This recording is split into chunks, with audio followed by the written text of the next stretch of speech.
right? This is Oh, the and one he quote says, where he's "No, giving the a Earth, speech in no, the Japan, and Earth Zenek does has to revolve around the interrupt, and he sun." makes every conversation unbearable.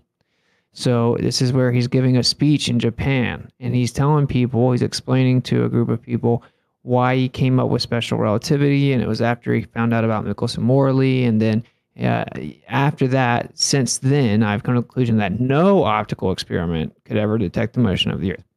Then he has another quote where he says, terrestrial experiment, which means on the Earth. So he has a different quote where he says that no terrestrial experiment, all terrestrial attempts have resulted in a negative result. And before the theory of relativity was put forth, it was difficult to become reconciled to this negative result. And he also goes on to explain very clearly in his writing that you couldn't ever actually prove the Earth is moving around the sun from the Earth. Inside that relative frame of reference, therefore, you could never actually prove it. And more specifically, one of the primary reasons that he states this is because if you were to try to, say, time it, if you were to use a clock of any way that uses the concept of time to measure it moving, then that would be affected by time dilation. If you're ever going to use any type of physical apparatus, it would be affected by contraction of matter.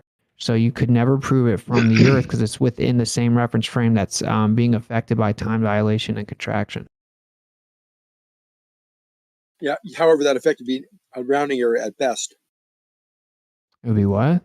A rounding error, a very small effect of time dilation and length contraction based on the speeds we're talking about. Those are No, it relativistic doesn't matter. speeds. Are you talking about me? Those are relativistic speeds. And we're not claiming relativistic speeds, nor do we witness relativistic speeds. We measure the distance to the sun. We can measure the time it takes to make a full rotation around the sun. And those speeds are not relativistic. Sorry. You don't measure anything other than assuming it, but yeah, Yes, like he explained that. So, like for example, We to measure it. You dude, don't this is understand what unbearable. you are talking about. Yeah, you And really now don't. you have the guy who literally doesn't understand any of this, pretending I'm stupid, just to jump in and throw mud. You don't think we can use radio telescopes or in-time triangulation or parallax to determine the distance of the sun? First of all, now you're talking about the distance to the sun, right? That's how we figure out how far we travel. So Einstein explains you can't actually prove the Earth is moving from the Earth. You don't understand, I think, really what he means in the context which he means it in. Sorry. Okay, so we're not talking about rotation. We're talking about the orbit. And he says you can't prove this from the Earth. Of course, he's also explaining that if the sky was moving around the Earth or the Earth was moving and rotating, those are interchangeable. No one denies sidereal rotation. The way that you would figure out what's causing the sidereal rotation, whether the sky moves or the Earth moves, is by determining or being able to detect the Earth's orbit around the sun. Because, of course, if the Earth is orbiting around the sun, then it must be rotating to explain the observations. And so they tried to figure it out. And he said this is what ended up having him come up with relativity in the first place, was because of the Michelson-Morley results. And so, by the time he gets to general relativity, he basically concedes. And there's no basically, he just specifically says it, where he says, yeah, well, it's just a coordinate system decision or preference. Like they're interchangeably valid. Earth at rest, geocentric position, and a heliocentric model. So I just think it's crazy that people don't understand this, and then like what this guy's saying, like, well, you don't understand what he wrote. Obviously he's projecting. He doesn't understand it. You know what I'm saying? Like, this is just basic relativity 101, is they had to explain, okay, so they I'm going to say this out to go E, but they claimed that the Earth was orbiting around the sun 20 miles a second, right? Just under 20 miles a second. And then they had, now that's not very easy to detect. So then Michelson came up with this new invention that was like groundbreaking, and it was interferometry, which all of a sudden they did have the ability to measure with using the concept of speed of light and interferometry. They were able to measure very precisely. And so they were like, yeah, we finally discovered how we can detect this motion and determine exactly how fast it's going for sure. And so they developed a pretty ingenious experiment, and they had a predicted value of it moving in space, and then they did not get that value. It wasn't observed. Like the light got to the receiver at pretty much the same time when it wasn't supposed to. So, because it was sensitive enough to detect 2 miles a second, as low as 2 miles a second, when they claim it's going just under 20 miles a second. Anyway, long story short, then Lorentz came up with an idea like a couple years after that to explain it. And that's like the Lorentz contraction, the Lorentz-Fitzgerald contraction. And he said the ether was compressing the matter. So even though it did actually take longer to travel further, it looked like it took the same time to travel the same distance because in that reference frame, everything in space contracted, including the measuring apparatus itself physically contracted. So it actually shortened and you just can't tell. So this is what he absorbed and put into relativity, and that's still today. We use Lorentz transformations of Lorentz contraction to this day to explain phenomena. And this is what he says when he says that no terrestrial experiment, that every terrestrial experiment has had a negative result. And prior to relativity, it was difficult to become reconciled to this result. So the question I'll leave for you Globers that seems to want to deny this is, how did relativity reconcile the results?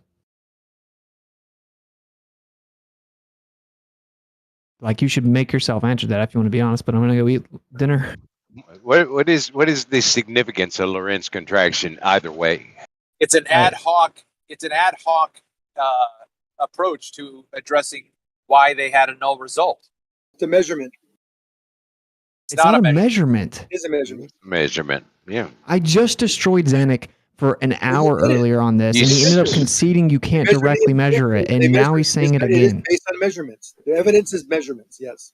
You can't actually tell that it contracts. The actual theory says you wouldn't be able to tell that it contracts because everything within that reference frame also contracts, so you can't actually tell that its length shortens.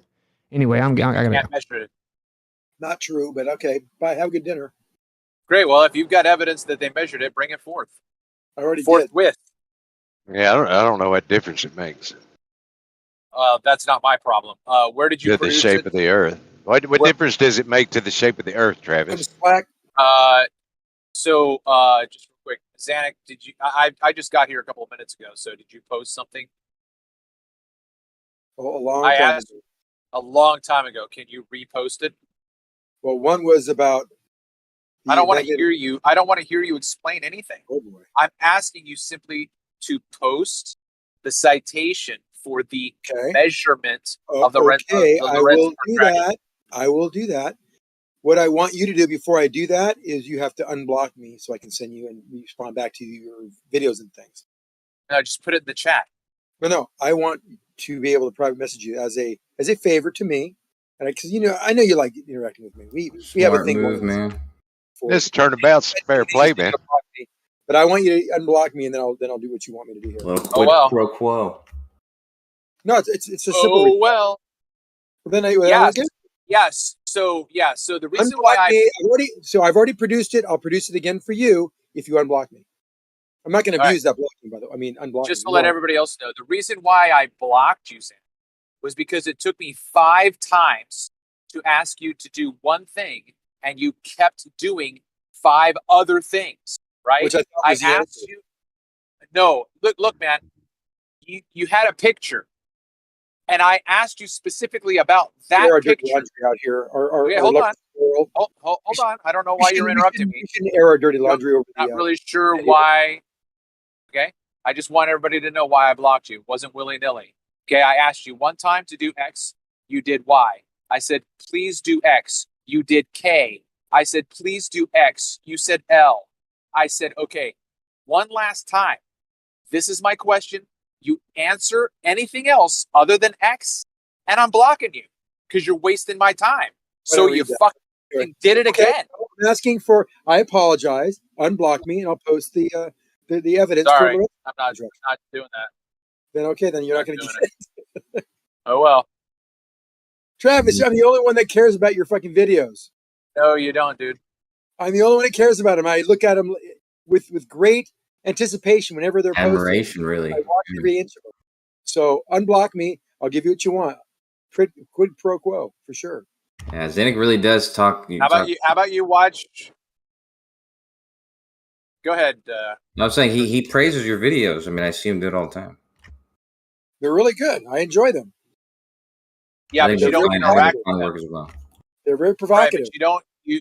But you don't interact with them on a fundamental level, which is what I asked for. And hold on, which is what I ask anyone to do in my description. Email me with a response that you want me to interact with, right? That way I know what video you're watching, what video you're referring to. I don't want to go back and forth on text. Email is going to be the most systematic way to do that. No one we do that. ever from your side has ever done that. You wanted a picture. You wanted a picture that I didn't possess, which I would love to have possessed. I posted a picture that What are you I thought would talking address. about? You said one more time. Posted it. It was You your, said it one was more your time. I'm going to picture. fucking block you because I don't give a shit anymore. I said, It was are you showing a your- picture that I didn't ask for? Would you stop talking over me? It's like lovers' quarrel. We're letting everybody get involved with our personal business. You said you wanted, but side by Not a side. lover's quarrel, trust me. Why, when I talk, do you feel compelled to talk over me? Why? You said, get the fucking picture from the bay, the sailboat with the buoy and the airplane. I don't have them all together, but I have a bunch of other ones that kind of get to the same point from different distances and directions. And I put them together at the same angular position in your field of view. I thought that would be sufficing to satisfy you, but it wasn't. And I'm sorry. Unblock me. I'll give you what you want. Sounds like request. he means it. Right, Quosho? You be You sound like you mean it. You gotta send them some box of chocolate hearts. Yeah. And some roses. Some a bunch of C's candy, the ones I didn't eat, the ones I bit into, didn't like, and some flowers, some dead daffodils.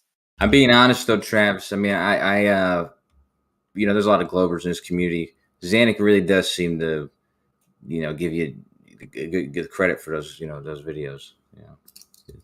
He seems. Yeah, I could care. Right. I mean, I could care less that he thinks that I do a good job in the videos. I'm asking for people to honestly interact with the content and the claims, and no one's doing that. All Zanuck does is post fucking images from Wide Awake, right? Whenever he in DMs, he always posts other people's shit that doesn't prove what he thinks it's proving. That's and he just not posts true. it. Like, look at this. That's not true. I post my own shit. Right. I post my own shit. Those are my own pictures. Okay. My own observations, yours, my own pictures, my own lines, my own typing and using McPaint, whatever I use for picture, modifying. It's all done by me. All my own content, all my own logic, all my own mathematics. Everything is done by me. Usually, and I asked you to interact with your two images that you had. You posted them, and I asked you a very specific question to make an application to both of those images in the same way, and you malfunctioned. You just couldn't do it for some reason. Because there wasn't a picture that has the yes, buoy there was. The Okay, look, man. This is why you ask questions if you don't understand something. You showed one image with the buoy and the sailboat. That's one. Exhibit A, Your Honor. Yeah, Exhibit I know B, I had that. I give you. Okay, hold on. Exhibit B is the airplane with the inferior mirage. I wanted you to apply what you did to the sailboat image to the airplane image. I did. I posted that as well earlier. No, you didn't. No, yes, I did. I had the lines drawn and everything. It's the same exact thing you did to that image. Is this distance? We know it's not distance. We know it is distance, actually. The distance is between the bottom of that buoy and the reflection of the bottom inverted version, the inferior mirage, to you is a reflection. That is distance, not up and down, but I think that's what you're trying to say. It's between you and it. It's actually the surface of the water reflecting upward. And I did that with the airplanes as well. You just don't remember. So I'll take it. Okay, that's fine if I don't remember. I'll check it. I'll put it in chat right now. Driving. Okay. So is it your opinion, Zanuck, then that the sailboat is below the horizon? Oh God, no. Those were close objects to me. They were only I don't know, a quarter mile away.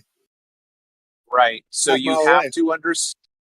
Right. So then you have to understand that a mirage is a mirage is a mirage. A mirage at 1 mile. That's helpful. Those are wiser words have never been spoken. Okay, Come hold on. Hold on. A mirage is a mirage. Is a mirage. Right. Oh boy, Yeah, we're you're educated laughing, now. but you're laughing, but you fail to understand the punchline. The nature of a mirage requires that the target that is in the mirage is within the mirage physically. So it doesn't matter what the distance is. If you have a mirage, that target is within the mirage. So that would eliminate your claim that the airplane, which is in a mirage, is below the horizon. Can't be that way. Yes, the Absolutely. bottom of the airplane, which you can't see, which is in the mirage, is below the horizon. Yes, you're figuring it out. Good for you. You can't. No, I'm Well, denying let's let the that audience determine that. claim. Okay, this is pretty obvious here. Yeah, I've already done this on my channel Yeah, I numerous know times. you've I'm done it a trying lot to help you. incorrectly. Right, right. I'll So show then all of everybody the your picture of the ship, it's really so funny that you everyone have has the no picture of the part. ship. Like you're bitching about my interactions, and I talk over you sometimes. And here you are, All the time. just barreling through me right now. Okay. No, Again, I'm not. You're if you again. listen very carefully, everyone.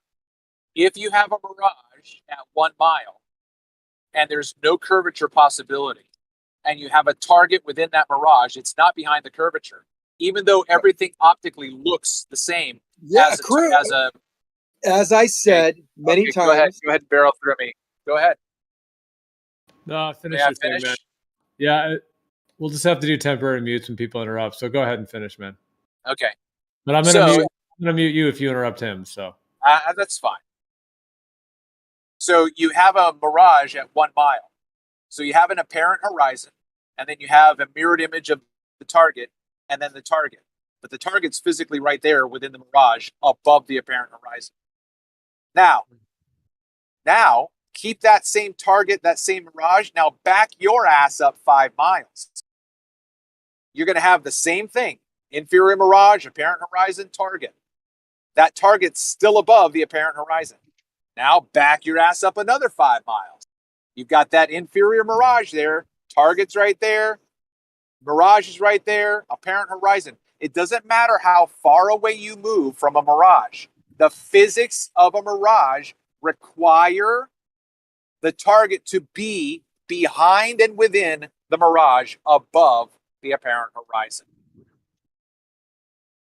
That's just clearly wrong. And I produced pictures that show that to be incorrect. I gave you the picture of the target, the boat, and I gave you a picture of the buoy in front of the buoy, and they were very close. It's going by a buoy before it goes under the bridge, which is the Highway 92 bridge, Dumbarton Bridge, and there's a line of delineation. Your what do you call it, that line? You always call it your vanishing line. Cuts the boat at the hull before it touches the water and goes right through a portion of that buoy. And beneath it is the boat. We know that. And we can actually estimate where it would be by just knowing the dimensions of that boat and where the water would be too for that boat. Because we're not saying the horizon is anywhere near there. The horizon is behind it. And there's miraging, by the way, behind it that is actually higher up angularly. The mirage portion of it shows a reflection, and that is using the surface, the water, as it goes toward you to reflect and mirror because of the angle of you and that water of the sail and the boat itself. I don't think any of that is in contention. But then when I show you something further away, as you requested, the jet airplanes, we see the water, that is real. But the horizon of that water is not real because it's being hid by a mirage. We know that because the plane in the distance is at an airport and the gate is bisected right through the tail, almost perfectly through the tail. And we know the size of the airplane because I put a scale version exactly the same size as that airplane alongside of it, showing that the landing gear would be underwater if the water was higher. Now, if the water wasn't, if that was the horizon, or if that was the horizon, or that was the edge of the water, then it wouldn't matter. But it does because we know that that water is obscured by the bloats because it's inverted. They have the tail of the other plane to the left of it upside down and attached, digging into the water, and stops at the water line where the mirage ends. So we know the water is higher than that. And if it's higher than that, that means the boat is underwater. That means the horizon is blocking if the mirage wasn't there. So what I need to do is go back to the airport, since this is great, because we have a gate. I'll be done in a second. Sorry. Thanks for taking the time to listen. This is great because we know that gate will always be there. It is a gate 92 or something at SFO, and those planes will always be there, and I'll be able to go there when there is not miraging and see a real horizon and a real blockage where there won't be any miraging. And I'll do that and go back for you to do that again. I want to go back anyway with some better equipment. But anyway, thanks for letting me talk. Sure. So the difficulty for the audience is that we're not presenting anything, so it's a little bit abstract. But that's exactly what you need to do. You need to go back and find other conditions where you're going to have that gate or an airplane in that same position, fully exposed, which is what you're going to have if you find looming conditions. Yes. Because you're By going the to way, have I have the pictures in the chat. I am presenting it while we're talking, just so you know. I put all three of those pictures in the chat while we're talking, so people have the information there. Yeah. So again, the point is that I've had observations where I'm at Chesapeake Bay, and I can show you a fully exposed house 6 miles away, and then an inferior mirage in other conditions, you can't even see the house. It's gone. It doesn't exist. Right? But then you would have to apply the same principle that you're trying to apply to this ship or to this boat. I'm sorry, this airplane. That it's below the curvature. All you need to know, we have to understand. Hold on, I let you talk. We have to understand that the observation of the mirage requires an extended plane over which it's the phenomenon exists. Okay, it doesn't exist up in the air over a curve. It has to have a surface over which the conditions of the medium exist, and that is a simple extension of the plane throughout the entire corridor. Well, I would disagree to a certain level, but the main point there is and this is what you need to add to your videos, and they will be complete. All you need to do is have some way of marking level. I don't care if you do it in a rudimentary fashion where you mount a level, a carpenter's level in your mechanism, and have it set up with your camera all kind of aligned, so we know that some point, like I have a scar on that lens of my camera, I can actually make sure that I can make that be the level point if I wanted to. You can do something like that, and then you, by what I've told you many times before, then by knowing the angular size and angular position in your field of view, you will know where it would be if the mirage was not there. And if that point is below even the water you can see, then you got to say, I wonder how that's possible. But you haven't done that yet. Try to add that to your pictures, and you'll have a lot more impact. Any way of trying that's to not going to equate. change. Well, you can do it. You can do it if you tried. That's not going to change when I have a fully exposed target all the way down to the shoreline. You've already seen it. You said if that's real, then land surveyors are going to eat their hats, right? To something to that effect. You were very impressed with the fact that I had a straight line of sight to the shoreline from a 60, from a 60-inch observation height. Okay, so making this level. Remember what I said to that though? I said now that would to me mean we have some severe looming, because all the tests I've done show a distinct and radical, by my standard, curvature. So what you'd have to do for me then is just raise your position for the observation, so a significant distance, 20, 30 feet if you could, on top of a hill or even on top of your car, top of a pickup truck, on top of the roof or something, and set it up and then do it again. Wow. Then if that same thing happens, you're golden for your case.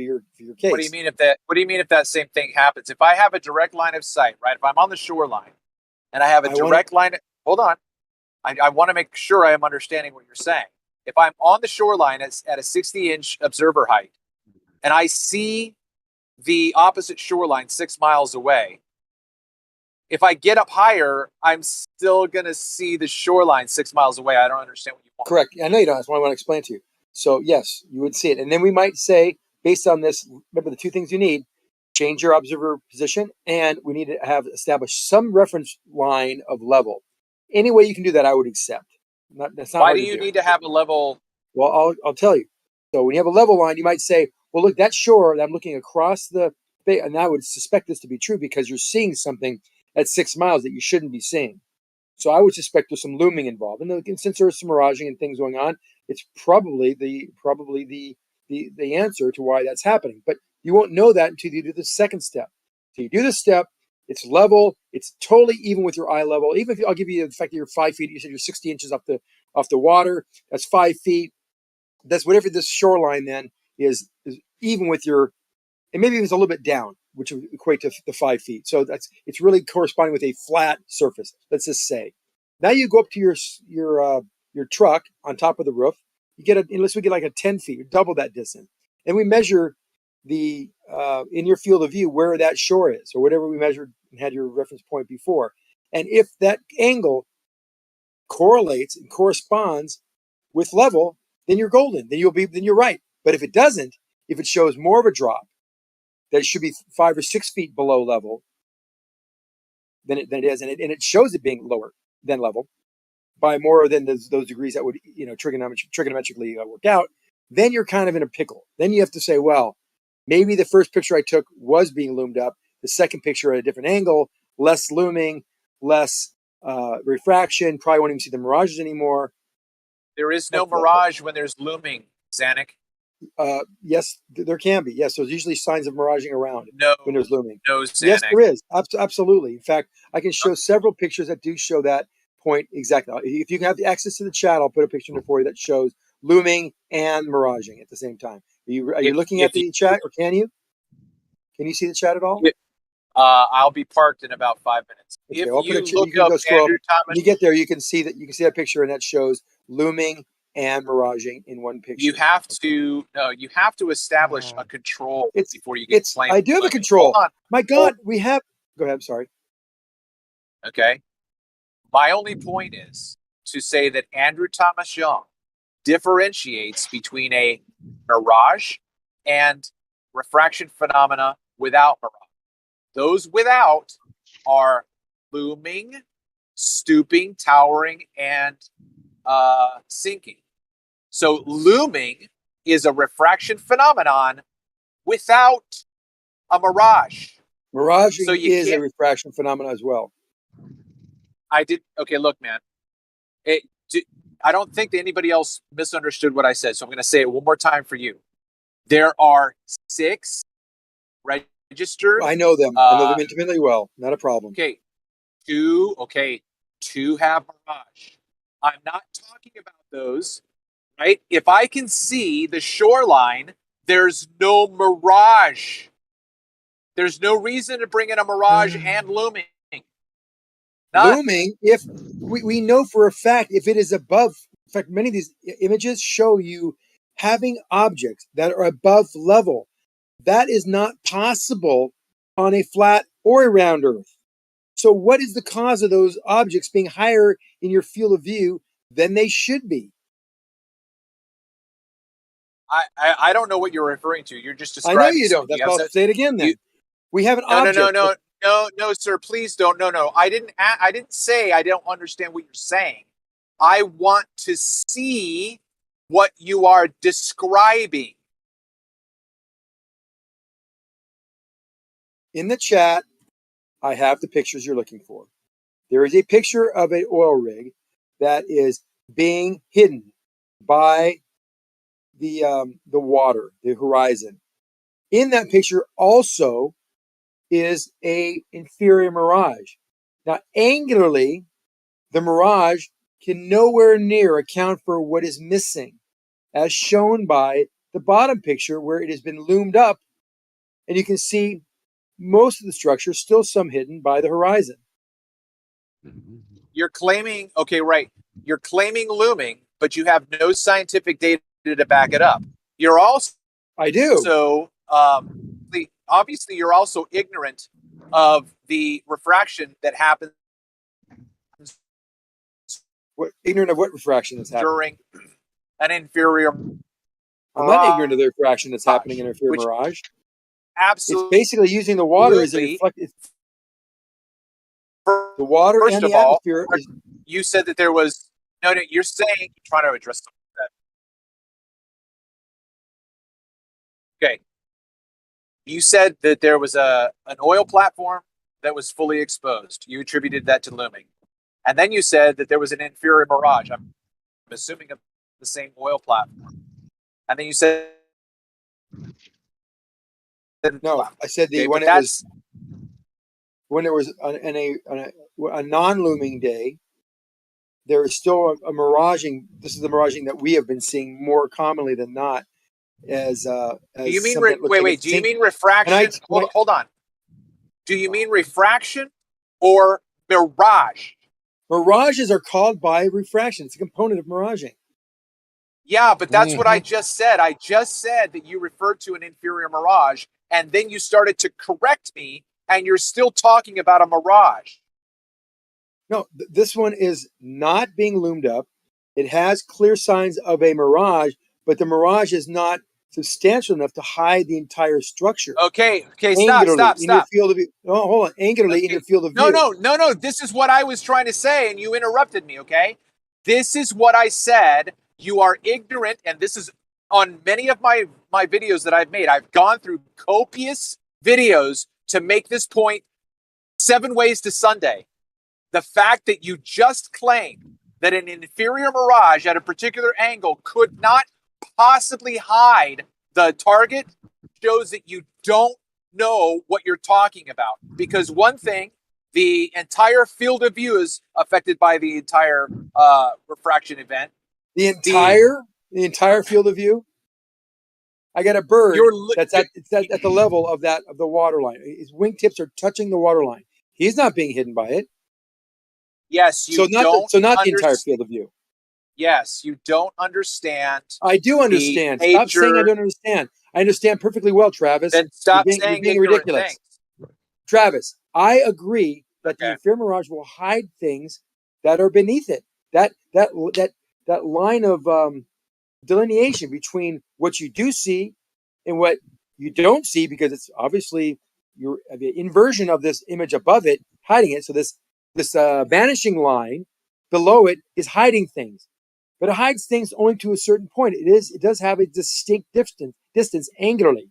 So we know by looking at this picture, it's distance angularly. Okay. Very small. I need very to small interrupt, angle. please. Can I interrupt Hold on. with you, please? Can I let you finish? Let me finish. No, you didn't. You interrupted me, and I let you. Okay, I didn't fight with you. You interrupted me on my first point. I was trying to make 3 points of which you were ignorant. On my first one, you talked. Okay, so now you are now making a claim that an inferior mirage is always going to produce the same degree of angle of that mirage, which is not true.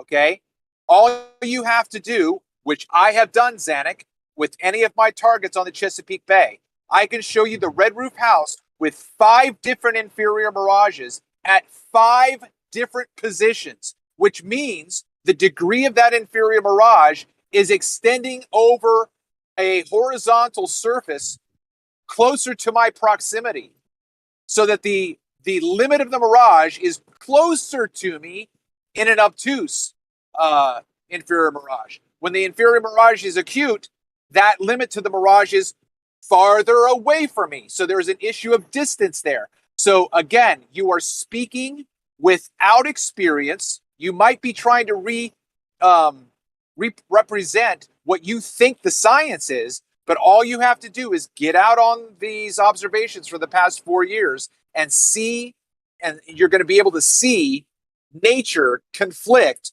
with what you think reality. Okay, can I speak now? Blueberry pancakes. No, not tactics. No, I said blueberry pancakes. So can I talk without you interrupting me? You lost me in that whole whatever you were doing. I heard. Yeah, he was just joking. The joke is to say blueberry pancakes at the end of your thing. We have a mirage. I understand it can vary in angular size. The object will not change angular size in reality. The water we do see is not mirage. That is what's left. It is not being miraged. I have a clear picture of it. I have a bird whose wingtips are touching the water we can see. We know it's there. We also have another platform that is hidden by the mirage because we don't see the very bottom of it going in the water, the closer platform. But the further away platform is more than half gone. The platform itself is actually hidden, and a little bit of the platform is hidden by the mirage to the water. My point is, if you angularly understand the size of the mirage, and then look at the angular size of the platform in reality, we can figure that out simply by the proportions and other pictures of the mirage and knowing, or the platform, knowing the height of it from the water. There's not enough mirage there to hide it all. Sorry, you're wrong about that. When it comes to the loomed images, there's clear distortion. You can see the skies are brown from the fires that were down in Santa Barbara that particular year, 2018, 2017, whatever it was. And it was very hot and the water is very cool. And so the entire structure, everything is having mirages and distortion. The cranes are bent and almost like U-shaped in some cases. Extreme effects of miraging. You still can't see the base of the platform, but you can see a lot more of it than you can on the day where we don't see a lot of this looming effect or this miraging effect. And Okay, we can I? know that in some cases, the bottom that we can see is above level. Above level means the Earth is either concave, or there is looming going on. Because you can't have something in distance that's above your eye level, because it doesn't work that way with perspective. No, over a flat I surface. haven't. Okay, It I can't, haven't. It doesn't. So there's got to be a reason why that occurs as well. Okay, I haven't made any claims to eye level. You're the only one making an appeal to eye level. I haven't made any of those claims. So if you want to make your own presentation so that you can explain these things to people, that's fine. I've made numerous videos where you can go and research the presentations that I've made. One of the things that differentiates an inferior mirage from looming is the way the surface looks, the water, when you have looming. When you have looming, the water looks like you are higher up and farther away from the target. Okay? When you have an inferior mirage, it looks like you are closer to the water or lower to the water and closer to the target. There is a multitude of refraction effects that are happening, not just at the target, but along the entire corridor, which was the context for the comment that I made just a minute ago when I said that that the entire field of view is affected by the refraction phenomenon. One of the things that you might be familiar with is that I talk about proximate looming. Okay, proximate looming is when the floor or the surface of the water that you're looking over looks like you are lower down to it and that it is closer to you. But that's just simply an effect of magnification. It's bringing the surface closer to you. And when it does that, then the horizon is a refracted displacement of that surface. And therefore, it blocks the target in the distance, often ships that people like to appeal to. But there's no mirage. But that's proximate looming. Now, when you have an inferior mirage, you also have proximate looming, because it affects the floor or the surface of the water prior to the mirage event. But you've got two things happening. You have the mirage, and you also have what I call proximate looming. Blueberry pancakes.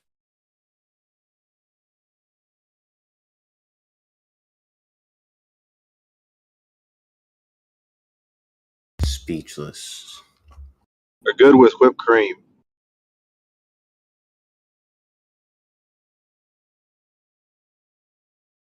I eat mine with peanut butter, just as Jeremy.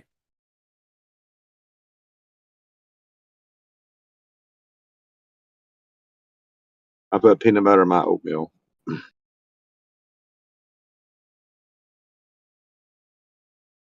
guys sound like you. I mean, if anybody has any questions, I mean, I think this is a worthwhile discussion. Unless everybody understands exactly what's going on, this should be a very fruitful discussion. This is just another will they, won't they? Between you and Zanuck. No, it happens to be an issue of evidence that one can present. All Zanuck can do is show a picture and then say what he thinks is happening. I've gone through numerous observations where I have control images, contrast images. I have so much more information than he does. Not true. You have better information. It's better, clearer information. But the point is, it's quality, not quantity. And did you hear what I said earlier? Because I muted myself by accident and didn't think you could hear me. When I talked about the loomed image, and I talked about the image that has things hidden and also a mirage in it. Did you hear what I had to say about that? Yeah, I was listening to everything you said. Yeah. And did you also see the picture of the what I call the black shark, where they actually by just looking at the objects that you know, because the guy says he admits. What's the timestamp? The picture of the black shark. Yeah, I'm parked right now, so I can look. There it is. Right, it's on there right now. It's more of a slight to Quantum Racer, but the picture is nice. Maybe I can find the original picture. It's a little clearer. Oh, that's because it's a surfer. You're calling the surfer a shark? No, black. Well, he calls this. Oh, okay. It's just a pun on the black swan. Well, if it's the black swan, this is the black shark. You caught a black guy surfing? If this guy is a surfer, and we know how big a surfer's arms and torso is within his head, if you're 1 foot off the surface, which they say they were, then there's no way in hell that those objects in the distance can ever be on top of his head, above his head. Completely different video. Can you show the link to the video you're speaking of? And you're trying to relate this to the black swan image that are you trying to relate this to the black swan image that's passed around? It was the same. This same location. Video. I took this from Quantum Racer. Whenever he posted, I just took that image and posted here. No, because I've asked you this before. You don't need more to see. You've spoken all day. Hey, I'm still talking. No, you're speaking over. Stop. I have a question for you. Let me finish before you get your question. Let me finish before you answer your question. So we have the body of the surfer. Say it's the Zanuck hour. Even if can I finish my sentence? Zanuck Awakening. You're being rude. This is what we should call the channel.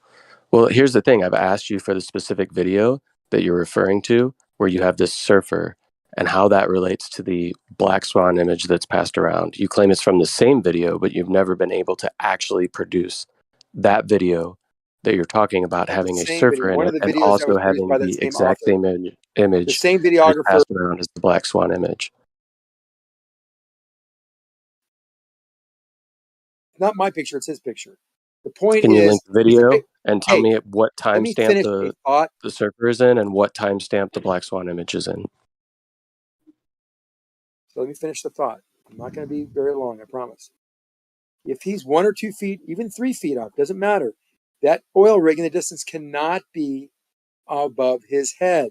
That's not how perspective allows you to work. It means is your claim that image has to be. We understand the concept. It is.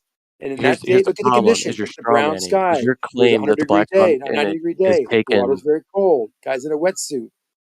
This is do you have me turned down an example of looming. Because normally we see things totally hidden. That further. Zanuck, do you have napalm turned down?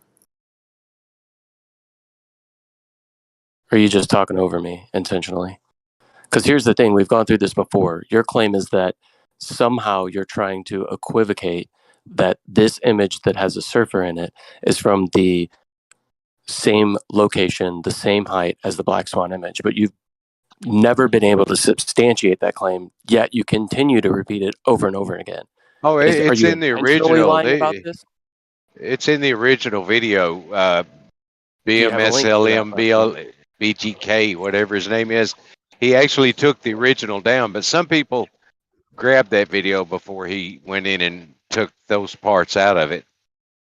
And you can clearly tell. Hold on. You can tell where he is by the perspective of the one oil rig and the habitat, and the other oil rig behind it. You can see where they are in the space between them, angularly in your field of view. We know where the shore is. He has a ton of videos. I got that before location. We pulled it down. It was the original video. I got a screenshot and made this little clip. All right. Don't make a big deal out of it. If you don't believe, you're referring it doesn't matter.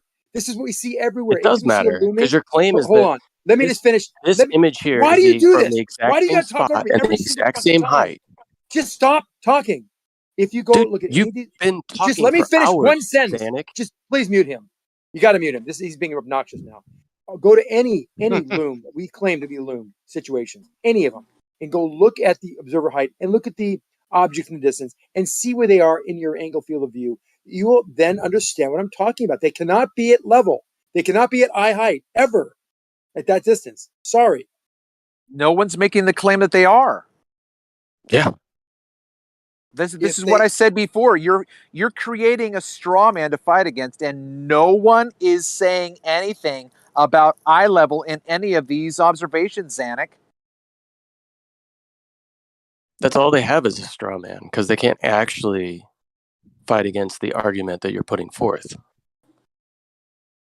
If you'll go notice, find any claim loon picture, find out the observer's height, and see if there's objects in between you and the objects that you can verify that are at the same height as the observer, like this picture with the surfer, or any other structure, a boat or a seagull or anything on the water, or a wave that could be identified as a 1 or 2 foot wave, and see if it all Zanuck.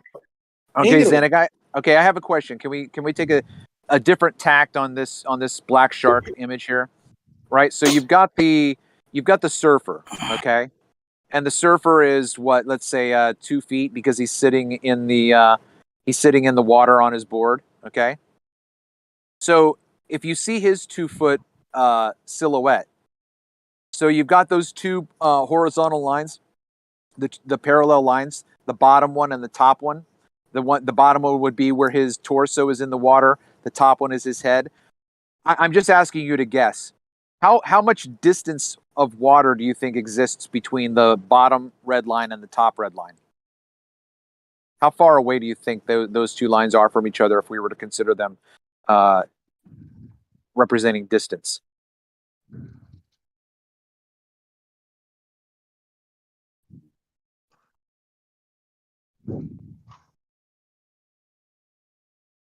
Hello? Yeah, he is about 100. He is about 100 yards off the shore. I didn't ask that question. That's why I didn't quite understand. So you think in the top line, as it marks the water behind it, how far away is that? Is that what you're saying? The top line where his head is, is actually at a farther distance away from him, right? So if you're going to put him at 100 yards offshore, that's fine. Okay. So that bottom line is 100 yards. Then how much space is represented in that between those two red lines? Oh, then okay, that's easy to figure out. Also using some trigonometry, right? So if we have an angle that is 0. I didn't want you to geek out. I just wanted you to just guess. Like just guess.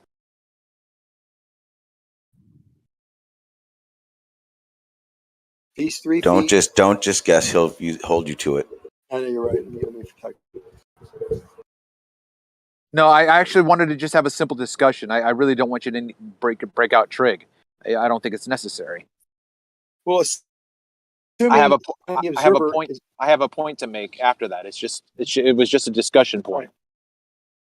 I get it. The observer height is 0. The distance everything in the background has to be below his head. It can't be above his head. Otherwise, the surface is concave. No, that's not right. No one's making that goddamn claim, man. Why can't you just have a simple? You can't tell that from this picture because this picture has looming. The loomed horizon is above level. My God. Now, what would that? Why don't you draw a line on that picture and tell me where you think the horizon might be on a different kind of day? Then I can tell you how far away. I don't know why you are sidetracking and completely obfuscating you're not my thinking question. Through your question. You're not thinking. I haven't even gotten to the punchline. I asked you a simple question about it's not that simple. It is very simple. Okay, look. It is not. If there was Zanuck, if there was a child standing on the sand, right at where the water started, and it was a toddler. Let's say he's 3 feet tall. Do you think that surfer or the water? I'm sorry. Do you think the water that would then go away from him would be above his head at some point? If you are viewing the surfer at his eye level, the water will never go above your head, ever. It's not what I asked, man. The toddler in front of you will always be below the surfer. I didn't put myself at the toddler's eye. You're completely obfuscating. I don't know what you're saying. You know, you're talking in riddles. Okay. This is insane. Well, This do you is agree that absolutely everything insane. would you agree? Yeah, it is just insane? Would you completely agree? hijack my questions for your Then own. ask, Go ahead, ask it Zach. again. Try ask it differently then. Maybe I don't understand it. Go ahead. Napalm, are you there? Anybody? I'm Anybody? here. All you got right now. Just try to Fuck explain. me. I'm here, Travis. I can hear you. Is that Paul? Yep. Okay, can you see the black shark image with the surfer? Yeah, hang on. I'm driving, but I can look at it. Hang on.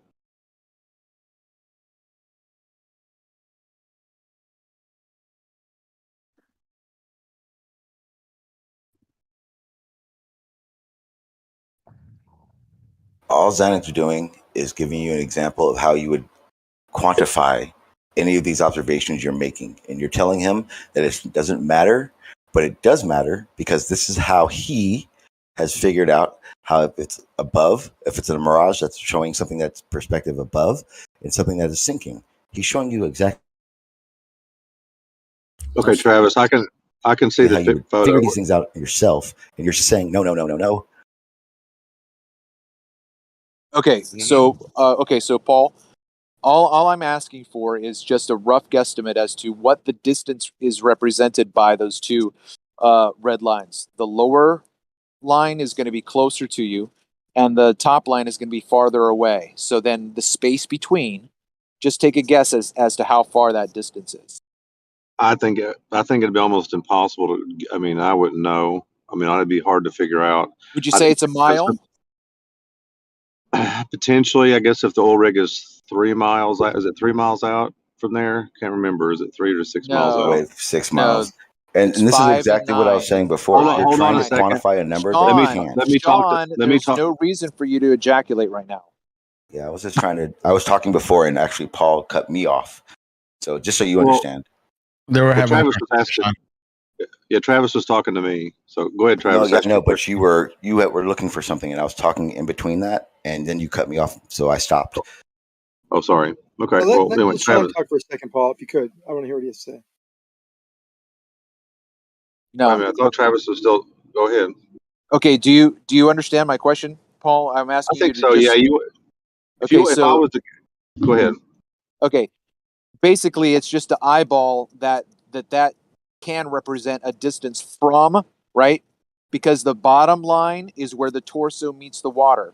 So then the top line is away from the surfer at a particular distance. Let's say there was another surfer there at that line. Like they could be 100 yards away from each other. Okay. Now, if you now then look at that top line and then go to the horizon, and that's 5 miles away from you, right? That first oil platform is 5 miles away. If that top line is only, let's say, a mile away from you, then there's 4 miles of compressed distance in that top band. No, I Does agree with that. everybody understand? How did you quantify? How did you quantify that it was compressed? That's what happens with foreshortening. When you look over the distance, Does that happen? Does that happen in every observation? Yes. Okay. How did you quantify it? I don't need to quantify it. I can see it. You would need to quantify it because you're asking people to quantify it. How did you quantify it? That's why I told Zant not to quantify it, because there's no way actually to find out unless you're actually in the spot with someone else to do it. Like you keep saying with your 3-man test thing, but what you're doing is you're telling someone in here to guess. And then what you're going to do is you're going to use that guess to quantify your compression, but it's not really quantifying it. That's why I keep asking, how do you quantify the amount of miraging that obstructs something? I'm having a discussion under normal right circumstances. Hold let me say on, one thing. Zanuck. Zanuck. Let me respond to Sean, please. I'll try to be brief. Sean, I'm simply trying to have a conceptual conversation right now. So look, right. So if you look at the water below the surfer, there's a dark blue band below the surfer, and then there's a lighter blue band below that, right? That represents closer distance to you.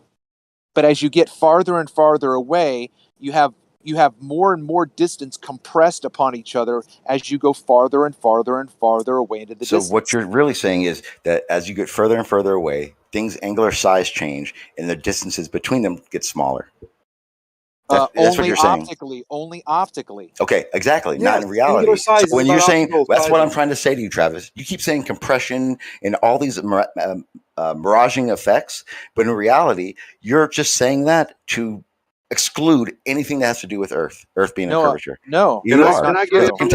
I can explain it very well. I was next.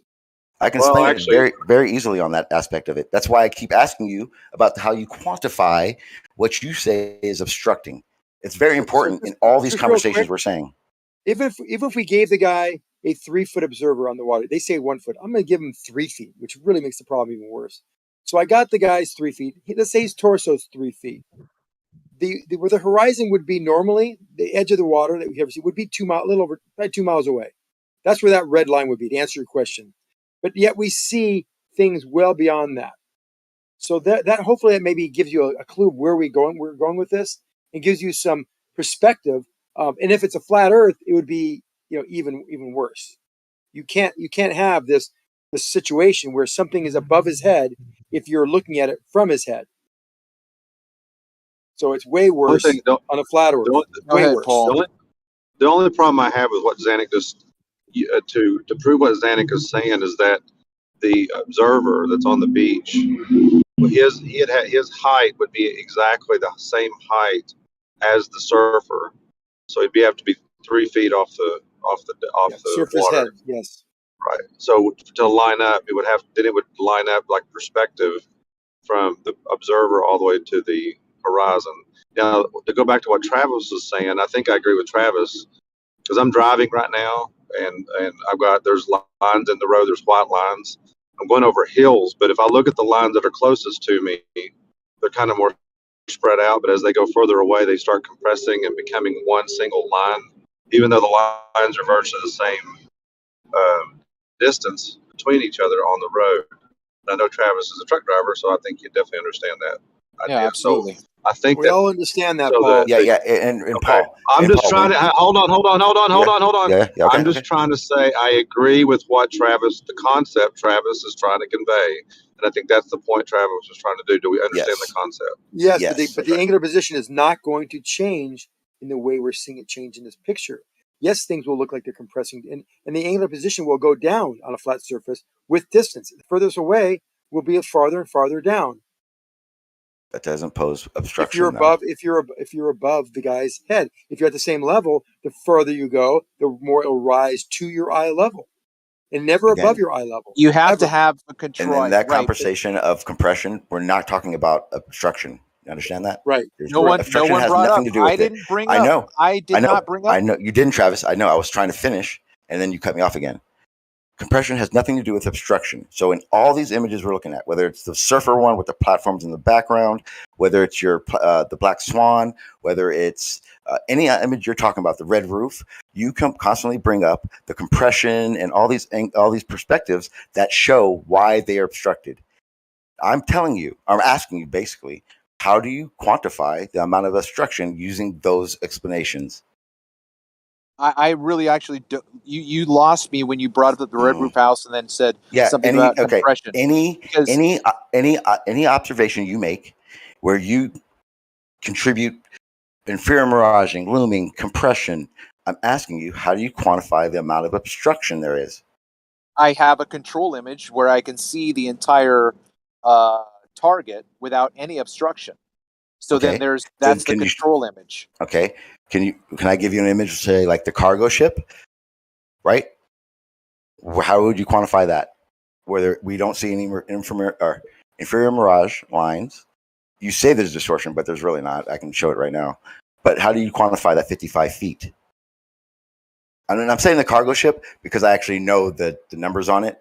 And I can say, hey, 55 feet are missing from that cargo ship. How did you quantify that with compression, looming, inferior miraging? How did you say that's not Earth curvature?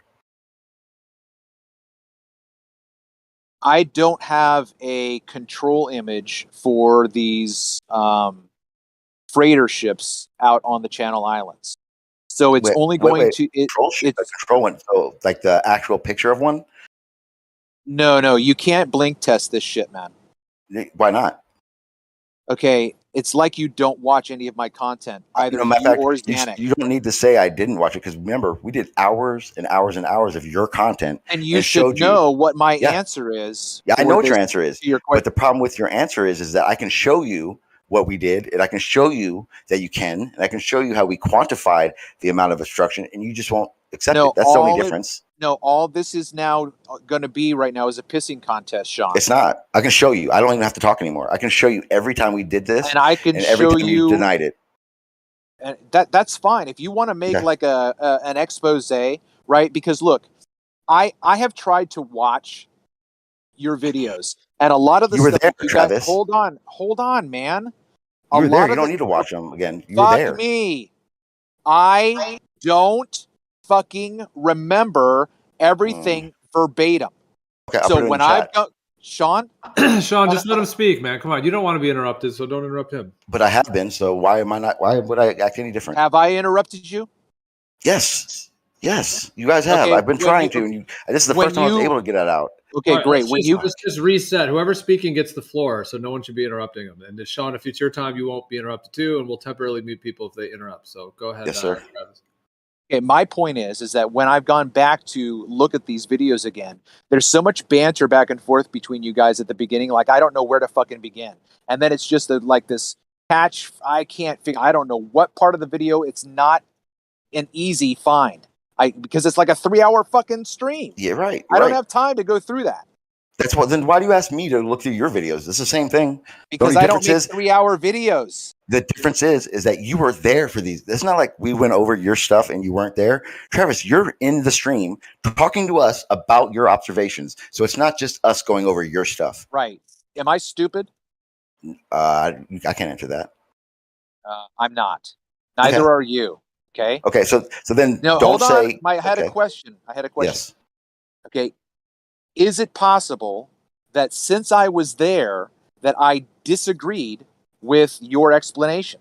Yes. Every time we did this, you disagreed, and it was always at a certain point. Okay, great. So all this is now because you're you and I'm me. Mm-hmm. You're just a guy. I'm just a guy. This is just a pissing contest. Okay, then we don't need to make it that, because every time we talked about these things and different observations, my simple question came out every time. How do you quantify the amount of miraging that obstructs?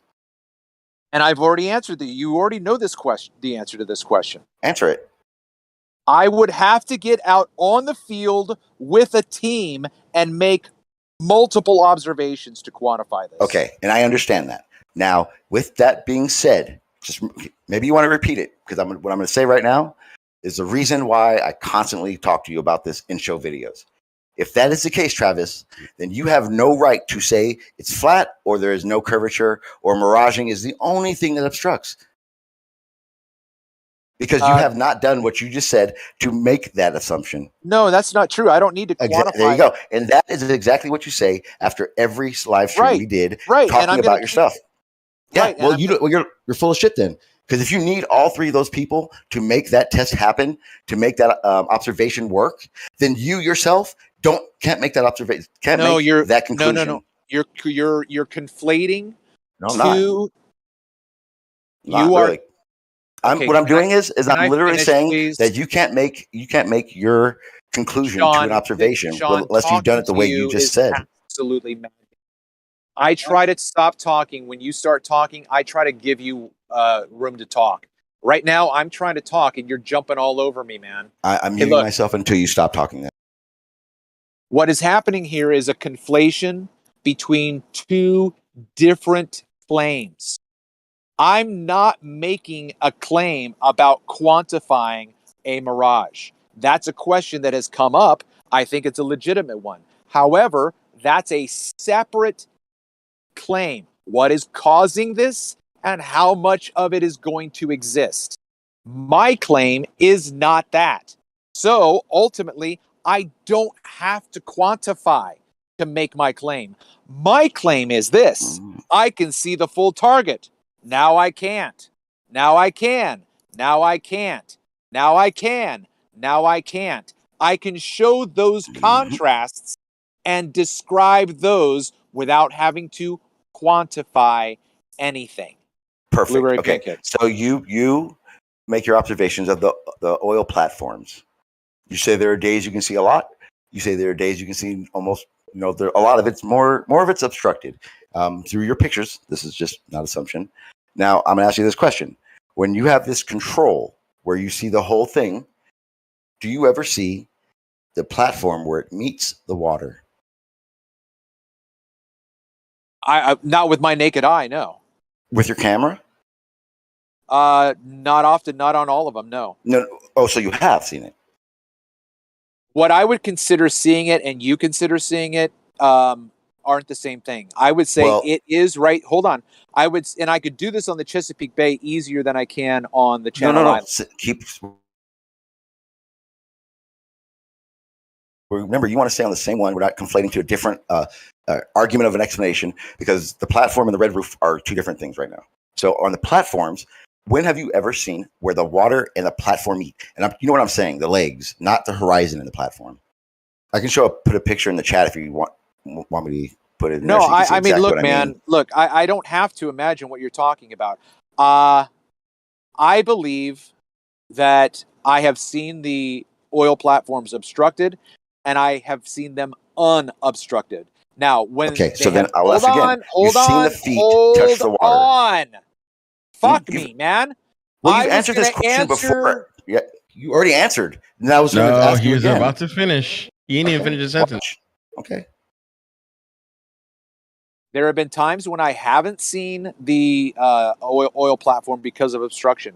However, when there's not obstruction, the refraction phenomenon is different, so that there is distortion without clarity. So I would say that the entire platform is there, but the refraction distortion is such that I can't make a distinction between the water and the bottom of the platform. Okay. I put a picture in the chat. Have you ever seen the bottom of the legs in the water meet like that? Yeah, up close. Yeah. No, I'm not asking. Have you ever been up that close? There's also, I just want to say, there's also tide, which is going to change the way the feet look. Yeah, but even with the tide, you're going to be able to see where the legs meet, not the horizon meets the legs. And that's what Travis's pictures show. So I'm asking it. So you have observation pictures of the platform like the one I just put in there, where the water and the legs are touching? Only because I'm in a boat like 100 yards away from. Okay. Where's your control that gives you an idea of how much? Remember, you were saying the only way you'd be able to do that is having a control, right? To know how much is obstructing it. Okay. The conditions on the Channel Islands are such that I have not had a pristine image of the platforms. There are times when less of the platform is visible, and there are times when I would say more and a full exposure of the platform is visible. However, do you have a picture of that? Yes, they're on my channel, but they are distorted because of the conditions of the medium. Are they too distorted to see that? Yeah. Okay, so then you haven't seen it, right? Well, I have. It's just distorted. Wait, when have you seen it? If it's distorted, and I asked, have you seen it clearly like this so you can distinguish between that? You said no, it's distorted. Right. Right? Okay. So when I ask you, when we're looking at any of your other oil platforms, I can put them in the chat if you'd like, and I say there's 20 feet missing from that, and I quantify it based on, images like I'm looking at right now, so I can look at different aspects of that platform to tell where it's at, and then I go and show you how I quantify how much obstruction is there due to Earth curvature. Why am I wrong? It's a more complicated answer than this is. Look, man, I made videos that describe this situation, right? I've shown other things as well. You can't just make one observation on the Channel Islands your go-to. You just can't. First of all, the challenge that I have posed to you, if you want to talk about quantification, is I'm not going to quantify anything for you. I've always asked you for this. So if anything, it's my challenge to you for the past 4 years. Realistically, I'm not going to issue any. I'm not going to do any challenge you have for me. That's fine if you want to be dishonest about your claim. No. I'm not being dishonest, because if it's that way, you're the one being dishonest, because you've been asked to show these things for 4 years and you refuse to. And you refuse to. Exactly. That makes you dishonest, not me. No. Because you're the one saying it's not Earth curvature. Okay, look. What's the reason? Sorry. I just said this a couple of minutes ago. I distinguished between two things that you were conflating. You are conflating an obligation to quantify a claim, which I'm not making. And you're saying quantify your claim. I know you're not.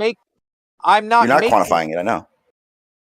But that's because I'm not making a claim that requires quantification. You are. Do you want me to explain what it is? I don't have to bend over for you. You don't, but I can explain to you exactly why you do already. Need to quantify I know. Right. Okay. I don't need you to. I've heard this before.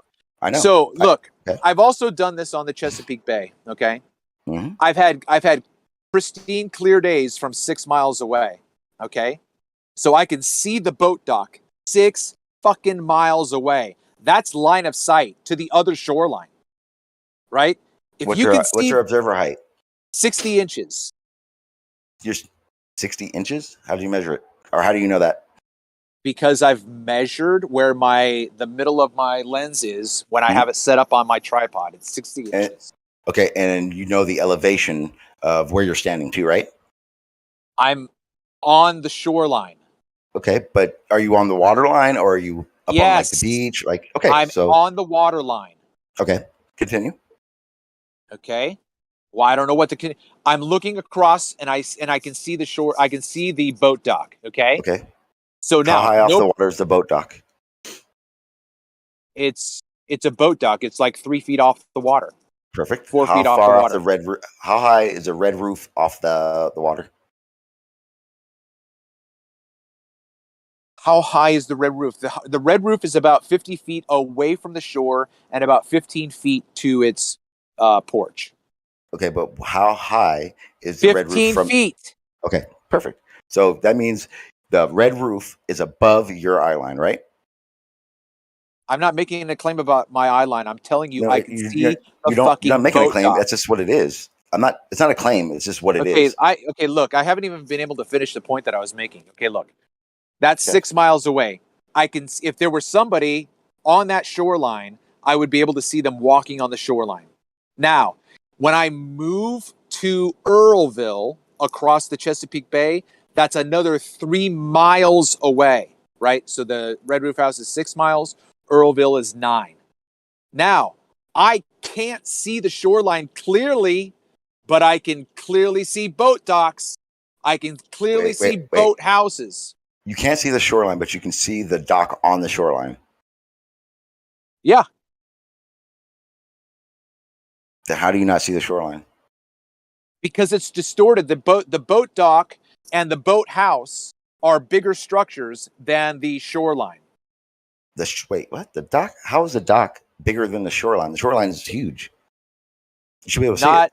Not the no. It doesn't. No, there's like there's a grassy knoll on a lot of those properties. The houses are higher up and farther away from the shoreline, and it's just grass. So it's not like what I mean by shoreline is where the water meets the land. Okay, so I'm not saying that there's not a beach. I didn't say there was a beach. Okay. Right? Okay. Okay. So if I can understand that standing on the beach, looking 6 miles away with my naked eye, I can't see the shoreline. I can't see it. My eye can't resolve it. But then I get on my camera and boom, there it is. I can completely see it. Now I look 9 miles away. Now I can't even see that with my naked eye, of course. But then even when I get my camera up, I can't see the shoreline, but that's the shoreline. It's obvious that it is. Well, no, you said that you don't see the actual beach. The shoreline and the beach aren't the same thing, right? Just so I'm just trying to. I don't know why make sure you're I using the understand. word beach. Beach has never left my lips. Because the beach is the actual place where the water and the land meet, and that's what you would be observing. The shoreline, where the shore or wherever you're saying, to me, as I'm assuming, is where you see and it appears to meet the land, right? It may not be the exact spot where it does, but it appears to, because there's a difference between that. Right? I don't know what this. I don't know where this conversation went off the rail, but it's not. That's the thing. I'm just asking you questions. I'm asking you questions based on what you're saying. I'm not trying to take it anywhere else. I'm just getting answers for how you came to the conclusions you came with the observations you're talking about. That's it. That's all I'm doing. I don't know why it's confusing to you. It's your observation. I had to bring up the fact that I'm not talking about a beach because you said, "Isn't the shoreline big?" That's irrelevant. Hold on. No, it's not. I don't know why you did that. Why did you do that? Why does it matter if I said that? Because you said, "Isn't the boat dock bigger than the shoreline?" Yes. The shoreline would be everything you see along that beach. The beach would be where the water and that land actually meet. That's just how it is. I don't know what's confusing about that. I didn't use the word beach. It doesn't matter if you did. It doesn't matter at all. I'm not talking about the width of the shoreline. I'm not talking about the width, right? If I'm looking across and I see a house, and then below that house is a large piece of grass or lawn, and then below that is the water. Yep. So all I see is grass, water. Yep.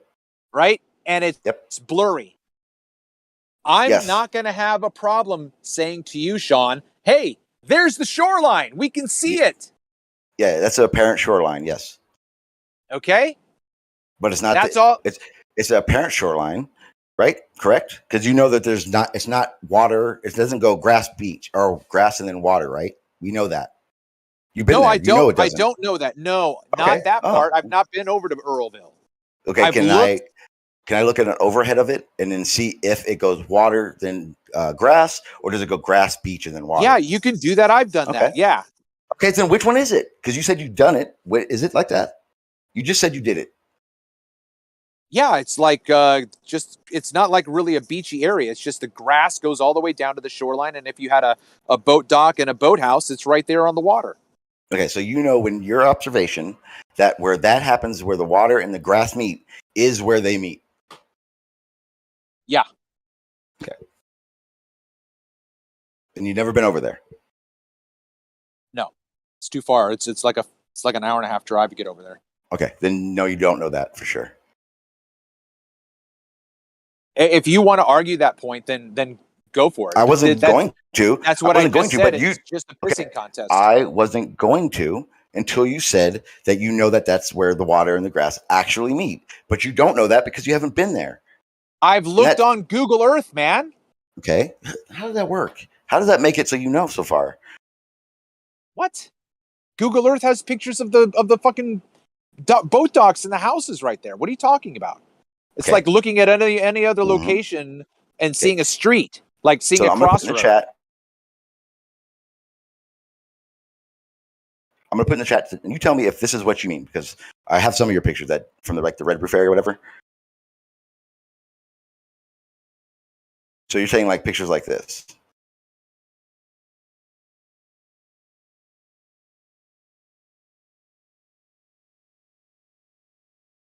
It's loading right now.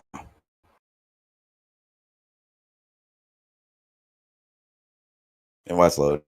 Yeah, Travis, you're acting as if I'm arguing something. I'm just asking detailed questions about your observations, and the holes that you have in those questions that I'm asking are the reasons why you can't come to a conclusion about your observations that you do, and you do. I can say you do because I can tell you that cargo ship was obstructed by 55 feet due to obstruction.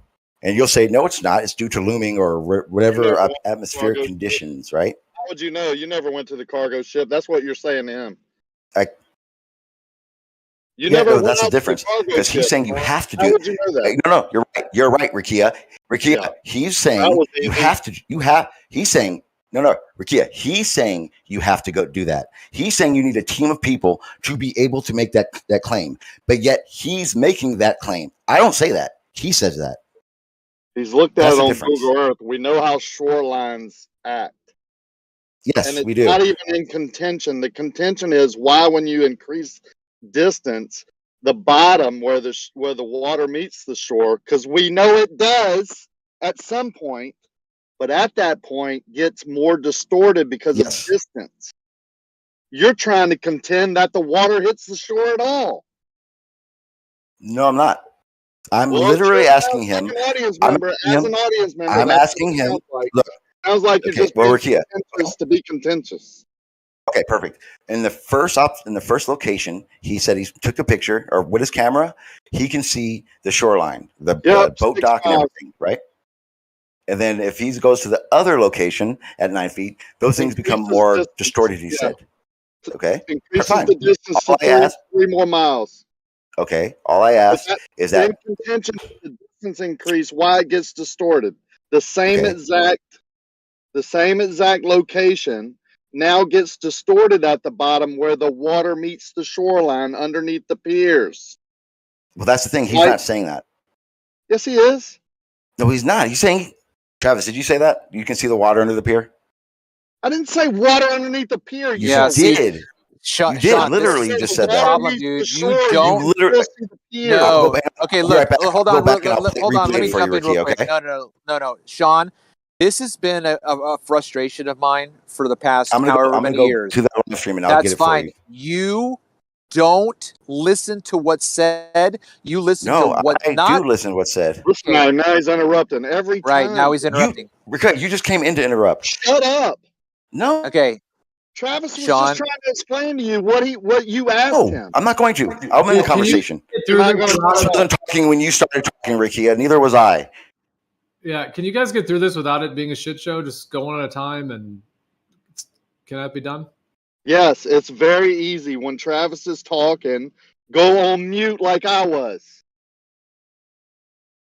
All I was saying is that a lot of the times, and I feel like it's happening right now as you're talking to even Rakia, because you said something he didn't say. So you hear things. No, he did say that. That's why. Fucking A, just did it again. Yeah, don't say I didn't say something then. Don't talk how I do it, then that's what we're going to do. I'm going to say that every time. If you don't say if you're going to say I made up something, I'm going to say exactly what happened. Well, what if you waited till he finished and then to respond? Because I've said it 3 times and then he just repeats it like I'm lying still. He just told you can't. He gave you an excuse of why he's going to interrupt every time. Then say, maybe Travis, stop saying he's lying because maybe he's not lying. Like we asked you to, and let him say what he wants to say, and then you can refute it. Okay, then I'll refute it 6 more times, or I'll just say stop saying it, right? Well, there is something about like either throwing ad homs, like when someone starts their whole thing with, well, either saying they said something that they feel they didn't say, or an ad hom, or you don't understand, the person's going to want to jump in. So that's the reason to not have that part of it, because I think Sean's trying to defend himself. Because otherwise, you just let the other person like slander you or whatever it may be. I'm not saying Travis was slandering, but you have to let the other person say something you didn't say and build this whole straw man. And then I don't know what's best, honestly, to do in that case. I don't think the interruption. I know what's best. I can give a clarity to what's best. Go on mute while the other person is talking, and then come off mute when it's your turn to speak. Wouldn't that work, Gio? How about that? Yeah, that's what I was saying to Sean. He already deafened, but well, yeah. Good. Don't give him excuses to do what he's doing. I mean, Travis is just saying, he actually asked Travis. When I came in and said, this is what Travis is saying, he said, no, that's not what Travis is saying. Travis, what are you saying? Travis started speaking, and he constantly interrupted. It's classic 101. I mean, I don't know what else to say. You can't have a conversation like that. I guarantee me and Travis could talk about the exact same topic, about the exact same photo. He could say the exact same things, and neither one of us would have a problem. Want to do it, Travis? Sure, Rocky. So your picture, go ahead. All right, Sean's back. Do you want to respond, Sean, or where are we at? Let's just reset. Just please, Sean, try not to interrupt, man. Just let him say his thing. And then I know it's annoying. If he's saying something you didn't say and he's saying you said it, I know it's totally hard. But if it's not like a full-blown ad hom, you know what I mean? Like just try to be patient, let him finish, and then say, okay, well, actually, I'd like to clarify that isn't what I said. What I said is this, and that. Then we could all hear what's being said. When it's an interruption, we can't hear anything, you know? Okay. All I was trying to say was that something Rakia said, you responded to what he didn't say. I'm not We're saying gonna do this again. Move on. Just move on. Just move on. Fuck, dude. Did he just interrupt exactly. again? Yeah, Because Gio just went over this. Just move on. Yeah, Gio just told you to shut the hell up when someone's talking. Okay, we'll move on because I'm gonna interrupt if he says that. So move on. What the fuck? Like, how do you have a relationship with anybody? Like, can no one correct you ever? Like, I'm trying to help you be a better communicator by saying that this has been a frustration of mine in all of our exchanges, that you hear what I don't say and then attack that.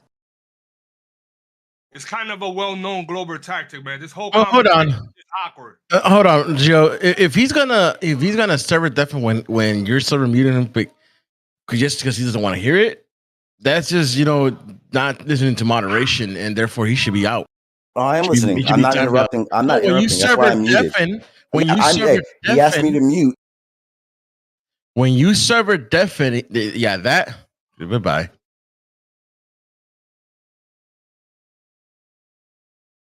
I don't even understand what was the hostility about. It wasn't even like a regular conversation. It was like a shitting contest or something. Yeah, well, the thing is, when you don't want to listen to you, they server deafen, they server mute you because of some moderation, and you self deafen. That means you don't want to listen to the actual moderation. Therefore, you should be out. You should get timed out for a while.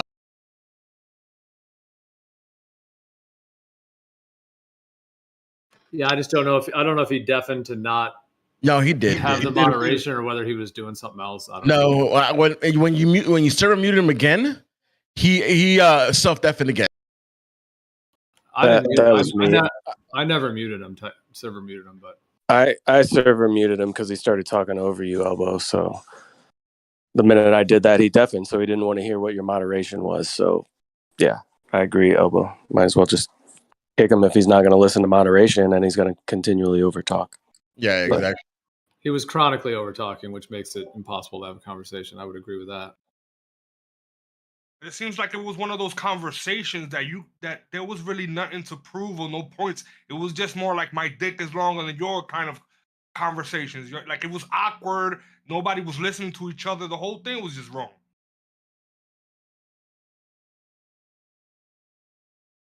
Right, but nobody believes Sean.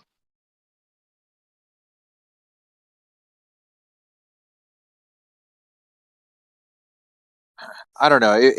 I try to say this for everybody's benefit, and whether or not you guys think about this is it's up to you, because you might not care about this refraction stuff. But I'm very impressed by it. I really enjoy it as a hobby. But the thing that I'm going to say is that the refraction that exists in these conditions affects the entire field of view, not just the target. And so we have to consider the floor over which you're looking all the way up to the target. That's being refracted to some degree. And then beyond that horizon, if there's anything behind it and beyond it, that is going to be affected by refraction as well at a different level. And one of the things that Beerman or Ian of the missing research, his channel, The Missing Research, is that he's bringing up something that I'm partly on board with right now. And I say partly by 99%. I'm like 99% there. Like, we're looking through different lenses of the air on top of each other, on top of each other, on top of each other. So that for, let's say, 2 or 3 miles, that's one lens. And it makes that floor and targets within that floor look a certain way. And then beyond that, there could be another lens. And it could be shorter, it could be deeper. And so you're going to have these different gradients that way. Yeah? Yeah, let's talk about something a little shorter than that, right? Let's talk about a football game. So if I have a kicker who's kicking a ball from 60 yards, is it that the optical sort of effects of my camera are making it look like that he's going through the the field goal, or is it that he's actually going through the field goal? Yeah, the way that you position yourself and manipulate your camera can change the way he looks in terms of perspective. I mean, there is a yeah. So the refs that are at either side of the goalpost are just wrong sometimes. The what? The referees at the either side of the goalpost that are looking at the ball coming through the goalpost are just wrong sometimes. Oh, now I think you're changing something. I thought you said that you were like positioning the kicker, but now you're talking about the ball. I thought you were talking about. I thought you were. I'm saying that if a kicker kicks the ball, right, and it goes through the goalpost, Okay. right? Did he actually go through the goalpost, or is it just my point of view? Oh, okay. No, I would say that there would be something that would indicate to you whether or not you saw correctly. Like if the ball passes behind one of the uprights, then you can say that it's gone between the uprights, right? So it could look one way to you for a certain way. Yeah, I misunderstood your initial statement. I thought you were talking about like. Yeah, I'm sorry. I kind of jumped in here. That's my fault. I'm sorry about that. No, it's okay. I thought you were talking about something that's like forced perspective, right? So that you have a 4-year-old girl that can be taller than a 2-story building in the background, right? If you position her correctly, she looks taller than it. So I just thought you were talking about that initially.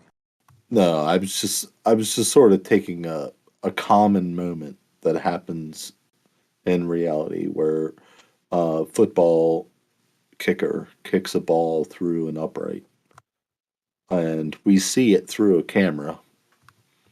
I'm wondering if, because we saw it through a camera, whether or not that's an actual kick or if that's just a figment of our imagination.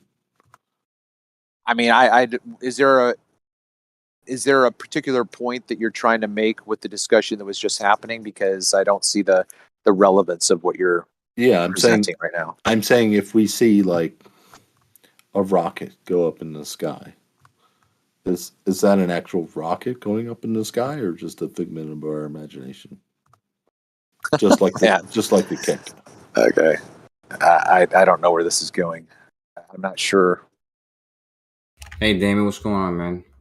Hey, Kosho, how you doing? I'm sorry. Am I being glib or stupid or? You're not being glib or stupid. I just don't see the relevance of the point you're making. Like, I get it, Damon. I think they did a good job. Made me think. I'd say it was a little stupid. All right, I'm stupid.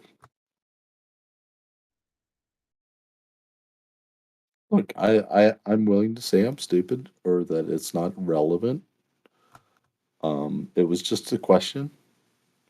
Yeah, but see, the thing was, I was talking about the way the conditions of the medium affects the target and the distance, and then you came up with something completely irrelevant to that point that I was making, right? So I had just said, okay, that might be true.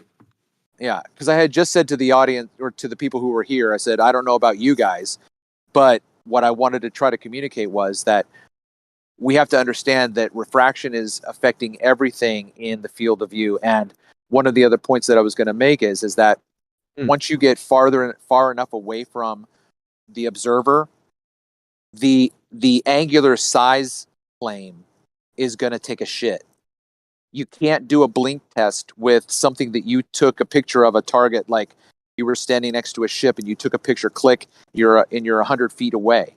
And then you go to a 20-mile observation where that ship that you just took a picture of was out in the Channel Islands. And then you try to scale that down, it's not going to work. You won't be able to scale any of it. Look, okay, so I don't have the pictures to show you at the moment, but can I give you a hypothetical? Are you willing to do that? Yeah, are you talking about the same thing I just brought up, or are you going to change the subject? I'm going to change the subject. Well, I guess you can go ahead and do that. Okay, so I went on the cruise ship. They had a one of those climbing walls. Uh-huh. Do you know what I'm talking about? Yeah. Okay, yeah. Okay, so a friend of mine took a picture of me because he was like, "You're a fat ass. You're gonna fucking fall off that thing real early." Which I did not.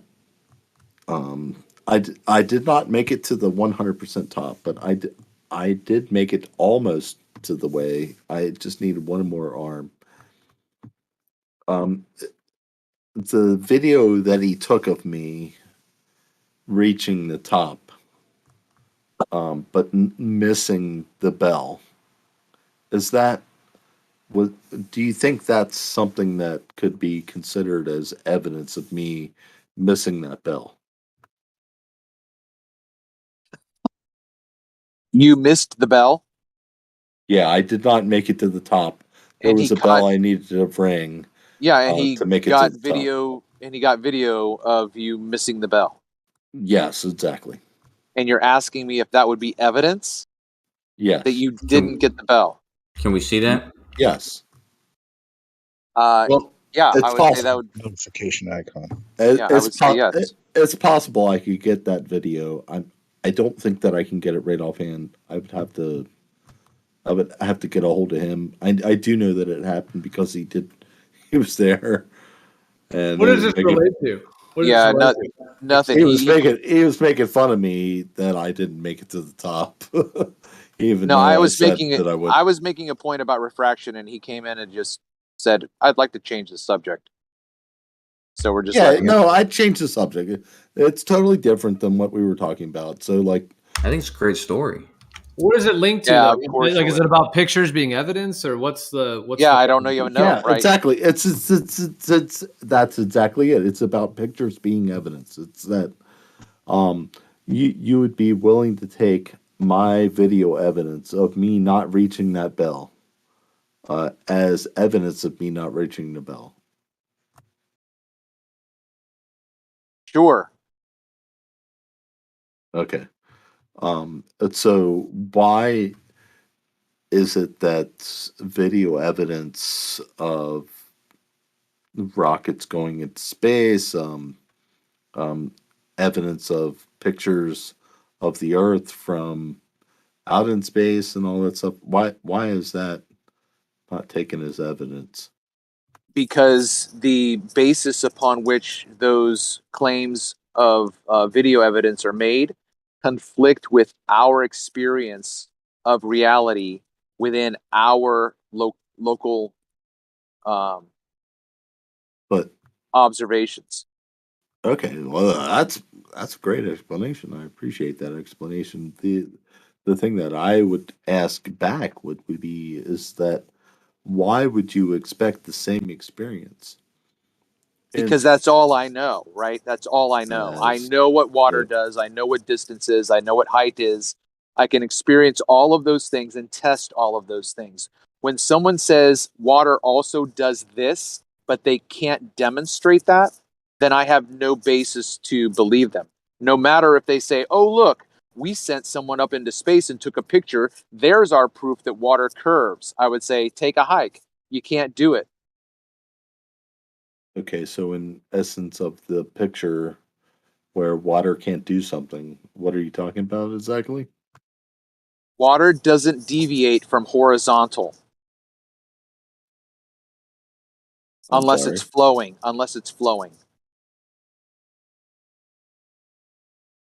And that shows that there's no space. I'm sorry. No, that shows that the Earth isn't curving.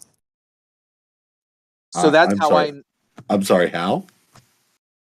Water does not deviate from a horizontal line.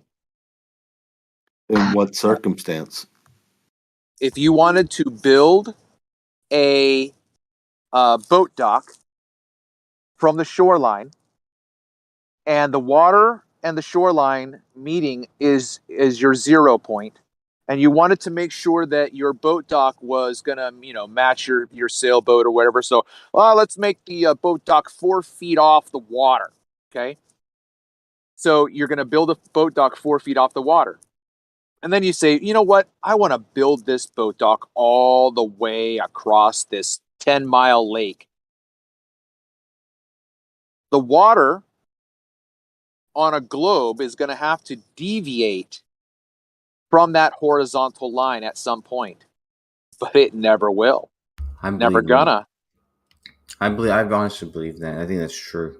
What? I think it's true, Trevor. I think that's a good point. And I wanted to vindicate myself because I came in earlier with a GIF. It was exactly what somebody asked for. They asked for the Earth seen from space in a live or something like that. And so I posted this GIF and I said, this is the Earth in the last 24 hours. And then somebody ridiculed me in all caps in the chat. And I kind of went away because it was very, very hurtful. I didn't like, the way I was spoken to in the chat. I thought it was a good GIF. So let me vindicate you, baby. I want to vindicate myself because I thought about it and I said, well, this is the Earth for the past 24 hours. How can I prove that to somebody who's doubtful that this is the Earth in the last 24 hours? So I just went to a website that has the actual weather data, the actual clouds and shit.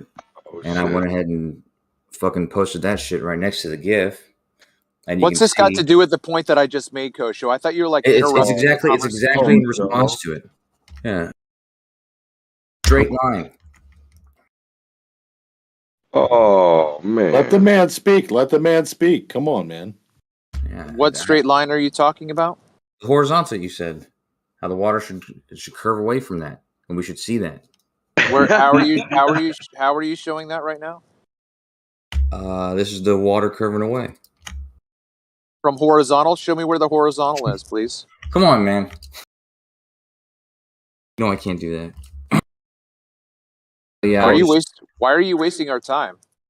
I'm just trying to jump in, dude, because you're talking to I made a salient point, and you just came in and you just wanted to ejaculate all over the conversation. I agreed with your point, man. A load to blow. With it. No, you don't. Obviously, you don't, because then you wouldn't have shown a GIF of a sphere. Yeah, I agree with your point that you should see the Earth curve away from the horizontal. I do agree with that. It's just a difficult thing to.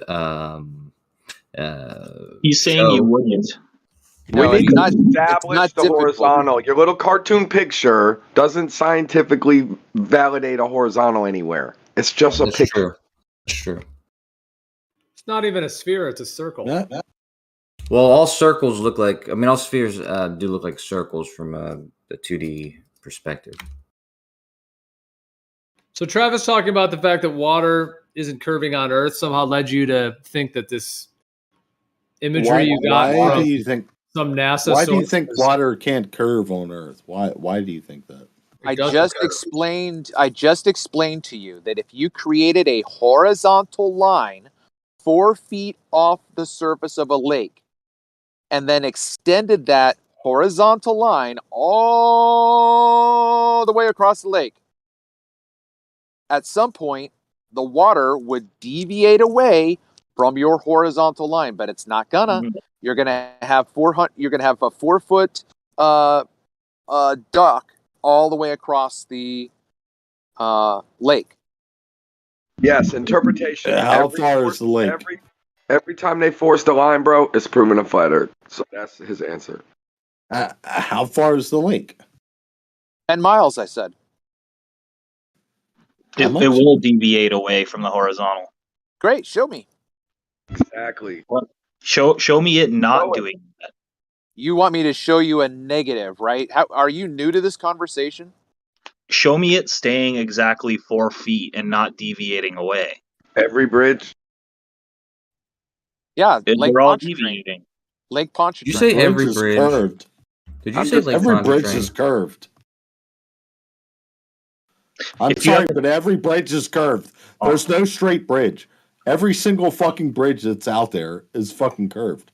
So you can go fuck yourself with that. So go find something else. Curved in what way? It's always curved. It's never straight. In what? Don't repeat yourself. Flat water. Over like the flat level. Yeah, don't repeat yourself, sir. I heard you say it's curved. I said, in what way? Obviously, concave. I'm sorry, convex. My bad. Okay, you're gonna have right. So now you're gonna have to prove that demonstration or that claim. No, You can I don't claim that. It's true that every single bridge has a bit of an upward curve. Okay, now you don't even know what you're talking about, the bro. good ones. He means the good ones. Well, what about the Lake Pontchartrain Bridge thing or whatever the fuck it's called? I mean, that obviously curves. I mean, you can see that shit. So, there you go. Yeah, that's refraction things. What about I've been suspension there. bridges? I don't know about that. I've been there and I've taken those pictures. So Yeah, I don't know about how that. is it not? I don't care what just you a don't straight? know. Well, I don't care about your pictures. How is the bridge Not not just legitimate. straight across? It is. Why isn't it? It is. No, it's not. No, it's not. It's curved. If it's a suspension bridge, it might be straight. If you're talking about the cause, if you're talking Name about the one causeway, bridge that's straight across. the JFK Memorial Bridge in Maryland over the Susquehanna. It isn't. Damon, I do you live think there. that getting very So rigid wait. materials- So wait, what's your evidence that it's not? Do you know what the elevation? The actual engineering drawings. Yeah. Do you know what the elevation is from one end to the other? Yes. What's What the is it? elevation? What's the elevation on the south side of the JFK Memorial of Tidings Bridge? I don't know right Don't off do the- it, man. It's going to be the same as the other one. So straight across, they're going to be the same elevation. No, There's it's actually curvature. not. It's actually not. So it's I know it's sloped then. different. I It's don't know sloped. what it is, but it's different. Could be So it's a slope. Oh man. Yes, there is a slope. Yes. So which side is sloping up? I don't know. I don't think you know One, what you're talking one about. of the sides is sloping up, where one of the sides is sloping down. Wait, what are we talking about? You got to tag in Kosho or maybe Arma. No, this isn't fair. Yeah, I'm guys. sorry. You know that. No, I haven't looked it up, so I don't know. We don't have any evidence that Lake Pontchartrain Bridge is curved. You guys all know that. Or a lens of like glasses or a magnifying glass, they can be convex or concave, and the actual beginning and the end can be at the same level. So even if the beginning of the bridge is the same level as the end, it doesn't mean that the bridge isn't concave or convex. Like it can be a crescent moon shape. Am I coming through clearly here? Yep. All right.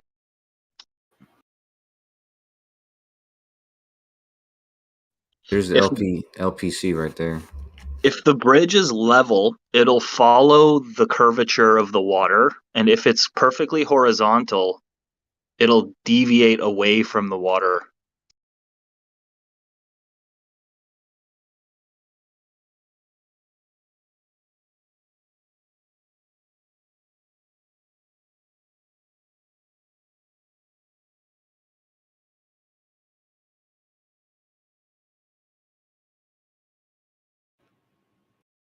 What have you done to decipher for yourself that water curves? Water definitely curves. Water curves like a wave, a water droplet. The hydrogen bonds. I'm talking about standing water in a. Yeah, It curves just the same. in order for it to get as many hydrogen bonds as possible, it collapses and forms a sphere. Like that's why like a raindrop forms a sphere. Raindrop is not in a sphere. Can you show me a raindrop in a container? When a raindrop falls, it's not a sphere, man. Well, it's a drop shape, isn't it? It's shaped It's not a that way. sphere. It's The point is, bullshit, it's- man. Yeah, Right. it's a drop shape. It's a drop shape. That's Yeah, the whole point. because of drag and air. Yeah, sure. Yeah, or So it's not a sphere. It's literally never spherical ever. And when it lands on the ground, it then pulls out. Right. So then appealing to a raindrop, yeah, is irrelevant. A raindrop is curved. What else do you We're want? not okay. Is the Earth a raindrop? Very, very large. Yeah, raindrop. Yeah. Okay, so a raindrop, an actual raindrop, has a massive lump of land in it, and it just floats. At those scales, yeah. And it just floats around a fireball as well. That's what it does. Well, yeah, that's a whole nother debate. I think the point here is that they're not analogous for about 10 different reasons. Yeah. But were you saying water doesn't curve? There's many examples of it curving. Yeah, but man, this is what trolling looks like. We're not talking about surface tension. We're not talking about droplets. We're not talking about bloops of water off the corner of your house down into a bucket. That's not what we're talking about, and you know it. So stop wasting our time. It's not a waste of time. So is your claim that the same physics of like the surface tension of a raindrop is applicable to the Earth as a whole? And if so, like a raindrop is not a perfectly spherical shape, right? You know that it has a point at the top. Raindrops don't go 66,000 miles an hour. So at the direction that the Earth is not only spinning and then moving around the sun and then traveling within the galaxy, which specific part of the Earth has the pointy part for it to be the same exact principles that we see or that you're claiming a raindrop has? Furthermore, how does surface tension apply to that scale? In the container. It only has a pointy part when it's in the atmosphere, being subject to drag. If it was just free floating, for example, on sound waves, it does form a sphere without that pointy part. And if it's free, is the ocean in the atmosphere? Yes. So how is your retort of the raindrop being in the atmosphere different from that of the ocean? Understanding why water can form into a sphere, understanding why it forms into a raindrop, is pretty key to tension and pressure. Why the Earth is the shape that it is. So it's surface tension and pressure of the atmosphere around it. So can you give me how these come in? It's maximizing the space. That's the surface tension part, right? Well, the hydrogen bonds, yeah. Right. And then we have the pressure of the atmosphere around it, right? So it's pressing equally on all sides, giving it the shape. No, that's not why it's getting the shape. Because it would get the same shape free floating in the quote unquote, ISS there, like when they drip a drop, like, and it just goes floating around. Right. It stays the spherical shape because of the bonds between the atoms. It's trying to maximize the amount of bonds, like, so it folds itself on itself, and it creates a sphere. What causes the water to deviate from that shape at any point? Other forces, other forces can easily overcome, like wind or air resistance, wind resistance. For example, that the raindrop becomes pointy because it's falling and it's experiencing drag. Sure. So how is a raindrop applicable to like an ocean that is obviously resting on a ocean floor? It obviously has containment with the shorelines. Wouldn't you say that a bowl of water would be more analogous to a ocean or a lake than a raindrop would? Wouldn't you say the physics at play in a bowl of water or a puddle of water would be more applicable to an ocean or a lake like we were talking about previously than what's taking place within a raindrop? No, I wouldn't say that. I would say a bowl of water free floating in space versus a drop of water free floating in space. The drop of water would represent Earth way better in terms of why it created that shape. You're saying that based on an assumption that the Earth is some sort of thing free floating in some sort of quote unquote space. But what we experience here is, if I have a bowl of water, it's within the same environment as a raindrop. So why is the bowl of water exhibiting the behavior that is more similar to what I experience when I go out and I see a lake or a puddle or the ocean? Because water has weight.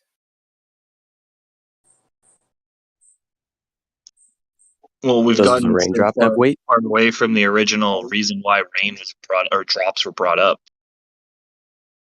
Why was it brought up? How is it applicable to the Earth? Does represent what you'd experience with like a lake and an ocean. Within a raindrop, what is the rocky formation that you see within a raindrop? You understand that water it's just H2O. If you want to go to the microscopic scale, I'm sure there's some dust in there and there's some other things. But you see where you fail to exhibit or give an example of how the raindrop is applicable to what we were talking about when we were talking about large bodies of water. Surface tension. We already discussed that, Dennis. Why it forms a sphere, why it curves in the first place. We've seen what water does in the ISS, right? Where do those things form little microspheres? Yeah, exactly. Well, we have obvious issues with those claims on their face to begin with, right? Why would you have a problem with you're in the vomit comet, or you're jumping off a building and something that's enclosed so the wind doesn't affect the water? These water droplets, what we're trying to say is, how is that applicable to the ocean? You have to first substantiate that the ocean is in some way, shape, or form in free fall. Have you demonstrated that? It has an acceleration acting on it because it has weight.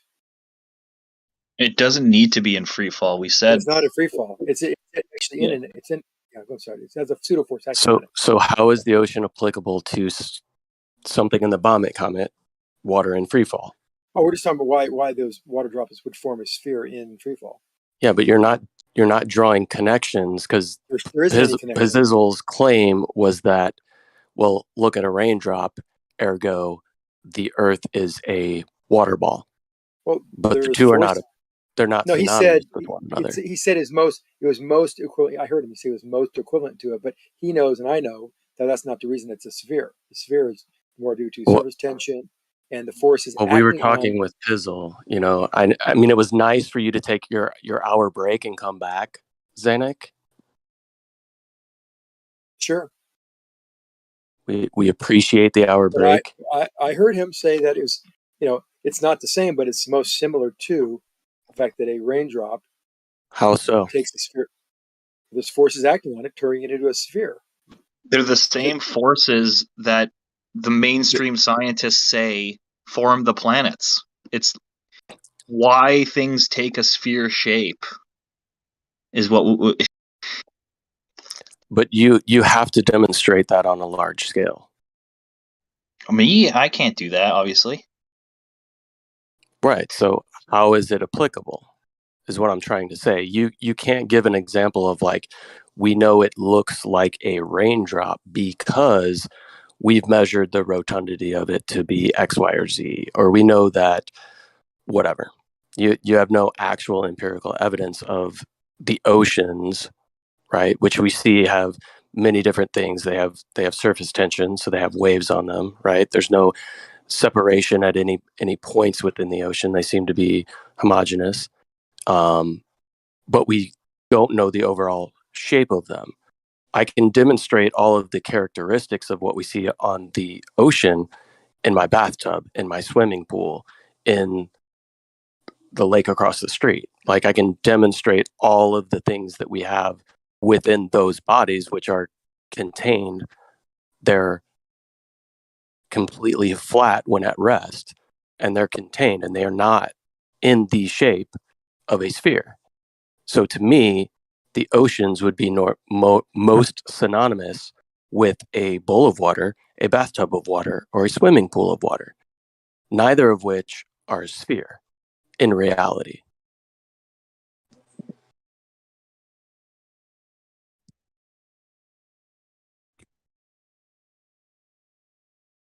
Your bowl is a half sphere. I can put water on a plate. Yeah. Is a water on a plate? Is that in any way, shape, or form close to a sphere?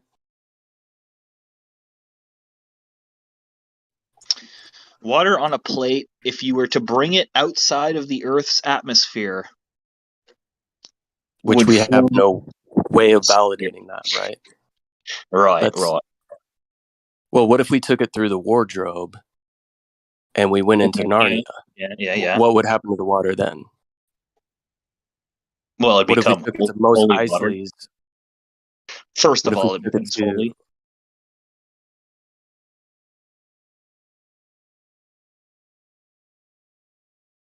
Let's move away from this subject.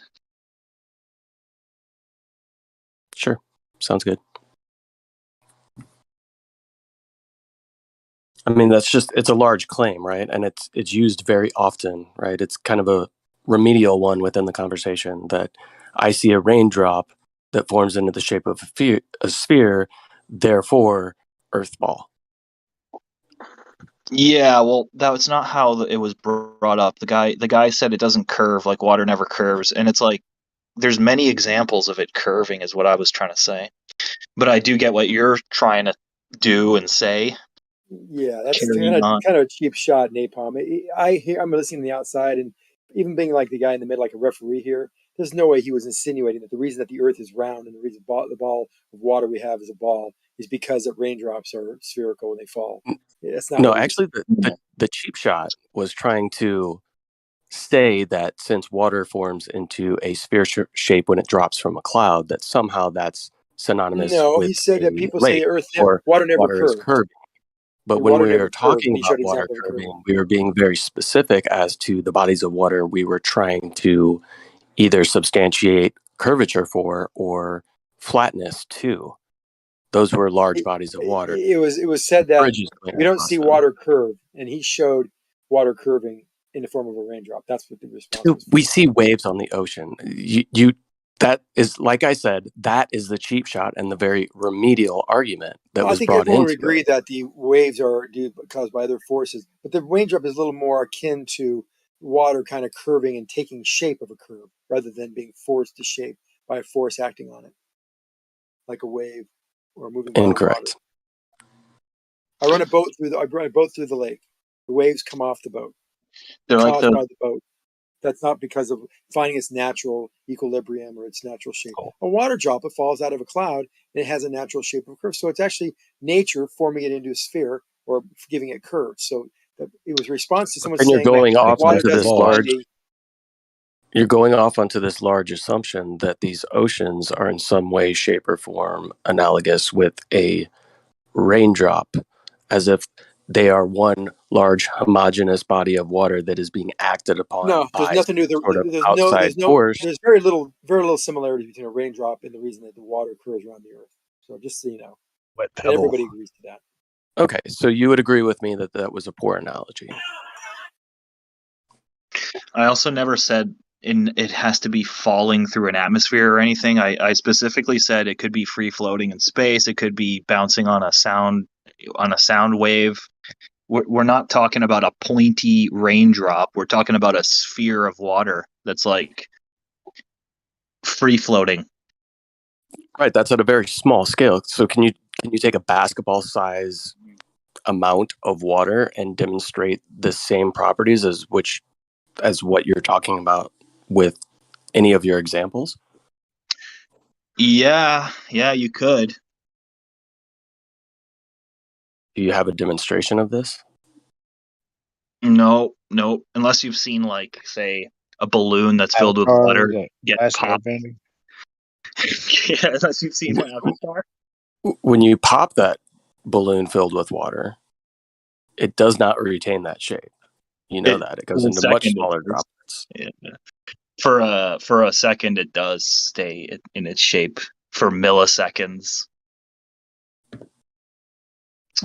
But that's okay. nothing. If that's your argument, sure, bud. I don't know what's done.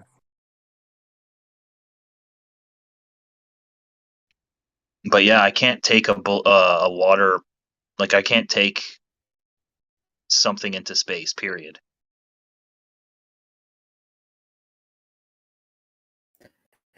What if, like, you know, like a force or something is acting on the water, though? I mean, you would agree that the water would, you know, do certain things, right? Like make, you know, different shapes and whatnot. Like, you know, like you've seen that fish tank video where they're spinning it around and the water's like concave. Yeah, 100%. We even said, like, raindrops become pointy because of air friction or friction. I don't disagree that forces can act upon water, right? But the claim is that since water forms into a droplet at very small quantities, that somehow that's analogous with the Earth as a whole. That's what I disagree with. Forces act upon water. Yeah. But that's why I also brought up the fish tank example. Have you ever seen that video where they're spinning the fish tank and the water is like concave, Yes, whatever? Arma. Yes. Yeah, so but that has nothing to do with what. The point I'm trying to get at is that water? Is that water convex or concave? That's concave, but that's not the point. The point I'm trying to get at is though. No. Oh yeah. I'm sorry. Yeah. Yeah, that's the whole like anyway, argument, right? If we want to go into this, know me. you want to go into the centrifuge argument, and it's the exact opposite of what you guys are trying to claim. Right, it's the exact opposite, so it's irrelevant. No, it's not irrelevant because you're missing the point. The whole point is that if you have like a force or something acting on the water, it'll change shape or whatever, right? All we're saying is that with the ball Earth, we have gravity. What? Okay, but listen, hold on, Arma. If you put that same amount of volume on a merry-go-round and rotated the merry-go-round the same speed as you did the fish tank, what would the water do then? On a merry-go-round? Yeah. I don't know. The same speed as the fish tank. Look, you have a certain amount of water in the fish tank. You simply take that same volume of water, dump it on a merry-go-round, and rotate the merry-go-round. Is the water going to do the same thing as in the fish tank? No, but that's why. That's not. Why? Well, in the merry-go-round one, it's not, you know, containing it, whatever. Obviously, it's gonna. It's there's a container. Yeah, but that's beside. No, you're missing the whole point. My whole argument is that if you have forces, you are. You're misrepresenting my argument. Armor, whatever is not a shape, okay? Okay, let me finish my argument first, then you guys can talk, right? Because this is ridiculous, right? My whole argument was that if you have forces acting on water, right, it can change the shape. In the fish tank example, right, the water is concave, right? All I'm saying is with the ball Earth, right, we have, you know, gravity, and instead of it being, you know, concave or flat, whatever, it's going to conform to the ball. All right, that's what gravity does. It conforms to the ball. With the centrifugal forces in the fish tank, it's going to do the concave thing, right? Different, you know, depending on the scenario, depending on the context, you get different shapes. All right. You guys are misrepresenting my argument. Because I'm not saying that, like, no, you guys are misrepresenting it. All right. Just not at all. No, we're not. Yes, you are. No, we're pointing out. We're pointing out. No, because I literally said, once again, when you have forces acting on water, right, you get like different shapes and whatnot. All right. I never said it had to be convex or whatever. Or concave. I was just saying you get different shapes. That was my whole argument. Yeah, but the reason why you have a concave shape to the water with is important. The context is important. It's in a fucking fish. Why are tank, you right? like fucking? Are you in? Because you're misrepresenting my argument. You're misrepresenting it. Twins. No, I'm not. Yes, Arma. You are. You're missing the context. Go on. Go ahead. Someone mute him. Oh, go ahead. You know. I'm trying to explain that the reason why you have a concave surface in a fish tank when you spin it is because it's contained. Yeah, you understand, right? For you to have centrifugal forces, right, in the water to do what it does, in that scenario, you do need a container because otherwise it's going to fly off. But with gravity, it's a different scenario. We're not dealing with centrifugal forces. We're dealing with gravity, which is going to pull things towards it, all right? You're missing the context. That's why I keep saying you're misrepresenting my argument. No, all right? there is hold on. centrifugal. Yes, but Convex. gravity, I get that, Arma right? But is gravity is Arma going to is be overcoming that with the ball Earth, all right? Arma, is your claim that a raindrop is held together due to gravity? Gravity is the cause of the shape of a raindrop, which isn't a No. sphere, by the way. No, a raindrop, from my understanding, it takes its shape from a few factors, but for the most part, water likes to turn into like little drops because of like the water tension, I believe, or some shit like that. Nonetheless, that's still something acting on it. All right, that's why you get that shape. My whole argument is that literally, if you have forces of shit acting on the water, you're gonna have different shapes. And with the ball Earth, it's gravity pulling it towards the ball. All right, it's gonna conform to the ball. Except you can demonstrate concavity in a fish tank. You can't demonstrate convexity anywhere.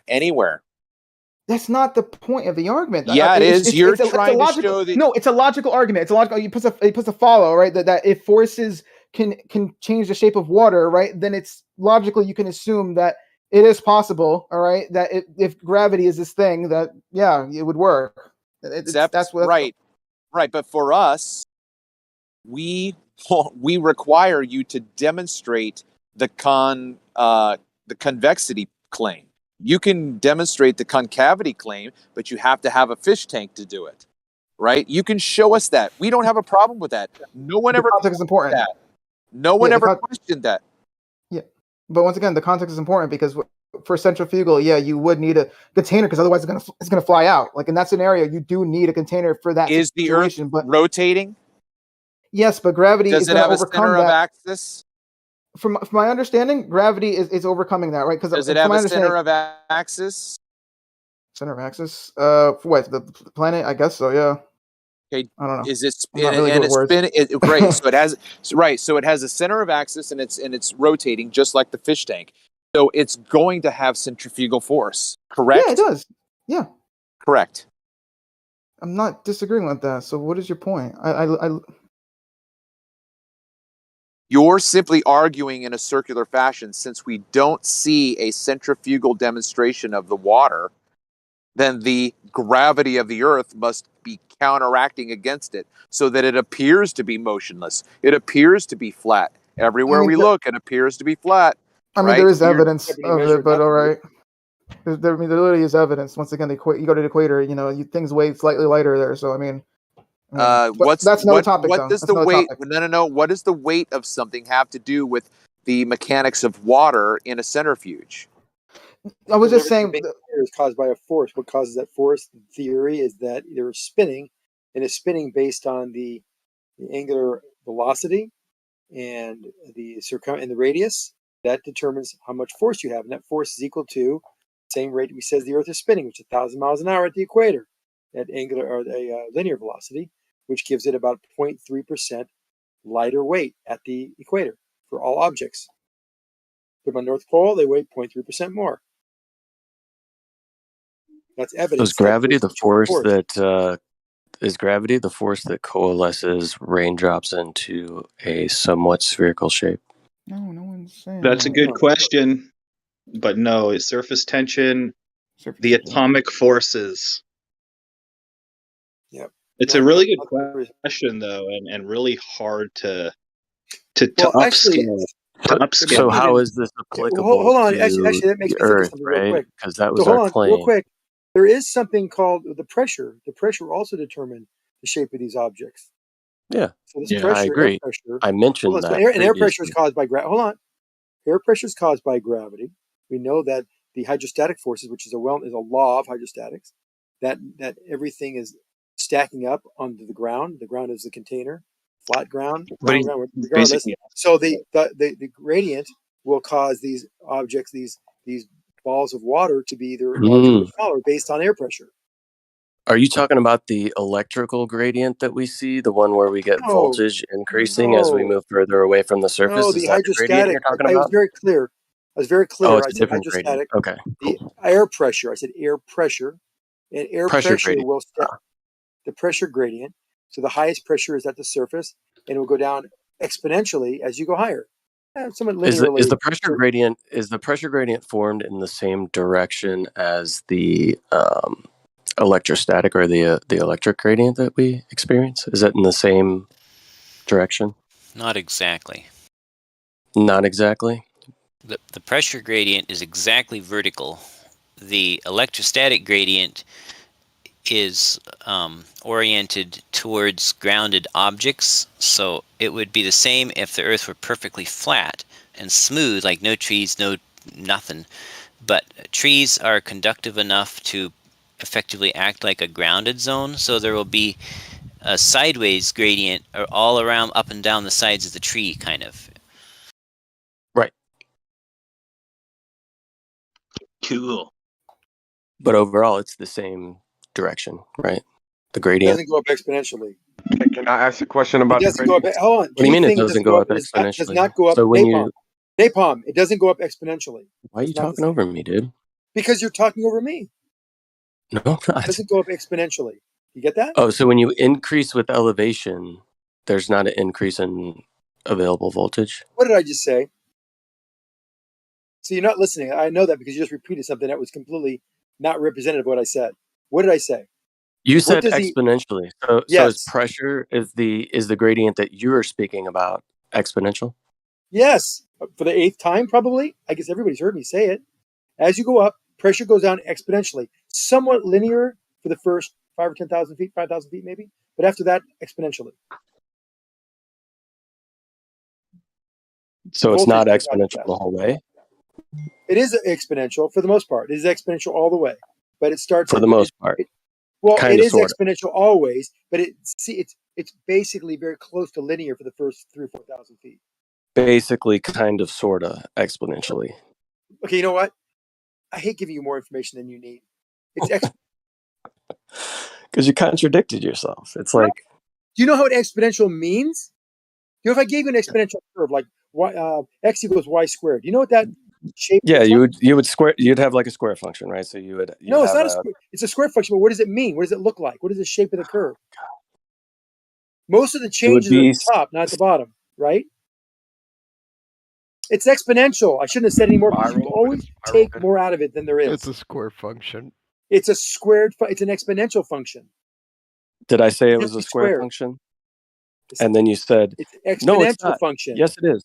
Blah, blah, blah. You're a double speaker. Go ahead I'm and have not the floor. double speaking at all. The reason that an exponential function will have very small changes that can be somewhat linear in the beginning, and then they are accelerated as you go higher. That's kind of what we see in the atmosphere because it is an exponential function. No question about it. It's absolutely positively exponential. I shouldn't have added anymore because you always take some little nugget. See, I got you. You're double speaking. No, I'm not. I'm trying to make it clear for you to understand what the atmosphere does. And the hydrostatics are very clear. They're laws. I don't need you to act like you're making it There's clear never for me. exceptions. You're just muddying the waters. I can hear you talking over me. I can't hear you if you're talking over me. So we know they're exponential. We measure them to be exponential, and we can measure those values from the surface to the highest heights we possibly can reach up at 120,000 feet. They're exponential, and they're not related to, in proportion to, any kind of electric grid or gradient. You're an interesting actor. I never asked if they were directly related to that. Anyways, You did. You said. I don't even remember what Is we it were the talking same? You about. said, is it the same as the electric gradient? Is it the same? You were trying to I insinuate that didn't somehow say the is it pressure the is exact determined. same. I said, is it in the same direction, right? Does it increase with elevation? Is the gradient laid out in the same orientation? That's all I said. I didn't say are they exactly synonymous? Are they exponential? Do they follow the exact same, exponential You said the word "same" several increase times, and and blah was blah already blah? I Jesse didn't already say spoke any to of you and that. said You just that decided to add all of that to certain. the conversation, and then you're still whatever, dude. Just go ahead and take over the server. Have fun.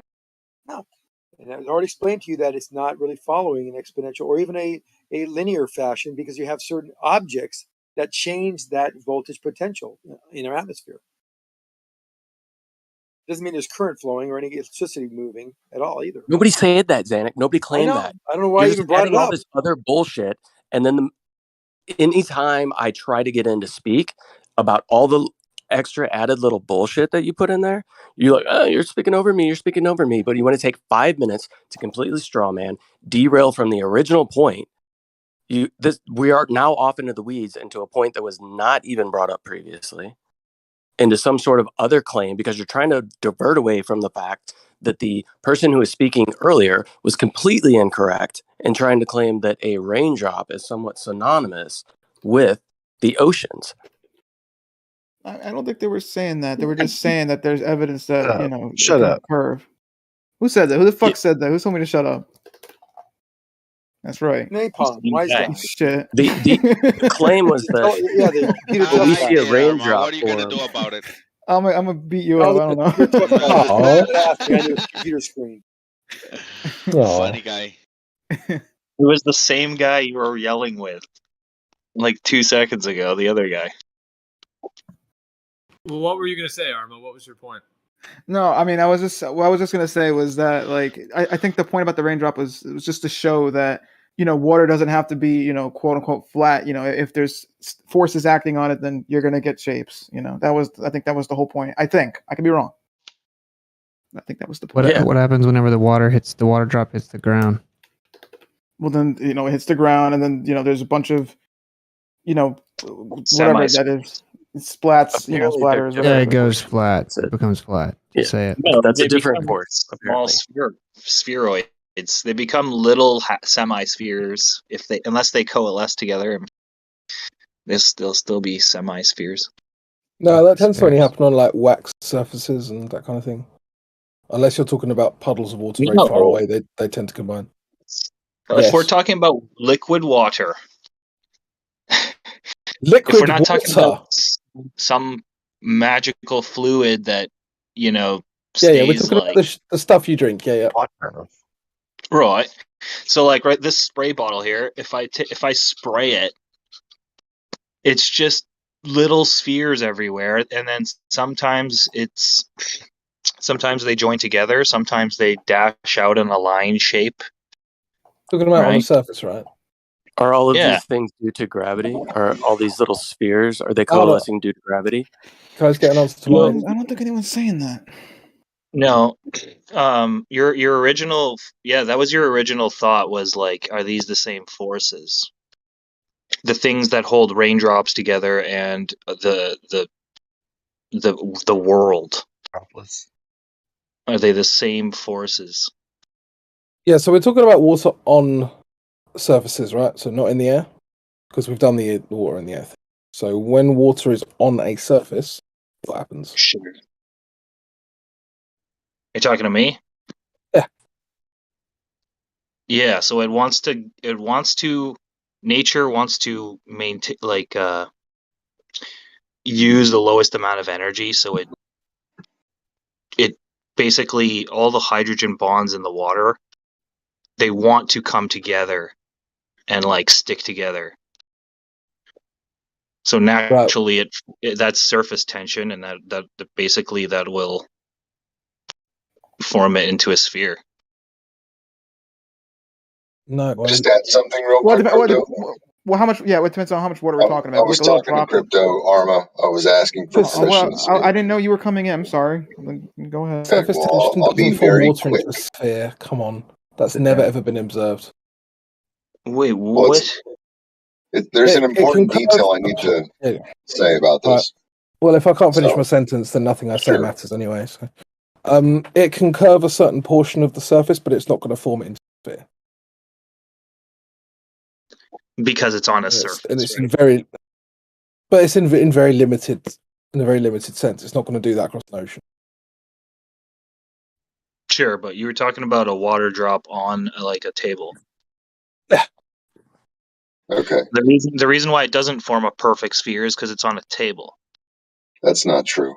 Look, I might be lagging, so I apologize if I clip anybody, but if you change the charge negative or positive to the water itself, you can actually strengthen and loosen the surface tension itself. So it's literally a variable in that process. You mean by adding or removing electrons with a negative charge?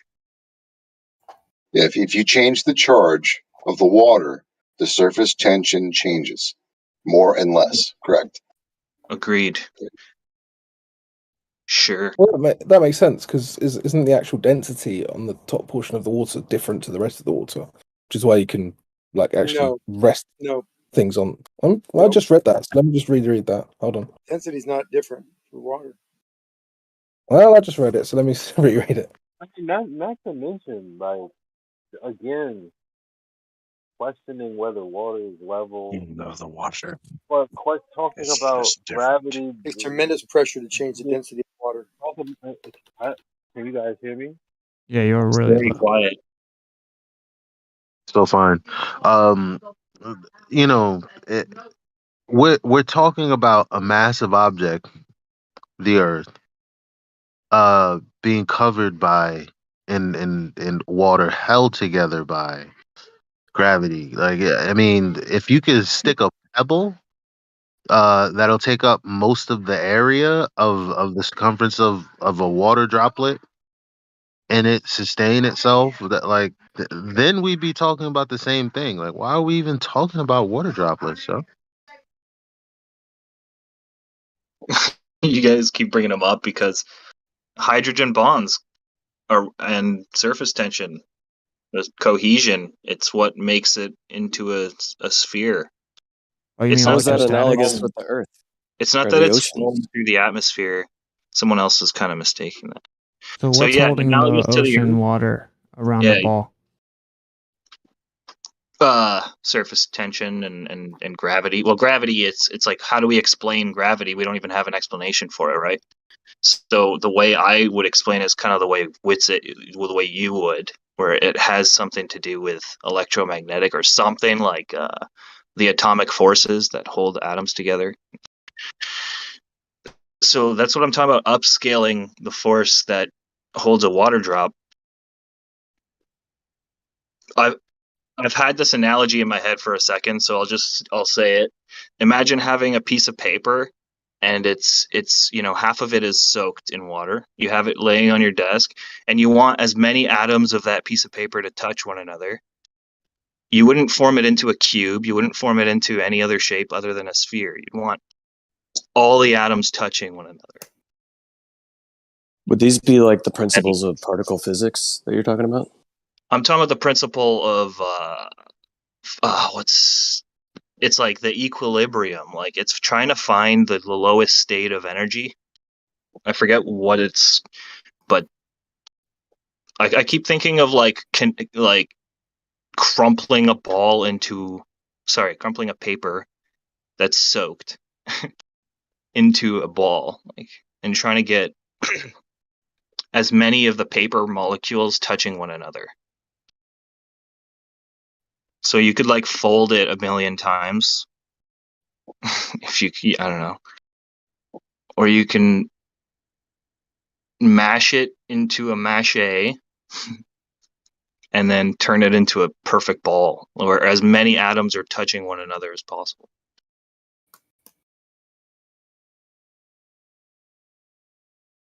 I think you might have lost us. Yeah. It's trying to seek the greatest amount of mass for the smallest amount of area. So that's why nature takes the form of spherical. How about we try to figure out what the argument is, all right? Because I mean, earlier I was mentioning how just forces acting on water can make shapes and whatnot, and I'm just arguing the logic behind it. Don't you think leaves would pile themselves in a world where shit was attracted by shit and not the other fucking way around, where leaf piles blow down? Hold on. Was that your yard a mess? Okay, bye. Wait, what just happened? I love the claim about nature forming things into spheres, but when I look around in nature, I don't see spheres everywhere. Can I ask a question? Was I not just talking and then another guy interrupted me and now you're talking? Like what's going on? Go ahead, your turn. No, I'm done. But I mean, Like I moving the don't ball, fucking like get this. I'm talking and then somebody someone throw else the is ball talking. to somebody else. Who is this now? Don't let Hey, Arma Arma. talk. Who has the conch shell? Arma, you sound kind of upset, man. What's Yeah, going because this on? shit always happens. I'll be talking and then someone's like, okay, whatever. It's like I'm talking Arma here. in All the right. middle. I mean, I've never heard you this upset before, from though. New York, Like bro. maybe we could just, have a discussion. It's like, calm down, I'm walking. Hey, here. I'm talking here. Yeah, I'm Everybody give talking him some here. space now. Jeez Louise. No, it's Get in fine. where you fit in. Don't even worry about it. But yeah, jeez. Hey, don't worry about it. Yeah. Forget about it. It's either designed that way or it's a law of physics where it wants to do that. Well, maybe say your point again, Arma. No, it's done. I think. I mean, I don't know, man. All I was saying is I wanted to know, like, what the argument actually is because it seems to like I feel like it's sort of vague right now what the argument is. All I was saying is that forces acting on water, you can get different shapes, right? But then I think other people are arguing, oh, well, can you prove it? So what is it? Is it proving it, or is it just like we're talking about the theory? Like, what is the actual argument? Can I get clarification on that? Because I'm kind of confused on what the argument is. Like what There is no argument. We're having a great discussion. Oh, is this discussion? Okay. Yeah, I think that was to you, Pizzle, because you brought up the raindrop. So. Well, it's no, so long now. It's so long ago. Well, it was more so to the flat earthers like arguing against like my point about the force and whatnot. Like what is like, like, what are the flat earthers arguing right now? Because I'm not quite sure. Like they're not really You're arguing. Well, here's the thing, Arma. You're arguing forces act on water, therefore gravity ball. Right, but you're not applying the principles of gravity at all whatsoever within your examples that you're giving about forces acting on water. Well, so it's like if you want to try to make like claims and stuff, it needs to follow what we're exactly talking about, and that's kind of what I was saying to Pizzle when he brought up the raindrop in the first place. I was like, how is this applicable to oceans or lakes or large bodies of water that are at rest and appear to be contained within the banks or shorelines? Like, how is a raindrop applicable? In the same way that you can't pour water onto a ball because you're gonna be like, obviously it's gonna drain off to the floor because that's where the gravity is. Well, I mean, following that logic, I mean, there's no way to apply that to a raindrop. Because your raindrop doesn't do that. Like, you see that there's no equality in any sense. Not here. Not. Okay, so Yeah, so like I guess, water will pour off a ball, but as it pours off the ball, it'll be droplets.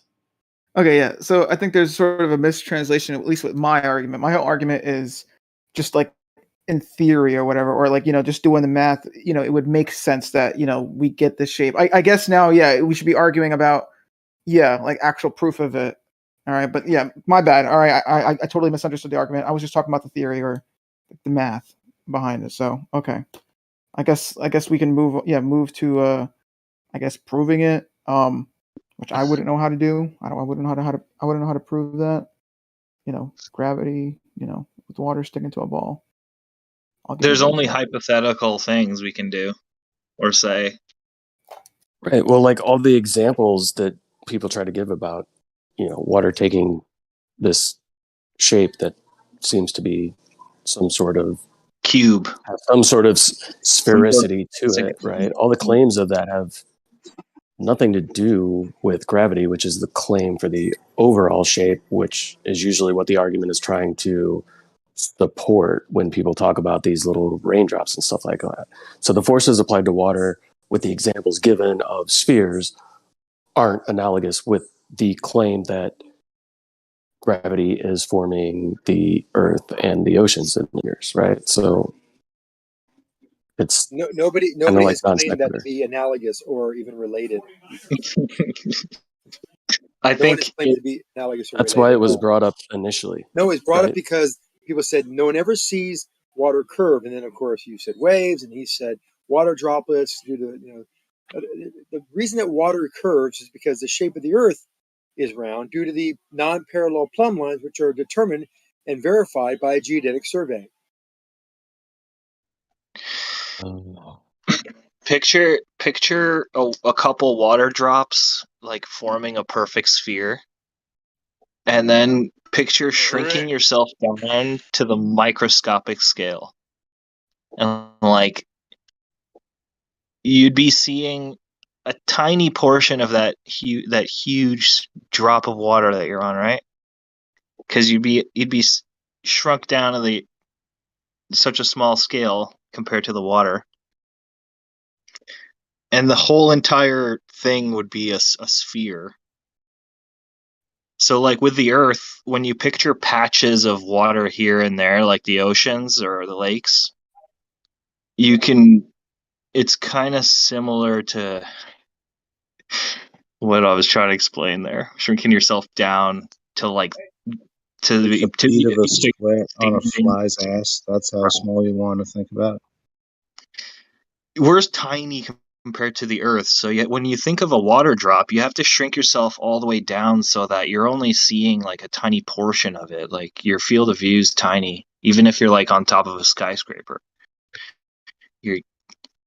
So you gotta, if we're talking about water droplets and the sphere that it creates, the surface tension that's occurring, it's like we're only seeing a tiny fraction of that when we look at a lake or an ocean. So like you could have, for example, bowls of water sitting on the Earth, and then oceans curving because they're not in a bowl. Like you could have a perfectly flat like surface of water. Oceans are in a bowl. Yeah, and they are technically, yeah, because gravity's pulling everything down.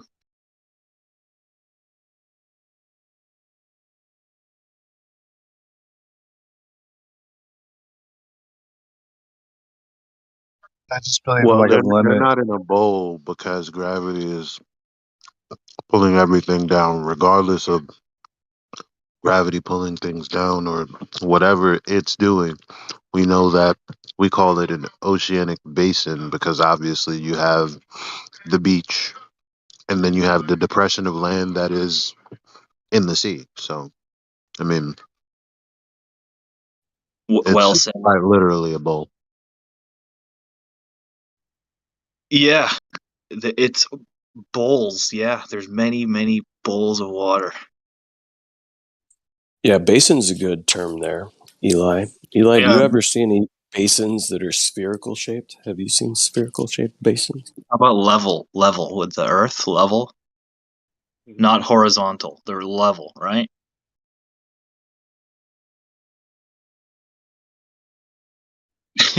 Spherical. Like a bridge stays level over the water. It's not a horizontal, perfectly straight bridge. It stays level, no matter how like freaking Define level. level. That's a nice one. We're just going to get into a semantical argument here, Yeah, but staying I like, think your bridge is like Simon and Garfunkel's at this point. so like 4 meters above the surface is 4 meters above the surface of sea level. All right. That's level. Like if you want to stay 4 meters above the surface of sea level, you stay 4 meters above it. But if you want to stay perfectly straight at the beginning at 4 meters, and then you want to extend out into the horizon and stay a perfectly horizontal line, the ground will deviate away from that perfectly horizontal line. I'm kind of just rambling right now, you know. Yep. Yeah, and honestly, what you're saying isn't anything new to anyone. It's so funny. It's just my turn. It's just my turn, guys. Spitting it out.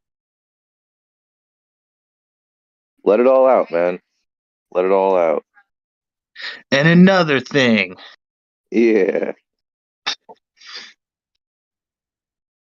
I don't know. The moon is hollow. It rang like a bell when we crashed the satellite into it. Who was saying Whatever. water is a sphere droplets? Who's saying that? Hey, I was saying that. Saying what, sorry? Water forms in a ball, you were saying, little spheres? Yeah. Where do you see that? Everywhere. Hey, Like you what? know what? You know what Give us an shape example. water takes on a foundation? On a foundation. I would Yeah, like an like example of that. if a droplet of water has a foundation it's resting upon, what shape is water then? You guys are talking about water dropping semi. already. How did it got on the top in the first place? Was it spheres when it got in the top? All right, never mind, I guess. I don't know what you're asking right now. You're talking about water falling, water droplets, yeah? No, How did I'm it not get on the top in the talking first about place? falling. I'm talking about you get a little dropper, little eyedropper, and you release one drop of water from the eyedropper onto a surface, onto a level foundation. Now what shape is the water?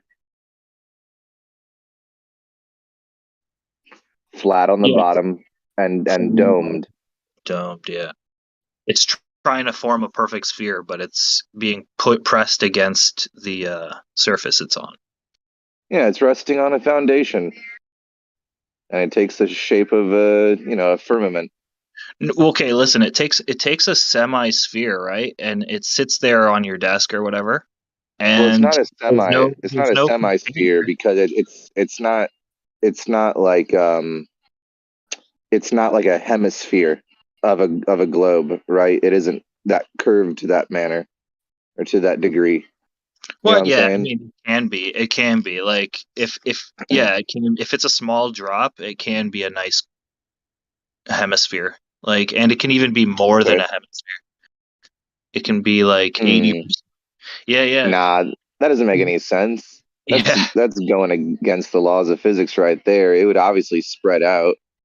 No, if it's a really tiny drop, it'll eventually it'll become like it'll be basically 50% of a sphere, like, or It will more. evaporate, isn't it? In other words, it'll you said evaporate. more. You won't have more you than won't have that shape. No way. You can't make a spike of water. Not a spike, but a very almost anything perfect. more than anything more than a hemisphere is gonna be a spike or heading towards that in my terminology. Yeah, the forces of the atomic forces and the surface tension of the water and the atmosphere pushing down in it want it to basically if it was like on a hot surface, it'll like roll off, right? Sure. Because little pockets of air like get under there and I don't know, it glides off. So if I put my kettle on, which vector is going to go to water? What, sorry? If I put my kettle on, which vector is going to go to water?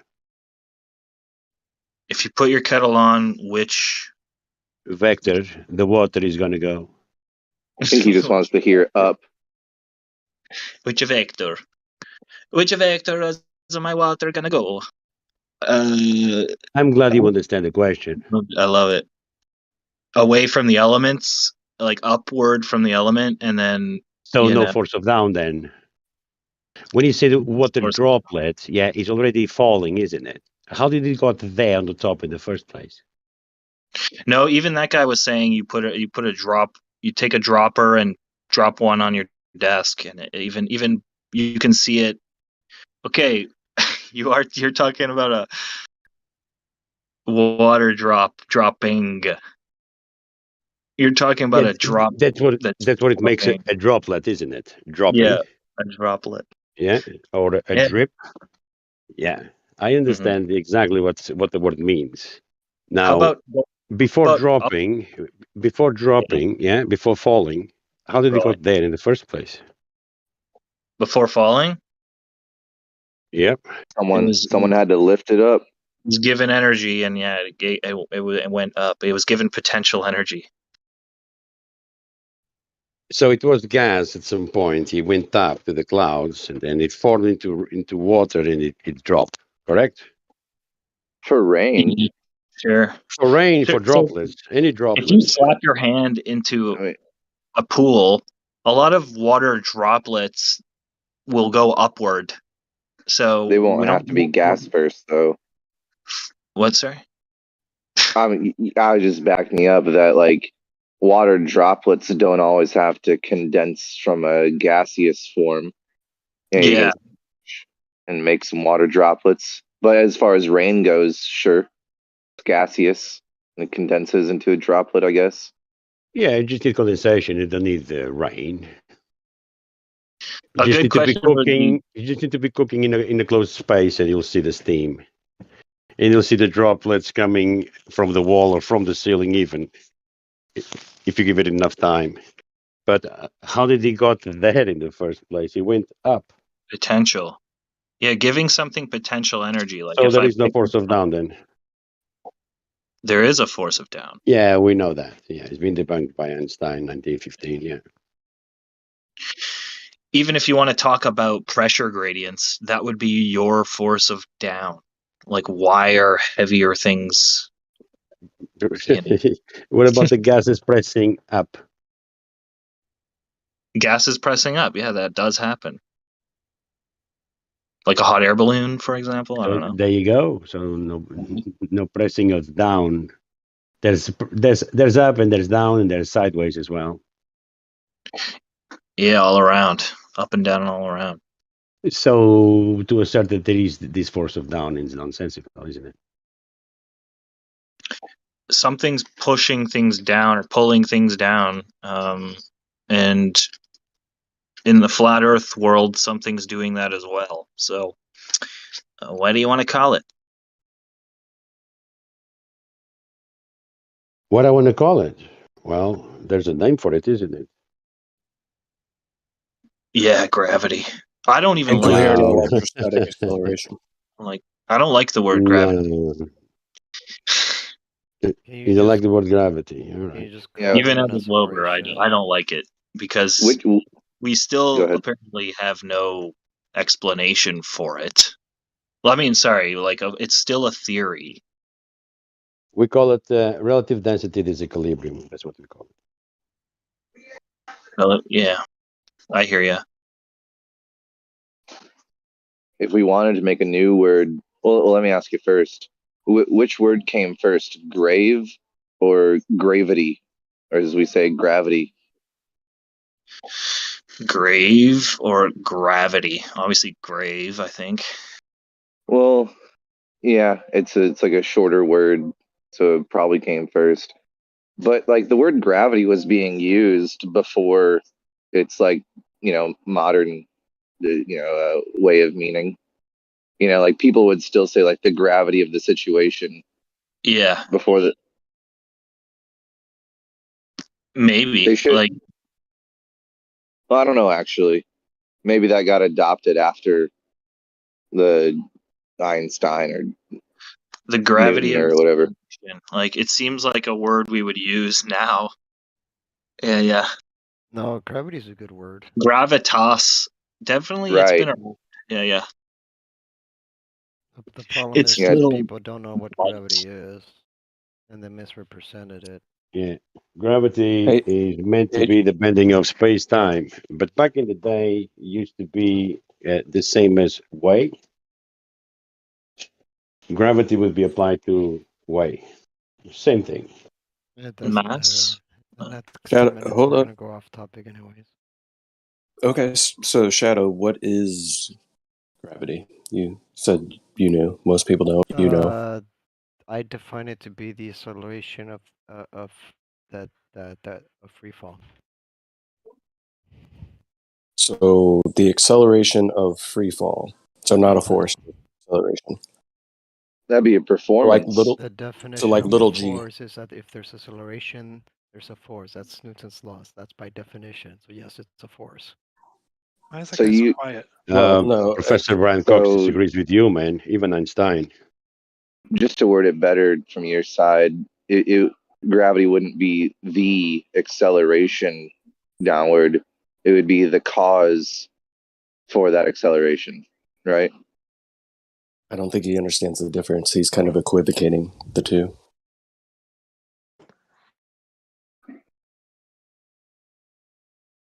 And Shadow, do you know the difference? You would be trapped into claiming gravity is a force, but that's not even a position that anyone who wants to stand by nowadays. We use it in orbital mechanics. It works just fine. You don't know what you're talking about.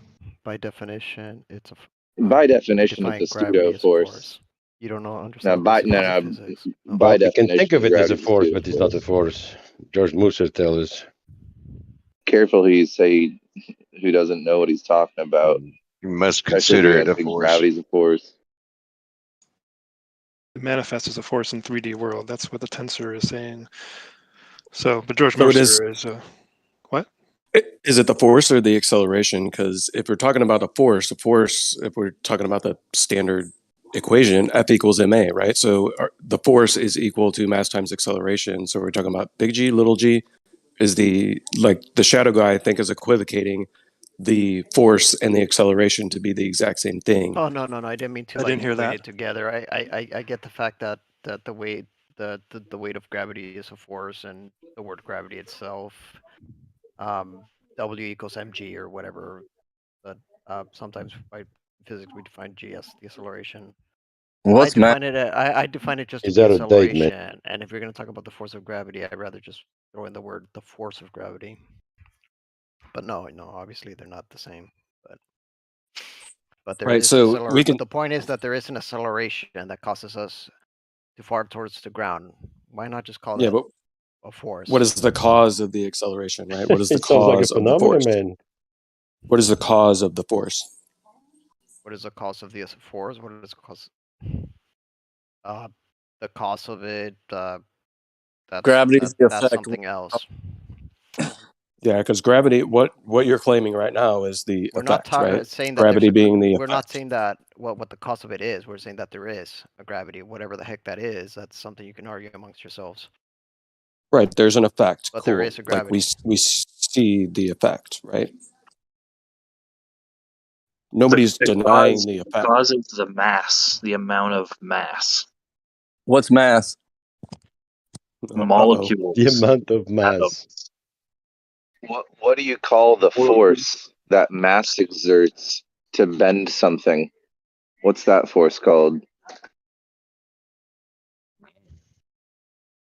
If mass is bending something, obviously it takes a force in order to bend something.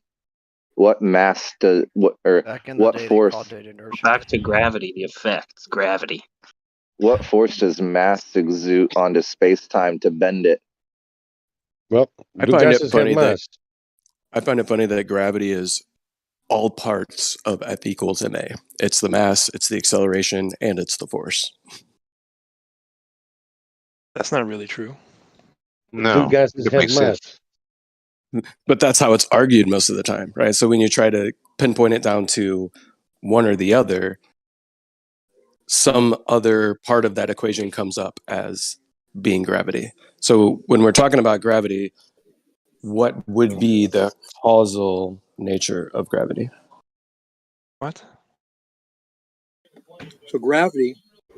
What is the warping and cause? bending of space-time. Are you asking the source of gravity? Yeah, men. So once again, mass, and then you could say that the atomic forces between the atoms that hold together that mass. Atomic forces are the cause of gravity? No. That's a theory. No. That's a theory. It's not right. Is that That's your not working theory? That's okay. The theory. What's the hypothesis? Not a Yeah. scientific theory. It's not a scientific theory. However, at like the atomic scale, That's what I thought. yeah, you can make those ribbons extend past the like. I feel like that's what's happening at a mass scale is we're basically we're like it's too stupid to say, but Yeah, I basically agree. I yeah. agree. My balloon has mass and it's going up. Due to the buoyant force. And my fish, when it dies, it goes up. It doesn't go to the bottom of the tank. Is it possible there's more than one force acting on objects at a time? There is no other force. There is no forces, man. It's been debunked. Gravity is not the force. Not We all all know fish that. It's depending float on up. space-time. So all you have is nuh-uh. I've had It's fish depending that on died. space-time, man. They claim gravity's debunked, but it's not. It's It's depending on space-time. By Guys, Einstein's description, which is a little complicated. This law of gravity, we know the effects. The cause we can debate about. But we do know things Law have of gravity. Declare it, Sonic. Declare it. So we know things accelerate. Why in free fall do you feel nothing? Why is everything falling? We're not. At This acceleration has rate been the with last respect- 4 can I- days, can bro. I- It's been can the I last 4 please days, Xanax. finish a We're sentence? not going down that road. Can I dude. fail? No, I'm going to finish the sentence. Let me finish. We observe things going to the ground at 9.8 meters per second squared. We know that acceleration exists. We can watch it. Like my balloon. However, can I finish the sentence? One statement's going to follow one more. It's usually just one after that. I'm not going to go on forever. So we know this acceleration is there, but we know things that accelerate require force behind them. But why do we feel weightless when we're falling? So the answer to that is this bending or warping of space-time. There's no force that's needed to do that. There's just a distortion of space-time itself by virtue of mass being near it or in it. That explains why we're free-falling and have nothing acting So on us. did you say that there is no force related to that acceleration? That's what you just said. No, there's no force. It's a pseudo force because there's not. Actually, what happens is the mass actually is not falling. It's not accelerating. Everything else is accelerating around it. That sounds This more is like the mind fuck of relativity. Yeah, that sounds more like gravity. So definitely not the force. Well, just try to understand, or maybe to explain why you jump, you feel weightless, and everything in your stomach is floating. Your mouth, the saliva in your mouth is floating. Why is there no forces acting? Yet we do measure a true acceleration. And if we have an acceleration like that in a car, you get pressed to the seat, you get pressed to the door at a turn.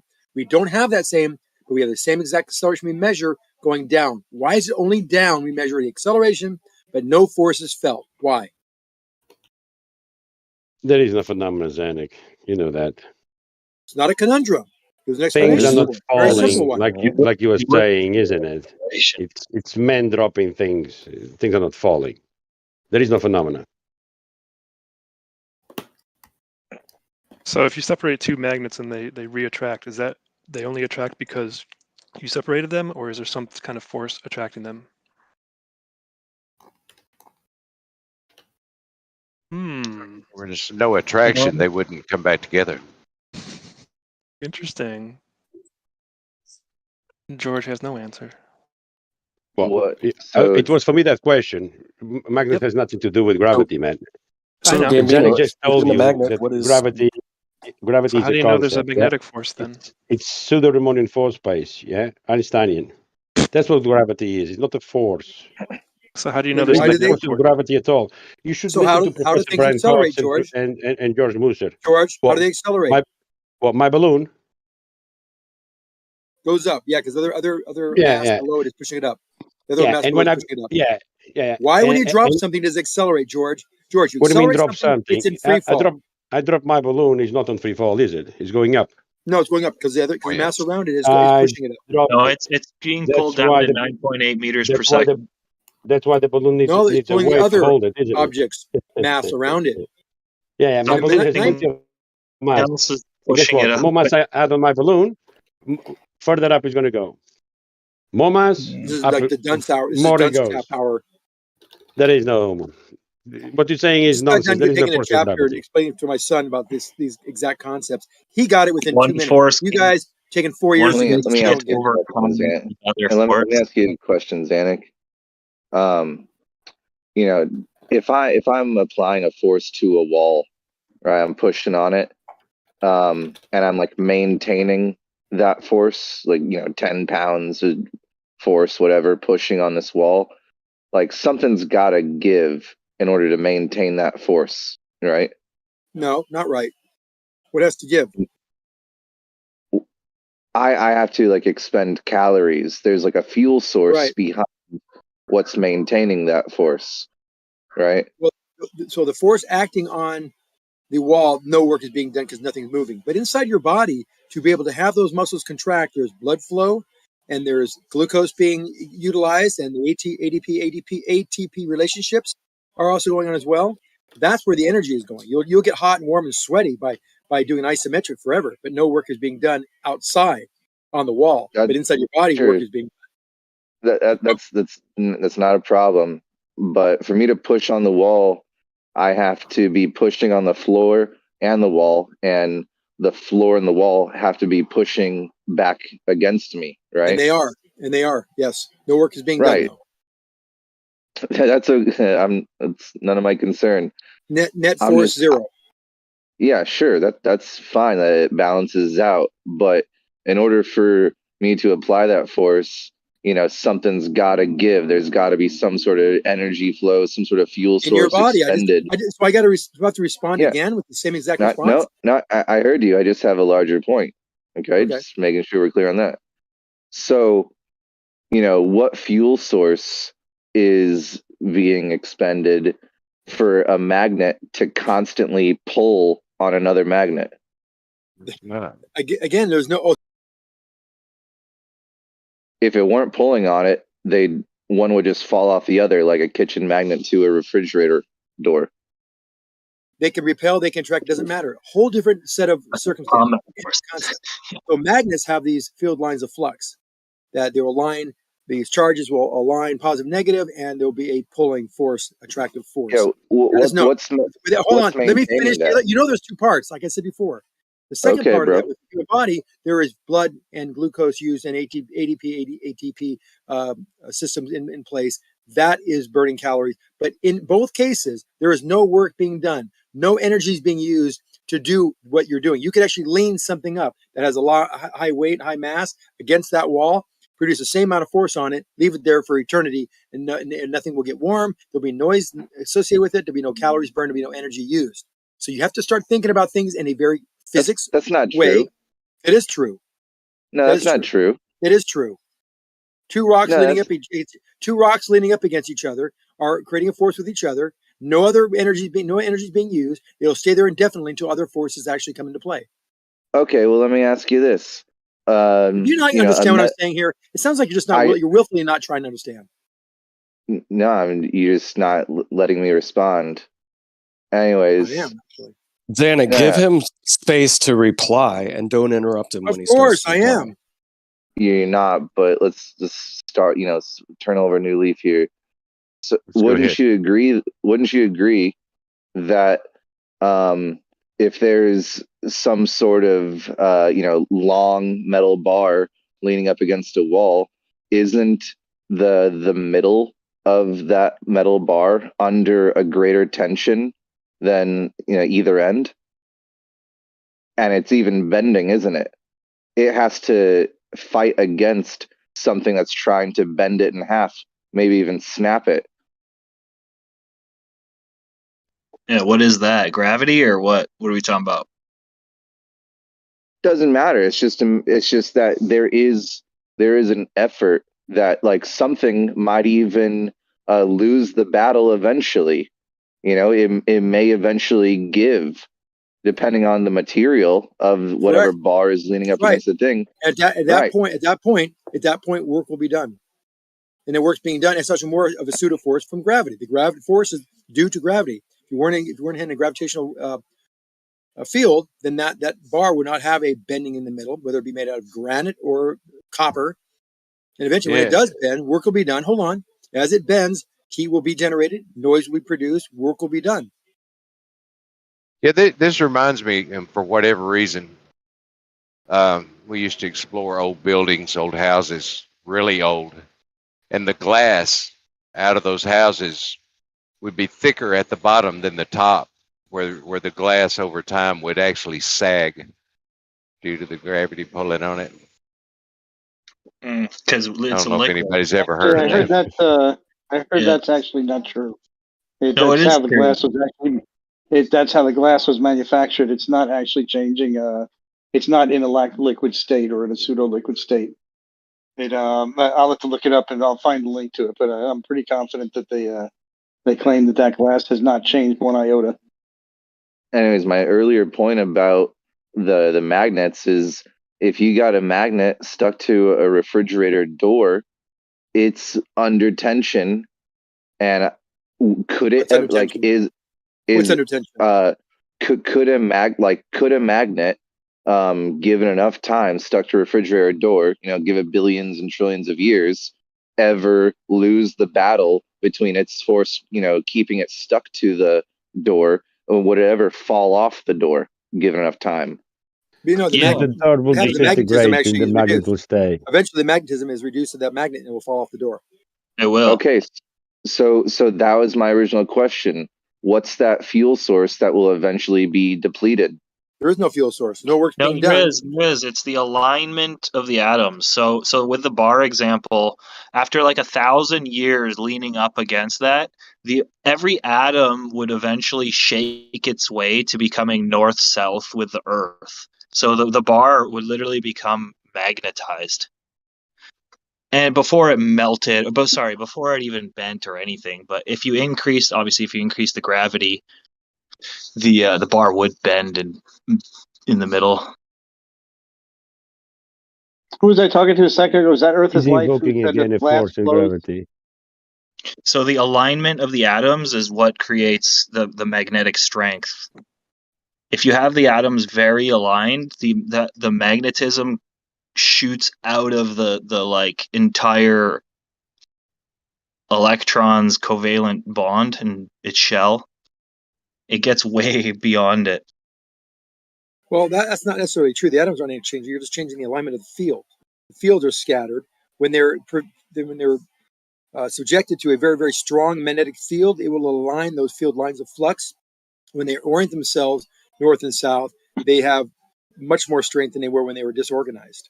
So it's not any kind of structure change at all. It's only the magnetic field is actually being aligned. That alignment can be undone, which is what's happening with, say, a magnet on a fridge or over time, over time in general.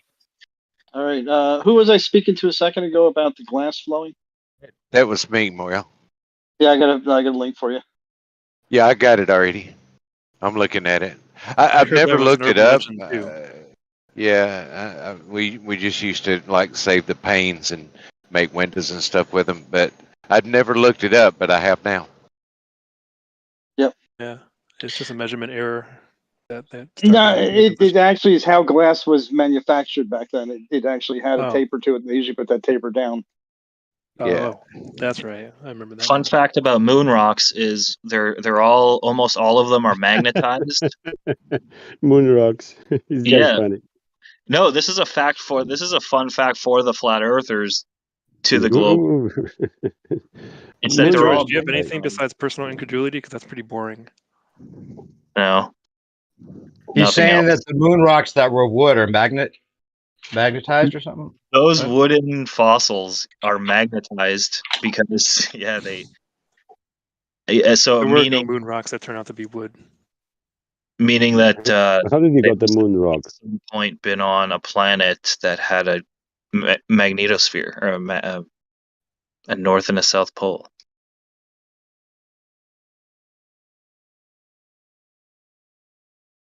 See, he's just declaring Fun things. fact, you said, or just fun idea? No, that's a fact. Is they're magnetic. They shouldn't be magnetic. Why shouldn't they be magnetic? They shouldn't be magnetic because the non-existent moon rocks. Yeah, the non-existent let him moon talk, rocks shouldn't George. be magnetic. Shut up, George. I want to hear him. I've already explained it. If you wanted the explanation, I just finished explaining it. I didn't hear it because someone was over talking you. They must have come from a planet that had a strong magnetic field. The moon at one time had a magnetic field. No. Wow. No.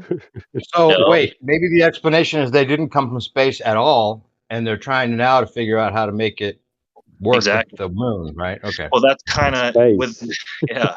Yeah, Along that's with real the- logical. That makes a lot of sense. Well, they're magnetic is Speculative. the thing. But there's a Wait, lot of you're magnetic saying fields on the rocks in moon. space does make sense? Ole, oh, It's wait, just Danny. verifying Actually, things, yeah. man. Nothing. For all the evidence leads. Of course it Yeah. does. The Magnetic imagination about of the evidence that you think is real, yeah. So you can Yeah, see rocks entering the they're atmosphere. verifying imaginary to reality. Yeah, they're Well, refining. the moon is obviously a big rock in space, right? Looks like one. Obviously. Good point. Well, We it did looks crash like something one. into it. Oh, it looks like one, so it's apparent then, not physical then. Well, what It's happens when very you fly obviously in? a rock. Yeah. Have you ever seen rocks flying in the air? I never seen one. Actually, See yeah, them kind of enter the a atmosphere. couple of dozen of them. So it's like a Atmosphere. Truman They Show. fall out of Sounds the like an sky all the equation, my time. friend. It looks more spongy when you zoom in on it. It has more of a spongy, kind of weird, like iridescent quality Right. almost. That looks like a sponge, yeah.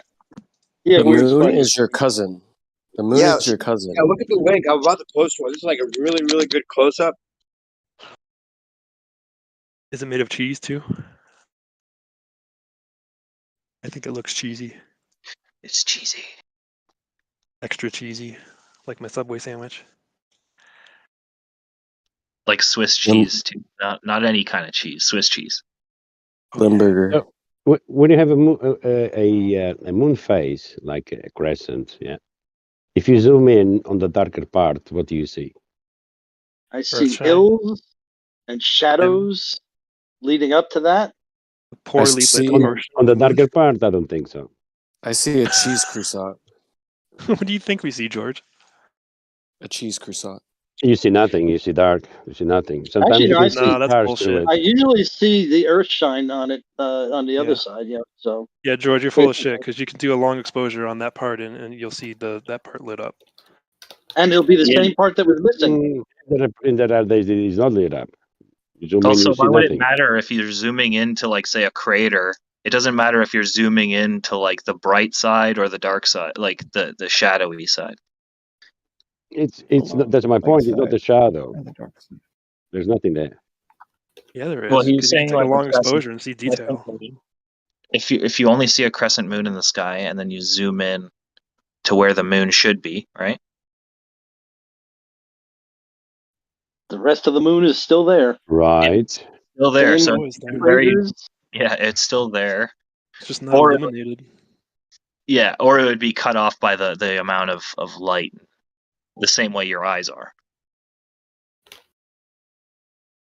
What? Making it not visible, isn't it? The amount of light It is pollution. visible. The lit part is visible. The non-lit part is not visible. To the It's naked eye, visible. maybe.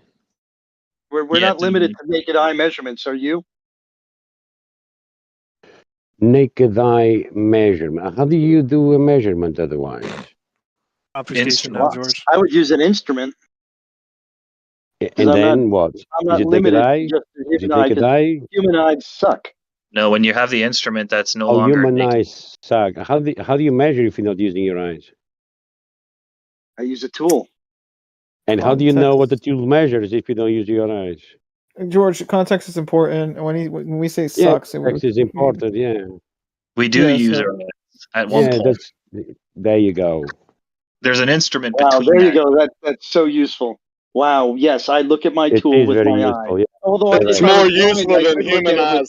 with- I could look at it with a braille, interface if I was blind, and still get the same fingertips suck. information. Fingertips Or you could- suck. Or you Do you can wear look at, glasses or what? or you can look at the hill and know how far away it is from you. Do you wear I glasses? think, a blind person could do that also with an audio interface. If you're looking through a pair of glasses, you're using a lens and like an instrument to view better. I'm not trying to say that you're Oh, using. welcome to Flat Earth, man. Oh, Jesus Christ. You mean with your eyes you're doing that. You're See using you an later. instrument. See you later, Moyak. Because the man would land on the moon at this point, and they would say, "Welcome to flat Earth." No. When people say on your side eyes suck and y'all don't say anything, tell that to a blind person, Moyak. In context, I think is important. I mean, he's not In saying context, he said eyes suck. No. The context was, I think, what was it, like measuring stuff, like, or being like really precise. I mean, your eyes aren't going to be able to get that precise. You know what I'm saying? Everybody knows I think human eyes has its limits, just like any other optical tool. Yes, we know in context it matters. Yeah, when you look at the measuring tape, you're not using your eyes. Are you measuring with your naked eye when you use a measuring tape? Sure. Yeah. Can.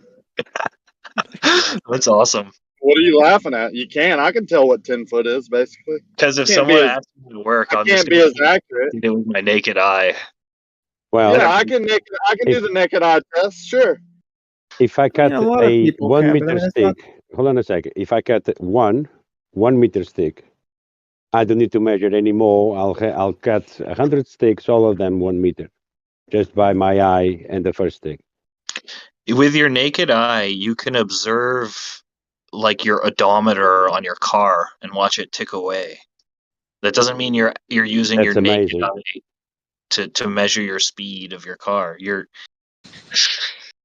That's a good one. I can use my senses to measure my speed in my car. I don't You look at my can. odometer. You can. I don't look can at my eyeball it. odometer. Hold up, son. You don't mind I talk when I open my mic just a little bit. I'll go on mute when I'm done. That's how intelligent people can know. And if you're not looking at your computer, you'll know when I stop talking. So like right now, I'm not looking at my odometer, but I can pretty well know by feeling and by my senses I'm going around 40 miles an hour. But because you looked at your, what was it called, odometer or whatever, and you looked at it before, though, in the past, though, you have a reference. Like you had to have looked at it at one point to know you were going 40. Yeah, but that's just in context, Arma. I could Yeah, assign. Yeah, but hang on. In context, Arma, I could assign any number to the relative speed I'm going when I feel this way. And every time I feel that I'm going this speed, I could give it that number. The odometer is just that number we give it. But with my miles senses per hour. only, I can know. Yeah. You can give it kilometers per hour, miles per hour, knots. You can do all kind of stuff. Okay, so what even is this argument then? I mean, Well, we're talking about that your senses matter. No. We're talking yes, about, yes. We're talking about the expression, like eyeballing it, using your senses. Like he's saying, even if you're looking through a telescope, you still have to use your eyes to. It just doesn't make sense what he was saying. How you look through a telescope with your eyes, and you can be fooled through looking through a telescope. Hold on a second. How would you know if a straight edge is straight? Which instrument are you going to use to make sure that the straight edge is straight? This Or a piece of traceable pipe. surface plate. Something What's that? straight. Right? Yeah, Because- you need a NIST traceable standard for flatness. Do you want to know how those are made? It's actually a thrilling story. Water. You use your No. eye. It's not In the water. olden days, they were. Every horizontal plane was made by water. Straight edge, perpendicular to plumb, was tested by water. I've never used water to test my straight edge. I said in the olden days, well, you can. I didn't say you did it. And for goodness sakes, left lane doesn't have to do anything for it to be That was my true. point. Kind of like the glass at the bottom of the window is thicker because of gravity. Good thing we didn't listen to you on that one. Yeah, that's an old urban legend, and I've always wondered about. It was more like, hey, have you ever heard about this thing? This is interesting. And voila, I was wrong about it. I had a My point's gonna be misconception lost. about it, and I don't mind admitting it. I don't know what the problem is. So, No I problem. mean, is that a dig or what? No, no problem. I mean, you can take it as a dig and maybe find your mute button if you want. You know how you test that window if it's horizontal or not? You can use water. Our old urban legend says you can use water. I wonder if it's true or not. So let me ask you this, Rakia. Why do you have to account for Earth curvature to make a flat plane from a large water level? Why do I have to? Yeah. I don't. Anyone. Any straight line segment, including a straight line segment made with a water, like a swimming pool or a large farm that you fill with water, you can extend that straight line segment as far as you want in any direction. Easily. I don't think that's true because you have to Well, account I for don't Earth care what you curvature to think. make. So then why do people that make water levels for creating flat planes have to account for Earth curvature? Ask them. No one does that. No one. Because Yeah, you're I've wrong. never. That's what I've No you're one saying. does well, that. hey, That's not true what you're that's saying. your Yeah, it opinion. is. I've used Yeah, it is. water I can level link it. tools. I've never accounted for curvature. Over what range? And how do you know how flat you got the surface? How do they know? How do they know? Whoever uses a water level doesn't account for any curvature. That's why it's using a water level. How It do depends they on the know? application. Yeah, Because exactly. of the people that made the not true. device. No, that's not true. Because Even the how spirit do you level. can't just say Even a, nuh-uh. listen, a spirit level uses liquid to determine the level. Yeah. So Was what? it that the bubble is in the middle of the vial? You have the same amount of liquid on both sides, meaning none I'm of them talking about that is water higher than level the tool. other. Yeah. I'm So sorry. none of I hate to cut you off, but we're talking about a water level tool, like a tube of water, not a spirit level. Two different yeah, but things. my So point let me is ask you this, the Rakia. Hold on, same. George. Give me a It's second, using George. Hold on. Let me talk to Rakia for a second. So if you had a water level with 3 readouts that were spaced by like a long distance, would they all be in a plane? A water level, no matter what the distance, creates a horizontal plane. Yes. If you have just 2 points, what if you have 3 though? If they're straight line segments, then they're a horizontal plane. 3 coplanar points. How do you know that they're going to be in a plane? Because that's what geometry does. No. in every People have vector. done this in the real world. What's your claim? Horizontal segments, 3 of them make a plane, sir. Don't care what surface you're on. That's sort Yeah, of but true. in the case of But I'm level, asking in every vector. It's not just on It is the. true. 3 coplanar points of straight line segments make a horizontal plane. Sure, it is. Oh, they're coplanar. Not on a Hold on. spherical surface. If they're Hey, Mr. coplanar, Glassman, I think you're wrong again. Like, if you make the question of a sphere, yeah. Yeah. well, hold on. Yes, it's assuming they're coplanar, but I mean, you know. Oh, so Arma, I am right? If they're coplanar, right? Because I mean, Thank that's you. on the Isn't same that what I plane. said? Isn't that what I said? Straight line No, segment. you're referring. Yeah, You're but hold on I'm a referring to second. the referring to horizontal, and every he's talking about the straight line. sagittal. No, Can I- I'm referring. I don't care what he said. I'm referring. What you're refuting, what you're saying I'm wrong about, is that 3 straight line segments completing 3 coplanar points makes a plane. Yeah, that's If true. you can refute, if it doesn't make sense, then you don't know anything about geometry. You don't know anything about planes. Yeah, A but plane is straight line segments, in every vector. not curving. In Horizontal every lines. vector. Yeah, horizontal Let me in be a every little bit more vector. specific, Rakia. In Hold on, any George. vector, you can go off if in any direction and complete the plane. That's the will it point. be a Yeah, vertical plane not or a just horizontal 1 plane? mile, not just 1 mile long. It's 1 mile square. Yeah, in No every idea what you're vector. talking about, George. If it's straight, I don't agree with the lines glass are going to windows. vary, guys. It's a curved surface. Get over it. Yeah, but They the plane. are Yeah. flowing. You agree? You can create a plane, Yes. a horizontal plane above any surface, right? Yes. Well, And then that's what you did at do Slack. Slack is a. okay. Let's get busy doing that. I've You already can't do We've that done with already done it. mine. We've water already done it. level. We've But Yeah, already hold on a I done it. second. know. That's why I know the glass isn't thicker at the bottom of the window because of gravity. Because I've already done it. No, they already It's made not it thicker because just of for gravity. stability Now and I'm for how it asking fits. y'all to do it. I'm asking Guys, y'all to go. I'm Rakia, asking. do you ever shut up? Ever? Yeah, I do. I'll go on mute. I'm asking y'all to go create a horizontal plane, which left So you lane don't now go. says is I already talked. curving. Let me speak to that. You won't shut up, Yeah, will you? I will Put right yourself, after I'm done. put It's yourself funny on coming mute. to me, I don't shut up. I will go on mute after I say, when y'all go establish a horizontal plane over static water and measure down to the water and get curved water, let me know. Okay, Until then, I'll let you know. Put yourself on mute. shut up about all this stuff. Put yourself on mute. Okay. Yes, we've created a horizontal plane, perfectly flat, perfectly for over 2 miles.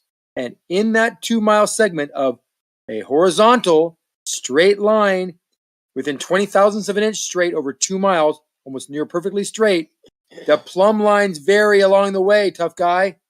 They vary. They point inward. At what point did I mention anything about plumb lines? I said horizontal plane over static water and measure down to the water. When you've done that, come talk to me.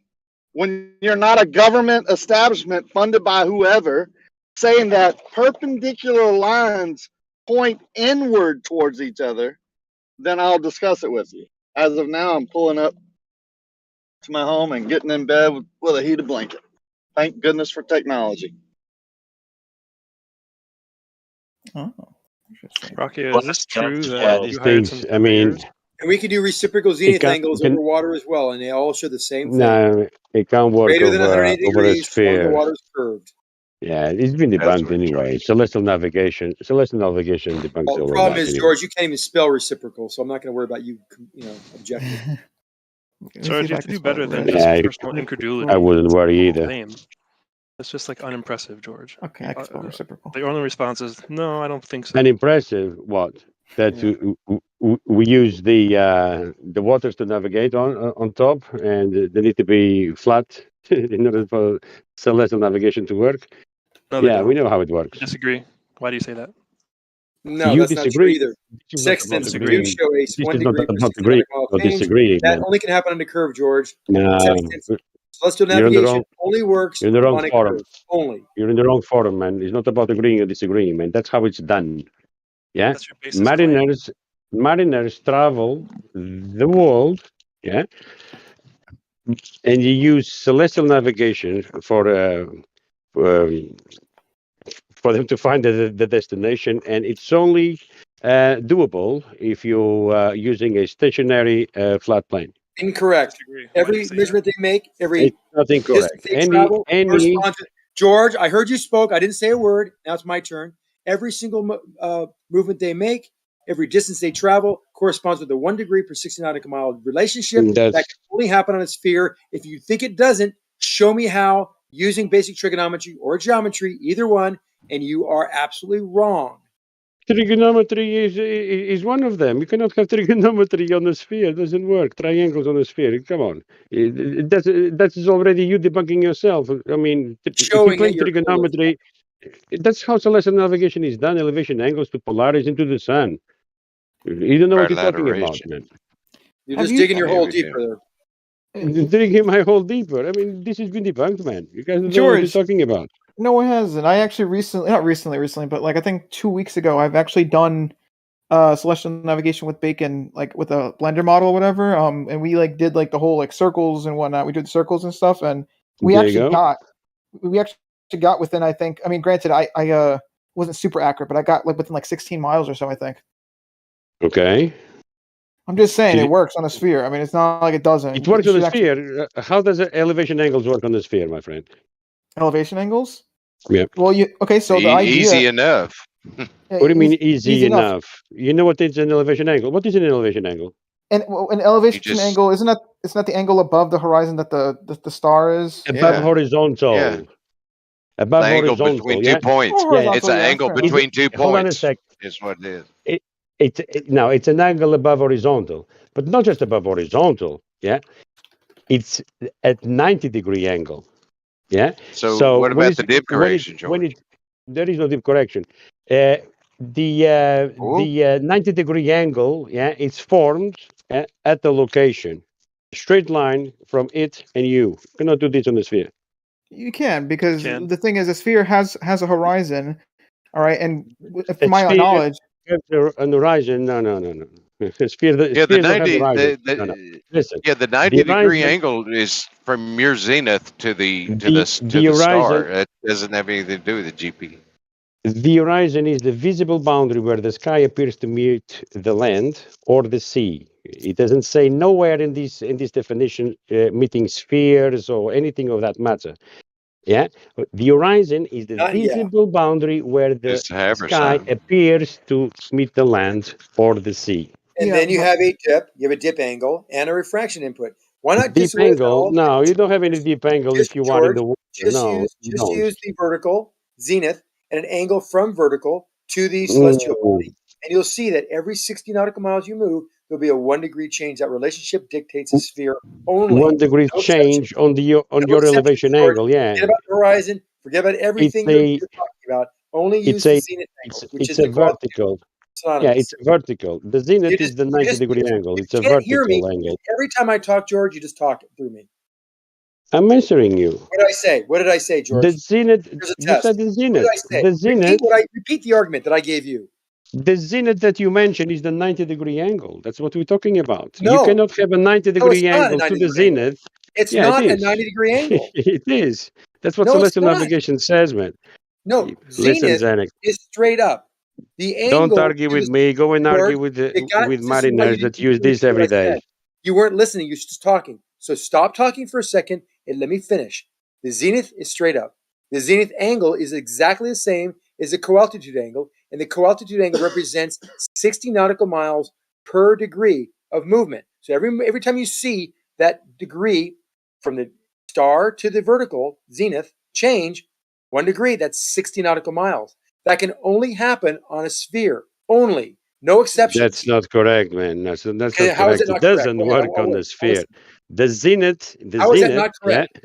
the No. zenith. Tell me how it's not correct. And I'm telling you, the zenith line, yeah, is a straight line up at the on the other side, not where you are, not just above you, is the zenith of the star that you are observing. For example, the sun. No, give me the reason why. You said a bunch of words, nothing made sense. Try that again, George. zenith line needs to Try meet again. your You talked horizontal. zenith 10 times. What is the zenith line and how it relates to the angle? That zenith line is to meet your horizontal at a 90 No, degree angle. no horizontal. Yes, that's correct. Yes, There's no horizontal. You weren't listening. There is a George, horizontal. what did I say? You're not What's doing my celestial navigation, my friend. How can you argue my argument if you don't even know my argument? Your argument is against celestial navigation, which mariners use every single day. No, that's not my for argument. that, they need to use elevation angles, and they also need to use coordinate systems, which refer to a flat plane. George, you didn't. You're out of your league, man.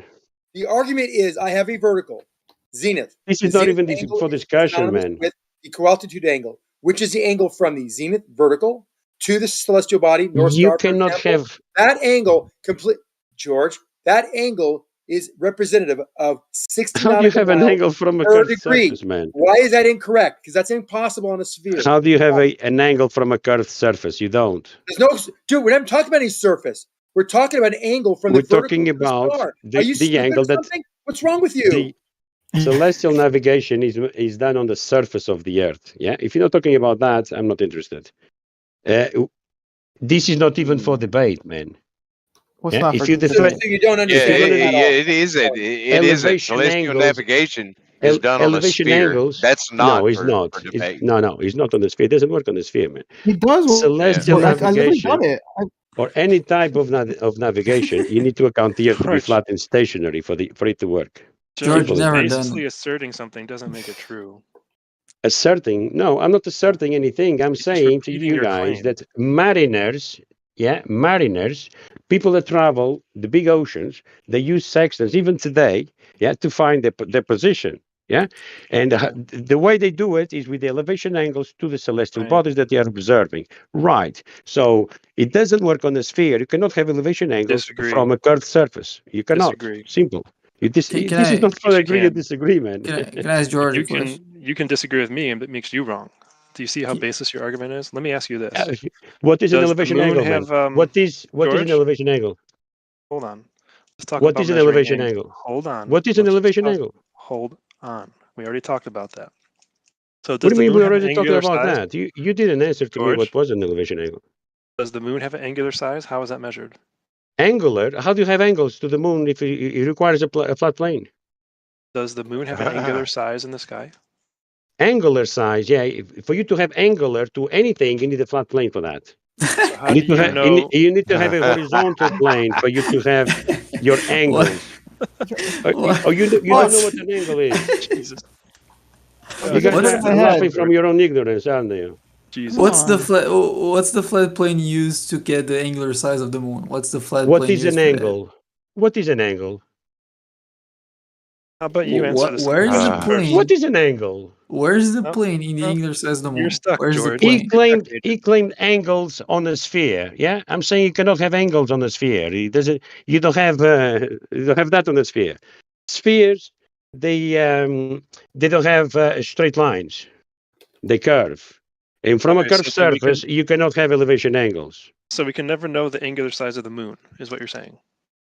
No, you can. You're going to use a flat How? plane for that. How would You're going to use use a flat plane plane for to measure that. the It's angular used size of every the moon? day.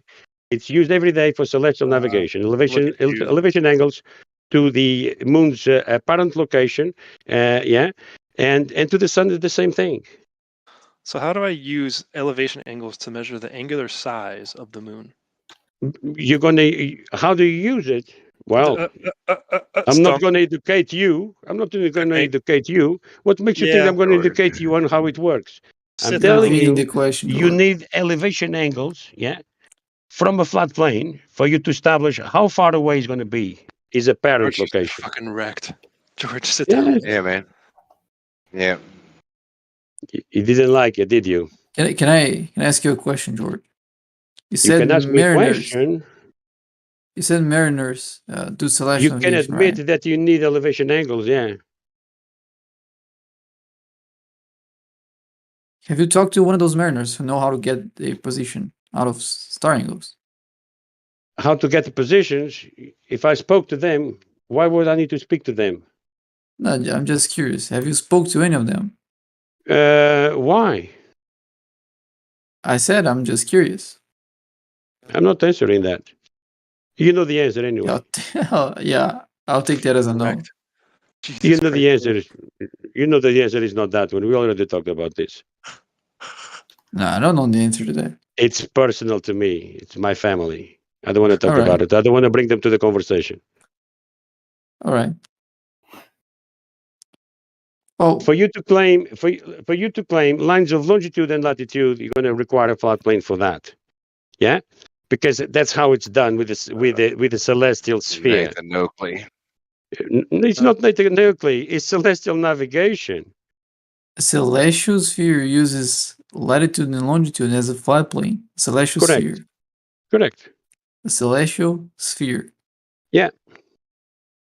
Celestial sphere is a plane.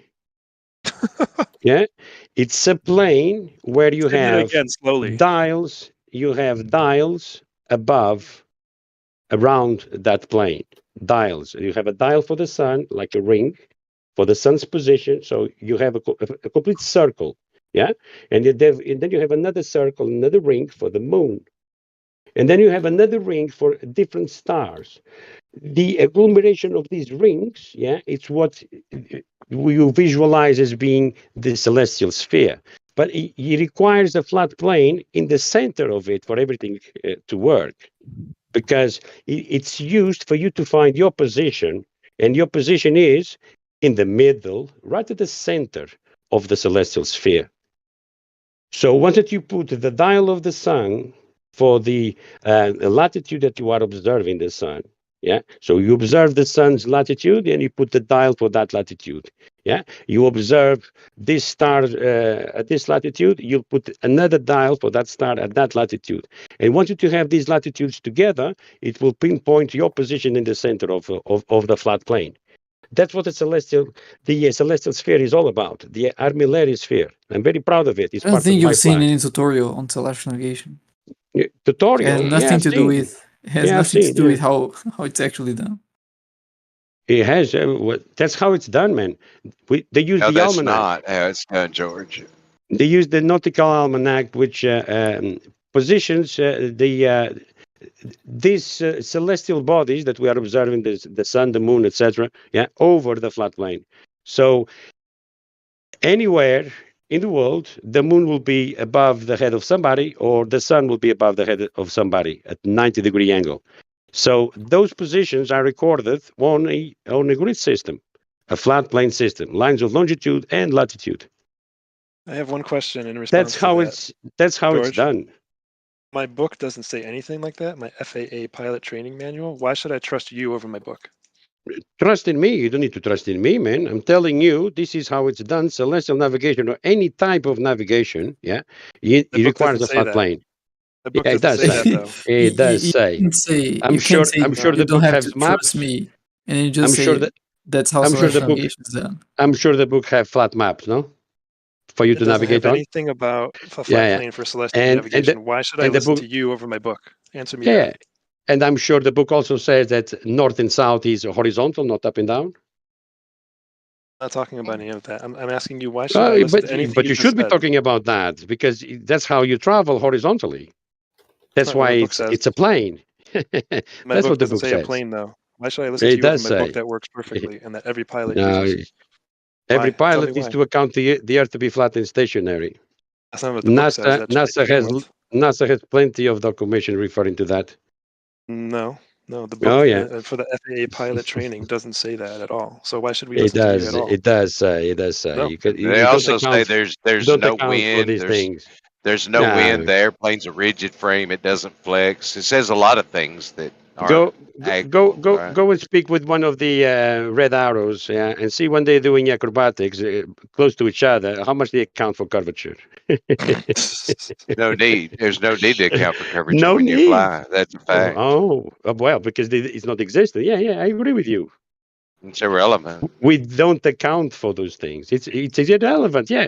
To reify curvature, to mention curvature would be a reification fallacy. We know that. Yeah. All books say that for you to navigate, you need to account the Earth to be flat and stationary in order for you to know your position, I've never seen altitude, and never everything. Cite seen one that. book. Can you cite one book that does that, please? All of them. No, that's not a citation. That's a lie. It's all of them. I'm citing all of the No, it's books. not. I'm looking at my book right now. It doesn't say that. all of the books. Yeah, No, all of go the on, books for Jared. navigation. Yeah, north, south, east, west, horizontal. In fact, George. North, in south, fact, as a north, south, matter of fact, George, north, listen. south, east, and west. George, horizontal. listen. As a matter of fact, in aviation, when you're using VOR navigation, it's a radio beacon that it shoots out. When you're at low elevation, you may not receive that signal due to the curvature of the Earth. That's due to the curvature. You're begging the question of it because you don't No, get that's what it says signal. right in the manual. It says it right in the manual. No, what it says on the manual is once that you're navigating, you don't account for curvature. Just keep a level flight. Yeah, that's not what it says for celestial navigation, though. And they also use the octant, just in case if they get lost, they can observe the So I elevation can cite angles. a whole library of books that prove you wrong, and you can't even bring up one book that agrees with what you're saying. Proving me wrong. Well, proving me wrong would be proof celestial navigation not to work. I mean, No. I have no grips with that, man. Well, all the books say the Earth is as a far as sphere I for know, celestial it's navigation. None of them say what 2022. you're People saying. don't get lost at sea, and they use this technology. Yeah, Prove prove it. Prove That's what what you it say is. is true. Yeah, GPS. Prove what you say is true. GPS. That's not proof. Sorry. Try again. Yeah. Geographical position satellite. system. No. Geographical Orbital position satellite? system. No. That's not what it stands for. Listen. Geographical position system. That's not what the acronym stands for. The geographical just position relabeled system. it. How are you going to find the geographical position system? You're going to refer to a Global. grid system. A grid system with lines of longitude and latitude. Spherical grid. Flat Earth. No, it's not a Spherical spherical grid. No. Yeah, flat Earth is There begging is the no. question. No, yes, flat it Earth is not begging the question. It's reality, man. No, globe is reality. It doesn't need to prove. It's obvious. Globe is obvious. It's an axiom. The globe is. That's begging the question, man. Flat Earth is How begging the can you question. have? Hold on a second. How can you have a globe without a curvature? You can't, which is why we see curvature everywhere. Can you show us this curvature that you're talking about? Yeah, it's easy. My satellite picked it up. Your satellite. Yeah, the one in orbit, the little CubeSat. In orbit. Oh, I see. Do you have anything I besides see. just personal You're incredulity? in pain. You're in pain, and now you're just spewing things. I'm not going to play that game, Sounds man. like projection. Okay. You guys were talking about elevation angles. I mean, angles on a sphere. Spheres don't have angles. Yeah, they do. You know, no, Latitude they and longitude don't. have angles between them. No, You're just wrong. it's You're wrong. a. I'm wrong. Well, I'm not wrong. Yeah, you are. You guys are in denial. But You're in but denial. listen, I don't want to be right or wrong. I'm just invoking celestial navigation because that's how it's done. On a You sphere. need to assume the Earth to be flat and stationary for these things to work. If doesn't you say want that. to find your position and reach your destination, that's how you're gonna Prove do it. Prove it. Prove it. Elevation angles, man. That doesn't prove what you're saying. Sorry. Elevation, yeah, elevation. If you because you don't know what it means, the word elevation angles. That's the problem. You guys use words you don't know what the meaning of it. You never did answer how you can measure the angular size of the angle. moon. Yeah, it starts rising from the horizontal on a 90-degree angle. Elevation. That's really not accurate at all. My book proves Not you wrong. accurate. No, it's not. You're just making shit up. Oh, I see. Basically, all you have is basis reassertions of your claim. That's the Oh, only I proof you see. have. So what is an elevation angle then? We already went over that. Sorry. I'm not going to do it again. Oh, I see. You're not going to do it again because you're going to debunk what you're saying, isn't it? Once again. Yeah, I know. No, You cannot have because elevation the book angles from says a it's a curved sphere. surface. The That's what book you say, says. but you're wrong. Which book? The Bible? No, it doesn't. The Bible says it's flat. I don't give a shit about the Bible. I'm talking about celestial navigation manuals. You were saying the book. The book is the Bible, isn't it? No, it's the book I'm talking about right now, which is a celestial navigation manual. Celestial navigation, yeah. Flat and stationary. Elevation angles, yeah. That's not what the book says. Lines of longitude, latitude, yeah. Elevation angles to Polaris and to the sun, to the sun's path, the equator So line. why is it yeah. you can't find a single citation that agrees with what you're saying? That's What do you interesting. mean you cannot find? That's how it's Yeah, done. George, find this Shut up, George. citation, man. Because this isn't going anywhere.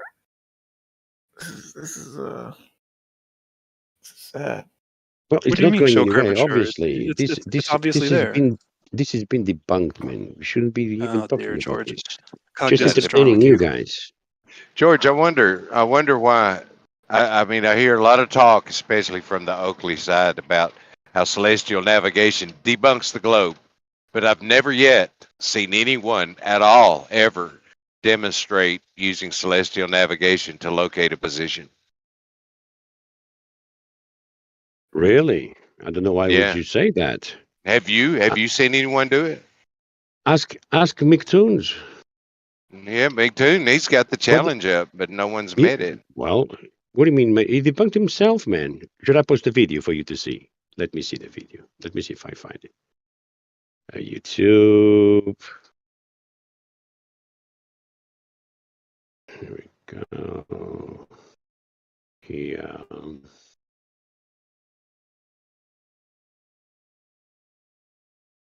Where are you?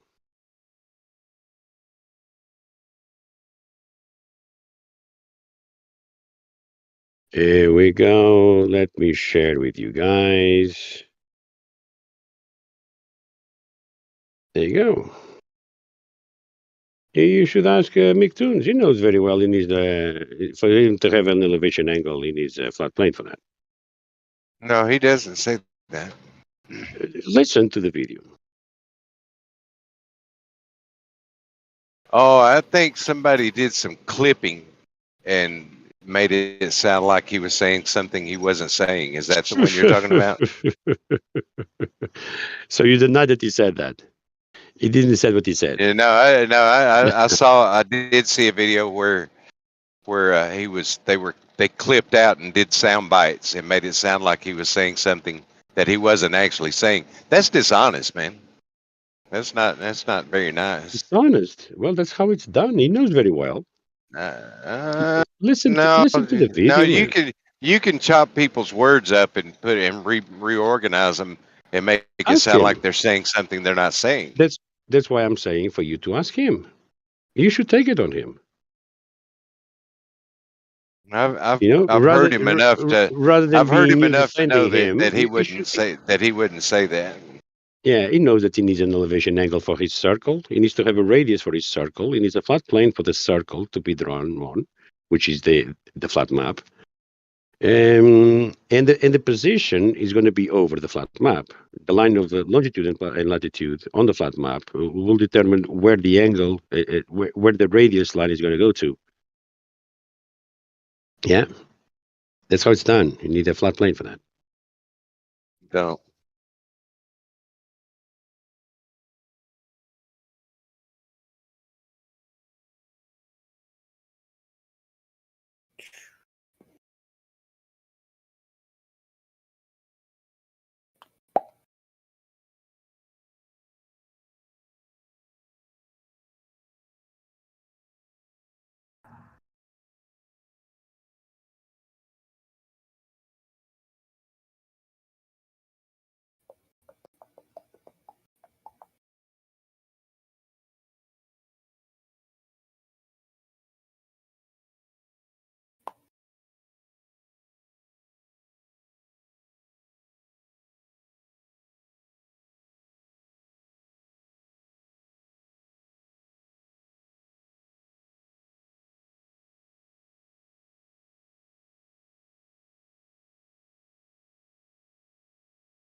Right, there. Took me a bit of time. Sorry for the silence. From Google. That's one of the maps that it's used for navigation. Yeah, it's a flat map. See the lines of longitude and latitude? They're straight lines. Yeah, that's how it's done. So if you know a position of a star, you just need to go to that map and find the line of longitude and latitude and draw your circles. It's not rocket science.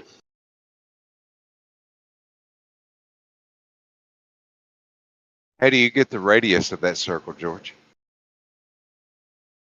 By measuring the elevation angle to the star that you are observing, or sun or moon.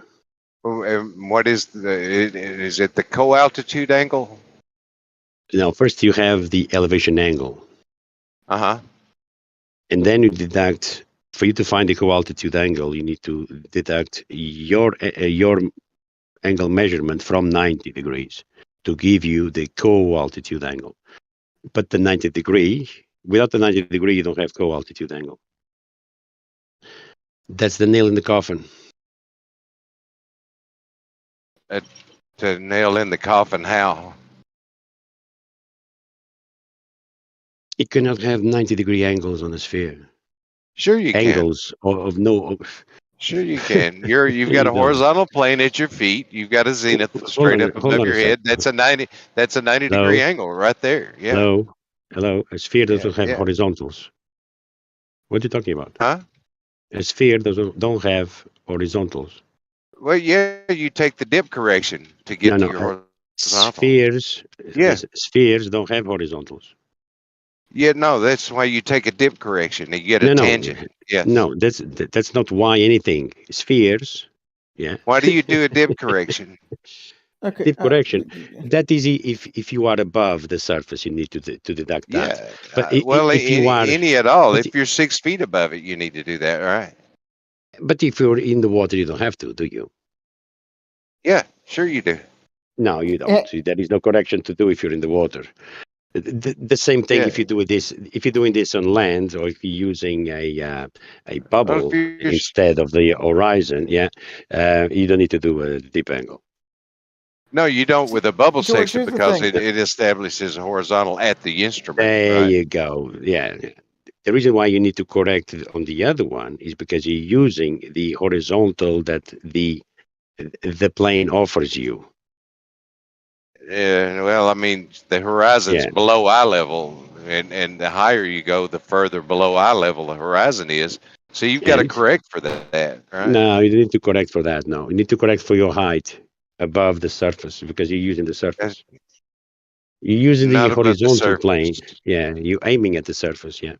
That's not what the manual says. Yeah, the manual says you aim at the surface, the horizon. Yeah. Yeah, the manual says you got to correct for that drop And of the horizon. if you cannot see the horizon, you can create a horizontal plane by just adding a bowl with water. And again, you use the Hold surface on. of the water for your horizontal. George, hold on.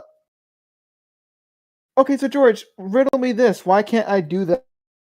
The bowl of water, whatever the fuck you just said. Why can't I do that on a ball Earth? Why can't I get like at that point I don't need the horizon. I could still use A ball, a sphere don't have horizontals. your little water example and get the horizon, Listen. the horizontal.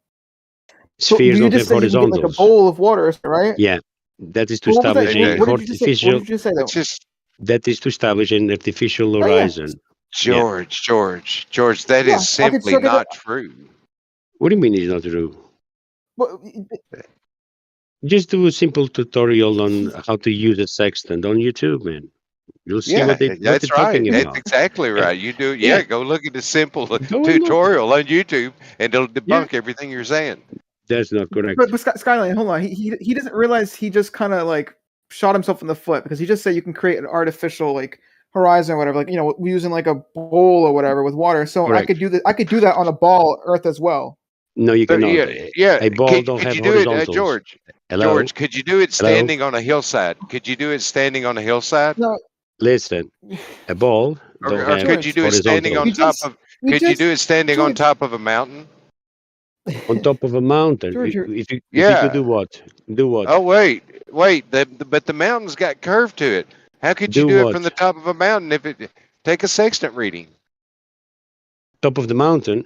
Well, if you You want could do to it on find top of the mountain. You could do Yeah, it on the side of the can. mountain. You could do it. Of course. You could do it on any surface that you wish. It doesn't matter the shape of the surface No, of it which you stand. does.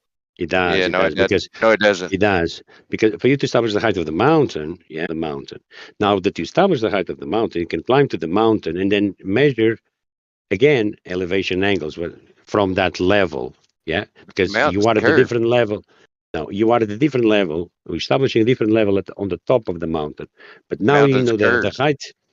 You know the height of the mountain. So now you can stipulate angles from that level. Well, no. Yeah. Hold on, George. I'm confused. You're George. So are confused. you saying that if you're on a mountain? Hold on, George. Yeah. So are you saying if you're on a mountain, you make the dip correction? Because if you have your artificial horizon with your bowl of water, then didn't you say don't have that. to make the dip correction. Okay, No, so I didn't say clarify that. because I'm really confused. So what are you saying Well, then? I don't need If to you're do on a any dip mountain- correction. I don't need to do any dip Okay. correction, man. Yeah. Okay. So if you're on a Because mountain, then right? Before I climb the mountain, I need to establish first the height of the mountain. Do you? And in order to do so, yes, Why do I you need need to why do know you do how that for? high. Why do you need it? I need to know how high I'm going to measure the angle from above. Yeah, to see how much is below. Yeah. So the same thing, I'm going to check how much is up. So you're going to use a horizontal plane to establish the height of the mountain. So now that I have a height for the mountain, let's say it's 500 feet. Yeah. So now Why that do you you are need on that top for? of If you that have an mountain, artificial horizon. listen, no. I'm asking you, why do you need the height of the mountain if why do you need the height of the mountain if you're using an artificial horizon? From my understanding, you only need the height if you're going to make the dip correction, because at that point you need to know how high you are to know how much the There dip is no correction is. correction to be made in this case. So why do you need the height of the mountain for then? I'm confused. The height, if you want to do a dip correction, is the height of the mountain, which you need to Yeah, but establish before. you just said Listen, But did how you just would say you don't need to? You listen, just said we're not using the if dip you are on correction. the boat, I'm confused. if you are on the boat, yeah, and you are on top of the boat, yeah, let's say on the Yeah. deck, and you're doing this measurement, how do you know how much you are above the sea level? Yeah, okay, I get that. You would need to measure that beforehand, wouldn't you? The same Yeah, but thing, then, yeah. The mountain. If you're going to use the mountain, you need to know how much you are above the sea level, which is the same thing. yeah, That's why you're going to do. yeah, That's why you're going to do elevation angles above sea level. Yeah, from sea level, you establish the George, height of the mountain. Now I get that. you can George, I stand. get that. You Oh can my you can climb that mountain and do again, establish another horizontal plane from the top of the mountain, establish heights of other mountains. Establish a horizontal plane on a curved surface, George. Wait, No, no, no. let's not. No, Curved surface don't George have is getting horizontal away with this planes. shit. George, why? Okay, hold on. Getting I away? need an answer for this. What do you mean George, getting away? It's how it's George, I done. need an answer for this. No, I need an answer for this, right? So if I'm using an artificial horizon, right? Do I need to know the height of the mountain? If I'm using an artificial horizon, I'm pretty sure you don't. I think the whole point of knowing the height of the mountain is what are you trying to achieve? Because I'm What are you confused. You doing? literally just said that. Okay, if you literally said we're using an artificial horizon, but then you're also saying we need to know the height of the mountain. I don't think you need the height of the mountain If you are at using an sea, artificial horizon. if you are at sea and you're doing celestial navigation, Yeah, and you need the height of the mountain. you Just can you can see the sun. Let's say that you can see the sun, yeah, which in other words, you're seeing its apparent position in the sky. So you'll aim your star mirror to the sun, to the lower part of the sun. That's how they normally do it, to the lower part of the sun. And the horizon mirror, let's say it's fog ahead of you, cannot see the horizon. The horizon mirror needs to be aiming at a horizontal plane. So if you cannot see the horizontal plane, you need to create one. Yeah. So that's why you get the bowl with water. Yeah. Because we know the water the surface of water is a horizontal plane. Get that. What I was saying is that it's the same. Being on the bowl or being in the ocean is the not, same. George. It's a Keep on saying it horizontal doesn't plane. make it true. Liquids. George, hold on. Can I just That's what liquids finish? do, Because man. George is They making find you're the not making any sense, George. Okay, so here's the thing. So here's my thing, right? Because I'm confused on so many levels, right? 1 minute you're saying, you have the bowl of water, whatever, artificial horizon, right? You were saying that you would do that on the mountain, but then you're also saying you're accounting for your height, which I don't think is true. I think if you have an artificial horizon, you don't need to account for your height because the height, I believe, is for when you're adding the dip correction and whatnot. But anyway, let me finish, right? So anyway, I don't see why I couldn't use your bowl of water, your artificial horizon. Earth. I really don't see why I can't do that. All right, I can if I'm on a ball Earth and I'm whole. No, not on the ball Earth. No, because why, the reason why can't I do it on a ball Earth? Why can't I do it on a ball Earth? Because you're not using a ball, are you? You're using a bowl with water in, and you are using the surface of that water as the horizontal plane. Yeah. Yeah. Doesn't matter the surface of water is your horizontal plane. It doesn't matter the shape of the surface. George, you would get that on a ball Earth. It doesn't matter the shape. No, it doesn't matter the shape of the ball. No, what it matters is the surface of the water, the horizontal plane that the water is creating, that you aim the horizon mirror at. Okay, you understand though. And on now a ball you Earth, bring the other mirrors from the sun to that horizontal. Yeah, you bring one to the other. Once that you bring the one from the sun to that horizontal, yeah, and you mark, you have the angle measurement. Okay. And you could do that on a ball Earth. I don't see what the issue is. No, you cannot do. I just told you need I a horizontal plane. I told you you can. So we're kind of stuck here now, right? I mean, no, we're not stuck. You are we are stuck stuck. for a I'm reason. saying you can, and you're saying we can't. So what do we do now? We are using a horizontal plane, not a ball. You could do it on a ball Earth. You can. No, you cannot. You need a horizontal plane. You can. Geometry says so. Geometry. Geometry is telling you. Says you can. No, you need a horizontal plane. Yeah. Anyway, and I'm saying you can get that on a ball Earth. I don't know what to tell you, man. No, you cannot. You cannot have elevation angles on the sphere surface. All right. Well, all right. I guess this isn't going to go anywhere because I say you can. So it's not going to go anywhere. Well, there's nowhere to go, man. We're talking about these things. This my has been point debunked, is, man, like 2 years ago, man. My point is, it doesn't matter the shape of the surface of the ground that you stand on. You can take an elevation It does angle matter. regardless of the shape of the surface. Elevation angle is the angle measured above a horizontal plane. And you can get that Yeah. on a ball earth. So On I a don't know what to 90 explain that. degree. No, Yeah, a ball yes, you doesn't have can. horizontals. We do it all the time. Do it all A the ball time. Every doesn't have time a horizontal foundation planes. is shot Yeah. for a house or a building, that's a horizontal that's not plane correct. established on the surface of the earth. Yeah, George, we can you use tell me- level. We use levels George, for that. Yeah. Have you done the Horizontal math planes. though, George? Have you done the math though for how it would be on a ball? Because on a ball earth, because I'm telling you right now, if you doesn't. actually did the math, you would find out it would be level. What All right, math, if you had a bowl of water, or whatever, and you actually looked at it head on, whatever, on a ball earth, you would still get like a horizontal. No, you That have level. that's just how it works. That's just how it works. No, 'cause it's not how it works. You don't have levels on the Because when sphere. you're Spheres don't have yeah, levels. it is because the idea is right. If you're doing math and whatnot, right? If you're actually thinking about it, like using your brain, you understand that what's happening is you have Using to, your brain. you're using your eyes. Yeah. So when you're lining You're up not your using eye yours, with are the you? water, hold on. When you're lining up your eyes with the water, right? What's happening is your eye line, right? That you're pretty much leveled with it, right? You're at the same height as it, right? So that checks out on a ball earth, on a flat earth, whatever. No, all right? it So doesn't. you're gonna get the No, horizontal, no matter. Yes, it does, man. it cannot. It cannot. You, It you does just though. you just You're said just no. level and eye line. You just said level and eye line. Yeah, it doesn't exist on spheres, man. All right, George. This isn't productive, man. I'm telling you, it works, Listen, and you're saying a it doesn't sphere without needs any a real sphere. evidence. I Listen, could what do literally you mean show not you. really evident? A sphere needs to curve in every single vector. Every Yeah, I get that. single We all get vector. that. So you don't have elevation angles from it. Yes, you can. You can have No, you elevation. You cannot, could, man. even if you can't from the surface, you could still make an artificial horizon on a ball Earth. You're talking bullshit, man. I think you can hyperimpose some hypothetical measurements, but if I were to post a circular ball and I were to tell you, please pinpoint in that ball or in that sphere where the horizontal plane is, you wouldn't be able to. So geometrically, George is right. But hold on a second. But I can be. Hold on a second. I can be on top of a big sphere. Let's say a big sphere. Yeah, and I Okay. can be on top of it. Yeah. My position of standing on top of a sphere would give already my vertical position. But if I wanted to find my horizontal, and I'm holding a bowl with water now, I can guide myself on the surface of the water to establish the horizontal plane.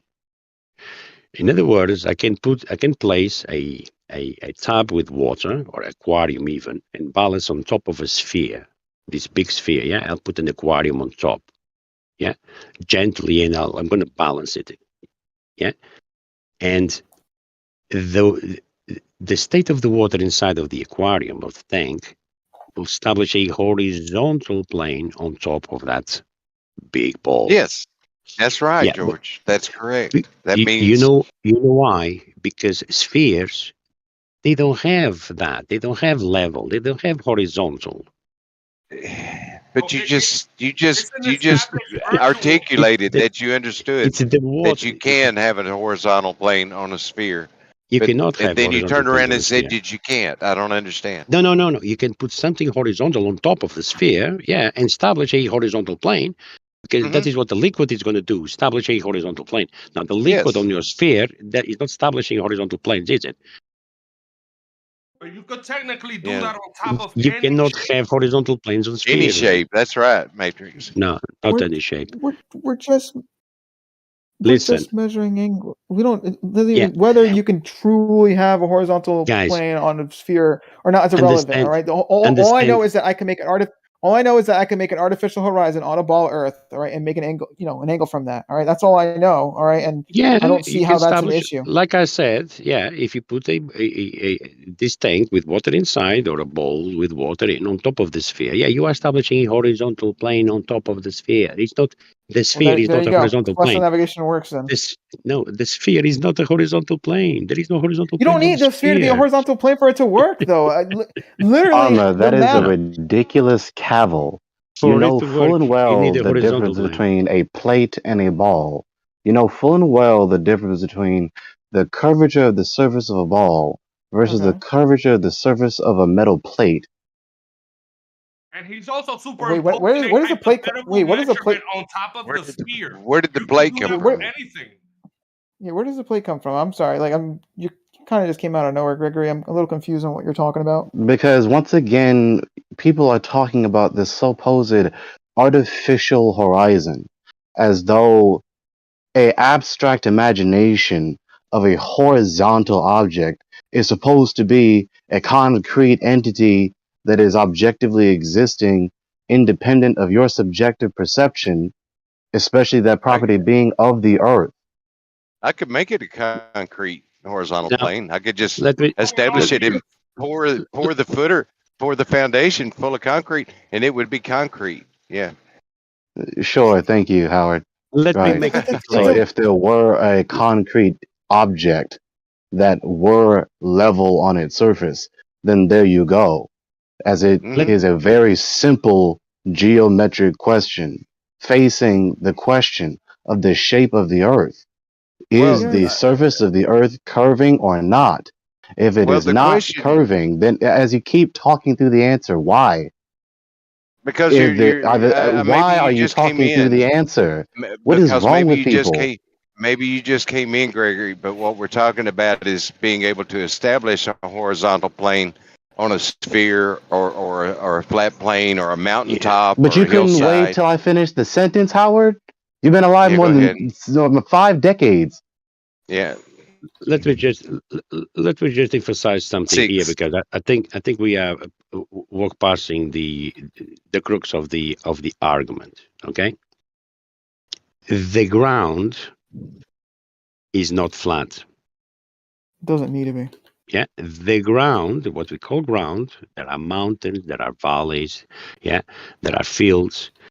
The ground is also what contains the waters within.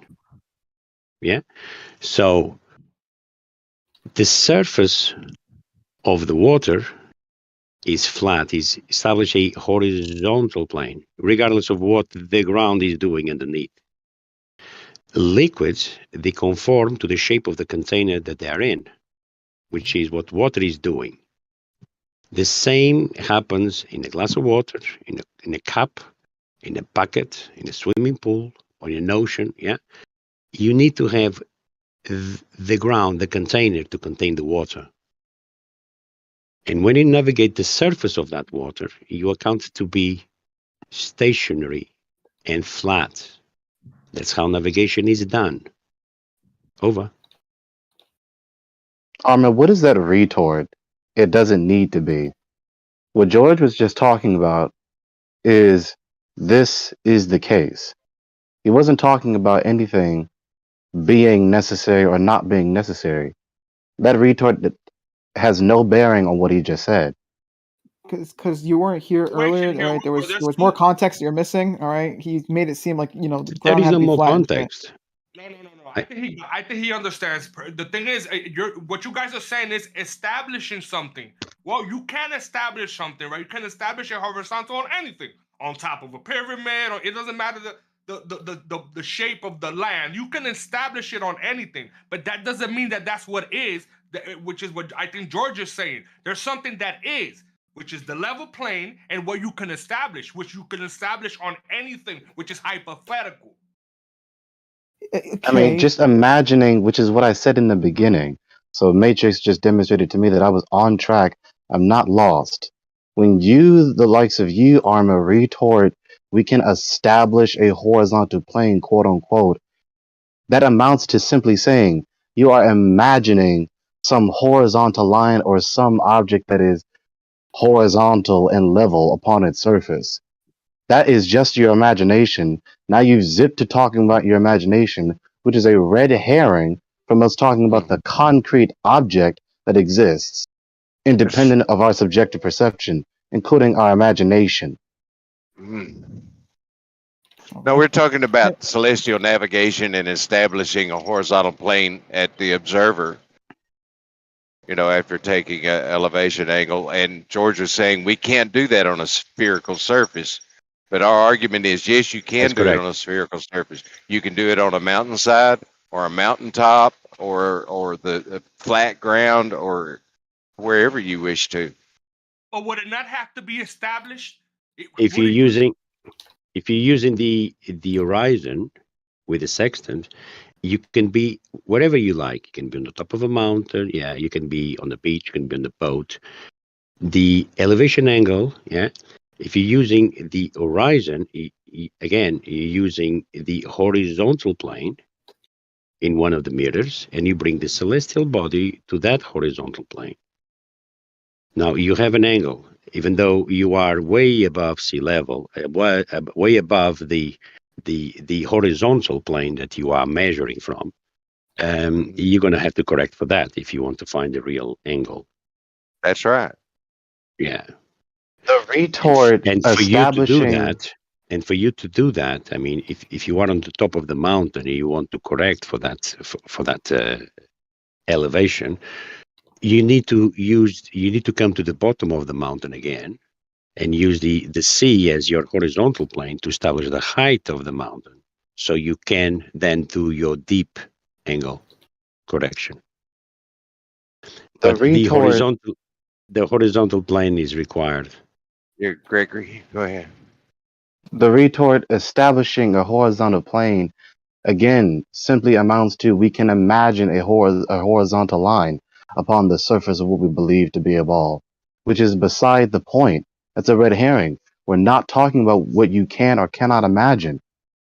Even if you do imagine a horizontal line, a horizontal plane, a horizontal grid plane extending to the vanishing point between the sky and the edge of the ball that you supposedly live on, you're just imagining you're just imagining a world that is not real. It's just a fantasia. It's just a figment of your imagination. It's just a fantasy that does not correspond to the concrete objective reality before you. And so you're not going to navigate correctly because you're navigating according to a world that is vastly different from the world that is actually before you. So we're not talking about whether you can or cannot imagine a horizontal grid plane upon the surface of a supposed sphere or whatever other object. Furthermore, if you appeal to that reduces to utter absurdity it reduces celestial navigation upon the seas to absurdity, because you're trying to navigate upon the surface of an object that is vastly different from the surface of the object that you're actually navigating upon. The point is, what is the actual geometric concrete property of the foundational object we all live and traverse upon? Okay, so the thing is, all right, when you're That is doing correct, celestial Gregory. Well said. navigation. Okay, so when the thing is, when you're doing celestial navigation, at least the way I did it with Bacon, whatever, which is the way you do it.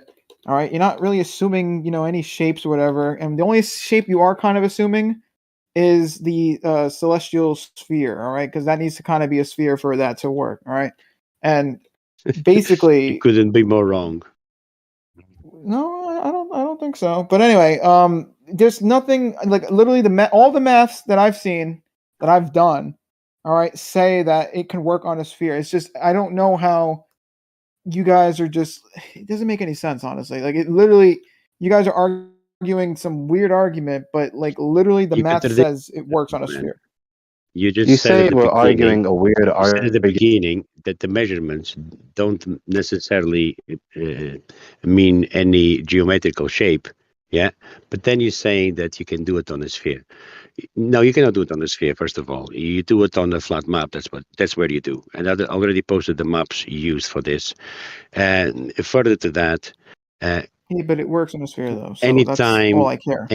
anytime you invoke lines of longitude and latitude, you invoking a flat earth grid system.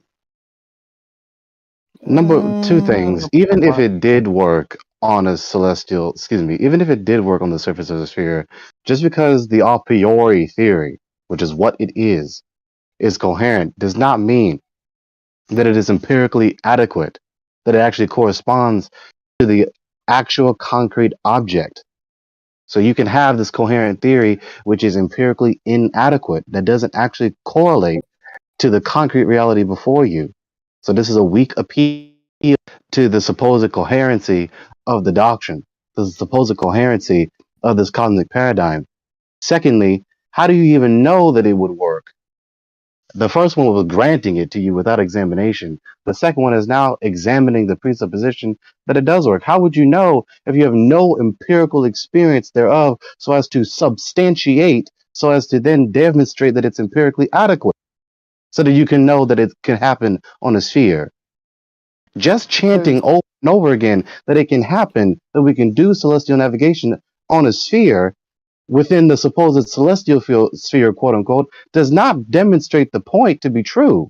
Chanting it over and over again will not make it just and true. Okay, fair. That's true. Yeah. So it works on a sphere because if you know how Euclidean geometry works, all right, you'd know that it checks out. Like you can literally do it. There's You nothing mean that says you right-angle can't do it. triangles? You mean right-angle triangles when you say Euclidean geometry? I'm just saying the And geometry that we circles. experience in real life, whatever, in reality, if you apply that geometry to, the sphere, ball Earth, whatever, doing celestial navigation and whatnot, it checks out. I mean, you can make angles on a surface of the Apply to sphere. a ball, man. You can Which part and you of can that you figure out don't your location understand? on a Wait, ball. George, don't talk to him. doing That's that. not going to help. All I'm saying Okay. is that if you actually did the math, it checks out. Armin, George's Imagine retort about the right angle triangles, I think you are smart enough to catch that, because you just bothered to talk to us about Euclidean geometry within the endeavor of celestial navigation. So you understand that there is in principle, a right angle triangle made from our position to the zenith of other position and the position in front of us. Using very simple terms. And so I know you understand that. So the only way you can have the baseline of this right angle triangle is not upon the surface of a sphere, because it's a horizontal baseline that necessitates the conclusion that the baseline, which is in this right angle triangle when doing celestial navigation, is the surface of the earth, which we live and traverse upon. Yeah, but from what I've done, you don't need to use a right angle triangle. You just literally just measure angles. That's all I've done when I was doing it. You just measure angles.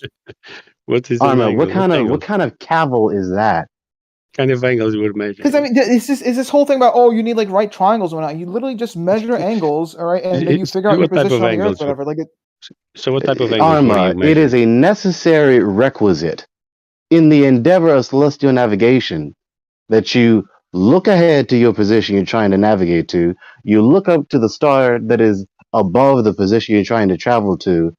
There are 3 lines between these objects in these various positions. The baseline being one of them, the baseline being the surface of the earth. So yes, you're measuring angles. And when you do the act of measuring the angles, you then come up with a triangle that is a right angle triangle in the effort to try and navigate to the position you're trying to navigate to using the stars. okay, well, you could still do that on a ball Earth. It would just extend off the surface. That's it. You cannot do it on a ball because the ball has a curved Just because you surface, say so which doesn't make it so. as you talk through 'Cause the I can literally answer, show you. I waited till you were done. All right, go ahead. No, you cannot. The baseline of the can. triangle is a baseline that is horizontal, not curving, not convexly, and not concavely. You know the difference. These are silly cavils. Okay, but all I know is that you could do it though if you're on a ball Earth and you want to make it, an angular measurement or between 2 stars, whatever. You can do it. It's not like you can't. And I've done the Wow. math. I can literally show you. Arma, It's just imagining a right angle triangle standing on its tip upon the surface of a sphere is not an instance of you really traversing upon a curved surface. This is such a blatant category error. I don't understand. I don't get it. We're talking about the angles between the objects when we do the endeavor of celestial navigation. My position, look ahead. There's New York. I'm on the water per se. There's the star above New York. The baseline of that right angle triangle is the Earth. But once Well, again, I you didn't being deal with able any to right angle imagine, triangles when I was just doing last sentence. I really don't think you struggle with this, but perhaps you do. There's that. That is irrelevant from your ability to imagine a right angle triangle standing on its smallest tip. It's totally irrelevant to your imaginations that don't correspond to reality. Okay, look, Yeah, I at this don't point, he's being really. dishonest. I'm not being dishonest. I'm literally telling you when I was doing with bacon, whatever. I didn't use any right angle triangles. We just got angles. We did some math. All right, and we figured out our location on the earth. That's it. I mean, it works on a ball. You can say Listen to whatever you yourself. want. I could literally show you. I could show you the math. I could show you, what I did and whatnot. But like, you don't need a right angle triangle, whatever. In fact, you could just You use just said angles, and you used angles. What type of angles did you use? we just used angles. That's it. You don't need. Hold on. What do you mean? What kind of angle? It's an angle. An angle's an angle. How do you use There angles you go. without shapes? He's using angles, yeah, 90-degree Okay, angles, yeah, so and he's when you have, refusing. He's denying that they're not you don't need. 90-degree Hold on. angles. You don't need necessarily No, need a shape for an hang, angle. pump the If I brakes, look pump to the my brakes. Hang right, on, and then I look all the way hang to my on. left, that's You 180 want to go in? degrees. I I don't don't have a shape understand. there. Arma, how do you have a triangle without the lines? I never said. Well, that's the thing. I'm not using a triangle. You're literally making what fallacy is that? You're literally fucking. It's a straw man, whatever. I never said you need a Arma, triangle. you're not paying attention. You're not paying attention. You're saying you didn't use a triangle. You just have angles. These are very silly retorts, but I think you really believe them. How do you have a triangle, which is a necessary consequence of doing celestial navigation? It's unavoidable. I didn't The use any object, triangles. your position, the object in front of you, the star's position above the position in front of you. That necessarily makes a right angle triangle. Okay? How do All you I know is have that I that didn't use right a angle triangle. triangle without the lines? I didn't use a triangle when I was doing it. So you do I don't have to tell realize you. once again that the star's position above the position in front of you and your position in principle makes a right angle triangle, the Yeah, earth doesn't mean being the baseline of thereof. that doesn't mean I have to use the right angle triangle. I He literally did it without was right angle using triangles, so I don't know he what to was tell using you. angles, but he was not using angles. No, I Arma, was using you angles. cannot do this act without acknowledging in principle the positions of the things in question from angle triangle. You cannot do this act without the Yes, I right can. angle. It doesn't work. Have the That right doesn't angle work on a triangle. ball, though. You don't. Either you don't exist, star is No. not there, Not or the only, position. yeah, but Well, not only first off, that. The problem doesn't stop there, because there's the following step, isn't it? Once for you to find the distance to the zenith, to the 90-degree angle, you need to deduct your angle measurement from the 90-degree angle, and the differential multiplied by nautical miles will give you the distance between you and the 90-degree angle, the zenith, on the other side. For you to have this co-altitude angle, you need to have the right angle first. This cannot be achieved on a spherical surface. It requires a flat plane. Arma, if you don't have a right angle triangle, you fail to do celestial navigation. If you don't have a right angle triangle, then either you are not real, or the destination you're trying to get to is not real, or the star is not there. I don't And know not about only that. that, not only that, you cannot have more than 90 degrees. Yeah. If you don't have the right angle, you're gonna have more. Yeah. You cannot have more than 90 degrees. You cannot have 91. 90 is right above your head. Yeah. And any position that you move, it will be less than 90. So you can never have greater than 90 degrees.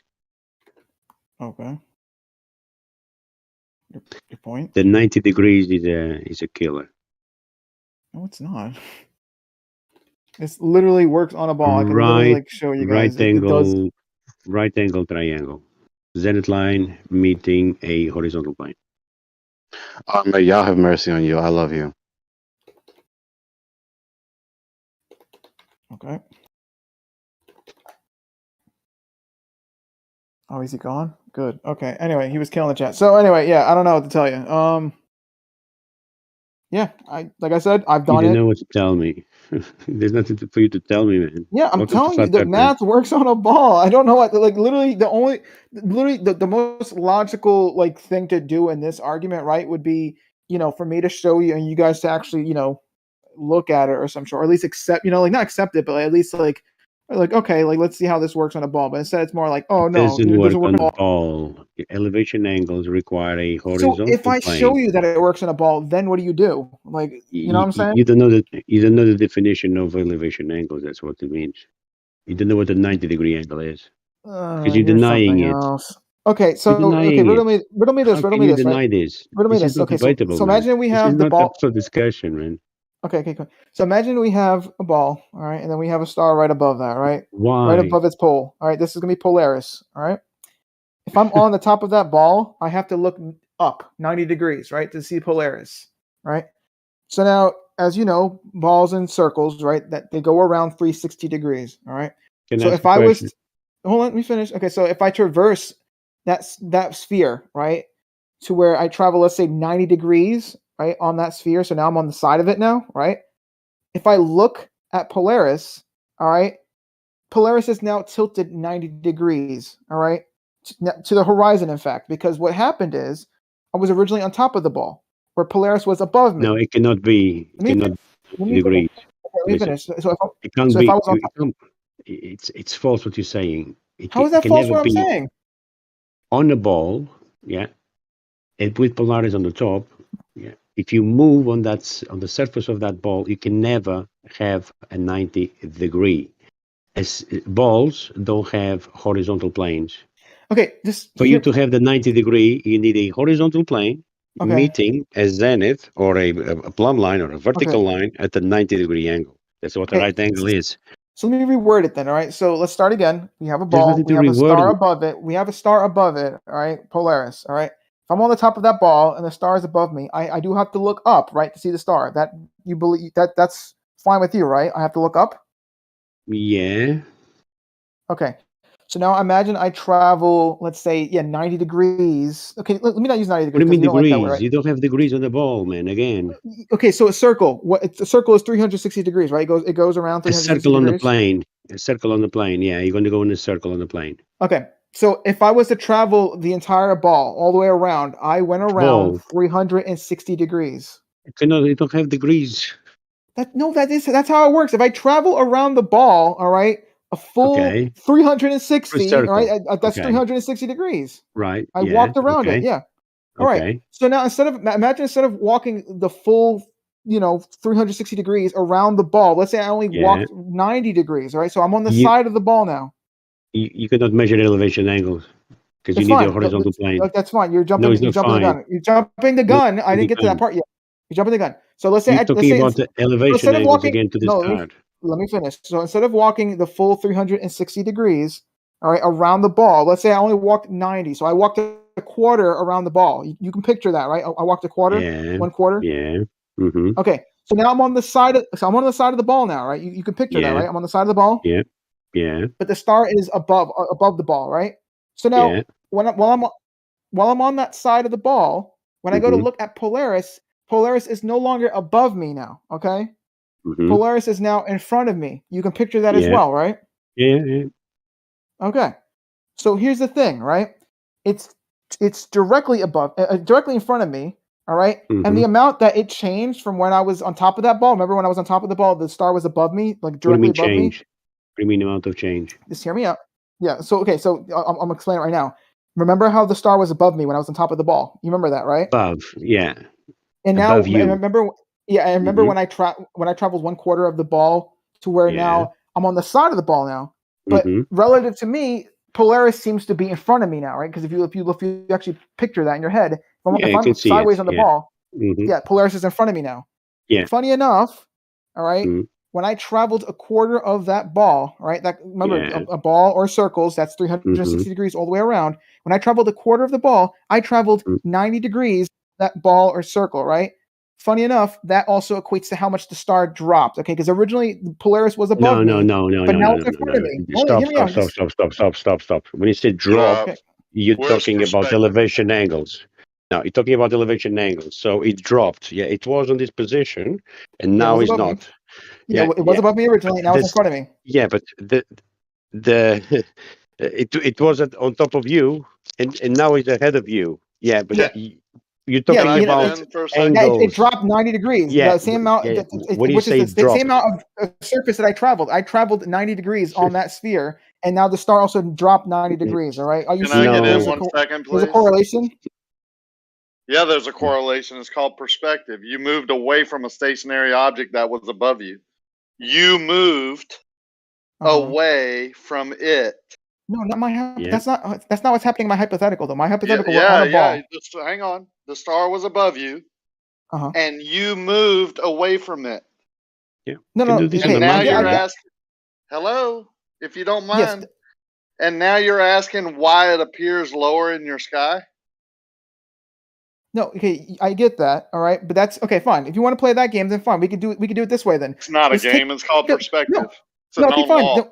Fine, then we don't need to use perspective then. Take the ball away. We have ourselves floating in space now, right? Because you want to play this fucking game, all right? Imagine the star is above you now, all right? If the star is above you and you're floating in space, now imagine you tilt backwards, all right? You tilt backwards, let's say 90 degrees. What happens to the star? The star now, to you, is going to appear lower in your vision because you literally tilted back, all right? We're not moving, okay? You changed your angle to the star. That's all you did. Yeah, but he also claimed that he's 90 degrees. He also claimed he's 90 degrees. For you to have your 90 degrees, you need to refer to a horizontal plane. Look, all I know is that in this hypothetical, I tilted back 90 degrees. Or if you want to put like an imaginary, horizontal, whatever, fine. You tilted back, 90 degrees from a horizontal plane. Yeah. Whatever. All I know is that I'm not whatever. If I'm floating in space, all right, I'm just floating in this hypothetical, right, where the star is above me and I tilt back, the star is now in front of me now, all right, because I'm tilting back. And if I tilt back another 90 degrees, the star is now below me, all right. The point I'm trying to get at is there is a correlation between my tilt and the star's, angle and visually to me, all right. That's the main point of this hypothetical, all right. Hold on a second. Can I ask you one question? Where is the border line that you define the up and the down? Is that a middle point? What say that again? Where do you draw the border? You said you have stars above and something down. Yeah. Where do you establish the border between the up and down? Where is the zero line? You said you are in free space. You have stars above you. No, I said one star. I said this Polaris. You have one star above you. Yeah. And what's below you? There's nothing below. You're just floating in space. Literally, in this hypothetical, there's two variables. There's two things. Okay. Yeah, you and the star. That's it. Question for you. When do you establish your up and down? Where is the borderline? You don't need to establish up and down. All you need to establish you do. You said all you need to establish is relative positions, right? All we know is that the star, when we first started, it's was above me. You. That's it. No, that's correct. It's relative to you. You said you had to look up, to see this star. Yeah, look up, yeah. Okay. Relative to you, it was up at that moment. But once you tilted back, now you don't have to look up anymore. That's why I mentioned that. Relative to you was up. How do you know your position? Well, on the ball, because remember, it's hypothetical. We're taking the ball out. How do you know your position? How do you know your position? How do you know that you are up? You don't need to. Not in this hypothetical. I'm literally just trying to show you a correlation between your angle, like your physical, like that's you my tilting point. away and whatnot. Yeah. You established everybody does this, isn't it? What you define as going up or going down from a reference point normally is your eye line. Yeah, that is the horizontal that you are imagining, and from that horizontal plane, you have what you call up above that horizontal and down below that horizontal. Again, you require a horizontal plane to do this. You're getting ahead of yourself. All I'm no, trying I'm to not show getting is ahead that of myself. Listen. All right. One more time For you with the to have hypothetical. up and down, you also don't need need to have a middle point. You don't even know what my point is. Can I finish? All right. So once again, in this hypothetical, the star above you, all right, in this right now, in this in your current orientation, right, the star is above you, right. Once you tilt back 90 degrees, all right, the star is now in front of you. You can picture that. You tilt back again another 90 degrees. And just hear me out. You tilt back another 90 degrees. Now the star is below you, all right, because you did a whole 180 degrees. All right. So even remember how the star was originally above you? Now it's below you, right? Because it did 180 degrees. All right. The fact that you tilted back, that's why the star is now changing, all right, its angle. That's all I'm trying to show. The reason why I'm trying to show this now is because if I put the ball in, right, if you traverse the surface of the ball, all right, the thing is you're also tilting as you traverse that ball. The idea is that if you travel a quarter of the way of the ball, you're traveling 90 degrees, all right, of that, of an arc on that ball, all right? And what ends up happening is you actually tilt, all right, appropriately. You tilt 90 degrees as well. So what happens is the star does the exact same thing as in the hypothetical. Where the star was originally above you. Hold on, where the star was originally above you. No, hold on. Where the star was originally above you, it's now in front of you. All right, that's what my hypothetical was trying to show. Yes. Go ahead. Yes, but you won't have 90 degrees though, because if on a sphere, if you have a zenith line, which is a straight line above your head, yeah, if you move away from it, yeah, and your new zenith now, your zenith now is not parallel to the other one because of the curvature between these two zenith lines. Yeah, you're gonna have an angle greater than 90 degree. If you put a horizontal between these two zenith lines, you're not gonna have 90-degree angle. You're gonna have greater than 90 degree. In the hypothetical that I gave, or just for the ball earth in general? Listen, on a ball, yeah. Let's give the example. Let's make the question of the sphere Earth, yeah, where gravity is down, yeah, and you have a zenith here, and you have another zenith 10 miles away. Okay. Those zeniths, they are pointing at the center of the Earth, correct? They are divergent from each other. I guess you could do that like that, yeah. Yeah. Well, if we're gonna get technical, I mean, I know there's like a whole. Let me finish. If you put a horizontal line between these two zenith lines, your angle is greater than 90 degree. Okay. It doesn't work on a sphere. Which angle is greater than 90? I don't even. If you have two zenith lines on a sphere, divergent from each other, if you have a horizontal line between these two zenith lines, the angle is greater than 90 degrees. But the line between those 2 points is not horizontal to either of the observers.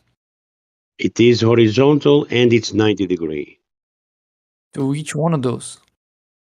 Well, they are parallel. That's how it's 90 degree. Not on the sphere. You're just talking about it doesn't work on the sphere. On a sphere, they wouldn't be 90 degree. That's my point. Okay, so I'm going to on a sphere with zeniths divergent. If you put a horizontal line between them, they'll have greater angle than 90. Where's the greater angle than 90 here? Excuse me. Here, where? I'm streaming. You're streaming. Yeah, I got the two observers, the two zenith lines. Where's the greater than 90 degree angle? Do a curve. That's a curve. The angle, the angle between them is greater than 90. You don't have 90 degrees. The angle between those two lines? Yeah, correct. This angle here? Yeah. That's not bigger than 90. Not that angle there, no. It's the angle on the top. Those two lines, those two zeniths cannot be 90. If you put a straight line now between them. I see horizontal line. Yeah.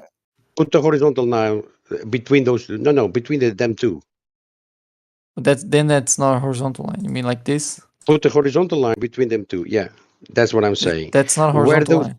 where that zenith meets the horizontal line, the angles are greater than 90. Cannot Because be. that's not a horizontal line. That's not how it's done. That's not celestial navigation. It doesn't work on a sphere. You need Yeah, to have because that's 90 not a degree horizontal angles. line. Yeah, Because that's not a horizontal line. but it is a If you horizontal create line that we use for the celestial navigation. no, Anyway. no one creates a line that goes through two different observers and say that that's a horizontal line. No one's doing that. Not two different observers. It's between you and the target. Yeah, 90 and degrees. we don't connect between those both. points. We don't connect Yes, those points. yes, we do connect because it's a radius line between you and the target. Yeah, Yes, it's one of the already 90 over the degrees. surface. Yeah. Now, one of the 90 degrees is the zenith below the celestial body, and the other 90 degree is your position.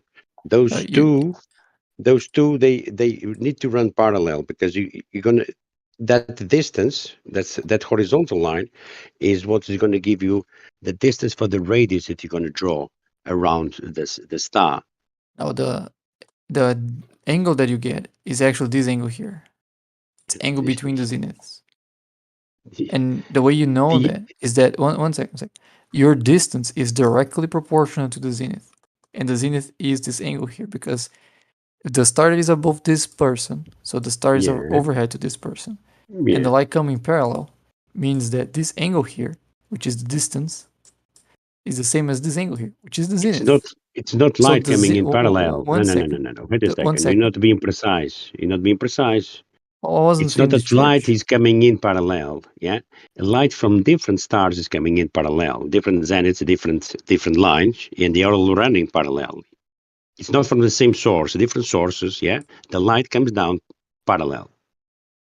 George, the reason the zenith angle equates to distance is because those two angles here are the same. It's not the case for a flat Earth, is it? This is the case. You have these two parallel lines, yeah, from two different stars. You need a horizontal line now to connect them two, not a curved line, because No you need one's to have the connecting 90 them. degree angles. But you have to connect them. Why do If you you're think doing that? celestial, because if you're doing celestial navigation, you need to connect them. You need to do the radius. Where you need did to you do a s- curve. Where You did need you to learn do a that? circle. You need to do a Where circle. where did you see that there must be a horizontal line that connects the observer to the GP? Where did you see that? Where do I see that? That's how it's done. You need Yeah, a I know you think that. horizontal plane. Why do you think that? You need a horizontal Not plane to do necessary is what he's elevation telling you, angles, George. man. You're wrong. You don't need it, is what he's telling you. You need a horizontal plane for your elevation angles. Sure. What is an elevation angle? It's an angle above horizontal. Above a horizontal plane. Yeah. Yeah, correct. So not spheres then. This cannot be done on spheres. Yeah, the planes are not spheres. Sure, they're planes. Yeah, correct. Spheres They're don't also not the have surface. horizontals. Spheres They're don't also have not the horizontal. surface. Spheres don't have horizontals. Spheres don't have planes. Well, they can have. No, they cannot. Spheres, they don't. They curve in every single vector. It doesn't matter if you're on a sphere. You can establish a horizontal No, either way. This cannot be done on a sphere. Simple as that, man. You can establish a horizontal regardless of where you are. You need a horizontal plane, yeah. You need to. Yes, that's why you establish it. Normally, you use water for that to establish a horizontal plane. Yeah, that's what a bubble section does. Yeah, not only a glass of water, many things. If you use liquids, the surface of the liquid will be level. That's where the derivation of level comes from. Yeah, but Sea level. nautical section doesn't do that. Sea level should give it away anyway. Pointing towards the horizon doesn't do that. You know that, right? What's that? Pointing at the horizon doesn't give you a horizontal line. You know that, right? Pointing at the horizon doesn't give me a horizontal line. Why not? Because if that between that line and zenith, there's a greater than 90 degree angle. No, it's not. It's not the point between me and the horizon. Is the horizon itself? Is the horizontal plane? No, the section measured the angle. Forget about the line between me and it. Yeah, it's I'm not thinking about the line. It's the horizon that you are observing. That horizontal plane that you are observing through the mirror, the horizon mirror. Yeah, and bringing the celestial body to that horizontal plane. Yeah. So the And if you cannot sextant. use, Oh if you my cannot God, use that George. horizontal plane, you can make one. George, oh, come on. Yeah, the sextant is measuring angle between two things it can sight, right? So you're sighting the horizon. Angles, yeah, I know. It Oh my requires God, a flat George. plane for those angles. Oh, you complain you're getting interrupted, so don't do the same thing. No, I'm You just can using angles. You cannot use angles on the sphere. You need to admit that. Yeah, you can't. All right. What are angles? What are angles? Yeah. Okay, George. Do celestial navigation. I'll agree with you. Do spheres have angles now, you say? Do spheres How have many, angle? What do you mean? How many angles are in the sphere then? Infinite. Infinite. You don't know what angles are, man. Okay. But again, I mean, English is not your main language. I think you're confused. Yes, folks. Someone just said there are infinite angles in a shape. Yeah, how many points? How many points exist on a sphere? Yeah, that's a good question. Yeah, a sphere don't have angles, man. That is kind of a good point, actually. I thought about that recently. Yeah, like technically you could, point to any point of the sphere or a circle, whatever, and in theory, yeah, that would be infinite points. So you could kind of think of it as Any 3 points give you 3 angles. So between infinite points, you have infinite angles. Yeah, you need a flat plane for that, though. Okay, go ahead, do that on the Earth, and come back to us and make claims about it. Well, when I did celestial navigation, I used the sphere to do that. When we level something, it's not level just in one vector. It's in every single vector. Yeah, it's level. If you do it with liquids, yeah. Yeah, water doesn't curve. I don't know why people Correct. keep trying to act like it does. Yeah. That's irrelevant. I've said it before, but Bacon wasn't here. Bacon wasn't here. I'll tell you, Bacon, because you weren't here before. Sorry to those who already heard this. The ground is not flat. Yeah? The ground, there's mountain, there's valleys, and the ground is also what contains the waters within. Now, the surface of the water remains level, because that's what it does. It finds its level and conforms to the shape of the container that it's in. That I can claim. Yeah. Now, we navigate the surface of the water, and the surface is flat and level. We call it sea level for that reason. Yeah. And to navigate on the sea level, you need to use your elevation angles from that surface. That's how it's done. George, I know how to do that. Spheres. Do you? Yes. Why are you assuming a sphere? If you know Because that's 90 the only degree way it angles. works. No, it doesn't work. I've posted. Have a look on the chat. See George, the map that I posted There's there.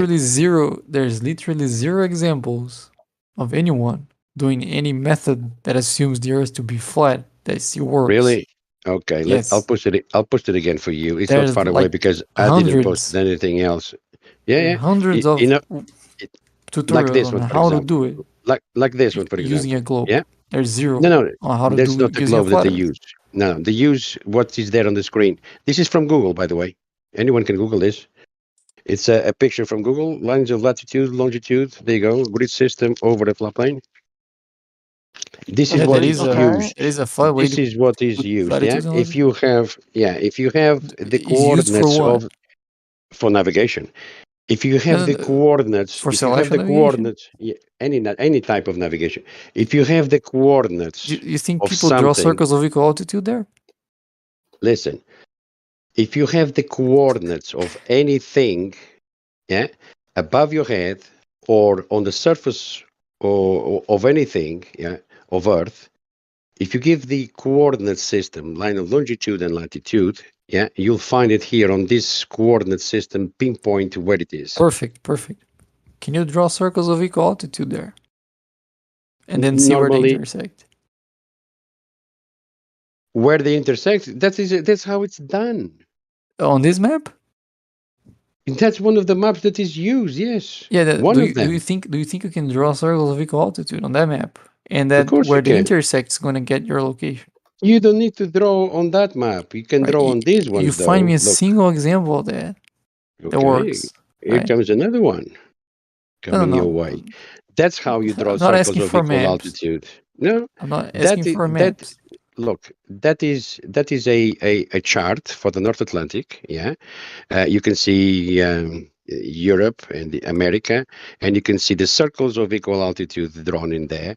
Yeah, and not only for Those aren't demarcation circles of equal altitude.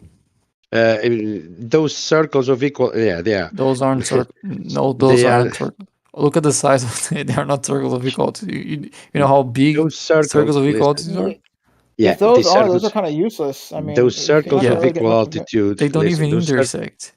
those circles of equal altitude not necessarily mean from the lights in the sky. Yeah, from points on the sea. You know, things to avoid. Yeah, routes and so on. So you need to pinpoint your position if you don't know, and that's how you determine your position and speed and so on.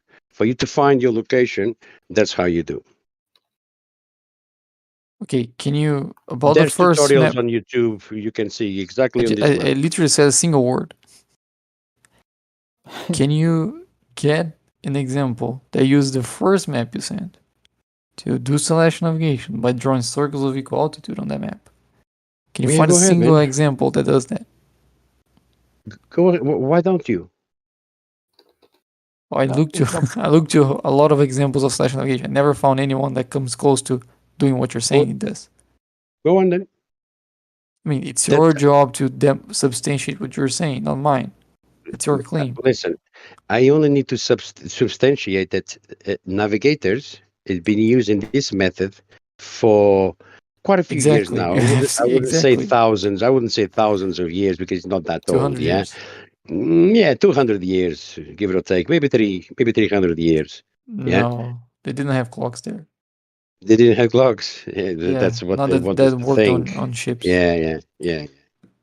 But the Chinese were navigating the world, though. Yeah, and they Not didn't using have this clocks yet. method. Yeah, no. The method was always the same. Yeah, the sky is a clock. That's how we. He just That's what doesn't want to accept it. navigate. It's not that he doesn't agree with you, George. What you're saying is No, I 100% accept. bogus. There's It's 100%. only one condition for me to accept it. No, I'll there give should you be none. You should be smart enough to know that you're amongst your elders and should listen to us for once. Dude. Yeah, Here's and the then simple. respond with "dude." Yeah. That was my first word, not my answer. Here's the simple condition. I give you elevation angles and timestamps, and you give me the location based Oh, on that really? method. Welcome to You Flat do Earth, that. man. You Welcome do to that. Flat Earth, man. I'll Why would you give me? I'll accept everything why- George is saying. Listen, right? why But would I you can give do the me? same for you. If you give me star angles, I can in just a matter of seconds tell you where those rudies come from. That's the proto fallacy you were invoking, yeah? So you want to give me the elevation angles. How do you have elevation angles from a curved surface in the first place? So I can measure you're them gonna myself. you're gonna skip the part that is flat, yeah? You want to skip it. You want to brush over it, yeah? The part that debunks that this can be made from a sphere. You want to brush over. I'll give you the elevation angles. Are you kidding me? That's what debunks your ball. No, it doesn't, man. There's something Yeah, else. elevation angles. It wouldn't be possible. It wouldn't be Elevation possible angle. to. It wouldn't Elevation be. angle is the angle above horizontal plane. It wouldn't be possible to establish a level and then measure from a level. You on could, a yeah. sphere. Wanted to establish a horizontal. Spheres don't have a level or horizontals I'm or not planes. asking that. Yeah, I'm not saying spheres the don't have that. sphere. I'm not saying the sphere has a level. I can have a bubble level myself. It's not So there something you that the go. sphere has. Yeah, I correct. can use a bubble level You can- myself. It's you not can part use of the water. sphere. Yeah, you can use. You don't need a bubble level. Yeah, you can use the top with water, a glass with water. Yeah, water. Yeah, determines level. Now, a sphere don't have level. Don't have horizontals. It's nonsense. Okay. No, it's not okay because you guys are spewing this every day. It's not okay. Spheres don't have horizontal planes, don't have levels. Hello? Look, Go ahead, Arma. George, you're not making any sense. Anyway, Bacon, real fast. I Tataria, need they're to go. It's too asking. late They're for me. asking. I'm going to let you guys go. All right, yeah. All right. Anyway, so Bacon, they're asking to reschedule our debate Tuesday. Are you fine with that, or would you rather just do it Friday? Tuesday? Oh. Yeah, because Oh, I one think second. Shane. Yeah. Tuesday's like Well, tomorrow? Tuesday tomorrow. I think 7. Yep, 7 p.m. 7 East time? Yeah, 7 Eastern. Which is I think like what is it like 9 your time? Yeah. Same time Is that it? is already it's already scheduled, right? Yeah. Yeah. It says 9 p.m. Yeah. Yeah. Just I'm gonna real fast ping him. Yeah, that's okay. I mean, yeah. Anyway, yeah, we won that. Globers win. Globers rule. Flat Earthers rule. Obviously, this was a good warm up, Bacon, for the celestial navigation debate that we're going to have tomorrow. So, I think we This did is good, what? Bacon. We did good. This is a good warm up Oh, for warm up. tomorrow's. Right. Yeah. We thoroughly destroyed George. So much so that he had to leave. Yeah. Oh, George doesn't count. Yeah, he doesn't.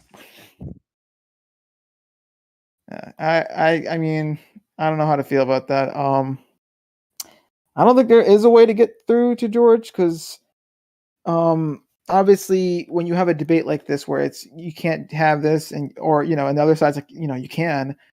Naturally, what happens is it's like okay, prove it, But George isn't asking for proof. He's sold on his answer. He's like, this is how it is. It doesn't work on a sphere. That's it. So there's no debate to have with him. You know what I'm saying? So and this is not. I'm sorry if this is coming off as me being like an asshole or whatever. But like it's the truth. I'm sorry, everyone in this chat. Like George doesn't want to debate. That's the end all be all with him. But yeah, hopefully our opponents, Stoke Bacon, tomorrow are a little bit more, willing to debate and not George. Engaging. Who are you debating? We're debating Shane. What's his full name? Let me see. Shane. Saint Pierre. Shane. Yeah, Shane Pierre or something. Shane. Yeah, Saint Pierre. And we're doing Electric, which is also known as Jesse, which is also known as I forgot his other name here. But yeah, Electric or Jesse. So we're doing Electric, Jesse and Shane Saint Pierre. I heard of Electric. Who the fuck is this Shane guy though?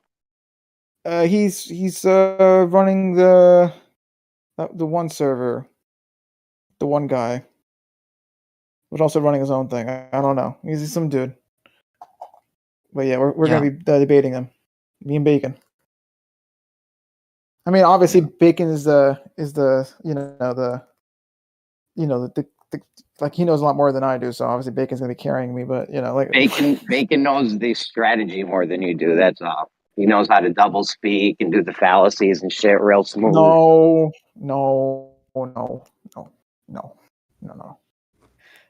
What I'm gonna do is though, because since I'm not the best at celestial navigation, I'm gonna bring up my point that I was bringing up to George about if you picture a hypothetical where a star is above you, right, and you're floating in space or whatever. If you tilt back visually, the star is no longer above you; it's in front of you now, right? I'm gonna use that and sort of tie that in with celestial navigation because flat earthers are saying you can't get an angle or whatever. Like you can't get a bunch of the shit, but like in my hypothetical that I just gave, you could see that there's a difference.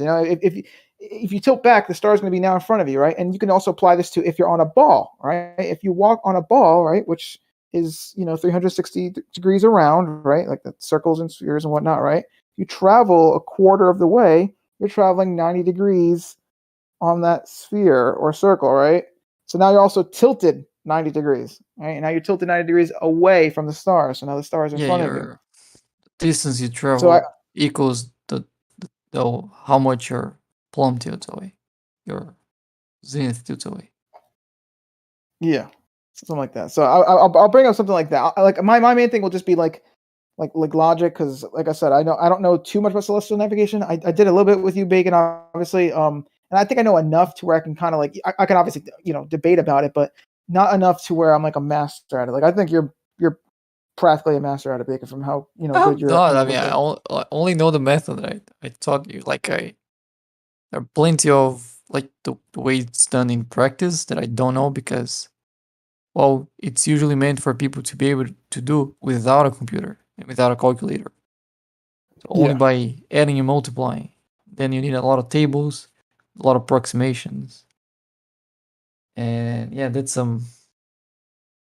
Because here's the thing: I didn't study celestial navigation.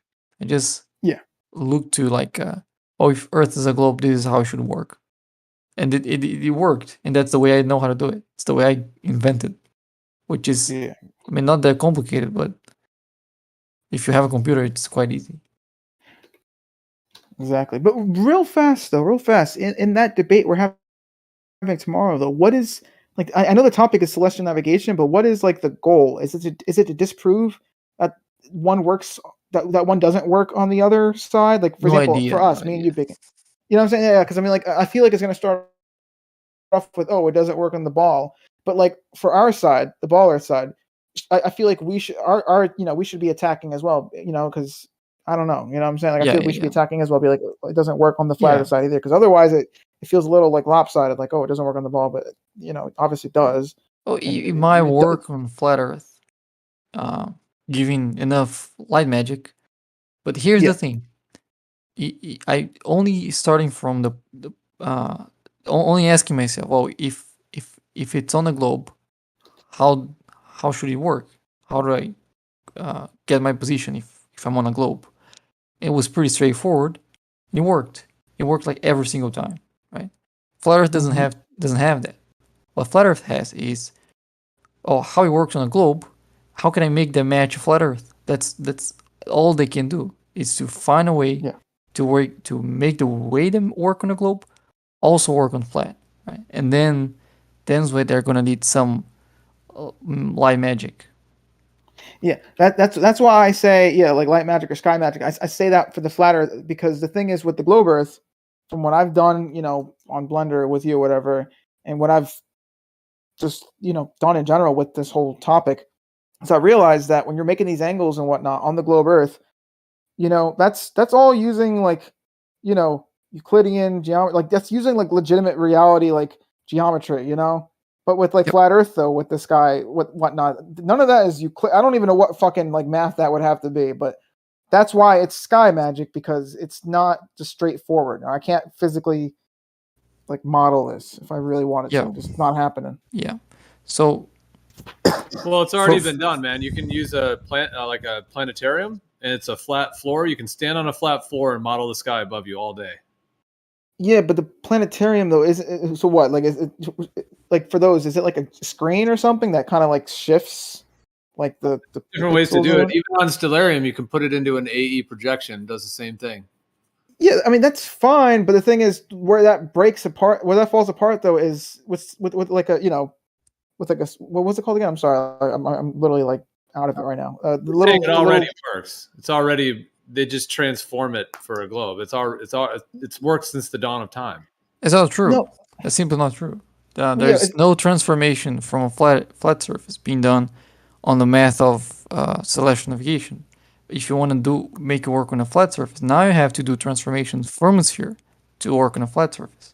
It's completely Nobody opposite. has to transform anything from a sphere, dude. People have been celestially navigating with a planar Earth since the dawn of time. Nobody ever needed a sphere. Nobody's ever used a sphere to make maps. Maps have always been made on flat coordinates. It's never been a thing. If the Earth was a sphere, in the very beginning, humans would have figured that out. And day one would have been like, oh yeah, we're on a sphere. That would have been very simple to know about. Right, but I'm just saying it's never been done ever. And even to this day, even on Stellarium, you can transform between a globe and an AE projection. They're literally, you can. Now, I'm not saying they're completely equivalent, but that's not related to what we're saying. There is a transform. I mean, the fact that on Stellarium you can see the sky in an azimuth projection doesn't have any impact on what we're saying. What we're saying is, if you get a star angles and you want to find your coordinates based on those star angles, the only method that we have that does that is one that assumes a globe. The only one that uses a globe map that's already assumed that you're then linking it to. You would need to go out to verify this. You would need to go out and actually do it in the real world and make the real map, and then you would see where the discrepancies are.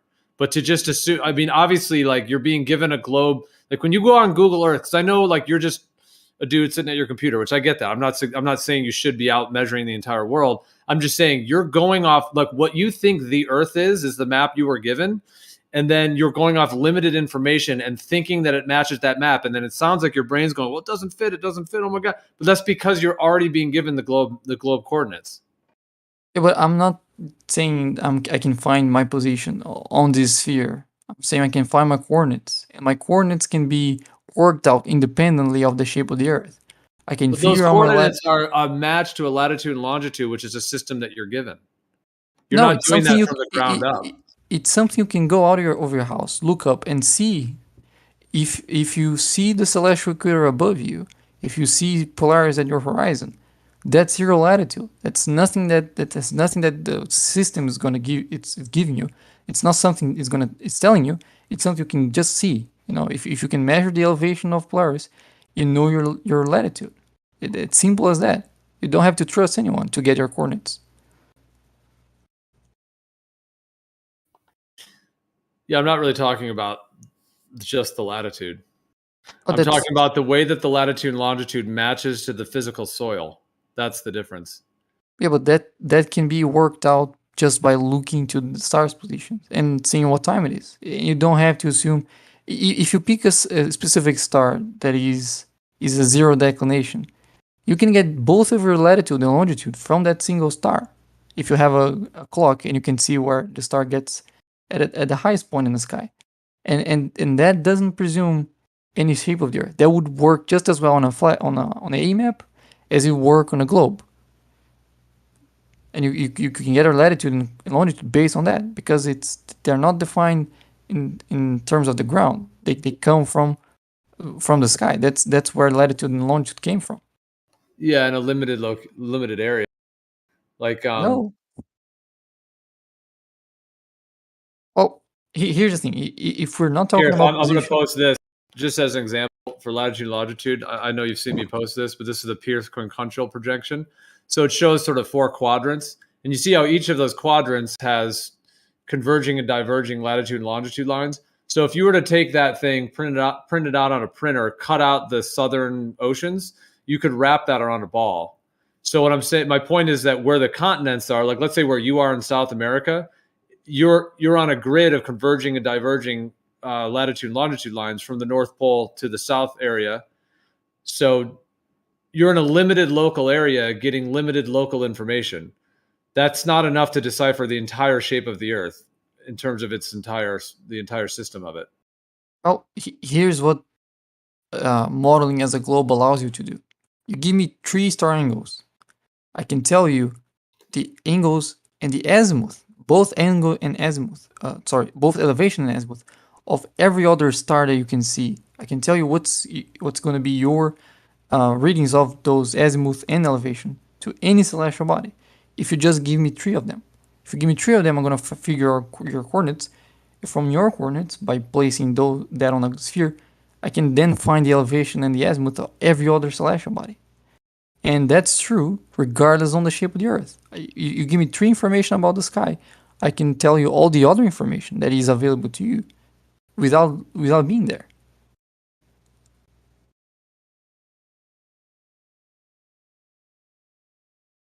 But of course, I will do that by plotting those positions on the sphere. But I can do that, right? Until there's any flat Earth way to do that, I don't think there's any argument for the flat Earth in celestial navigation.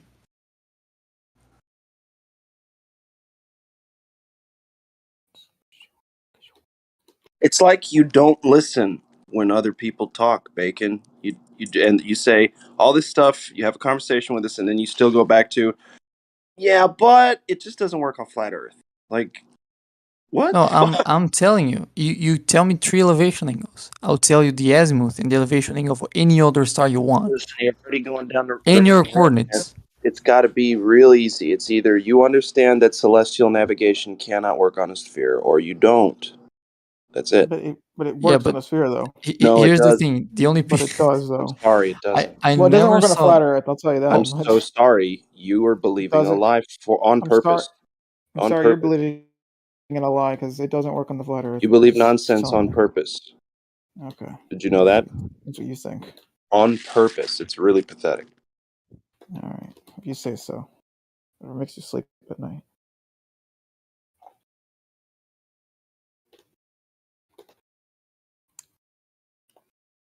Anyway.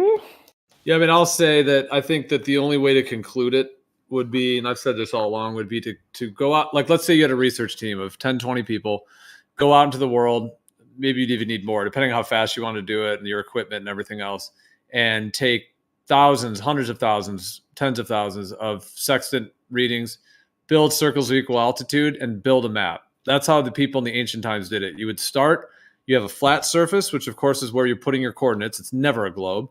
You would take a flat surface and you start pinpointing a GP of a particular star. So boom, right here, you make your GP. And then you, like, almost like that game Minecraft, you know, where you keep kind of clicking and it keeps opening up more areas.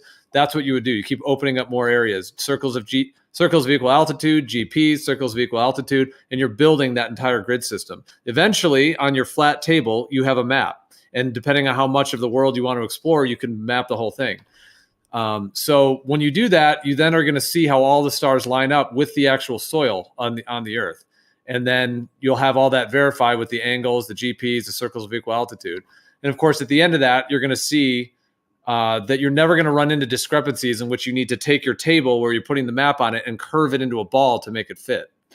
Wait, but I'm just saying doing that is the only way to fully do it, because what you guys are doing, you're going off like half information. Like, you're going off stuff that you got on Google and all these other this other information that you're given, and then you're plugging it in, and then you think it works, and then your mind's like, it can't work on flat Earth, but you haven't actually gone out and done it. And I'm not expecting you should have. It's a huge project to do. Like, I'm not saying you should do that, but the argument will kind of be stalled until that's completed, in my viewpoint.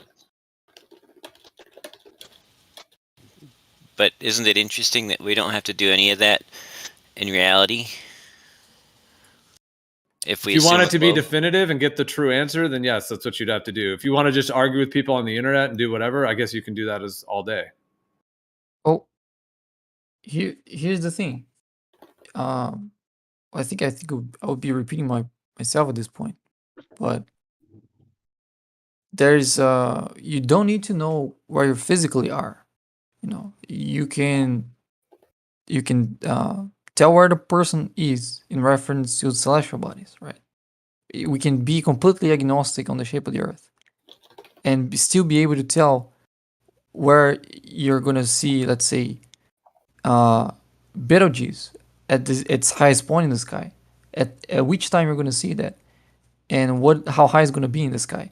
So even if we don't know what's the shape of the Earth and what's the physical location of that, we can tell exactly how's that going to look like from your position, given your coordinates. So even if we don't know how the coordinates are overlaid on the surface of the Earth, we can still tell exactly how the sky is going to look like from that coordinate, from that pair of coordinates, just basing that on the sphere.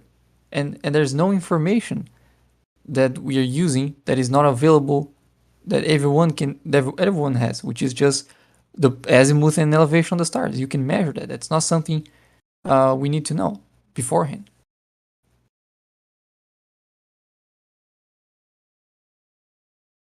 There's just too much you Well, can it's just predict. strange that you're saying that, because the actual thing that's in contention is how the stars match to the soil.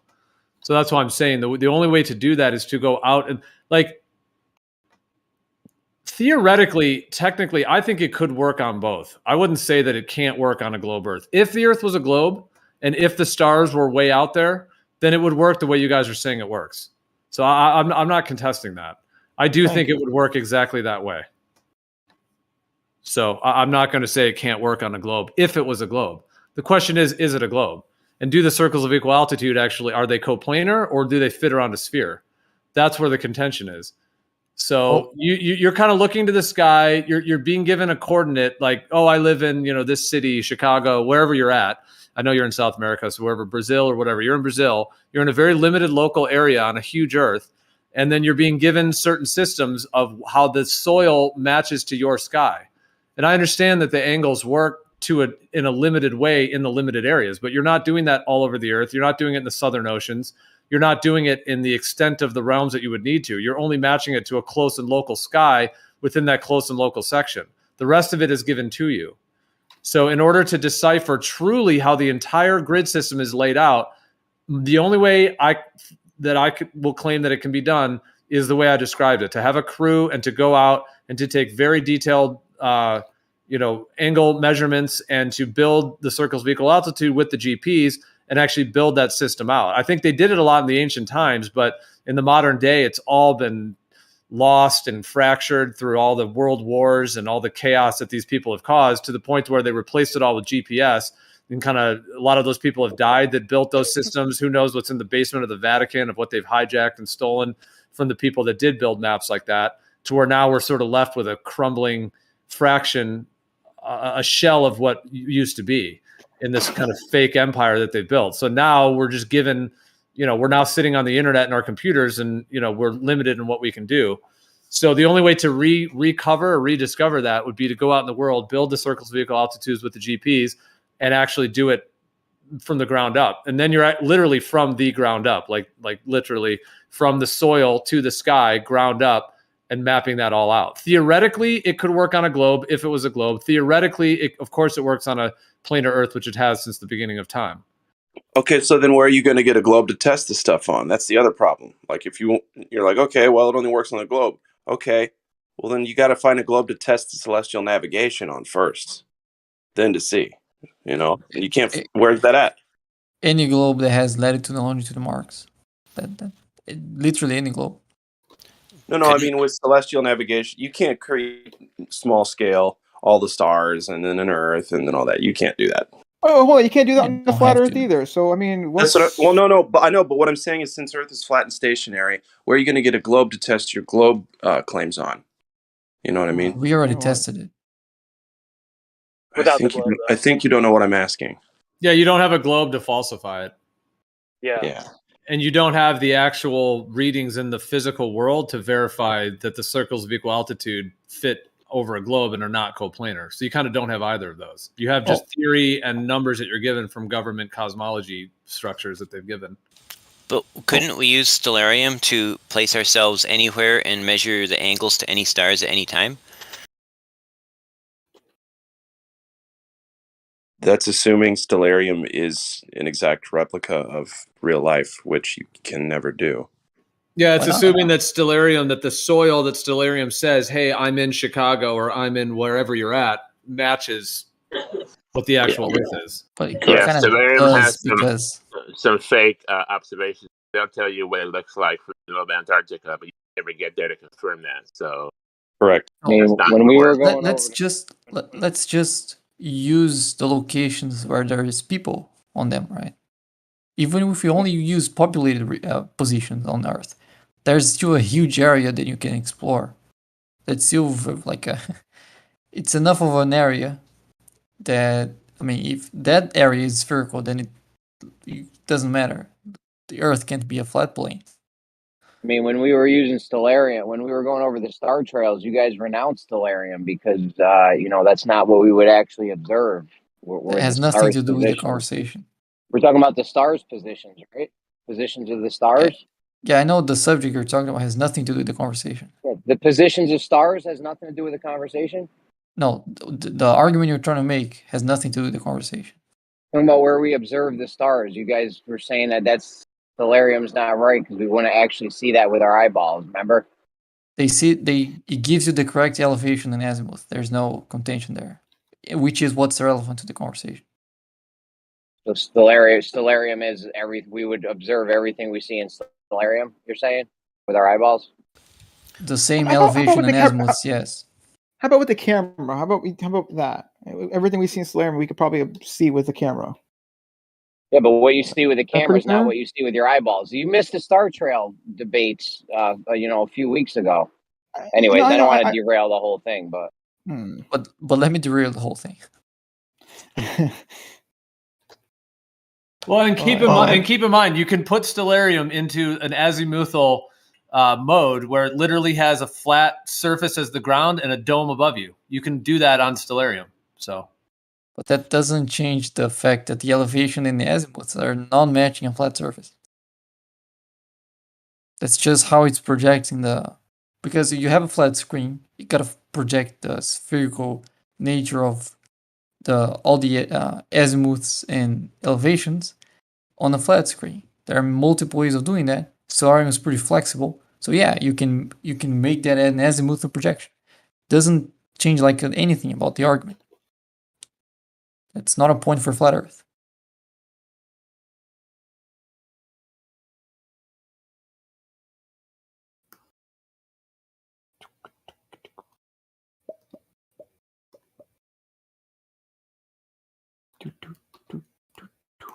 Right. The point is, you can click a star in Stellarium, and it shows you the actual angles. It doesn't matter how accurately it's rendering it on the screen, but it shows you the angles and the time, which could then be compared with what we see using a sextant. Or a mount. Then, what's that? Or a telescope mount. Right, yeah. But it would allow us to check star angles from all over different places on the Earth without actually having to travel there. Civilized places where people could check it, but it would just save a lot of gas and driving, right? I mean, when people do like astrophotography, they have to point at the sky in a specific location, and they often use Stellarium for that.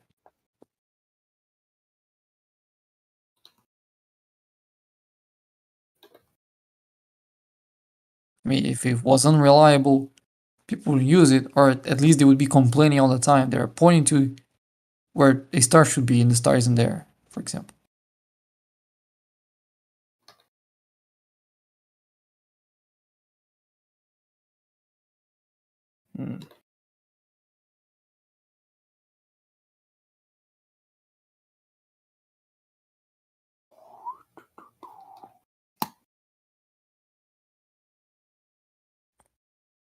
if the Earth was a globe, do you think you guys would feel like driven to sort of like, in a way, be like defense attorneys for it?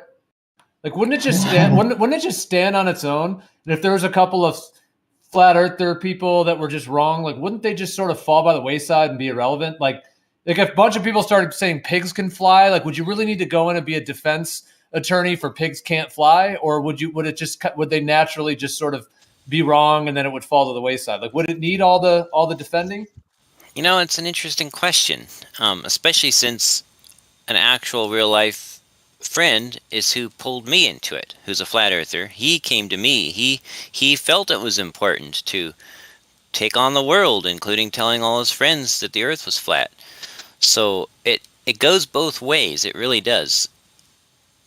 And but the flat earthers are winning. Like, more and more people are waking up to it. More and more people are realizing it's not a globe, and it's just happening naturally. Like, yeah, people are putting out content and telling their friends and things, but there doesn't need to be a tremendous amount of like forcing or pushing. Like it's sort of just organically expanding on its own. Winning in the sense that increasing in people count? Because I don't think that's necessarily a win.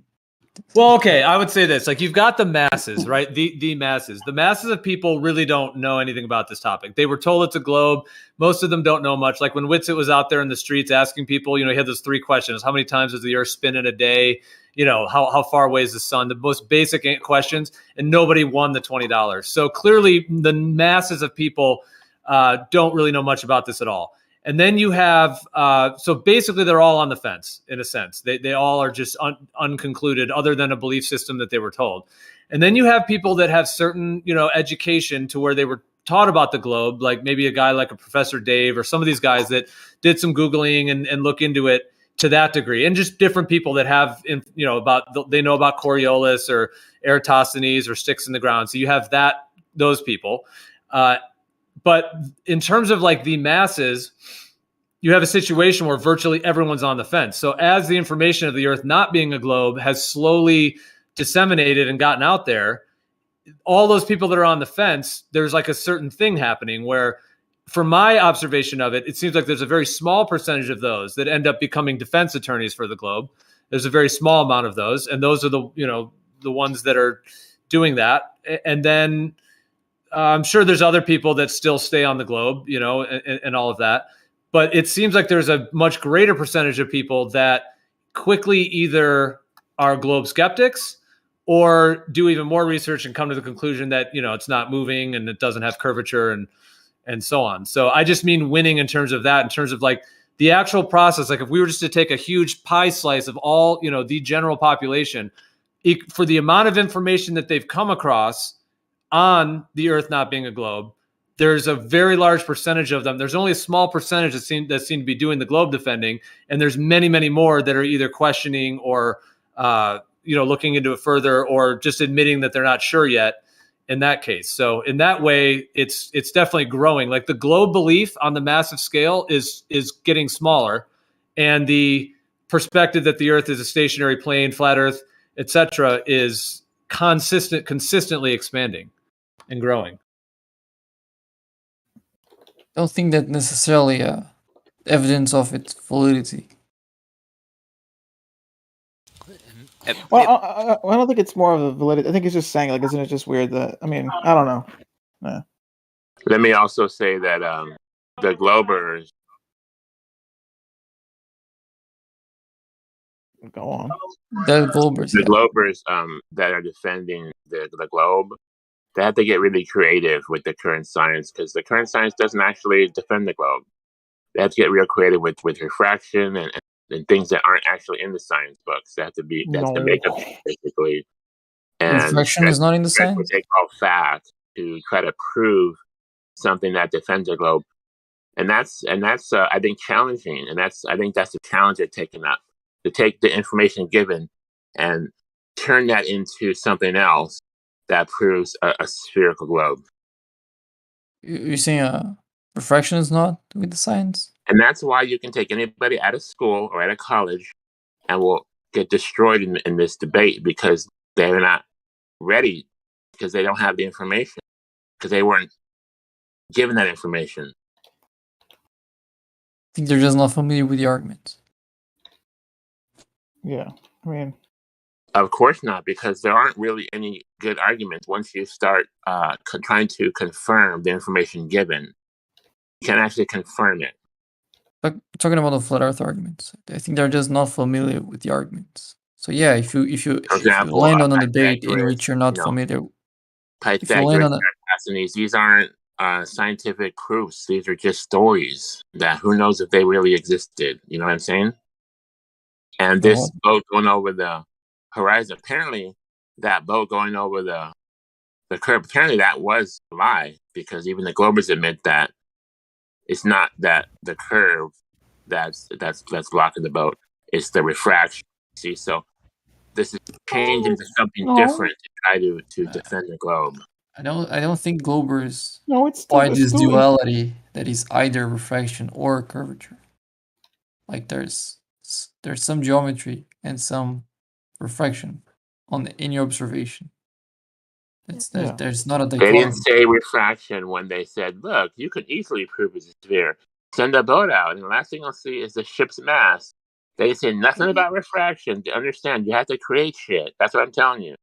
Yeah, because if you account for it can't account for how much is missing. That's why it's wonderful that you just said it.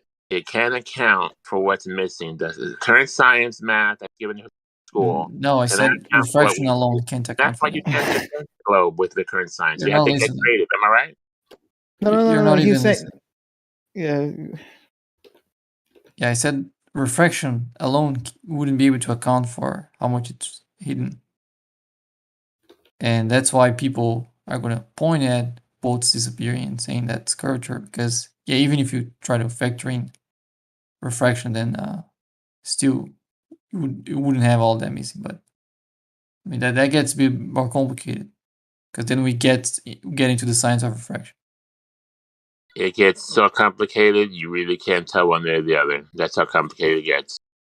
I posted if you just remove the curve and refraction, then you'll get what you see on a flat plane, and that's observable. No one here is arguing that the Earth is a sphere because of that kind of observation. Because we know there's refraction, and that makes the point weaker, because it makes it more complicated for either side to convince the other one. That's why no one's using that argument. That's why we're talking about celestial navigation, for example, because that's not an issue. Except celestial navigation compensates for refraction also. Well, but if you don't, it still works. Oh, right, just not as accurate. Yeah, and even if you whether you do or don't, that only corrects for the elevation angle. You can do elevation. You can do celestial navigation with all the azimuths. Like either way you're doing it on sphere. That's why I think it's a more powerful argument. It doesn't really matter. If you want to argue that, well, refraction might be changing stuff. Yeah, well, we have to change stuff a lot to make a flat Earth be experienced as a sphere, because that's how we experience. That's how we navigate.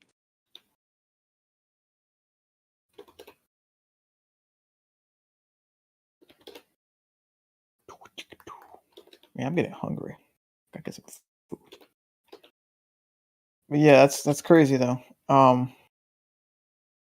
Celestial navigation works on a ball. Yep. Can't. I don't know. All right. Yeah. Anyway, it got quiet in here. So yeah, I don't know. It's crazy. It's this whole debate thing. Yeah, and the whole people converting to flat earthers. It's a little scary. I'm not gonna lie. But the people who are defending it, like me, Bacon, and everyone here, we mainly do it for sport. It's just kind of fun, and it's not like a condescending thing. Like, oh, we're beating up on a bunch of flatties or a bunch of idiots. It's not like that or anything. For me personally, either I want some background noise or I just like to debate. I like to argue. It's just fun. So I understand the debate part. You can debate anything, but usually when you're debating like philosophy, morality, stuff that can go either way. But if you're debating science, see, here's the thing that doesn't make sense to me. If it was really flat or sphere, it should be easily demonstratable, provable, repeatable, like for fifth grade education level.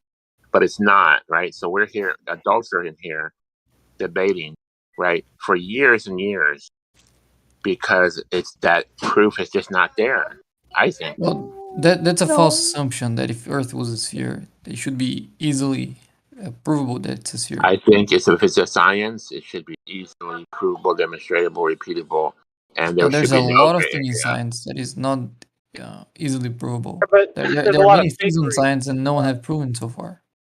They're faking a lot of stuff too, though. So when they're like, well, we have the proof, but then they also have like the claymation footage of like the satellite or whatever. Like, at what point were we supposed to start believing them? Well, to answer something I said before. It's good that you guys like to argue about this, though, because, like Gio said, more and more people every day are waking up, and so there'll be plenty of us to argue with. And I don't think anyone's doing that because we feel like the globe needs to be defended. I don't feel like the globe needs to be defended. I think whatever you need to know the shape of the Earth to work, whenever the shape of the Earth has an actual impact, flat Earth is not gonna get there.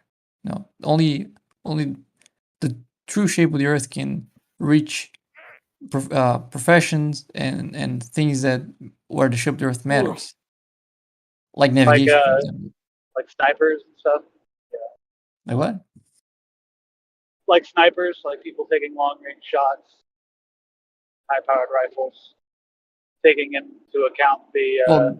Snipers is a good example. Like the science says, a sniper is supposed to take into account the curvature, the bending, the spinning of the Earth. But we tested it, and they don't. So we didn't test it. No.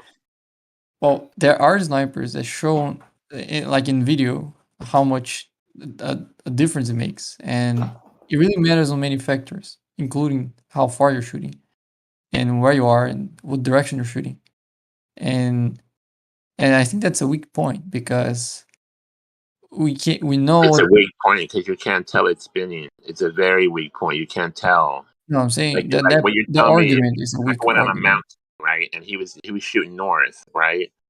He has to adjust for the spin of the earth, and then let's say he had to shoot west, right? He'd have to do another adjustment for the spin of the earth. Do you see how this doesn't make sense? Then you have to shoot behind him. Now he has to readjust everything. Do you see how that wouldn't even work in reality?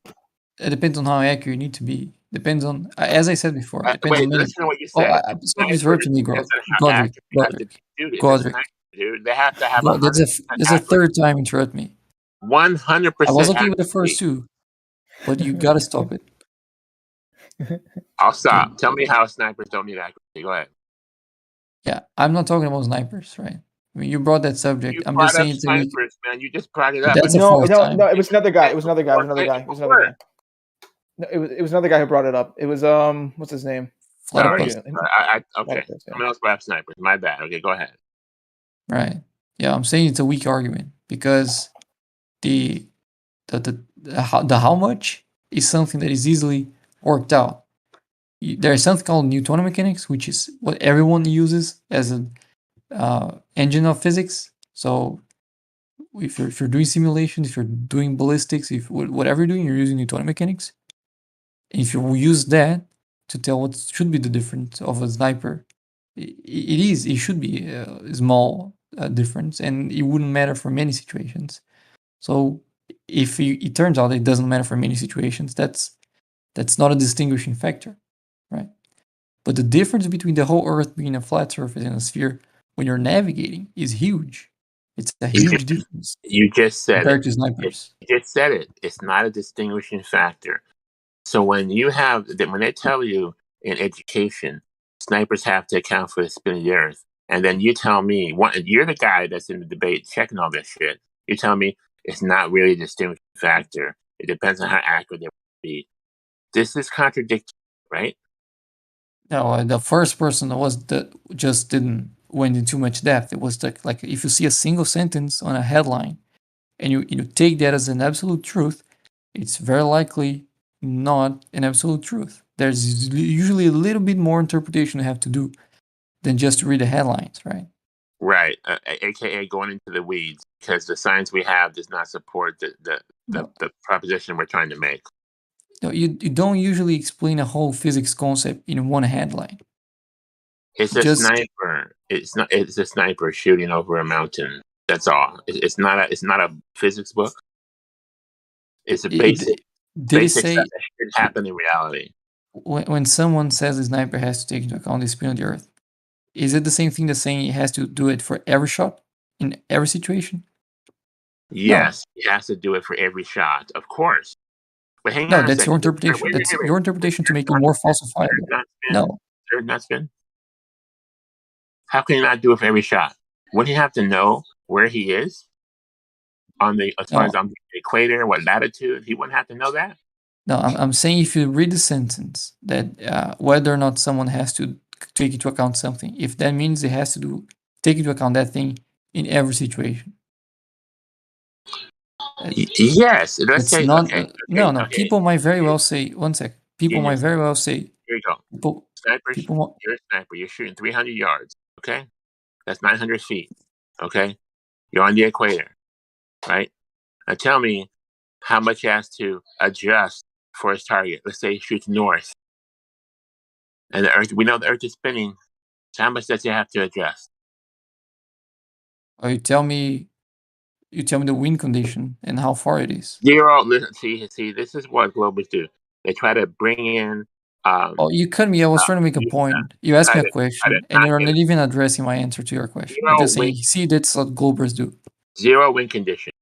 Okay. Don't ask me if it's raining. Zero wind condition. We're just talking about the spin of the earth. 900 feet, 300 yards. What does he have to adjust for if he's shooting from the equator north? How fast? How far? Yeah, what's the speed of the bullet? I don't know. Yeah, that's I don't know relevant. speed of the bullet. So that's Can we why I go with was. the average? This is why I was telling you.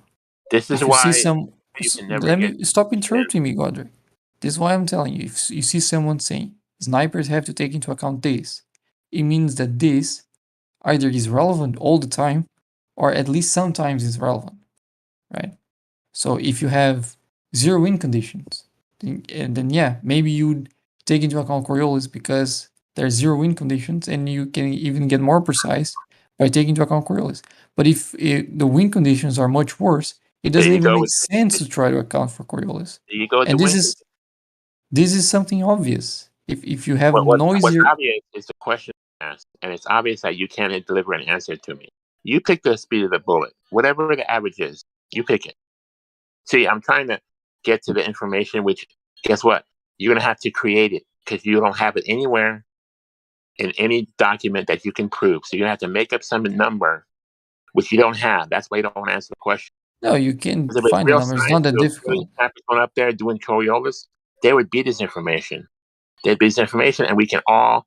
I'm not saying I have a You're sniper saying gun. Whoever there had a is sniper not. gun can confirm Wait, it in you're saying there reality. is no. Confirm that it's true. Godric, We can't get to that. We my can't God, get Godric. because you're talking about well, there's more wins. One point at a time, Godric. You're saying there is no information on how to account for Coriolis for snipers. I'm saying you can't answer my question. You failed to answer it. You're going into the weeds. I told you No, no I win. asked. You bring up I the win. I asked you a question to clarify, and instead of answering my question, you're just saying, "Oh, see, Globers do this, Globers do that," and that's not even the subject of the conversation we're talking before. You're just spiraling around this. What's your question, Bacon? I don't know. The one I asked for clarification when you asked me your question that I don't even remember what it was. I just want. This is what I want to know. I want to know: do they have to adjust with 3 feet? Let's say west. If you have a target 900 I don't feet, know what the number is. What 3 I'm feet. telling you, That way, well, just guess what? We can it's confirm not that. even my Like point. do a test, you know. Yeah, But if you we can never find get to tests. the variables we need, then we cannot confirm it. And you're You can defending find. it, so you have no idea if this is really true or not. You can Google. You can go to YouTube, and there are people demonstrating the difference, right? And if you want me to tell you the number, I wouldn't be able to tell you the number from the top of my head. I can try to work on a number if you want to. If you give me, for example, the distance I and the would speed of like the bullet. No, interrupt me. Don't because interrupt me. that way we can confirm Okay, it. interrupt me then and speak to Again, yourself. Godric, can you please stop over talking when he's trying to answer? Thank you. okay, sorry. No, it's all I good. just got a quick question about the Coriolis effect. So why do they need to take it into account when they're shooting sniper bullets? I'm asking Bacon.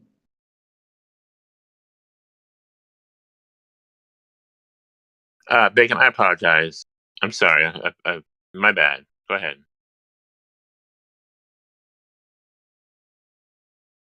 Bacon, do you leave?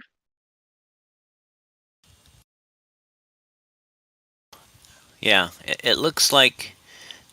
Look what you guys did. Bunch of assholes. It looks like at 45 degrees latitude north, with a projectile velocity of 1,000 feet per second, the Coriolis acceleration would be 0.1 foot per second per second. What does that mean? 3 feet different? 3 feet to the left? What does that mean? Oh, give me some time. It doesn't tell me that. I gotta calculate that.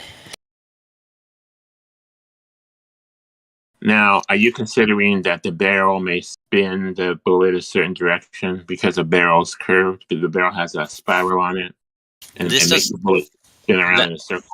That doesn't have anything to do with Earth rotation Coriolis. Okay, good. Okay, good.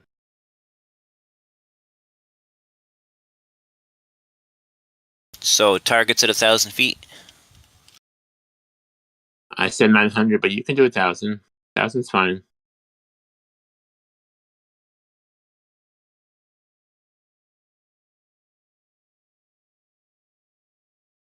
Do airplane pilots have to account for Coriolis?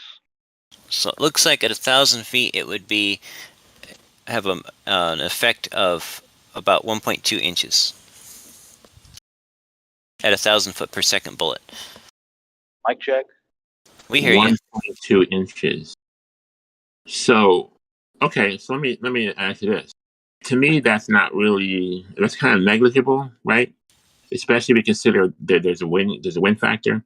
So, let me ask you this: at what distance and what speed, whatever, do the math, do we need to adjust over 1 foot? Because if we can't adjust for a foot, then there's no way you can really confirm it or test it. It's got to be at least 1 or 2 feet.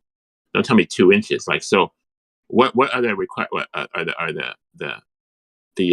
specs that you need? That's where you have to adjust for, let's say, 2 feet, because that you can test in reality. Let's say 2 feet. Do you know that? Can you work out a number? I don't have anything that would shoot that far, and I suspect you don't either. That's a lot of hang time. So I would say from if you can't even tell me what you can adjust more than, let's say, 2 inches, I would say that the spin of the Earth is negligible to snipers, and I'd be right, correct? At 1,000 feet, it's likely not to be your most significant source of error, but I mean, do you know how errors add up? You know, you get an inch or two of error from one thing, a couple inches of error from another thing, and the more sources you can eliminate, the more accuracy you get.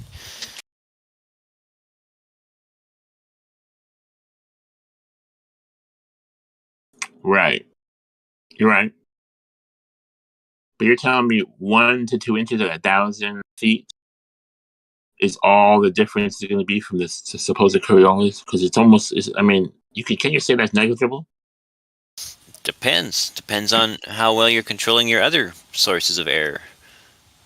It's probably negligible for many situations.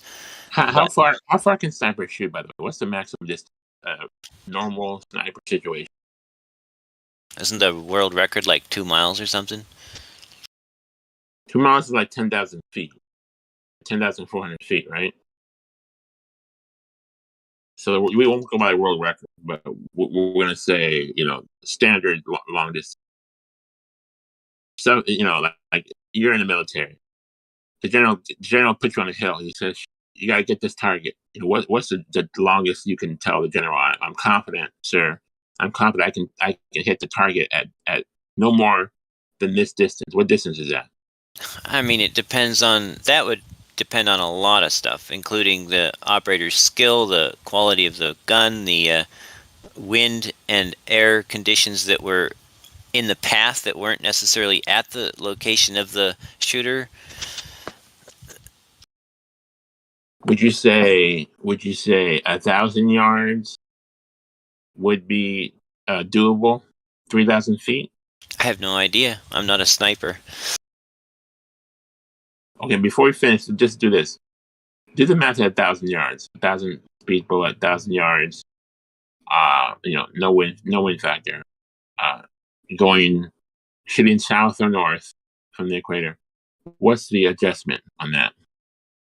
Okay, so it says it's 0.1 feet per second squared.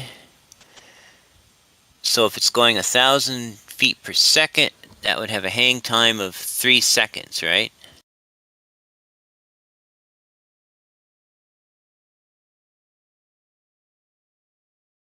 Yeah. Or would it be 0.3 seconds? 1,000 feet per second, and we're going 3,000 feet. So it's going to take 3 seconds to hit.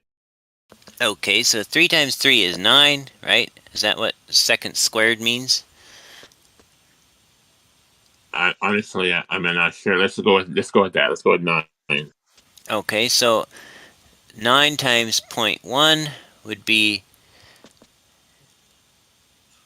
9 feet, it looks like. 9 times 0.1 is 9 feet?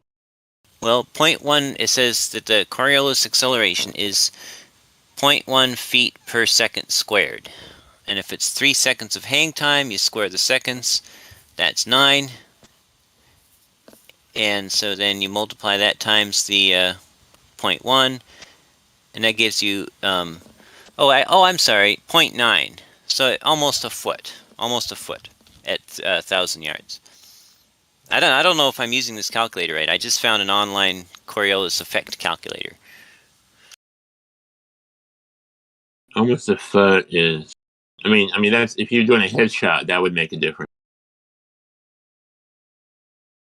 Unfortunately, I'd say it'd be near impossible to, if not impossible, to confirm that Coriolis is happening if it's only a foot at 3,000 feet, which even if you had equipment to shoot that far and you did it, you'd have all kinds of random results.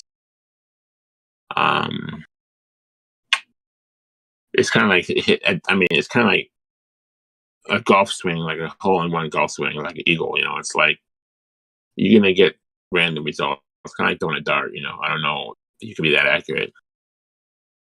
I know snipers are accurate, but and then and to make it more difficult, if you were shooting, let's say, not north, let's say northeast, right? Would that 9 feet be cut in half? Is that what I understand? If you're right in the middle. The calculator didn't ask for the direction. It just asked for the latitude. But it doesn't tell you which direction you're shooting? No. Doesn't that matter? Well, it was also not telling me which direction the air would be. So No, wait, stop. No, this is not right. Okay. Because beyond the equator, and you're shooting directly, let's say, east, there's no Coriolis. Or if you're shooting directly west, there's no Coriolis. So that right there debunks this whole claim that snipers have to account for this. Well, let me think about that for a second. The only way there'd be Coriolis if you were on the North Pole, South Pole shooting down, or on the equator shooting up or down. If you're in the middle, in the equator, and there's no Coriolis. Obviously. Have either of you guys actually shot a sniper rifle before? Of course not.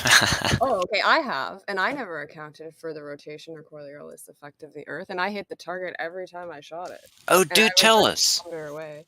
Yeah, tell us. How far have you got? Far. We were a kilometer away. As far as that, how many feet is that? 1,700 feet. I think, because you said 1,000 feet is 0.3. It's like 3,000 feet ish. 3-4. No, that's a mile. That's a mile. Oh wait, hang on. Kilometers 3,000 feet.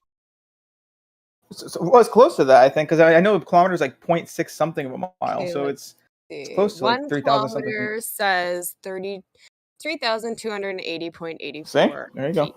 Wait, I just want to be clear. You shot 3,200 feet and you hit the target? Oh yeah, every time. Was the target like a mountain? Pardon me? Was the target like a mountain? No, it was a metal target we had mounted to some sort of stand. How big was the target? Not overly big. I'm trying to think of what it was, because that was quite a few years ago. Was it like a trash can lid, like a shield? Yeah, we'll say maybe 2 feet by 2 feet. Like, it wasn't a massive target, but big enough. See, that by itself debunks this whole theory that snipers have to account for the Coriolis, because according to what you're telling me, you could have had, according to Jesse, 9 feet. You'd have to adjust. No, I'm sorry, 0.9. I was mistaken. I corrected myself. 0.9 feet. Yeah. And 0.9 for what was it? What was the distance? That was at 1,000 feet, right, Jesse? So we times that by 3. No, that was at 3,000 feet. Oh, that was at 3,000? Okay. Yeah, and that was at 45 degrees north. Oh. Okay, there you go then. 0.9 feet is oh shit, hold on. That's like a let's try to a foot, because she was shooting farther than 3,000, right? So close to 10. Kilometer is 3,200. So let's run to a foot. So you're telling me that if that she'd have to account for a foot of spin. Well, hold on. That's not. No. Hold on. What was your latitude? What 2 inches? Yeah, Hold what on. was your latitude? I don't know if I No. really want to give my latitude at all. Oh, Well, I guess, 10.8 inches. let's see. just round it to the nearest 10 degrees and then add 5 or something. I don't need to know the exact. Just like I don't actually know. Let me double check where I am. I mean, this is a problem for the globe claim. I mean, if now it's possible that when you bring people to shoot and they bring snipers to shoot, they don't say nothing about spinning Earths or spinning Earths because it's negligible. And then when you get to like the high level snipers, they're still going at 3,000 feet, 4,000 feet. Hey, Then Rick. you say, you know what, there is a Coriolis, so now we're going to include the Coriolis. So now we got to be real accurate. So Hey, the Rick. higher levels, they tell you. The low levels, they don't tell you. Is that maybe what's happening? So, hey, you remember last time you sighted in that new rifle you got? You have to sight them in. You go to the range, you take a shot at the target. If it's a new rifle and it's not already sighted into the scope you got on it, you probably miss, but you see if you went high or low and you start tweaking the scope until finally you get it bullseyeing or whatever at that target. So just because, and you have to, there is a lot of bullet drop, so you absolutely have to sight it in. And if that was the range and the direction that the rifle had been sighted in at and the scope had been adjusted at, then it would have been compensating for Coriolis, and the real test would have been then to turn around 180 degrees or whatever and shoot at another target the other direction, the same distance, and see if it was still sighted in the same. Does that make sense? Well, in that way, you're correct. But what you're saying, though, is that a sniper has to always have their targets, have the preparation to have their target distance sighted in. You see, and I don't think that's happened in reality. Like, what if you had like 20 minutes to set up or an hour to set up? You couldn't, take practice shots before you killed the guy. Well, That high profile target. I wanted to hear the rest of Redford Bear's story here. What was the grouping, and was a test done the opposite way, and who had sighted in the rifle and that kind of stuff. Oh yeah, I mean, this was like not an experiment to see if we had to account for Coriolis or anything. This was just like a group of us going out shooting. So my friend cited everything. He knows way more about guns than I do. He was in the military, all that. So he cited it, and he has like I don't know what it's called, but he has a little device that we can measure like how far we are from the target, tells you your distance. He has all that. So no, we didn't do it from the other side because of where we were shooting. But we just the one target. So he did compensate for distance, like he dialed in the distance on the scope? No, not on the scope itself. This was a device that he had that's a scope to measure the distance, but not the scope on the gun itself. Right, but once he knows the distance, then what does he do with that distance? Usually there's like a knob you can... What you're saying. I don't know the ins and outs of the scope and how it was, but I just aimed at the target and I shot it. Basically, I didn't account for anything else. Did you line the crosshairs up right on the target, or did you have to shoot high or low to compensate for the distance? Bang on the target. Okay, it sounds like he had that scope tuned, set for that distance, because he had sighted it in previously at that location, quite likely. Well, I can ask him the next time. I'll probably see him in a couple weeks. I can ask him and get more. Yeah, do that. Yeah. Yeah. Well, what Jesse's saying is, if you change to another target, your crosshairs would no longer work. He's saying because the Coriolis can knock you off by a foot because of the way it's spinning. But on that particular site that you were shooting, he's saying it was already sighted in, that's already tested, that's already going to work at that distance, and that's why it works. What he's saying. Yeah, I understand that, but see, I don't know enough about sights on guns to say anything other to him right now, right? Because to my knowledge, I don't know. I don't know enough about it, right? All I know is that I can shoot and hit a target, and I've shot numerous types of guns, and I've never accounted for any Coriolis, and I mean distance range shooting as well. So yeah, and without like an actual scope on it. as well. So Well, if you're not using a scope, it's you're probably not hitting the garbage can lid at 3,000 feet either. well, maybe not that far, but I am still a pretty decent shot at Oh, I have no far doubt. range. So yeah. And by the way, remind me not to ever make you angry. Oh my gosh, no, I'm not like. It was just. I mean, we're Canadian, right? So this is what Canadian country. You can do that in Canada? I Oh didn't yeah. know they let you have guns. Oh, of course. Well, Yeah. well, Godric, you don't have to worry about Red shooting you from Canada because there'd be too much Coriolis effect to for it No, to matter. no. But good try, good try.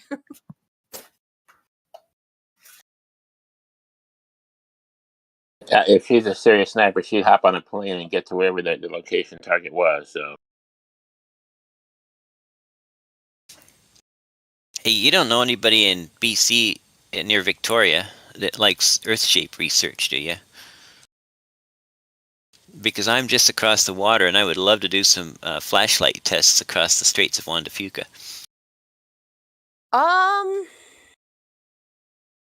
I know somebody in I think they're around Abbotsford, but they're not. He's kind of like we've talked about briefly about like the Earth and stuff before, but I don't know if he'd be like into doing testing. But I could ask him when I talk to him next, because that would be he's into like different things, conspiracy theories, I guess if you want to call it that. So maybe something like that. I could get him onto the Earth, see if he wants to do some experiments. Is that a bit of a drive though to Victoria? Oh, for me? No, for him from Abbotsford. I don't know. Oh, it's on a. Yeah, he's got. It's a ferry ride or a long drive. Ah, okay. Because Well, so is everything in Canada, like really. yeah, it looks like first he would drive to Surrey, and then he would get on the ferry, take a 3-hour ferry ride, and then start going on bridges and bridges on a string of little islands to finally get to Victoria. Well, actually, I do know somebody that lives on the island, but I don't think she'd be down to do observations like that. That's why I was thinking him, but yeah, he'd have to go out to. Well, it was worth asking. Coast, yeah. Well, if I think of anybody else, or heck, maybe I'll go out there one day. I do want to get out there and visit them. I have quite a few friends out in BC. Do you have anyone that lives in the View Towers in Victoria? Oh, that I don't know. Probably not. Well, it's like a 357 some odd apartment complex, and it's 187 feet tall, and I can see it from my end. So it's like one of the things I photograph all the time. Oh, okay, I see. No, I don't. I don't think I know anybody that lives in that. I'm so glad us and the Canada is on good terms, because otherwise I'd be in trouble for spying on them all the time with telescopes. I don't know. Are we on good terms? Well, I guess Trudeau and Biden are buddies. I don't know about any of that, but I haven't been busted yet. That's all I know.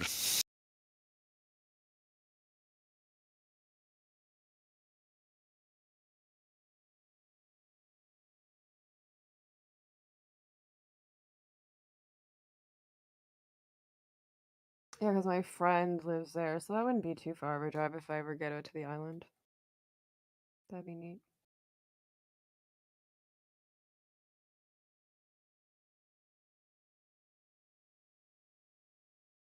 Are you guys talking about the island? You say that again, you cut out. Yeah, pardon?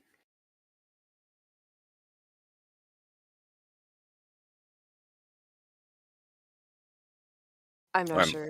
Who was maybe I'm that? cutting out. No, it was them. I'm not sure who that was, but I didn't hear what they asked. Something about an island, I think. Oh, it was Kosho. Oh. Okay.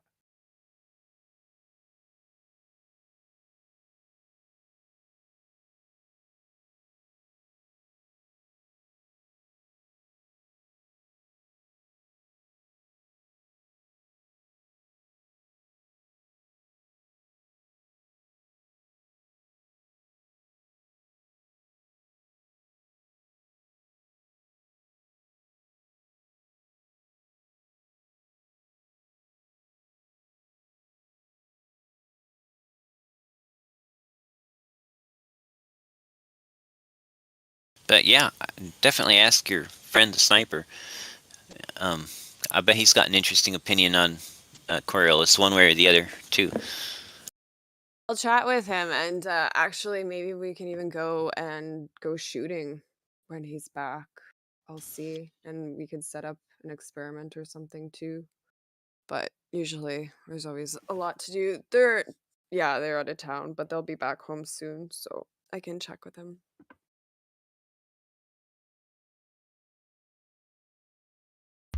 All right, sorry. No, I've heard you guys saying something. I thought maybe you said Whidbey Island. No, Victoria, Canada, BC. Oh, okay. But I'm not too far from Whidbey Island either. There's a Navy base over there, right? I think so. There's a lot of large ships. There's something there.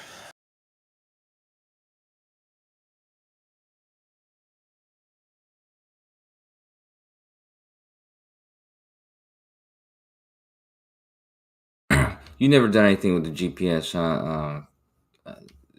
Jesse, right? Not the raw data, just the regular hiking, camping GPSs and stuff.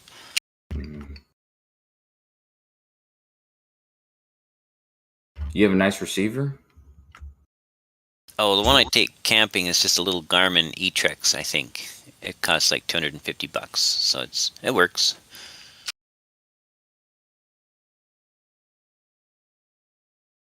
Yeah.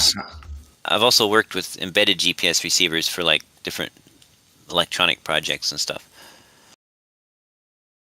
Well, I bought one. This $15 doesn't even work, so I guess I gotta spend a little bit more money.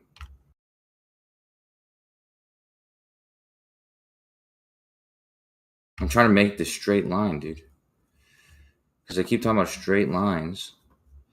And yeah, with an accurate GPS, that's all you need. You can make it the longest straight line you can think of.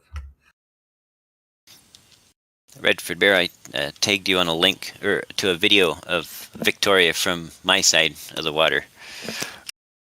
Oh, I think you tagged somebody else, but I see it. You tagged Red Man. Oh, I did. Well, That's okay. If that person sees it, okay, fine. All good. I'll watch it. Do you have a source that says that a scope accounts for Coriolis? Like, I'm just trying to look up how scopes work on guns. Like, do you have a source for that? No. I just know that the bullet drop varies so wildly based on the distance that they have to have. And I've seen videos where scopes have a dial that you can turn to like +7 or +8 or whatever. You can offset them in a reliable manner so that you can, at the very least, find out your distance and then set your scope for that distance, basically. Okay, so I'll find out if the scope was specifically set for the distance or not. Then it's basically what we're trying to find out. Right. Okay.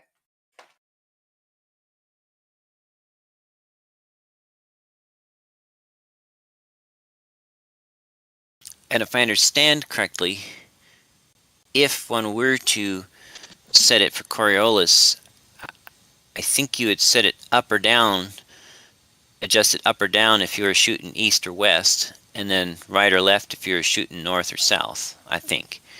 But again, I'm no sniper. Yeah, for sure. No, I mean, I'll find all that out. Because, yeah, like Rick said, a sniper can't just sight in his rifle when he, gets a target. He needs to be able to just know the distance, turn a knob, and be bullseye at that distance without having to do any test shots.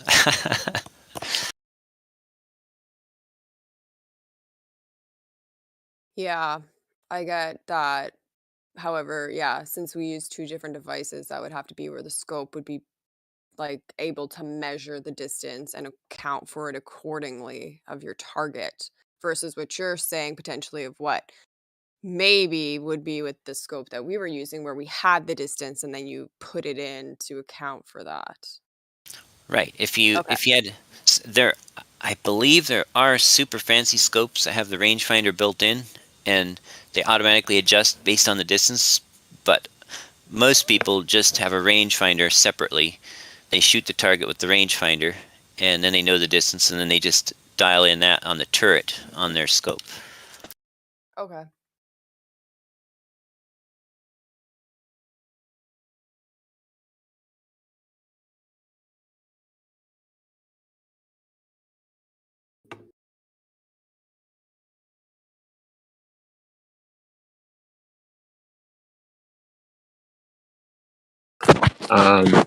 Jesse.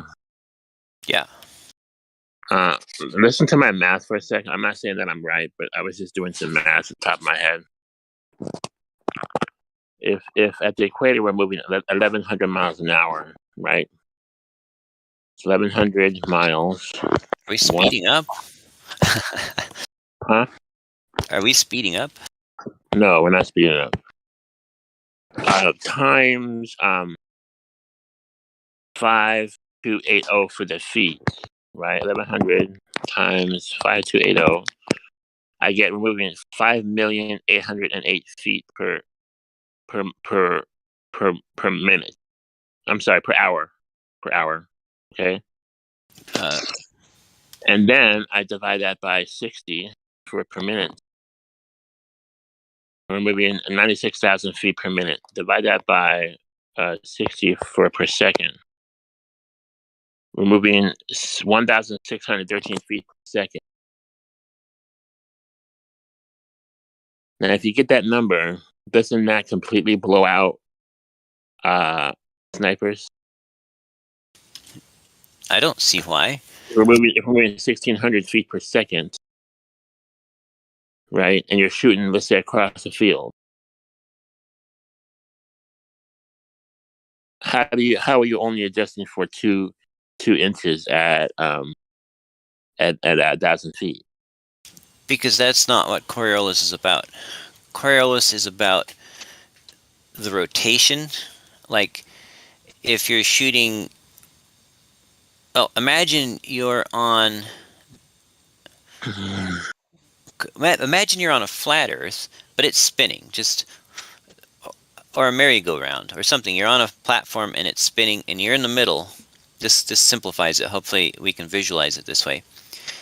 And your target is out towards the edge of this spinning disc, but attached to the disc and spinning with it. You're standing there, you're looking at it, and you shoot straight at it. But while your bullet travels towards it, it's moving because it's on the edge of this rotating disc. So from your perspective, it's going to look like your bullet is veering off to the left or to the right and misses the target, right? Is it the same thing as if you're driving down the highway and you're going X speed and you shoot, let's say at a house going down a highway? Do you have to adjust your target if you're just shooting at a house? You have to lead on it, but that's something else. That's something else. It's not the same thing as a spinning merry-go-round? No, because on the spinning on the merry-go-round, you and the target are both, with reference to each other, not moving, but the whole works is rotating. In the case of shooting a target when you're driving a car, you're moving relative to each other. There's angular motion between you and the target. That's not what Coriolis is. That's relative motion. Okay, just for explanation's sake, do you know what you would do if you're driving down the highway and in a car and you shoot a house, let's say on the left side? Don't you have to just aim regular, or do you have to adjust for your speed somehow? Or do you know what adjustments you'll have to make? Let me think about that. You know what? If you're moving, then you shoot straight at the house. If the house were moving, you would need to lead on it. I'm sorry, I was mistaken earlier, but that's it. If you're moving, see, your sideways velocity imparts some sideways velocity to the bullet, so you can still shoot straight at the house. Okay, but if the target was moving, then you have to shoot in front of it. If the house was moving, right, then you'd have to lead on it, because by the time your bullet reaches it, it's not going to be where it was. Your bullet is stationary. Well, it's not stationary, but it's traveling in a straight line. The bullet always travels in a straight line once it leaves the gun. If your target is moving, then your target may not be in that line anymore when the bullet arrives, right? So back in the merry-go-round, you're saying that if you're shooting from the center of the merry-go-round to the edge of the merry-go-round, you're saying that when you shoot out, since the edge is moving faster than the center, is that the point? Well, since it's not where it was anymore, by the time the bullet reaches, you'll miss it. It'll still appear to be in front of you because you're rotating with it, basically, right?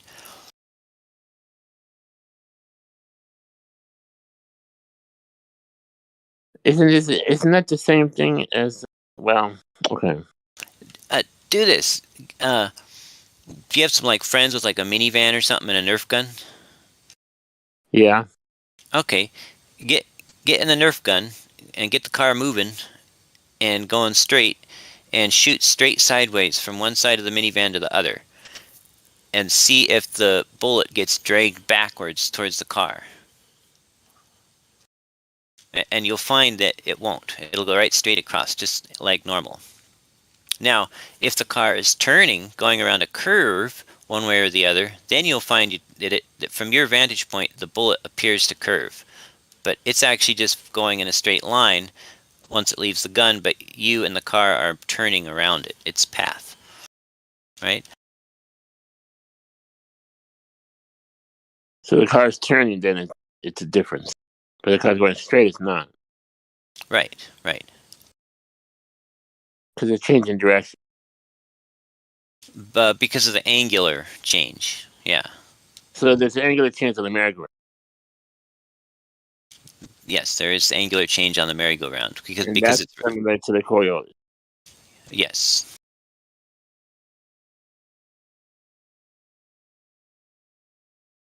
And it's 9 inches at 3,000 feet. No, 0.9 feet. So almost a foot. Call it a foot. If I was using that calculator right, and I honestly don't know if I was or not, but I just put the numbers in and that's what it said. It's a foot. It's going to be a foot off at 3,000 feet. Considering you're on the equator. Well, that was at 45 degrees north, I told it. Because it says that the Coriolis is 0 if you're at the equator. And I'm assuming Wait a minute. Wait. No. It's not right. It doesn't matter where you are on the latitude. It matters from what to what direction you're shooting. Both things matter. Both things matter. Yes. So you didn't account for that, Jesse, in your equation. You didn't account for both where you were and where you're shooting. I told you the calculator, the online calculator I was using, didn't have a direction of the shooting. It was probably assuming. This is why I say that Globers have to get so creative to defend the globe, because the fact that they have are not sufficient to defend the globe. You have a basic calculator that's supposed to show sniper Coriolis, and it doesn't, because you don't have where you are and where you're shooting to, just like Kosho confirmed. Do you see a problem with that? Wait, may I have the calculator? Like, where is this calculator, or is it just an equation? Like, It was an OmniCalc site. Let me find it. Yeah, the calculator was probably assuming, just like he said, that you were using it because you were pointing north, right? OmniCalc. Like it's almost redundant to use it if you're not, pointing north or south. Can you post the link? I'm gonna try this and see. Yeah, I just posted it. Thanks. Let's see. Mass, velocity, latitude, hemispheric coils, force coils, acceleration. Okay, let's see. Oh, I see. It assumes you're shooting straight north or straight south. Yeah, right. Yeah, which makes sense. Okay, that's what I was looking for. I was looking for if there was any assumptions in the thingy. But hang on, Kosha. Didn't you just say it depends on your location? Not it depends on your location and also your target. Yeah, like if you're trying to get accurate calculations, then yeah, it depends on the direction you're pointing. It depends on. So they only have one. Yeah. They only have one of those factors. They have the factor of your location. If, for example, latitude. They don't have where you're shooting to. It's not gonna change by very much if you're shooting a gun, because the gun's not gonna go very far. This is the bullshit. Wait. Bullshit. This is, what you're looking for is the delta. You're looking for the delta angular velocity. Just say you can't tell, Kosha. Just say you can't tell. What are you talking about? You can't tell. What are you saying? It's not going to change very much. You just said that. No. It obviously there's circumstances where it will change and you will be able to tell. Shooting a rifle is one of those circumstances. What I'm saying to you is that there's not going to be a very big difference in shooting from, like the difference in speed, for instance, and shooting from 10 degrees to 10 degrees plus 100 yards versus somewhere like 40 degrees to 40 degrees plus 100 yards.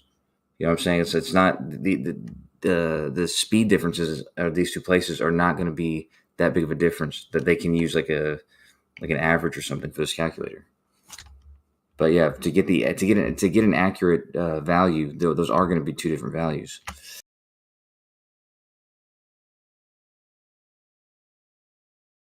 Does it have latitude in the sniper calculator? In this calculator? Yes. So let's do latitude 0. You're the center of the Antarctic, right? Latitude 0 is the equator. Oh, sorry. So 90. Would 90 be the South Pole? That'd be the North Pole. Minus 90 would be the South Pole. Okay. Minus 90.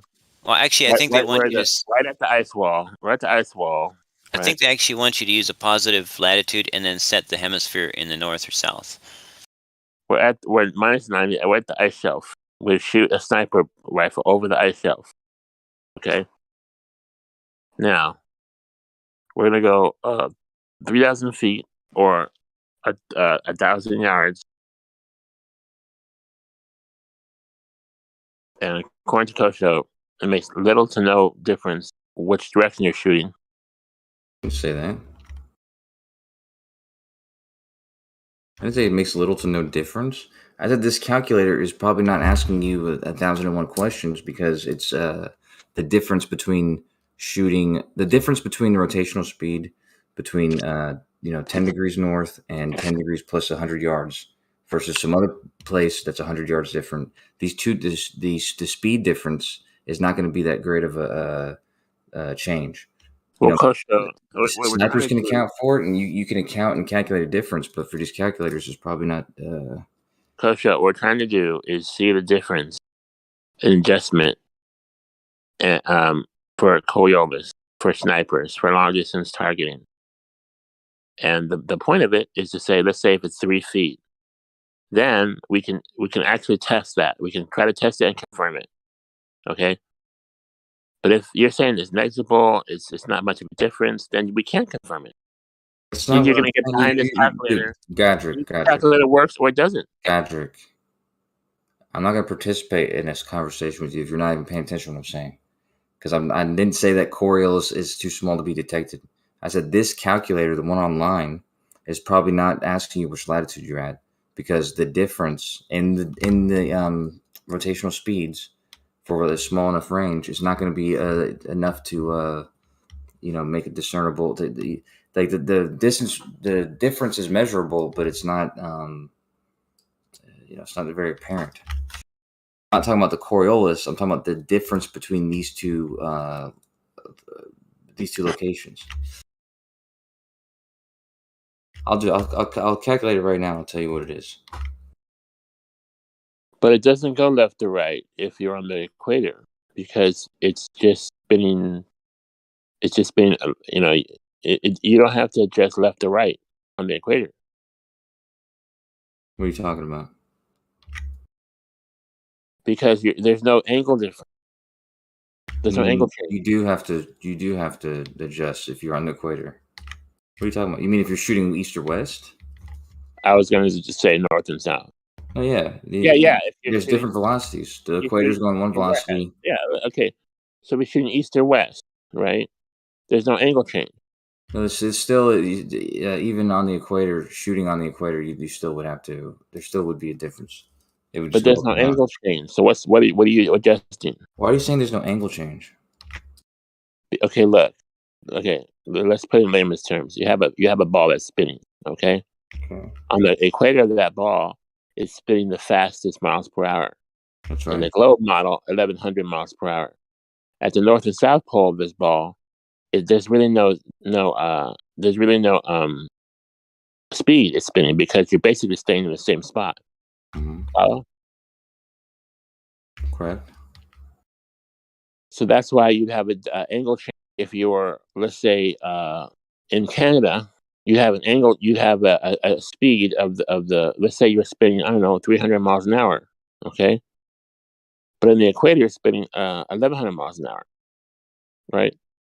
And let's say you're in South America. Let's say Brazil, maybe it's spinning, 800 miles an hour. But then in South Pole, if you're right in the center, where that guy died, Robert Scott Fitzgerald, where he's got his whole experienced crew got frozen to death. Right there in the center of the South Pole, there's no spin. You're just kind of there's no movement of this sphere spinning ball. So it wouldn't matter, let's say, the latitude, and it would matter the distance, the direction you're shooting, whether it's south, north.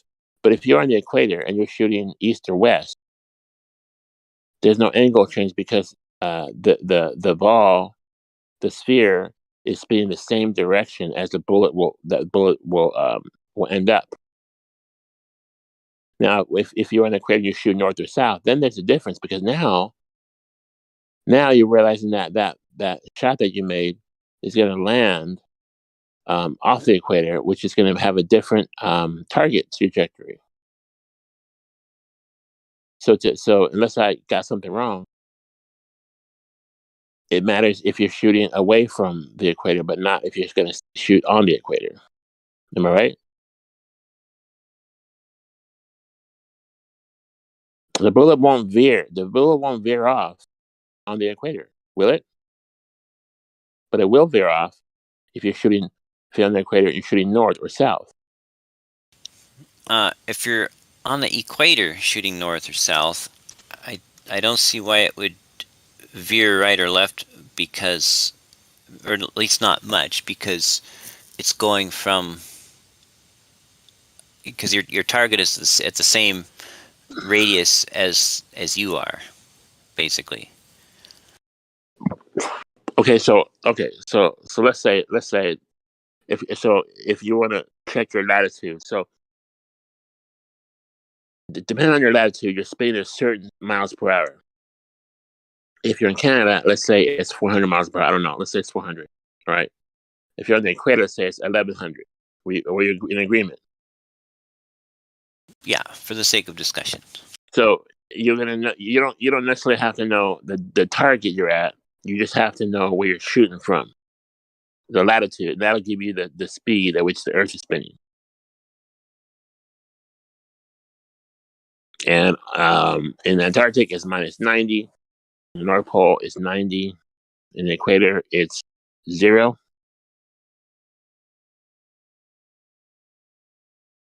And then we can go from there. Then we can test sniper target distance. So yeah, so if you shoot a mile on the equator, like a mile. So if you're on the equator, somewhere north or south of the equator, that's a difference in rotational speed. So it's not very much. Oh, from on the equator to 1 mile away from the equator? Yeah, it's not very much. Right, it'd be insignificant at the equator.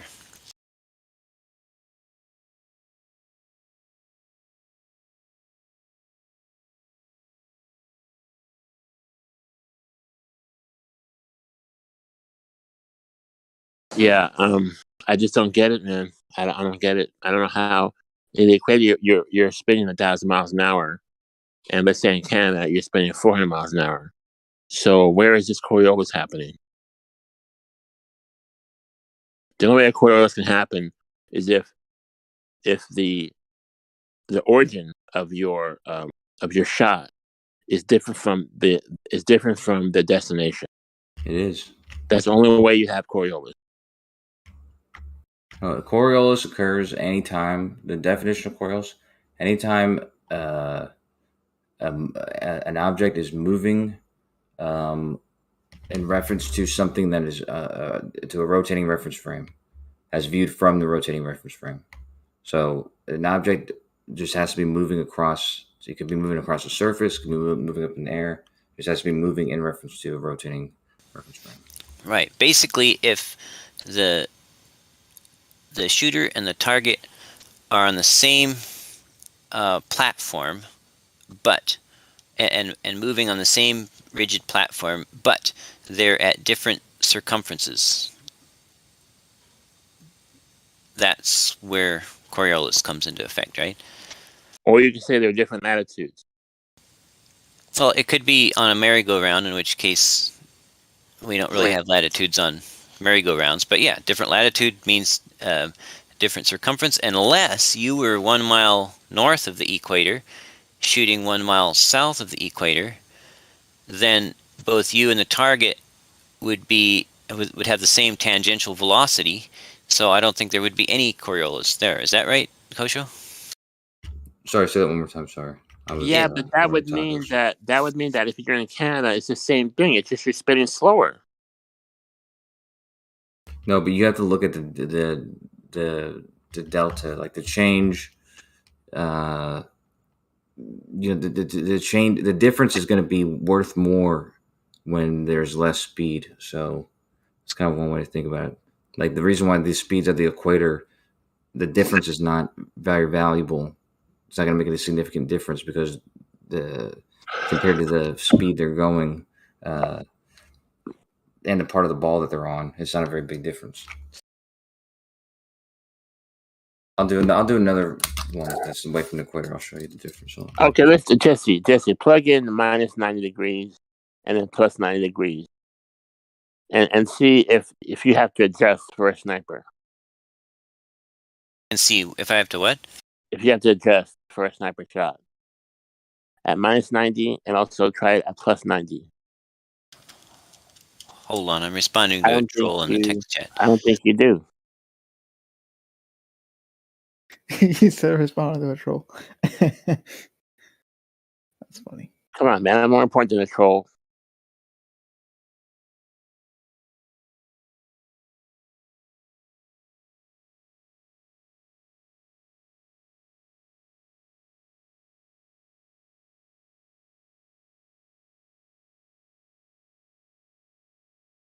Okay, so latitude what?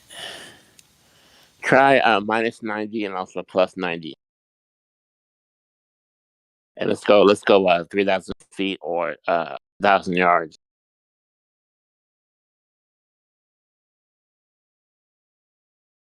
And velocity? Whatever you chose before. It was 1,000 feet a second. Is that right? Yeah. Keep it consistent.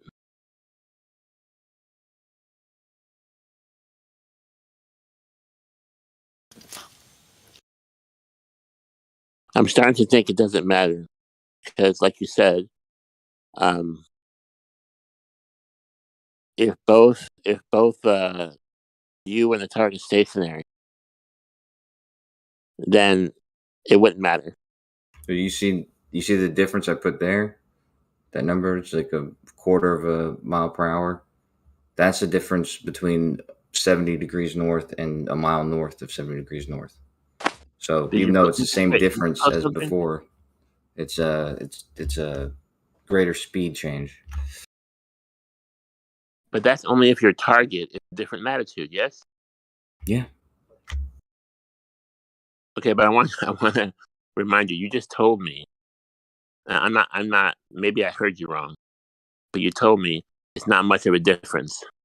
No, near the equator. Well, what I said to you was the difference between two locations.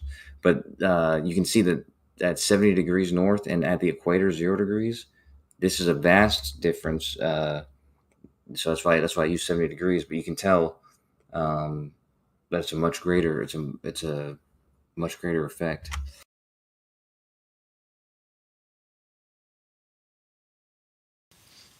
.6 feet at the poles. So you're saying you have to adjust more at the poles? Exactly. Why would that be? Because the surface of the Earth at the poles is much more perpendicular-ish to the axis of rotation. So the tangential velocity of the target and the shooter have a much greater difference. Do they have a special handbook for snipers in Antarctica? Because that's what you're saying. And the North Pole. I beg your pardon? I mean, do they brief snipers? Oh, we're going to the North Pole, so it's going to be maximum Coriolis. Is that a thing? I don't know. I'm not a sniper, but we'll see what information Redford Bear can bring us.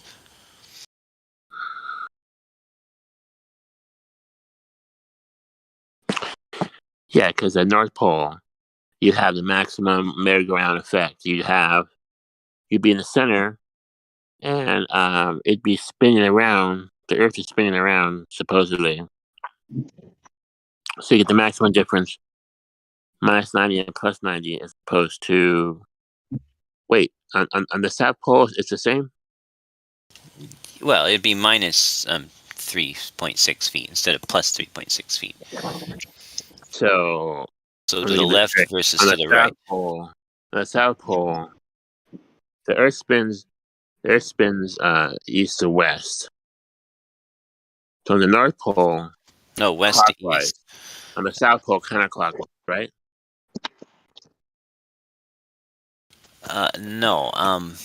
The surface of the Earth is moving west to east. That's why the sun rises in the east, is because the surface of the Earth is moving to the east. It's like running towards the sun. Okay. So I got back. West to east. The Earth is spinning west to east. So if you're in the North Pole, it's counterclockwise. Correct. Which is South why. Pole is Yeah. clockwise. The North Pole. Wait, did I get that wrong? You're supposed to adjust. To the left. No, South Pole to the right. You got me lost. I just want to know. It's 3.6 feet at 3,000 feet. So, which way are you adjusting, left or right? It says, I read this.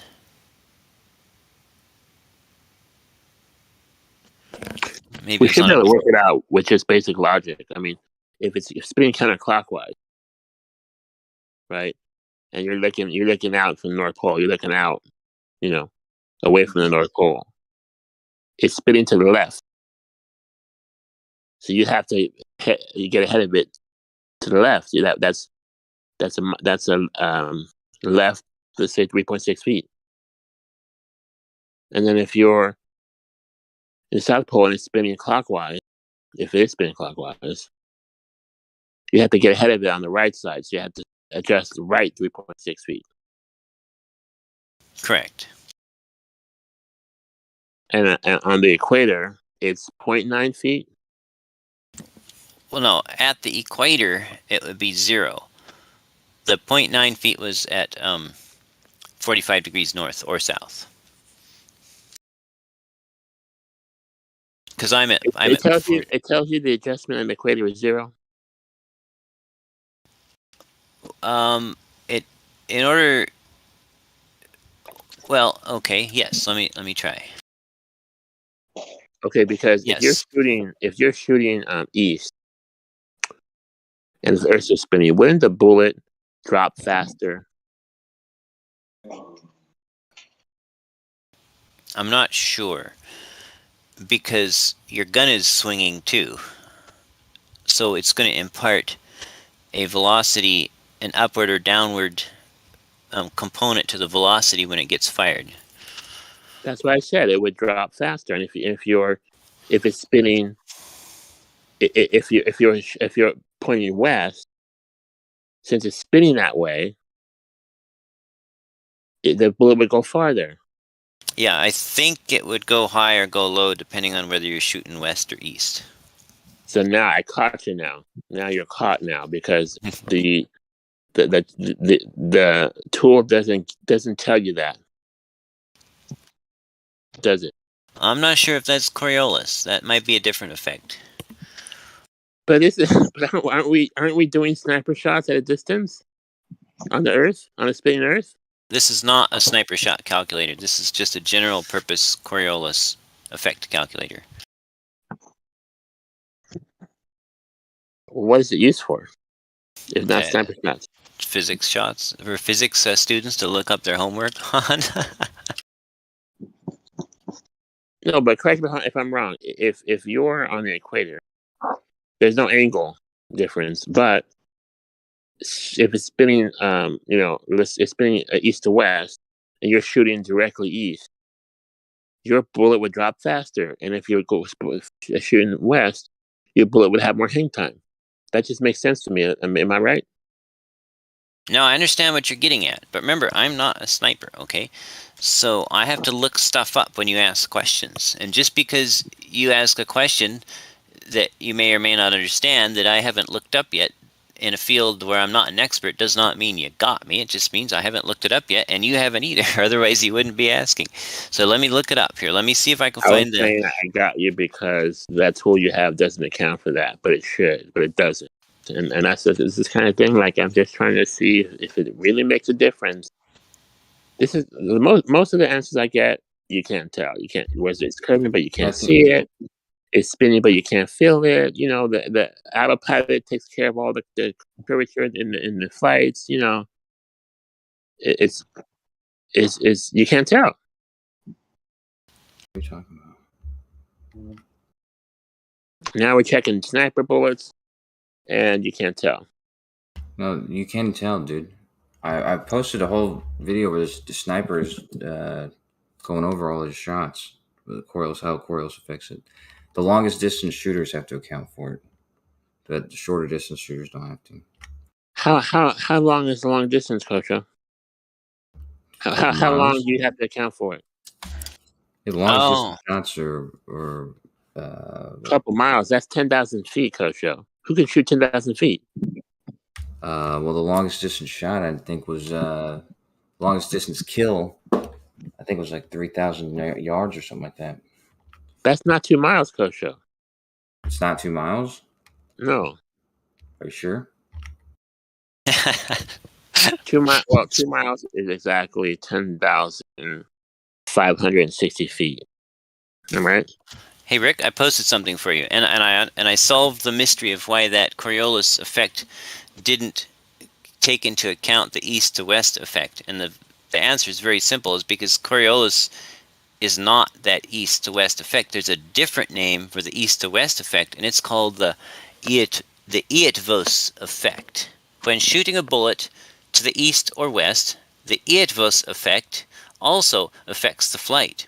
When a bullet is fired in the direction of rotation of the Earth, i.e. to the east, the shot hits high. If the bullet is shot west, the shot hits low. The reason behind it is that when you're firing east in the direction of the Earth's rotation, the target has time to move during the flight time below what the aiming point was, so the hit is at the top. When when shooting west against the direction of the Earth's rotation, the target has time to move higher than the aiming point during the flight, so the bullet hits low. The more your firing line is to the north-south direction, the less effect the Eötvös phenomena.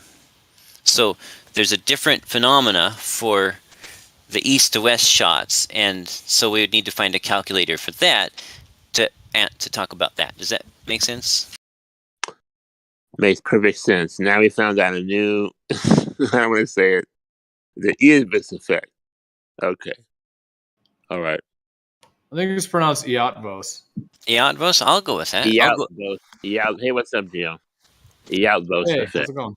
I'll go with anything on that. How's it pronounced, Coach? Is that right? Eötvös? Eötvös, yes, I've heard it. Yeah. So let's put it to the test. Let's say we're going to test the Eötvös effect. We're going to shoot on the equator. But I will say, even though it's called something different, like I said before, because people disagree about this, but what I said before about Coriolis is like it's a over encompassing term that is any movement from going across a rotating body is viewed from that rotating frame. So Eötvös effect is even still a Coriolis effect, but Coriolis effect is usually it's reserved for like the specific north to south thing too. So it's like specifically called Coriolis effect, but really all those effects are Coriolis, if that makes sense. Right, but it's two different formulas, right? Yeah, right. Yeah. Which is why that calculator didn't cover that. Right. Okay, Jesse. Let's just say I'm skeptical of this spinning ball thing, right? So now I want to test this Eötvös effect. We're going to shoot a bullet 3,000 feet west, okay, on the equator. All right. Now, how much you have to adjust for?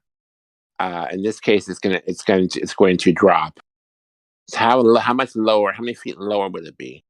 Can you find that out for us? I'm looking for a calculator for it.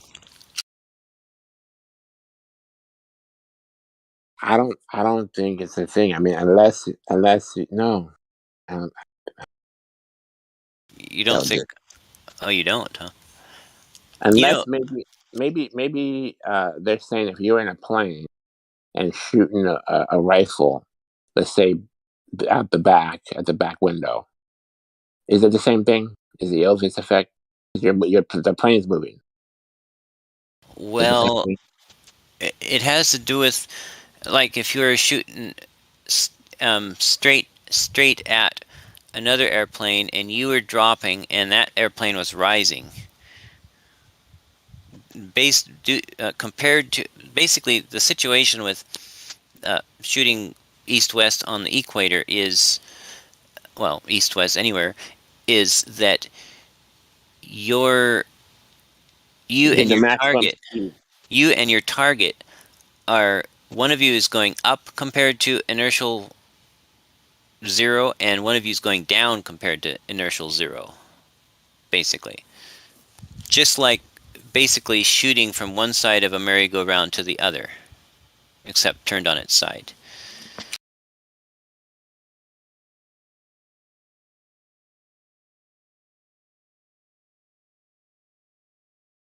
I don't think this makes sense because if you're in a car, for example, and you throw a ball, the ball's going the same speed as the car, plus what you do it.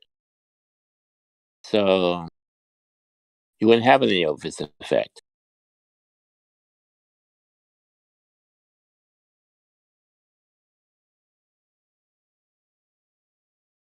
Well, no, the effect is real in a car. So don't you say because of conservation of momentum, everything moves together. Like the plane moves with the air because it took off from the ground, the moving ground, so now it's in the moving air. That's called the conservation of momentum. So that would dispel the Eötvös effect, would it not? No, let's go right back to the playground here. A teeter-totter. Remember the teeter-totter? Yes. So you and the next kid, one on each end, and you're up and down, and you're down, he's up, but you're still going back and forth. But you throw the ball. The problem is, after you've thrown the ball, he's dropped. So the ball doesn't hit him. So then you're up and he's down, and you're like, okay, I'm going to throw the ball down right at him. The problem is, by the time the ball gets him, he's gone up, so you miss him. So that's kind of. But how does that apply to a spinning globe? Because it's like a teeter-totter that just goes around and around instead of reverses direction. If you're the target's not moving up and down. No, it's rotating. It's continually rising and you're continually falling. You don't realize it because you're both on the same ground, but compared to the inertial frame of reference, that's what's happening. Once the bullet leaves the gun, it's no longer tied to the ground. And as Whoa, right there you said it. Once the bullet leaves the gun, it's not tied to the ground, but it is because of conservation of momentum. This is a globe argument. We'd have to do. You can't have both ways. Jesse got stumped. What's that? You couldn't have said that, Jesse. Said what? That once the bullet leaves the ground, it's not tied to. Are you saying it is tied to it? I caught him, I'm dude. saying it's still, I caught the globe. Relationship happening there. There's still a connection. There's what? There's still a connection between the bullet and the ground, and Godric mentioned what that connection was. The conservation of momentum, and that I know is a thing. So that would dispel the CO effect. Maybe Jesse was going to say something extra, Godric. No, I don't think either of you understand what I was saying. Yeah, that's what I'm saying. I think you were going to say something more. Or you had more to say, right?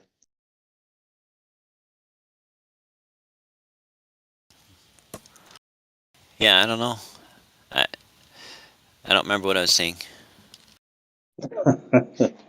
You're saying that if you're shooting, let's say west, right? Actually, you're saying teeter-totter. If you're on a spinning ball and you're shooting west direction, right?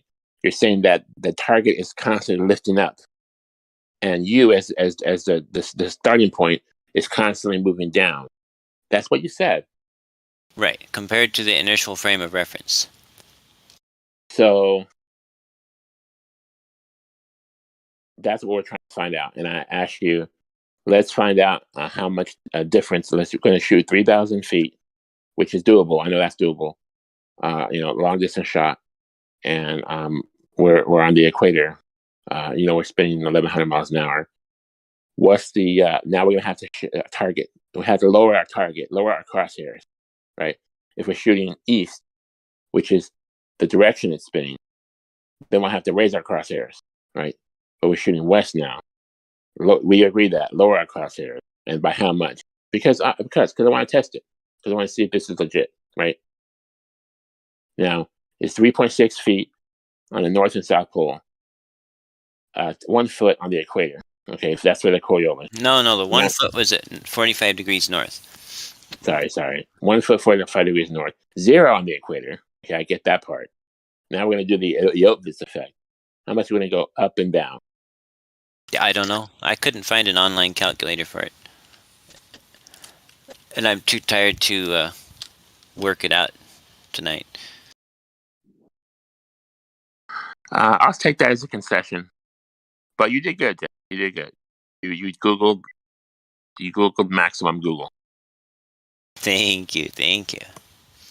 Now, maybe you could help me with what I've been working on.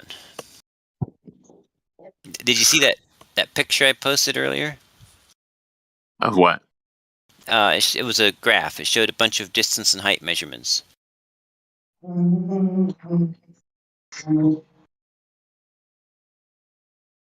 It was a while ago. Let me get it again for you. What time?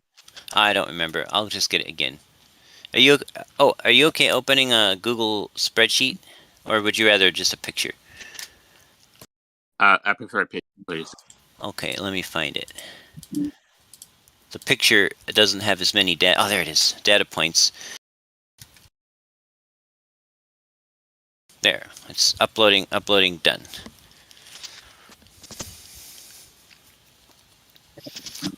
The live data sheet has more data points and more outliers, which I thought you might find interesting. But this will work.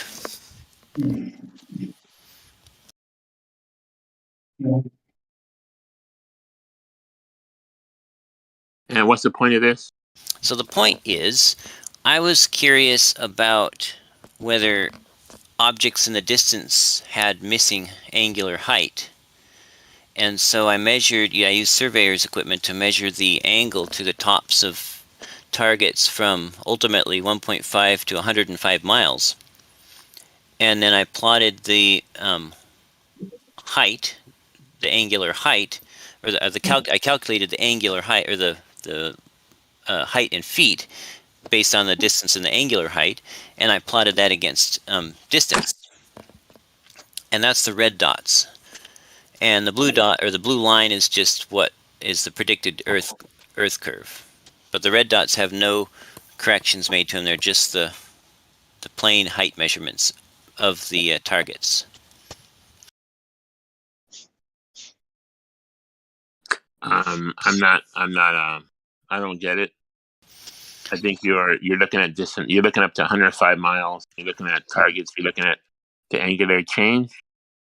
The angle to the top. Top of what? All the objects listed. So NDL is the New Dungeness Lighthouse. Watchman Peak is a mountain. Mount Scott is a mountain. And Mount San, how do you say that? How do you say San Jacinto?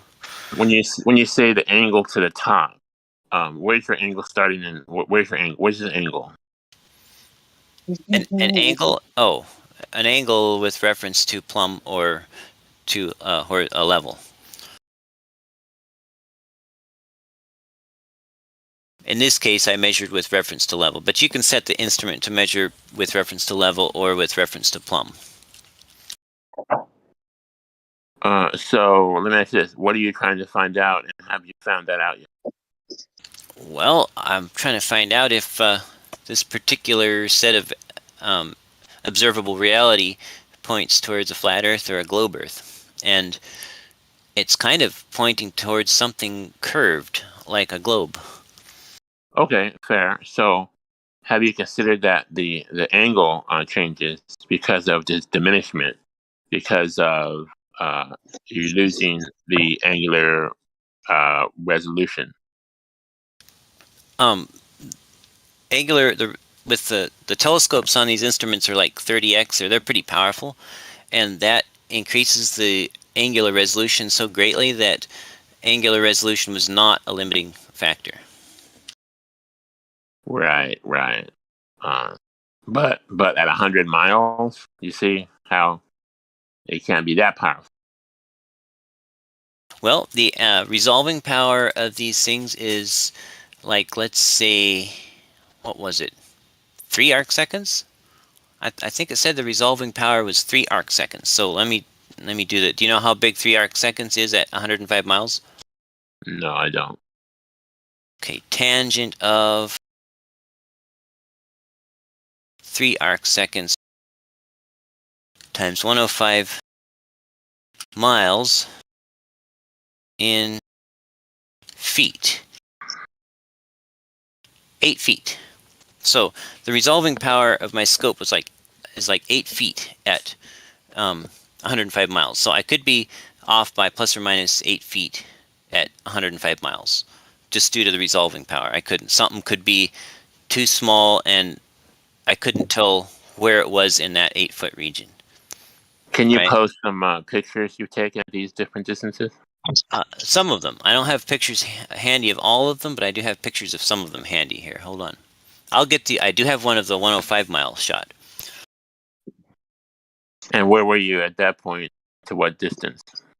That one is the last one in that chart, and it was I was on Mount Scott in Oregon, USA, and it's like 8,934 feet, and I was shooting to Mount Shasta in California, which is like 14,179 feet, I think.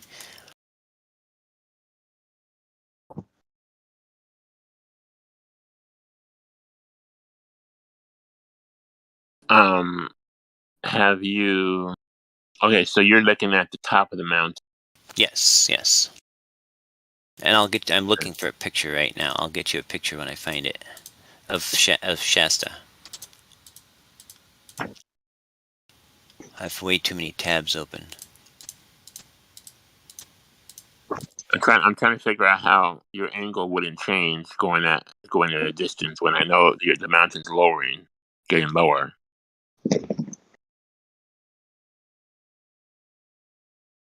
You're starting to plumb. What's that? Okay, but isn't the plumb a point?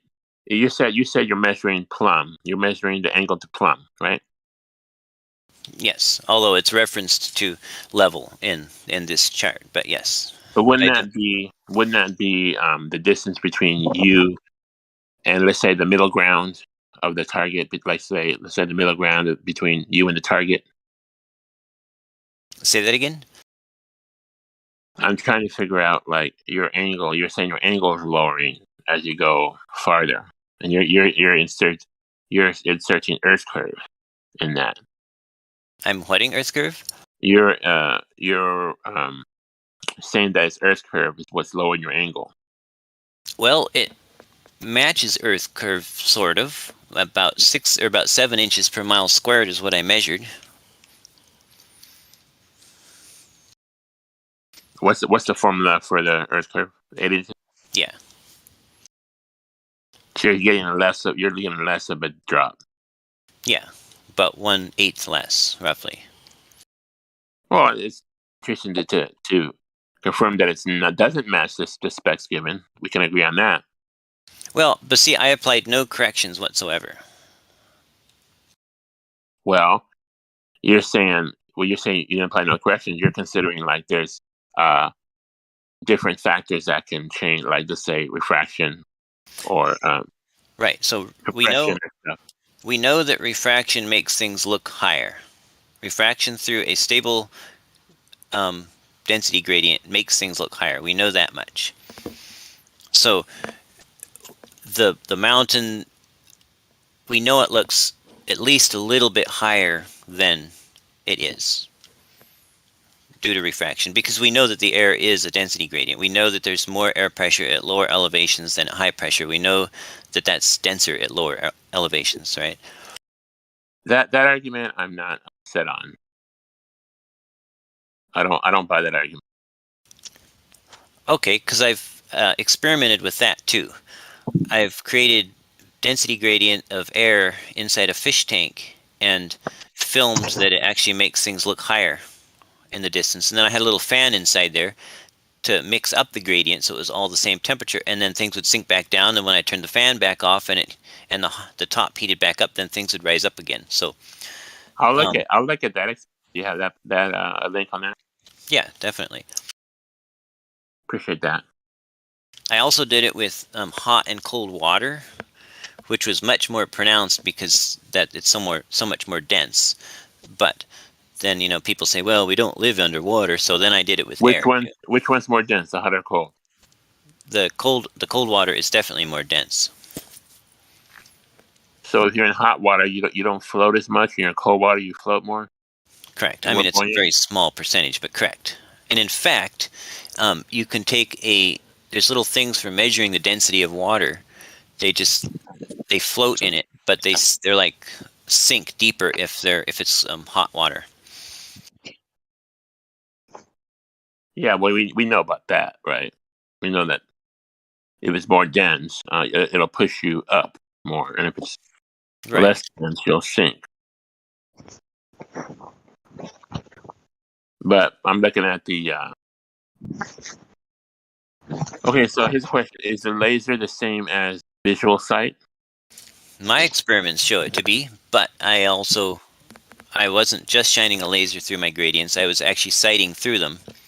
And there was a little cottage house across the street that I was looking at, and it literally appeared to rise up when the density gradient got stronger, and then sink down when I mixed it up. And that's in your video. Yeah, that's in one of my videos. Did you post it yet? No, I'm looking for it. You want the air one? Both. Give me the air and then give me the cottage. Okay, I'll give you 3. There's a behind the scene ones for the water one, which actually provides a bunch more information.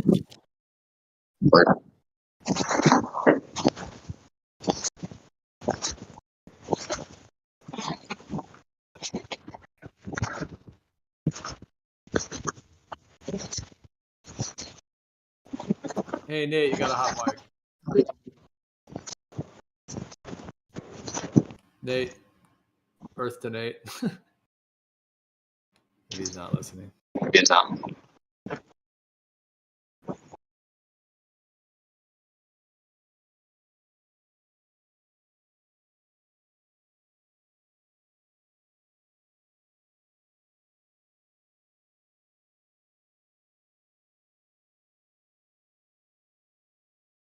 Still there, Jesse?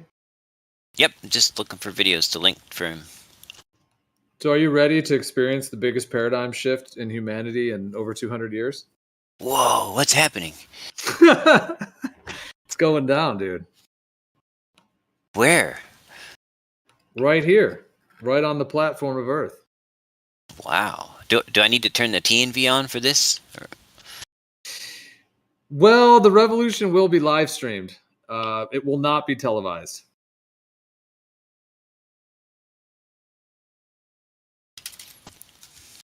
Did you hear, Jill? I got Jesse to say that the bullets were not attached to the air when they shot out. No, the Earth. I said they weren't attached to the Earth once they left the gun. Right. They weren't attached to the Earth. They weren't going at the same way the Earth was going. No, I said they weren't attached to the Earth. I'm not sure what that meant to you, but it seems to mean something different to you than it meant to me. I don't know. It meant that you're debunking the conservation of momentum. No, the bullet keeps its momentum. It's just not attached to the Earth anymore. It's still maintaining its trajectory, which is exactly what the momentum does, is it makes it maintain its trajectory. But wasn't that trajectory changing though? And that's the whole point of the adjustment we're making? No, the trajectory's not changing. The target's moving. Because the target is still attached to the Earth, and the Earth is moving. That's what I'm saying.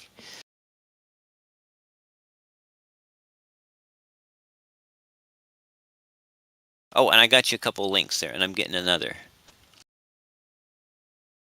I'll be right back in a few minutes. Thank you, by the way. Absolutely, thank you.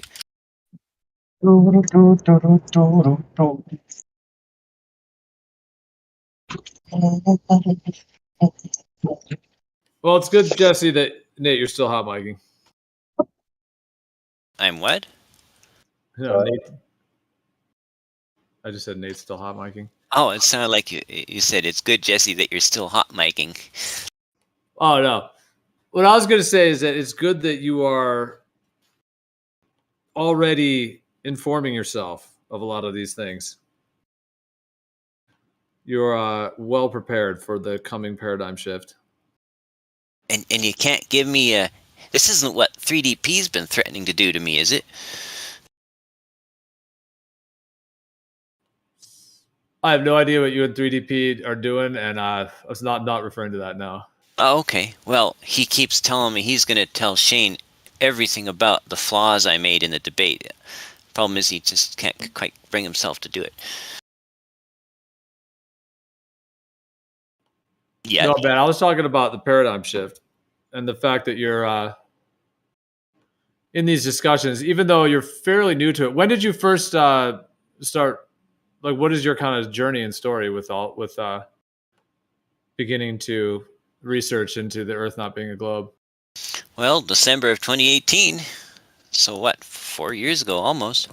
A real life friend of mine says, "Hey Jesse, you know NASA's fake and the Earth's flat, right?" I'm like, funny, yeah, whatever. But he wasn't laughing. It turns out he was serious. He says, check into it. So I checked into it, and I'm still checking into it.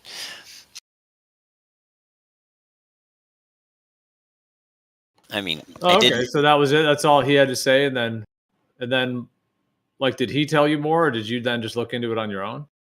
Oh, well, first I wanted to talk with him about it, and we talked about things for a little while until I measured the angle to the top of a mountain and showed him that the missing height was pretty close to the globe prediction. And then he got mad and wouldn't talk to me about it anymore. Except every once in a while he sends me something he thinks will stump me, which is cool because at least he's talking to me about it a little bit, but not much. Anyway, and so then I started digging into it and stuff. Of course, you know, I did some tests and filmed them and put them on my YouTube to show him, and then other flat earthers came and commented on those, and then I'm like, oh, well, so then that it just kind of drew me in. Yeah, what's your turn? Because you've been in this a long time. Like how do you get into this? Well, should I give you the long version, the short version, the medium version? Medium version, yeah. Hit me in the middle.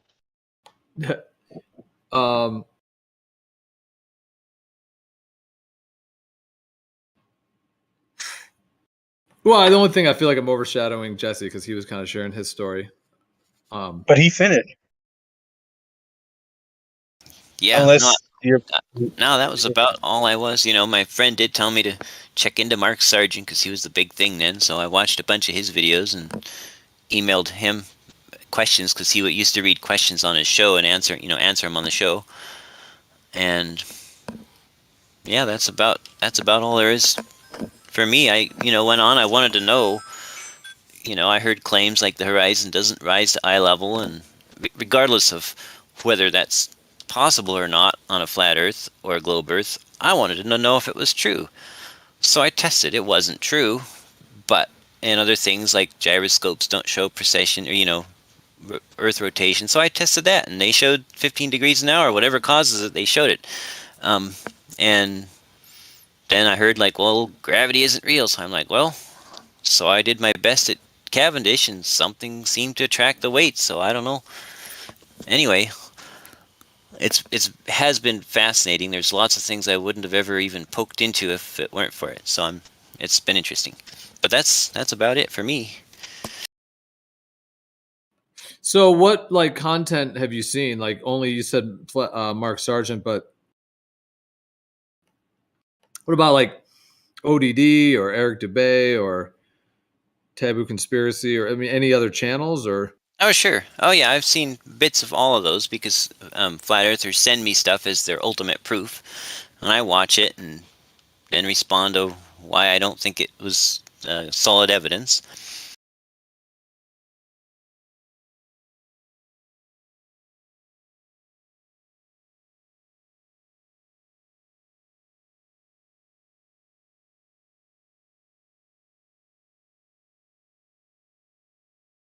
Right on. So you haven't figured it out yet then that it's a stationary plane? Well, basically what you're telling me, because you're still here. So the preponderance of the evidence does seem to be heavily rotating or orbiting towards a rotating spherical Earth. But on the other hand, I don't want to reach a point where I just write off anybody who disagrees with me, because, well, that's when I would write off the one source of information who could tell me the one thing I don't know, right?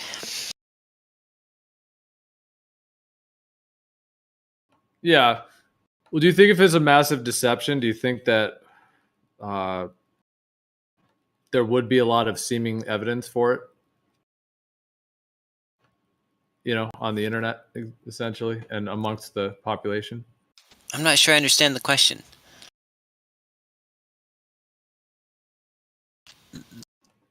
What I'm saying is that if there's a group deceiving us about the shape of the Earth, don't you think it would make sense that there would be a lot of things that are claimed to be evidence for it?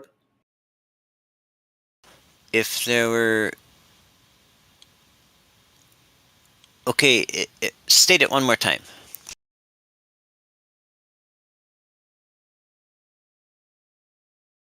If there's a conspiracy, right, they have to fake it, right? They have to show you things that For example, if we want to kill somebody, we would throw pills on the floor. Look, he was a drug addict. He overdosed. See?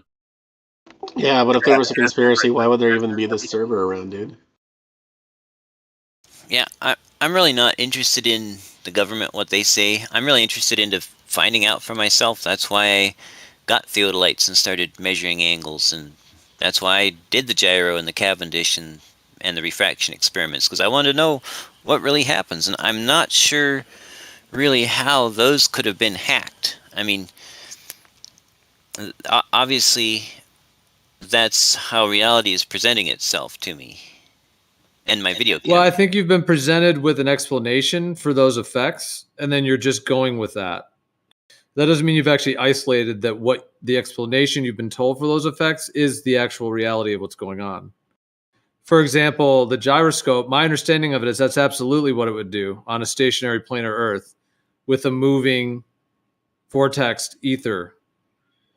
And that's been known about since the beginning of time. It's the flow and flux of this entire realm. So that movement, that drift, is clearly connected to the sun, moon, and stars. Mostly the stars, the sidereal rotation, although the sun and the moon obviously are quite similar to the star speed. I mean, everything generally goes at within that range. The moon's pretty slow, but the sun is almost as fast as the stars.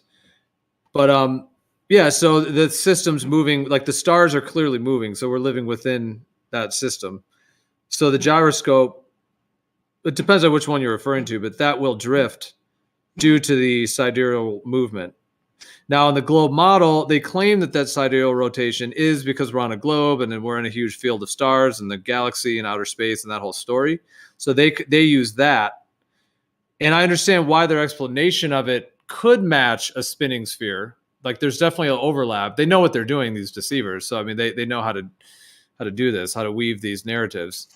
But their explanation is not actually what it is.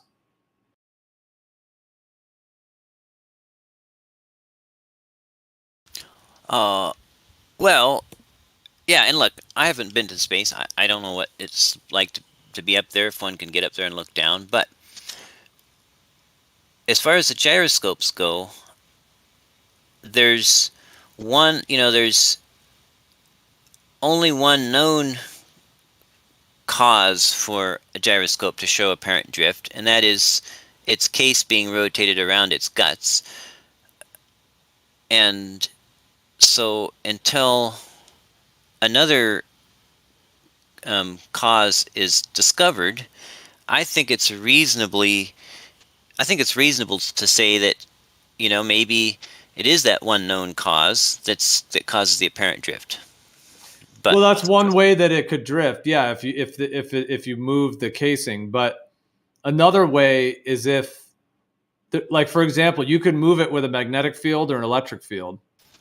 So that alone shows that electromagnetic and electrostatic fields can affect a gyro as well. Right, but the discrepancy there is with an electric or magnetic field, you're actually exerting a force on your gyro mechanism, and it's no longer balanced. That's real drift. That's not apparent drift. Apparent drift is something that is still present, completely, fully present, even when you have a perfect gyro, perfectly balanced, and perfectly shielded from all external forces. And the interesting thing about this drift is its axis of rotation depends on where you are on the Earth. In other words, if you're on the poles, the axis of rotation is straight up. If you're on the equator, the axis of rotation is horizontal. So, yeah. How have you proven that? Why do you believe that? Because, well, when I measured it at 48 degrees latitude, that's where it was oriented at. And I haven't measured it from other locations, but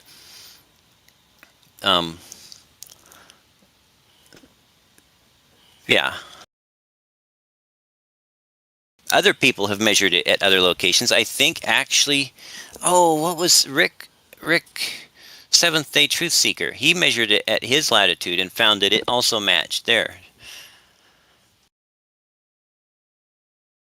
And Right, also, but again, there's another explanation for that. So the idea that the Earth is a sphere rotating, I understand why you're making that correlation. Again, these deceivers are tricky, so they know what they're doing when they make these this whole narrative that they've created. My understanding of that, I don't disagree that that's happening. Same with the pendulum and the precession in different latitudes. But my understanding of it is because we live in an electrical field, which has a gradient.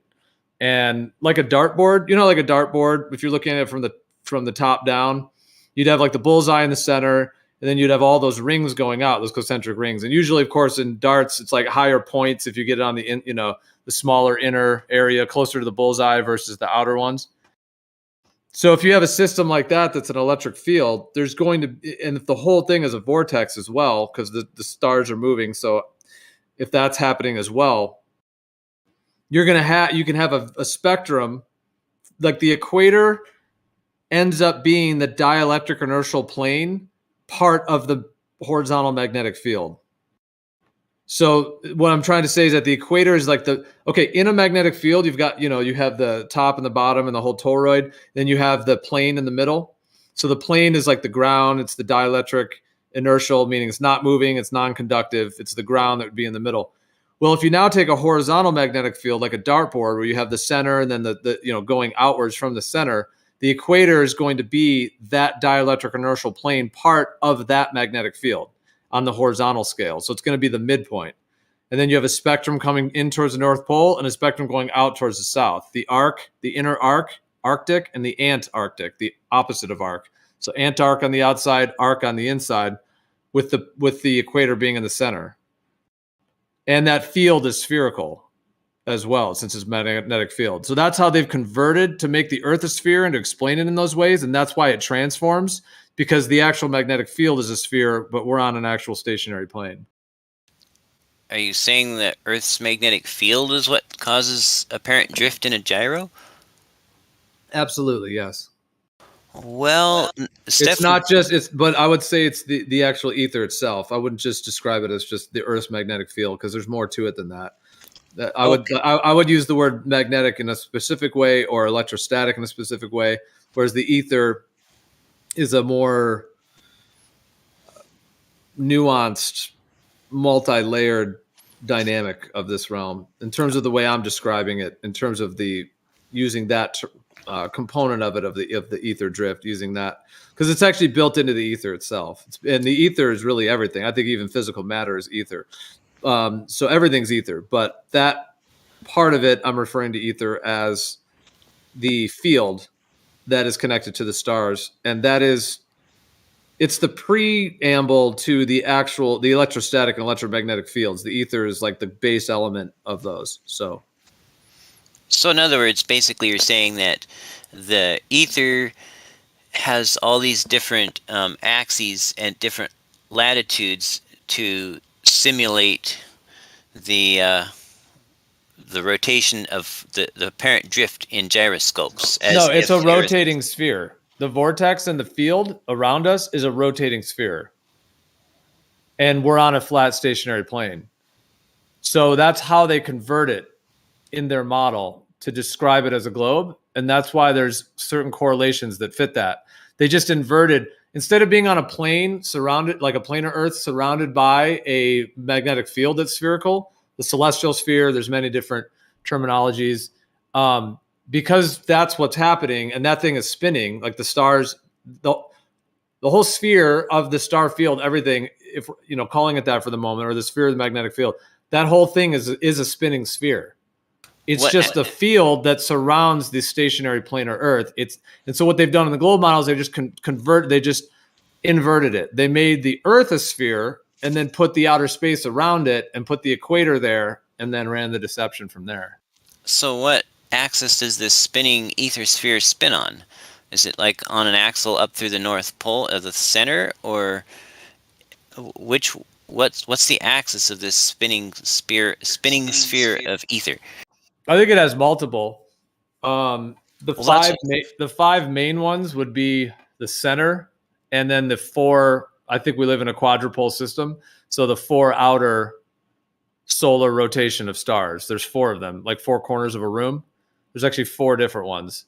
Well, and that's so those 4 are all drive. It's a quadrupole system, so it's a dipole vertically, and it's a quadrupole horizontally. So horizontally, you have the center and then the 4 outer corners.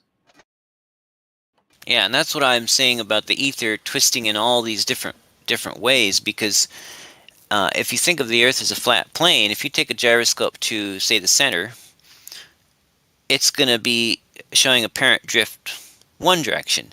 You take it to the equator. I don't think you can even get to not to the dead center. You can't even live there. It doesn't matter. Just anywhere in the northern hemisphere, or whatever you want to call it. Well, that's quite a bit different. You can call it a hemisphere because there is a way in which there's a spherical component to the universe. So it could be a planar Earth, and you could have it's like a hemisphere from the planar Earth up. Right, but the point is the axis of the rotation of the ether is different depending on your latitude. Right, because the vortex is a gradient.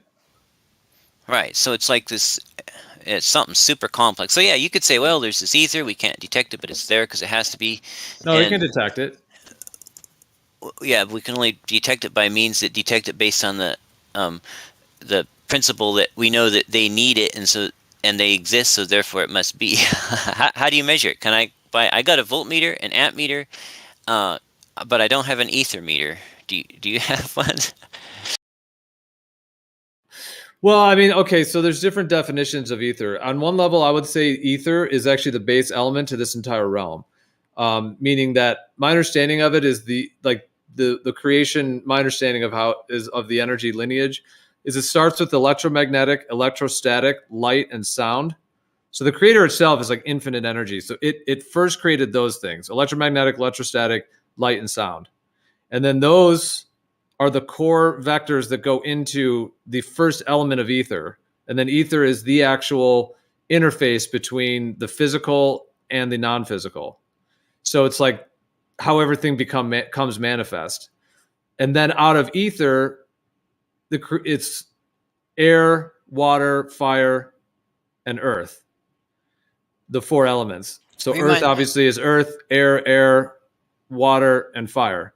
And then from there, then becomes everything that it was experienced in this realm, humans and even physical matter, all of that. So on that definition, it's all ether because the base element of this entire realm is ether, that which separates it and manifests it from the non-physical eternal reality into this corporeal physical plane for this particular experience. Well, anyway, yeah, we could say, well, we know the Earth is flat, so whatever causes this gyroscope to show apparent drift must be something that exists on a flat Earth. So let me just finish my thing real quick, which is, I hear you on that, and let me just say that the final part of what I was going to say is just, okay, so that's my general sense of ether. However, if we're going to talk about like an ether drift or an ether wind, yeah, that's built into the whole field. And in terms of detecting it, I think the ultimate way to do it would be to have the free energy technology that I believe has been stolen from the old world that actually had it. And the people who are doing this deception partly is they're hiding the free energy. So I think they have the actual technology that they stole from the old world that can detect it to a very, very awesome level and can actually even extract from it and all the rest of it. All we have now in this current world that, what we have access to is everything we're talking about, these different gyroscopes and interferometers and things to pick it up. Right. So anyway, because I don't have a commitment to flat Earth at this point, for me, the gyroscope is basically, I've not been out to space. I haven't looked at the Earth from outside, so I can't say that I've seen with my own eyes whether it's turning or not. But I'm looking at the preponderance of the facts, and so it's like, we have one known cause for apparent drift, and that is body rotation. And so I say, well, it fits the globe. It could be. It kind of looks like that to me. So, and then I go into other things like these missing height measurements, which are really actually more related to the shape of the Earth than actually the gyroscope. But the gyroscope was one of the things that they told me that didn't show apparent drift. So I wanted to find out if they were telling it straight. That's what I like to do.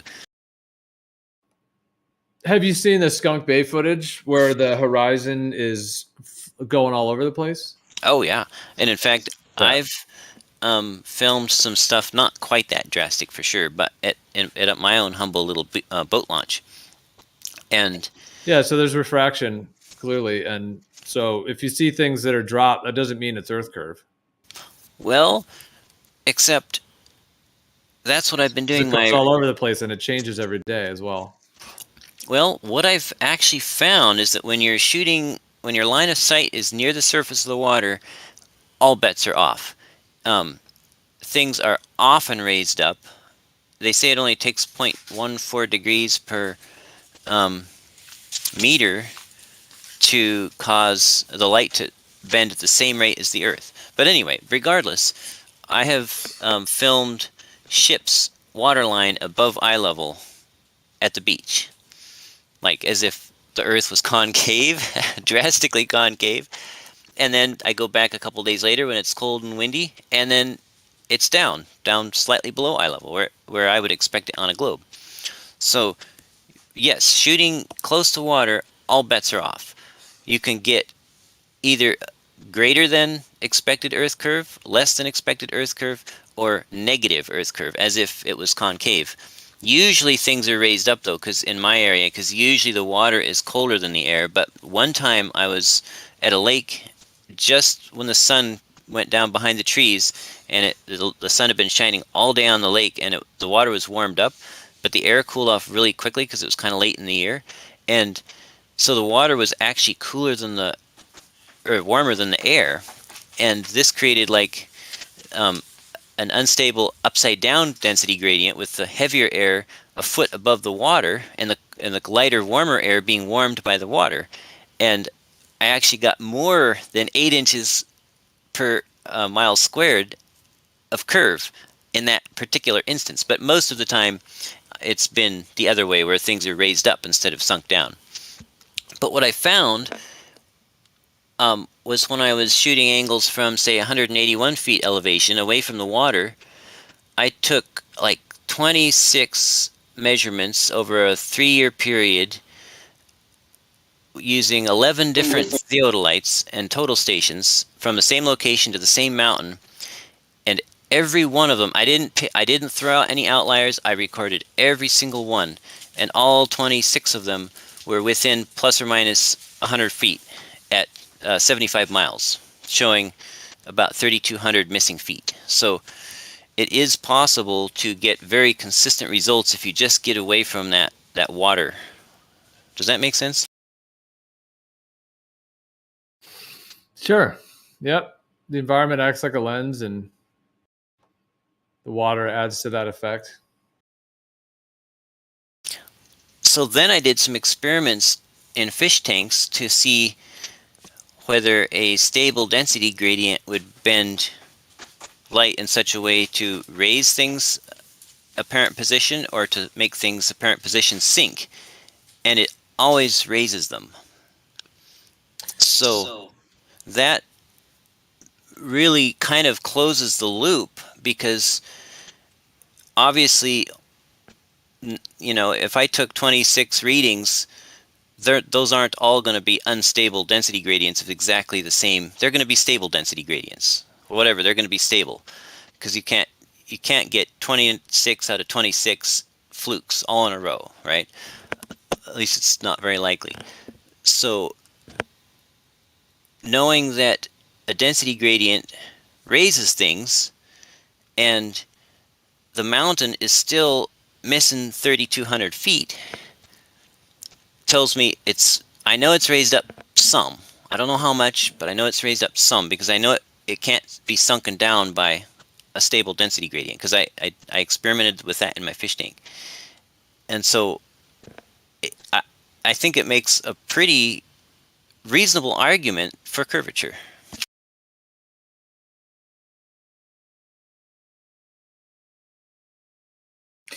I guess that would be subjectively judged by each individual. I guess what I would say from what I'm hearing, I think, like, if I just kind of because you said a lot there, so it'd be hard to respond to, like we could have gone through those points one at a time, or we still could if you want, but it was a lot. So I was just kind of listening in that sense. But I think you're looking at this through a limited lens and coming to conclusions that certain alignments of things that I'm not saying you're purposefully cherry picking, but I think you're looking at a limited, like, because if you're talking about optical observations in general, I mean, like I could share, in terms of the totality of it and why I think it completely shows it's a plane. But there are certain, and I'm not, like I said, I'm not calling you cherry picking. There are certain ways that refractive effects will change the position and the distance. And then one could assume that that's curvature, especially if they're told that it is for all these other reasons too. But in reality, that's actually just a limited lens by which, figuratively and symbolically, when I say lens like that, like it's looking at it through like a limited, range of and lens of observations. And whereas I think if you bring in like the actual position of the horizon, the whole range of long distance observations and how it actually plays out shows the base planar geometry.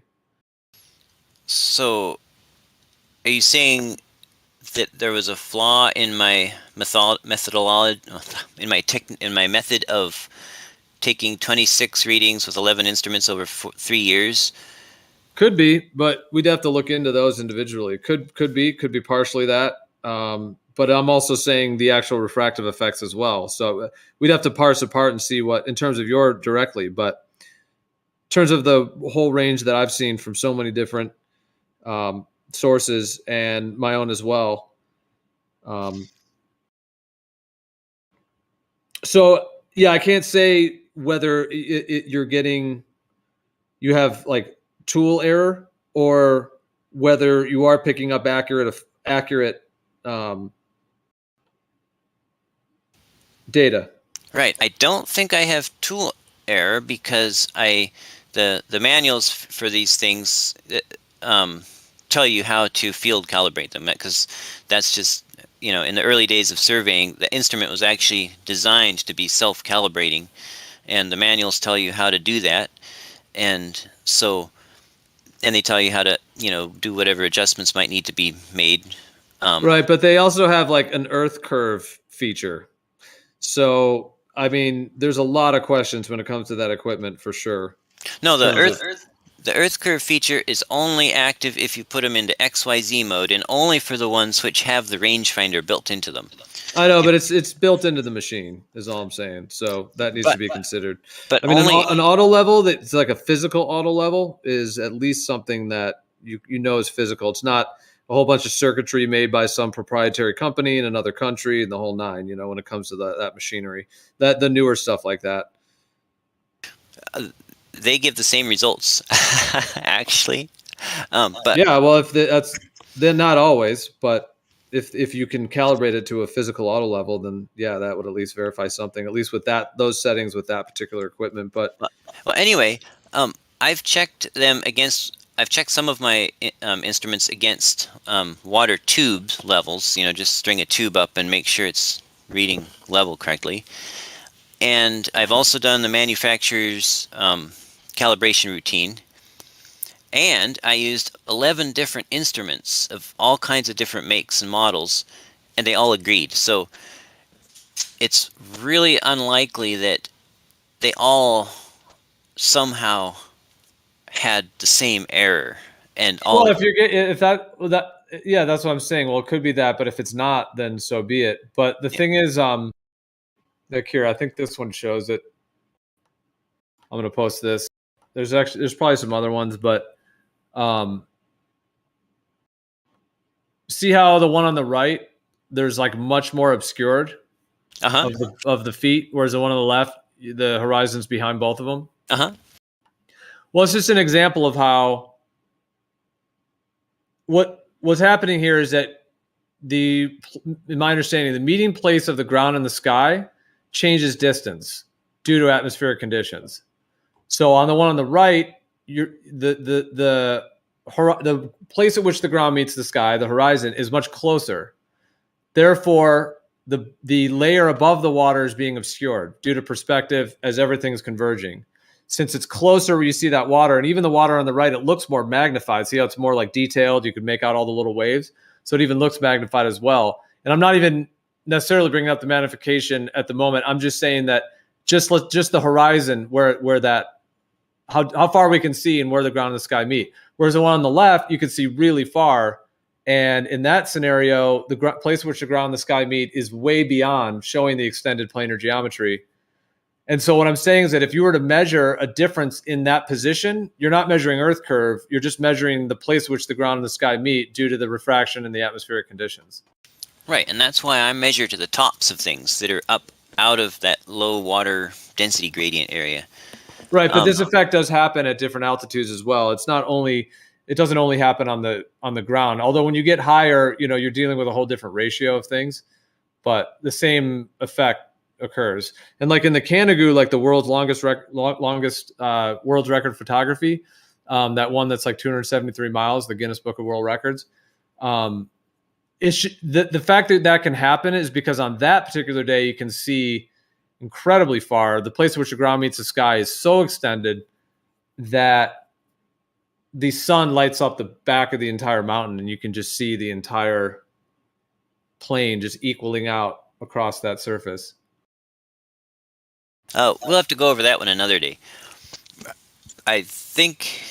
But do you see what I mean? Okay, just back to the one here, though. Do you see what I mean? How the horizon and the effects of things can change.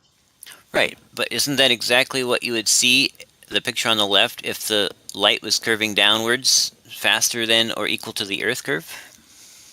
No. If that were to happen, it wouldn't be like an extended planar display. If that was happening, you would be able to see the shit over there, but it would look over a curve. Like it looked like you're looking down in a lens. But what we see is that the water rises and it becomes horizontal and it extends in a planar geometry. I mean, there would have to be some very bizarre, impossible type refraction effect that could bend everything around a sphere and lift it all up left and right as wide as you can to be perfectly horizontally level. Why would it even do that? That's like a virtual reality. That's not even something that would be in reality. Maybe like a video game. You'd have to like stretch it all. It wouldn't even fit. Like around a sphere and then lifting it all up horizontally the way that it is and it extends out like that. Well, it does it. I've filmed it. I've filmed an entire spit and lighthouse with the water line above eye level. The whole thing was being lifted up. Let me get you a video. Yeah, that's what I'm telling you. That happens. Do you see this one here? Check out that one I just posted. Same location, same elevation, different days. And look at how much dropped the one on the left looks. If you were looking at the one on the left, you might say, oh, look at that. It's a globe. It's dropping down. Look at that. Oh, it's going over the curve. And I understand why one might think that. It's possible. But then you look at the one on the right and you're like, oh, okay. Now that clearly is a different day where you can see much further and the horizon line is much further back and there isn't that magnification effect happening to change the position of the one on the right there. Right, but the question is, which one represents reality better, right? Well, if you were to go out in a boat, like on the one on the right, if a dude was to go out there in a boat, the fact that you can practically see the feet on the one on the left and right, the horizon's like very beyond there. You could take a boat, somebody could take a boat and just cruise that path directly, and you could keep an eye on them the whole time. So clearly that's the planar geometry. The one on the left, they're not going to be going over any curve. They're just going to get cut off from the bottom up when they reach the point at which the place that the ground meets the sky for you is closer than the feet, let's say, of the one on the right. I dropped a picture for you there.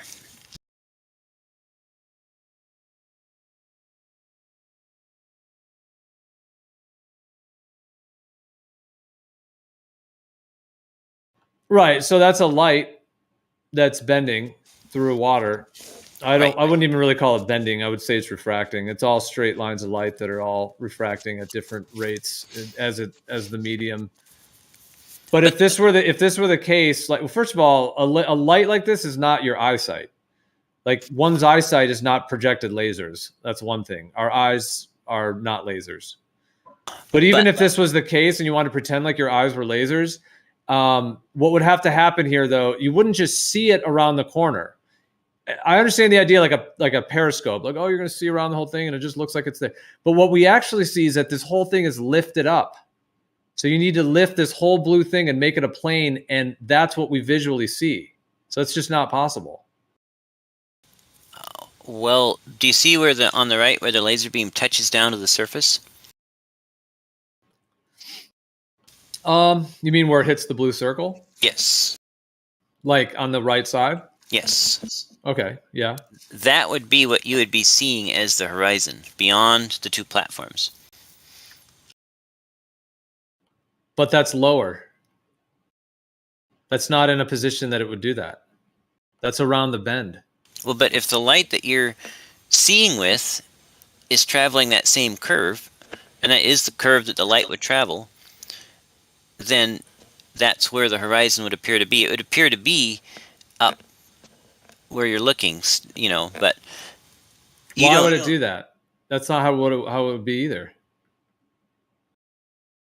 It wouldn't lift up like that. Even if, well, first of all, like I said, our eyes are not laser beams. So I don't know, like, this idea that you could see around a corner with your eyeballs is not the same as shooting a laser through, like, sugar water or whatever this liquid is. Well, the sugar water lets you see around a corner. It does not. Oh, really? No. Oh. Go ahead and show me anything letting you see around a corner. That's not, I mean, I understand, like, a periscope, if you, with, like, mirrors, you can do it. What about it's not really doing it, it's just reflecting. It's like a mirror. Yeah, let me get a video for you. It's a thin wedge prism I made just for this, and now you can see around an obstruction. There's a video where they use butane, and because of the butane, they can see around over the other side of a pole. Yeah, same thing. You hadn't seen that? But let's agree that there's no butane happening in reality. Well, yeah, of course I've seen that one. That one's been around for a long time. It's like a science trick. Went over that one a million times. Probably over a year ago, or whenever that one came out. Yeah. But there's still a density gradient in air, right? I would never just say something as simple as that. No, there's definitely a lot going on in the environment, but just to call it a density gradient, I would not just sign up for that. There are definitely differences in the thickness and viscosity of the environment, but it's not just one thing like that would affect any one way, which is why miraging effects are very complex and are multifaceted.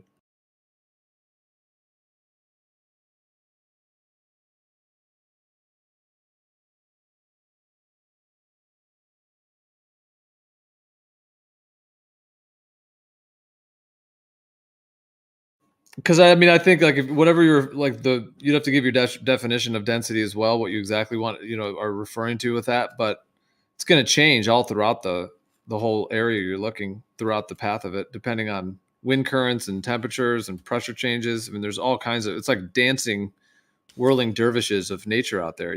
There's so many dynamics going on with weather and the environment. I dropped you a link, a picture. This was, I set my telescope, or my theodolite, up. Actually, it was a total station. I'd have to, I guess I got to save this because it's too small to read. Oh, yeah. Sorry about that. I could screen share. No, it's fine. I just opened it on my browser. I can see it now. Okay. I mean, if you want to screen share for others, or as well, you could. But I'm seeing it now. Well, anyway, if you want to, well, here, if you want to screen share, I can share it on the live stream too, as well, if you want. Okay. Yeah, let me do that. Yeah, just share it, and then I'll put it on the live stream, and then we can look at it at the same time.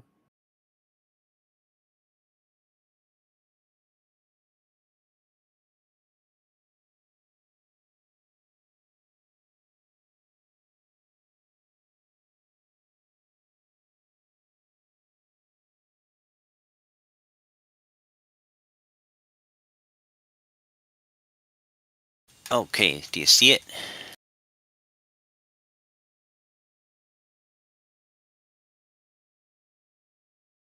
Yeah, let me join it on the live stream one. All right, yeah, you're good now. Should be on there. Okay, cool. So, this is a little boat launch I like to go to. It's a county park. So, anyway, a tugboat went by here on this white track, pulling his barge, and right in here, where it says blue and white sign, there's a little blue and white sign that says like park boundary. Oh yeah, dude. I thought you had something new. We've gone over all this. Yeah. I mean, okay. I don't want to. I mean, if other people haven't seen it, but I guess I was all excited that you had something new. But no offense. But I was. Well, it's not an offense. It's actually good. You know, a compliment that I was interested to see what you had. But sorry, I'm not. Yeah, but I've seen this one. Yeah, and we went through this whole one. Okay, Remember? cool. I was actually not present. I might have vaguely heard about it, but I didn't know who was there. I might have. Well, you shared. Remember Bandsaw back? It was a while maybe back. yeah. Yeah, you shared it with us, but we Okay, can go through it again. I'm just saying, if other people haven't seen it, or if anyone else wants to jump in, for sure. Because I mean, I don't want to shut down your sharing of it. I was just saying, if you're directing it to me, I feel like we pretty thoroughly went through this one. But keep going with it. Well, so we don't have to spend much time on it. Basically, no, do it. Go through the whole thing. Present it, because for the live stream as well. Just go for it. I was just. Yeah. I shouldn't have jumped in. I guess I just had a reaction because I realized that. No, it's okay. Looked at it. Anyway, I set up my theodolite, or my total station, 0.156 feet below the top edge of this sign here is what I did. And so this sign was higher than the telescope on my theodolite. And it was almost 300 feet away, the sign was. And so that's that. And then when the ship went by, its water line was above the sign, basically. So the sign was above eye level, and the ship was even more above eye level. So this shows that it is entirely possible, due to natural effects in the real world, to see over something which is actually, this should be obstructing what you're looking at. And so when you show me the black swan there, I'm like, yeah, definitely. I know that somehow the light from the ship at its water line somehow got from the water's level, which was below the obstruction, up and over the top of the sign, and then down to the observer, which was also below the top of the sign. So, yeah, I have no problem with a distant horizon. In fact, this it's the same thing right here. This horizon here should have been a lot closer, but in the same way, actually, this sign should have been my horizon right here. This sign was above eye level. I shouldn't have. The water level should have been down here. I should not have seen any water, much less the ship's water line above this sign. So it is possible to see up and over something. So yeah, and obviously, if there had been another, let me clear these red marks out. If there had been another sign out here and another sign out here, and I could have been looking over the top of them too, but my actual horizon was somehow beyond the ship. So, yeah. And you'll notice that the ship's pretty distorted too.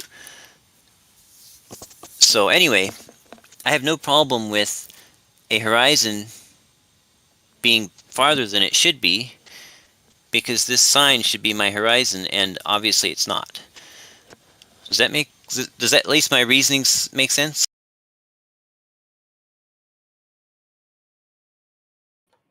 I'm understanding what you're saying. Yeah, I think, with all due respect, I think it's a profoundly flawed way to this whole thing. But with due respect, I understand what you're saying, though. I think the interpretation and anyways, but yeah, go ahead.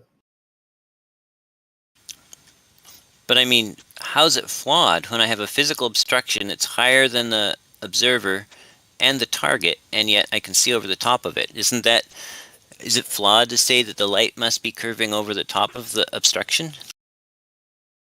We'll go back to the first image, the one before. That one?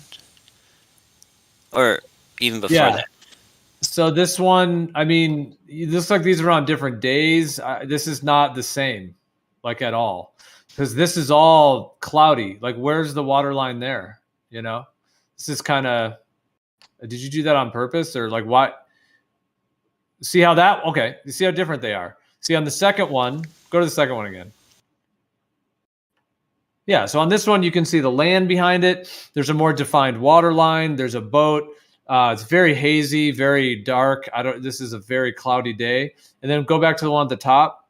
The one at the top, there you can't even hardly see the land at all, although you can see a little bit. See right where it says all of the lens is below, you can actually see some blackness, I think, on there. And then it looks like the water line is already above the sign.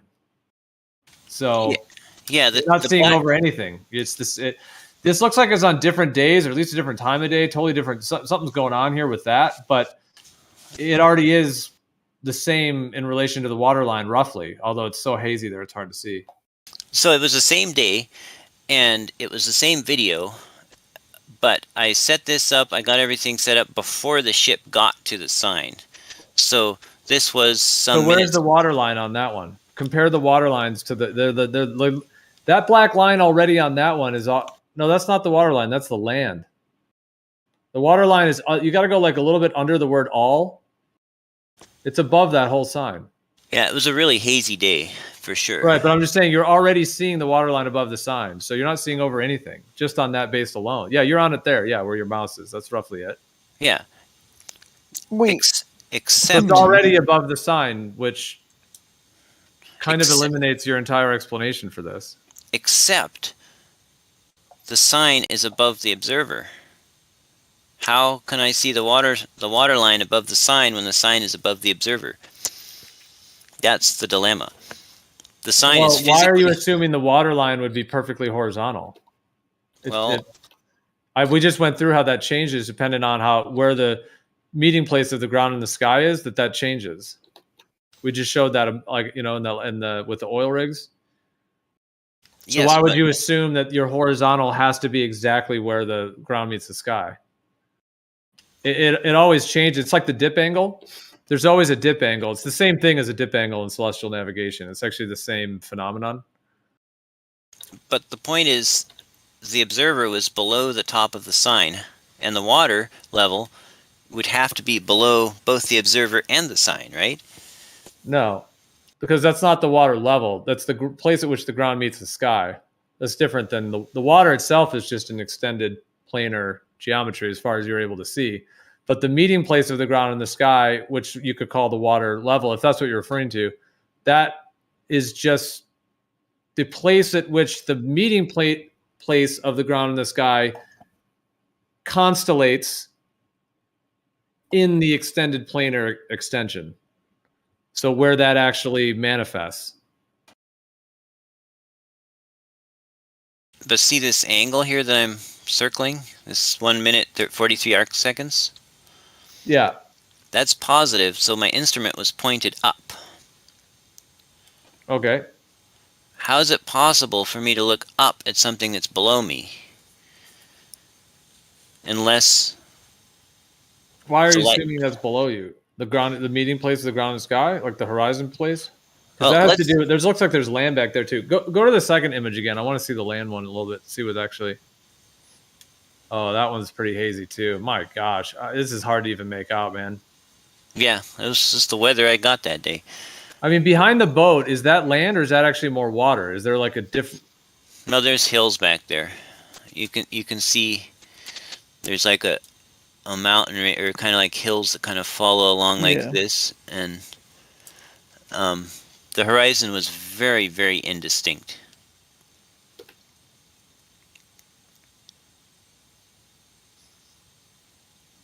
So where do you think Where do you think the water matches the land? Draw a line on that. I'm not sure what you mean. Well, you just kind of drew a line where you think the top of the land is up there, you know, the mountain or whatever. Draw another line where you think the land is like if there was a beach on that land, where would that line be in your thought here? I can't really tell. It was just, it was not, you know, it's a lot of distance. It's a long ways out there, and it was a hazy day, so I can't tell. Yeah, I mean, Travis has shown and many others how the refractive effects, so you get mirroring effects because there could be a layer of moist clouds and things that can then end up being, there's so many different factors that go on. But I mean, this is honestly too hard to even extrapolate what's even, you know, in terms of the detail of this, and to decipher between miraging, where the ground and the sky are actually meeting in that atmospheric condition, the position of the boat. So does it look like, do you think the bottom of the hull of the boat is obscured a bit as well? I think it's lifted up and compressed. How big is that? Like, is the hull of that boat like a big black, is there a huge black hull on it? Or are we looking at the bottom of it, do you think? Or what? You said it's a tugboat? Yeah, it's so hard. It's so indistinct. It's hard to make out. Yeah, it's a tugboat. It had more hull. It went from about here to like there. Black hull. And there's maybe 10 feet of it missing, you'd estimate, or 8 feet, or 5? It looks to me compressed. It looks to me like it's just compressed. The bottom is raised up more than the top, and it squishes it. Yeah, I don't think you're seeing over the sign at all, dude. Not at this distance either. How far are you from the sign? 300 feet almost, 290. Right. I remember when we looked at this the first time. Once you said that, I remember Ben saw it, and we're like, oh my God. Because, dude, yeah, I mean, the claim that the globe earthers are making is not that you see over signs 300 feet away. They're claiming that over very long distances, when it gets to the point to where, of course, it's not a globe, they then have to say that at those long distances, you get this rare kind of never able to be proven, essentially, refractive effect that just bends and warps things like a periscope and somehow displays them up like a planar Earth. But I mean, at 300 feet away with a sign, even anyone in this entire discussion is not claiming that just in 300 little feet, the little bit of moisture and all of that you're going to be able to see over a sign like this. And then I just think also the horizon, there's so much indistinct there to really be able to make out what's even going on there. Oh, that's a closer picture of the boat on the upper right there. That's kind of cool. Yeah. So, no, I'm not saying that the light is bending significantly in the 300 feet. I'm saying it's bending over the length of this almost 5 miles, such that it's coming down to the observer at, boy, was that a lousy line. I mean, dude, I get your idea. That's kind of wild, though, man, to think that it's like it's arcing in like a football. It's coming in like, woo, like a torpedo. Well, I would kind of throw like a Joe Biden, like, come on, man, for that. But I know that light does that in a density gradient. I've seen it in my fish tank. I've seen the laser light do it, and I've seen the same effect just looking through it with my eyes at the house across the street. So I know that that refraction can allow you to see over the top of an obstruction. No, I don't think so. No, Jesse, what are you showing with this picture with the green line? I mean, line of sight 4.73 miles. What are you showing here in this picture? Do I have to start from the top? If you want to, but I'll pass the mic. I got to step away. I got to step away in a little bit. So Godric, you can jump in because, but just real quick, just last thing, Jesse. I mean, I'll still be around, but just Jesse, scroll down to the third one. Okay. In general, what may be going on here from everything I've seen, because now that I saw your boat in that last one in the upper right-hand corner, that was more zoomed in. That might have been a different position. I don't know. It looked like a different shot because it looked like it had more. It's probably closer. Yeah. What may be happening here, the fact that the boat is obscured in the bottom, it may have been closer. Okay. Well, yeah, you're right, because it looked like there was more of the black hull. But it gave me a sense of what the size of the ship or this boat probably is, because I could see the hull on that, and I know kind of generally what this likely would be. I mean, the hull, I would guess, is 8 to 10 feet off the water. It looks like a pretty big boat. So, especially at this many miles, it's pretty big. But so we would agree that the hull is being cut off, quote unquote, from the bottom up, right? It's being obscured visually. I think it's If being you're not seeing the compressed. whole hull of the boat. I think I'm seeing most of it at least, but that it's being squished vertically, so it just forms like a black line instead of a black mass. Maybe you can't see it very well because of the screen sharing. Go back to the one on the upper right in the upper first picture real quick. Okay, see that looks yeah. I mean, dude, that looks like only a very little bit of the black hole. That's a big enough boat. It would have to be at least 5 to 10 feet up off the water, that black hole. So are you okay, from your perspective, do you think the boat is being cut off from the bottom up? Yes or no? I don't think so.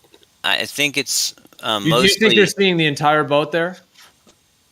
Or nearly most of it. I just, from my opinion from doing this stuff, I think it's being compressed to where, like, have you seen where you can take a picture and shrink part of it up until it becomes just a thin line, but it's still there, kind of? Well, Yeah. I mean, all I was going to say, because I know Godric, I'll pass the mic to Godric. And just, I guess my last point of that was just to say, to me, it absolutely looks like the bottom of the boat's being obscured. That obscuration point is above the sign. So that might be the meeting place of the ground and the sky, just like in the oil rig ones where some of them, the legs of the oil rigs are cut off. Other ones, you can see the legs. I would say this one looks like the legs of the boat here, the bottom of the boat is cut off. And that meeting place of the ground and the sky, right where your mouse is right there, if that's it, and then you've got the land beyond it, then that's your meeting place of the ground and the sky. That's the point at which things that are on top of the surface, of the planar surface, are going to visually obscure, like Pac-Man eating it up as it intersects with the place where the ground meets, just visually. So if that's happening above the sign, pretty much like above where your black line is.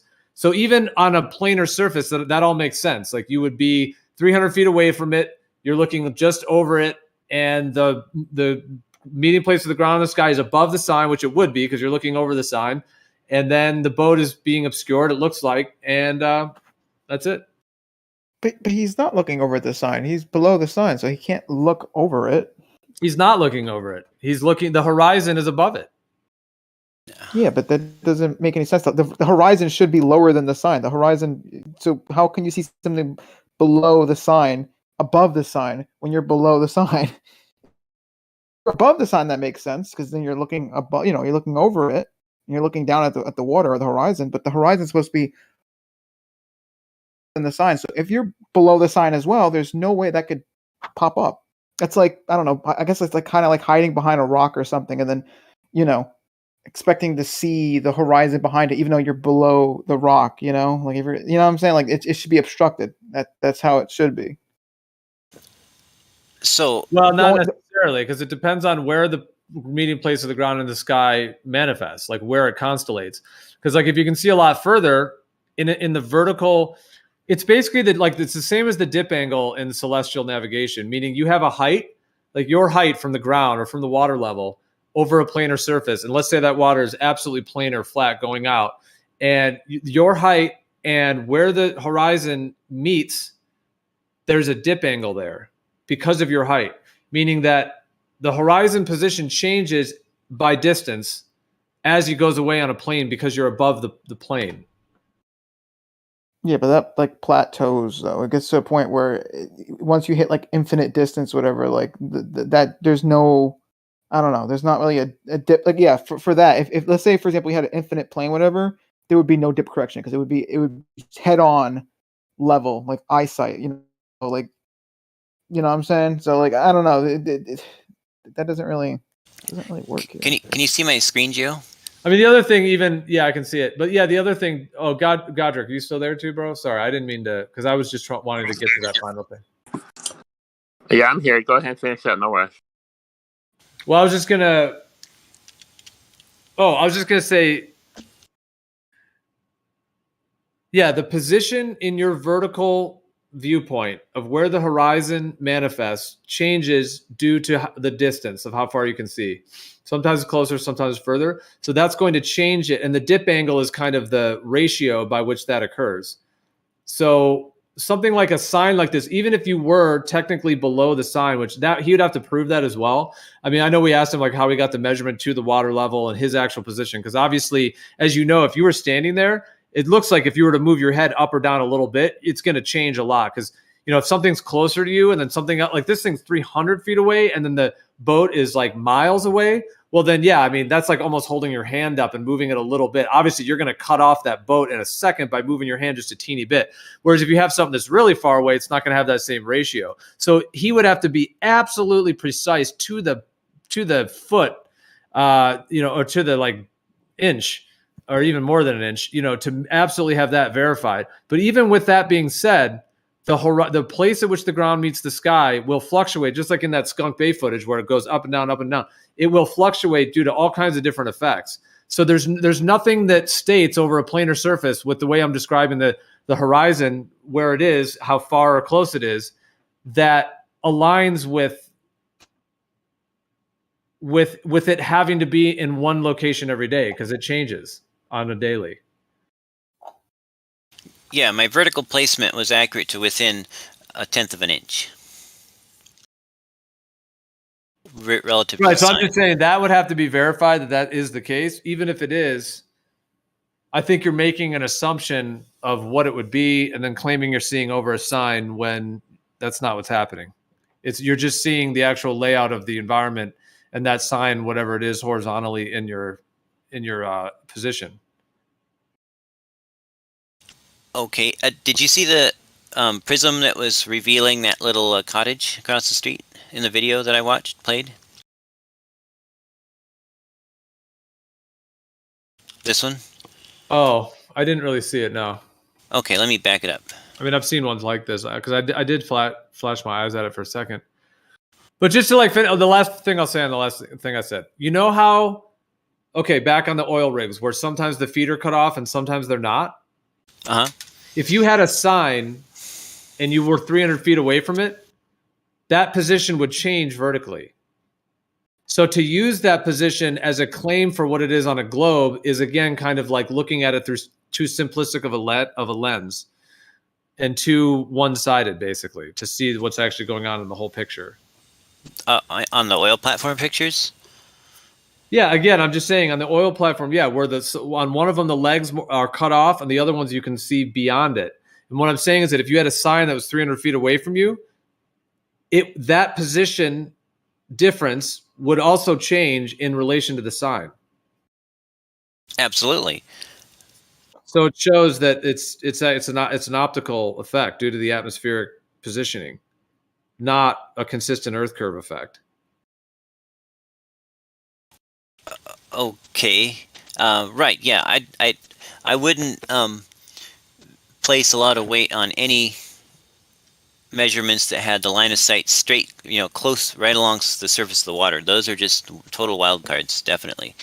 But so we had discussed whether refraction could allow you to see over the top of an obstruction, and that's what I'm showing in this video. Are you seeing? I have a little prism. Yeah, I can see it. Okay, I have a little prism. It's just two pieces of glass at a slightly tapered shape with some clear glue between them. And when I place it there, it allows me to see up and over that block of curved wood. And then you can see where the house should appear when I take out the block of wood. That's where it really is. But the prism allows you to see up and over the obstruction, or just up and over and see it twice if you want. So I don't see. The prism is banking the light downward, right? So, and that proves what? Well, it shows that if light gets bent downward, it allows you to see over the top of something that would normally be obstructing. Right. So if I had like a mirror, right, that I put in the distance, I looked at that mirror, I can see around the corner of a wall, right? Yeah, like a periscope. Yeah. Like a periscope, right? So which proves what? But this isn't a mirror. This is just refraction. Well, okay. So you hang on a second. Wait. You can get this prism to show you not lower but something higher effect, correct?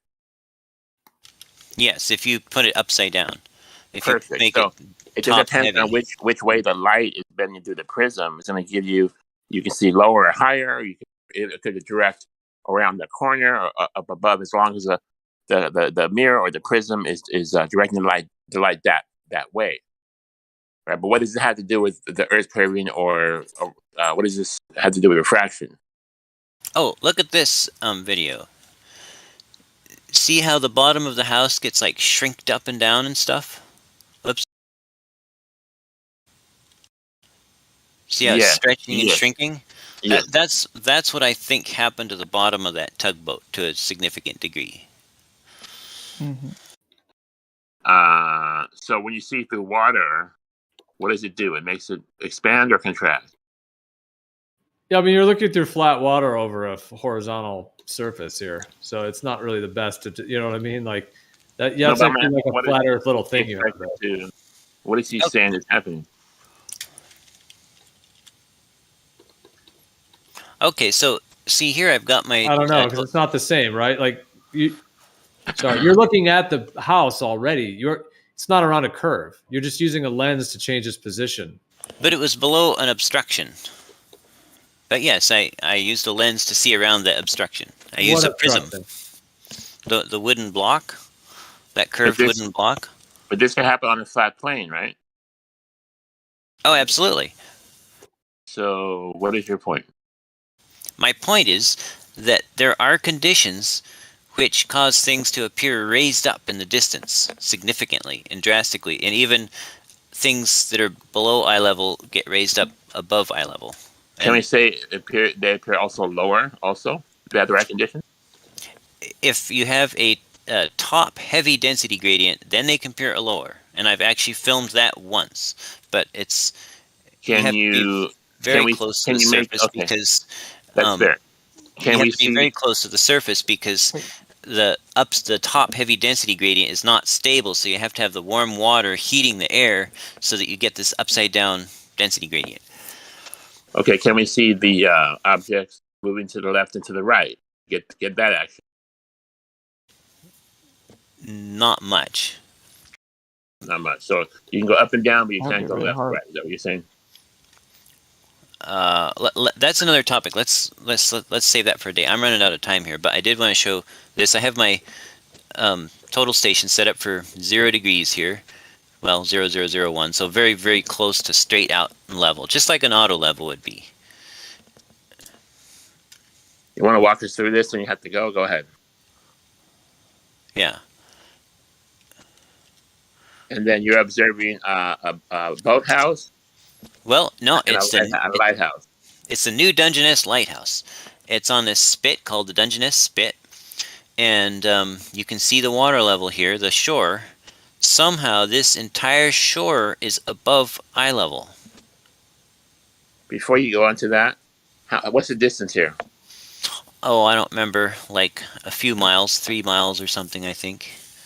You have to know this, okay? But let's just say it's 3 miles, all right? You're looking at 2 objects. How far? The second object on the right is farther, correct? A little bit, but I mean the land spit runs kind of right to left, so it's not much farther. So what's your point of the horizon being eye level? Maybe your instruments are off. No, my instrument is not off. Not that much. I disagree. I don't know how you would know that. Because I check them according to the manufacturer's instructions for checking them. I have 11 of them, and I've compared all of them to each other, and yeah. And I've tested them against a water tube level too.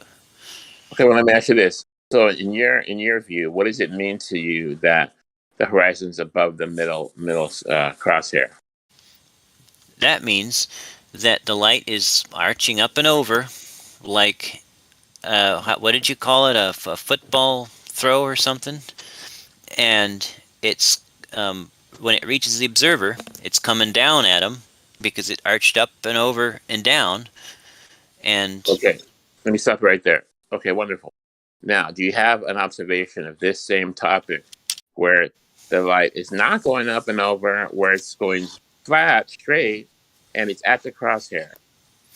So I didn't get exactly that. But I found some footage that was on a different day. Can you see my screen? Yeah, but right away you can tell that you're much closer on the What do you right mean than on the left. What do you mean I'm much closer? It looks like the one on the right is much bigger. So I'm saying you're closer. Okay, take a screenshot and get it into your image editor. And you'll find that the one on the right is taller, but it's not particularly wider. I'm at the same distance, but like, remember how I was talking about how the refraction is the most intense at the surface of the water, and it raises up the bottoms of things more than the tops, and that shrinks things. So the buildings on the left are vertically shrunk to be shorter, but this bottom up shrinking, the top remains. Wait. See here's now, Jesse. This is great, but here's where you have to be exact on what your distance is. Because now I'm asking, you're saying, wait a minute, you're trying to explain to me why it looks bigger, then I'm asking you, what's the distance? Oh, I don't know, 2 miles. Well, let me ask you this: are you sure both of these shots are made exactly the same distance?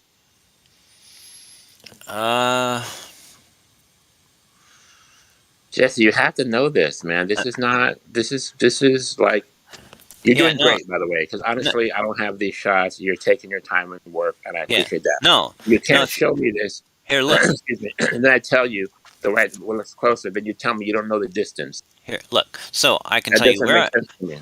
Look, I can tell you where I was, and you can look it up on Google and get the distance, but it was the same location. There's 2 different county boat launches that I go to, a couple miles apart. But these were both from the same one, so they would have been the same distance. And you can tell, because can you see my mouse? Hang on, I logged out of that. Hang on a second.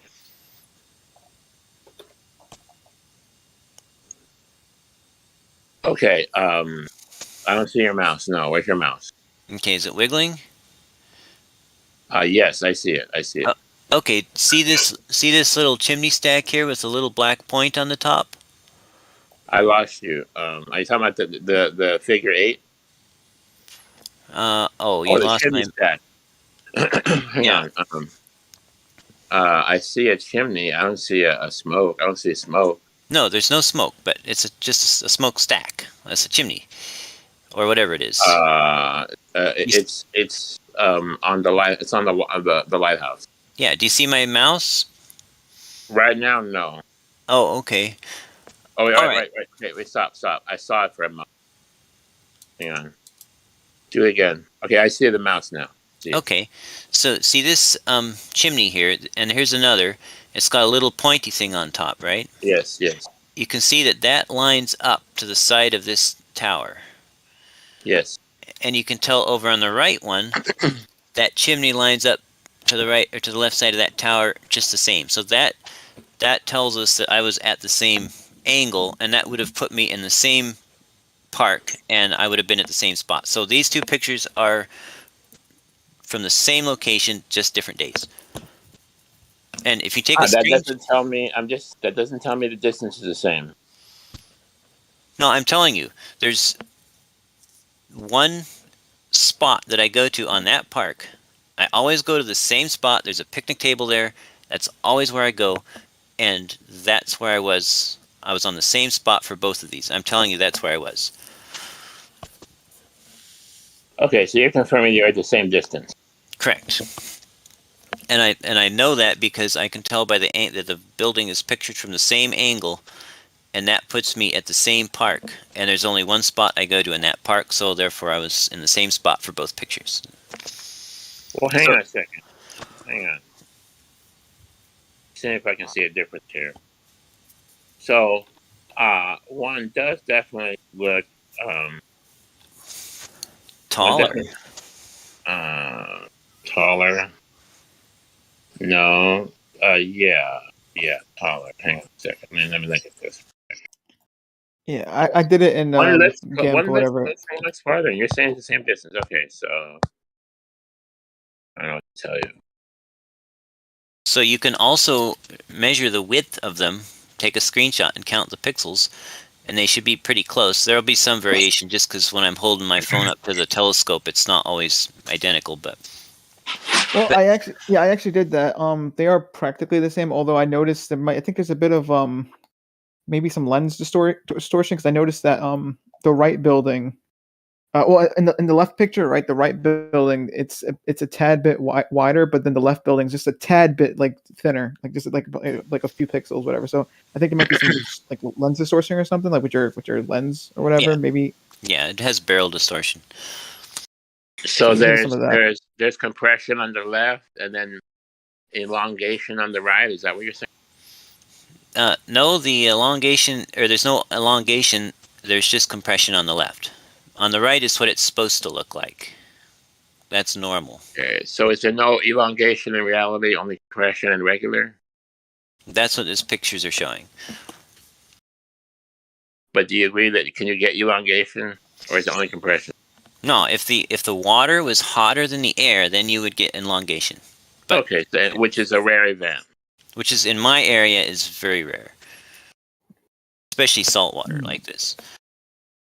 Okay. Well, it's a good shot. Do you want to talk about it more before we go on? Oh, I didn't see the other thing. Okay, there's that. Okay.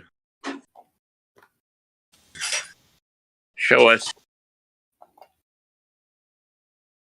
Got a little bird. Bird action. Let me ask you this. You believe that island in the back of the mountain is falling behind the curve of the earth, correct? You believe that? So some of it probably is. I've never been there myself. Scroll to the left again on that. Yeah, right there. Wait, is that the same stuff? Yeah. Keep going a little more. That one looks like it's broken down. Oh, I would like to point out one. Okay, so that's the same thing, right? Yeah. It's on the different same days. thing. Yeah. All right. So you see how like part of it is cut off on the left, like the building on the right, but on the left one and the right one, you see how the one on the left is like more cut off from the bottom. Yes. Well, it's squished. It's shrunk. That's See, the windows are shorter. If you look at the windows, they're shorter. If you look at the height of the roof, it's shorter. Everything's shorter. It's compression, right? I'm saying it's But compression. you're not seeing around a curve there. No, this is not seeing around a the one on the right. Why you want to know the distance, because I want to show you at this distance. The one on the right is. Oh, sorry. Go ahead. There should be occlusion, which means that you should not be able to see, for example, the bottom of the house, because there should be an earth curve. We can verify that at a certain distance. That's why we need the distance. Okay, I will get you the distance. Yeah, I mean, this is a good. Like, I don't know if you can screenshot that or. I'll just link you the whole video. Because that one, see, that's like the idea, like boats cutting off from the bottom up. People say it's earth curve. Well, here you have a house cutting off from the bottom up on the left, but it's totally different on both days, showing it's obviously not earth curve. It's an optical effect. But it's not cutting off. Can you see this cable warning sign here? This circle is oval. Because the bottom of the circle is pushed up further than the top. Because the line of sight to the bottom goes through more dense or more extreme density gradient. I don't know. Do you have that one on the right one that we can see? Like that same sign or whatever that is? I don't think so. I notice things after I get back and I'm editing the footage, and then I'm like, man, I wish I'd got a picture of that, but I didn't. Dude, the whole house is warped. The whole thing is warped. Yeah, and remember, this line represents eye level, so this shore is above eye level. Somehow this water, which is several feet below eye level, appears above eye level.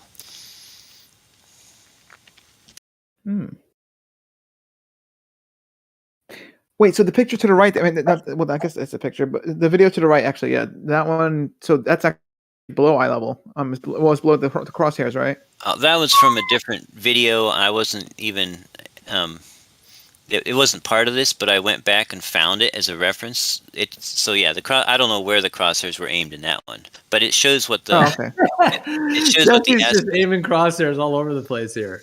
We're shooting into the sky. We're shooting down to the water. But it shows what the aspect. It shows what the buildings look like when there wasn't compression going on.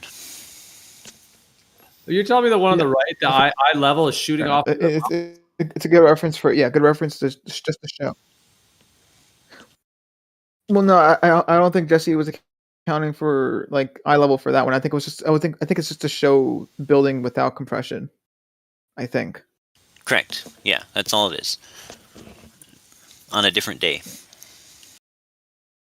Yeah, because you could see like in one it's not compressed and the other one it is. And I actually did put it in like GIMP, which is like a wannabe Photoshop. But I put the two together, the two images, and they're pretty much the same size. Like you can line them up. So I imagine this is the same distance, same location and whatnot. Correct. Yep. Ooh, I might have.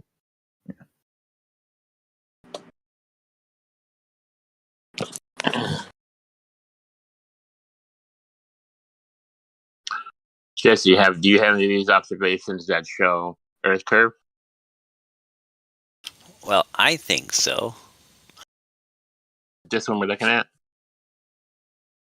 No. This one shows how refraction causes things to appear higher. But I'm going to share something that's relevant. How refraction makes things appear higher.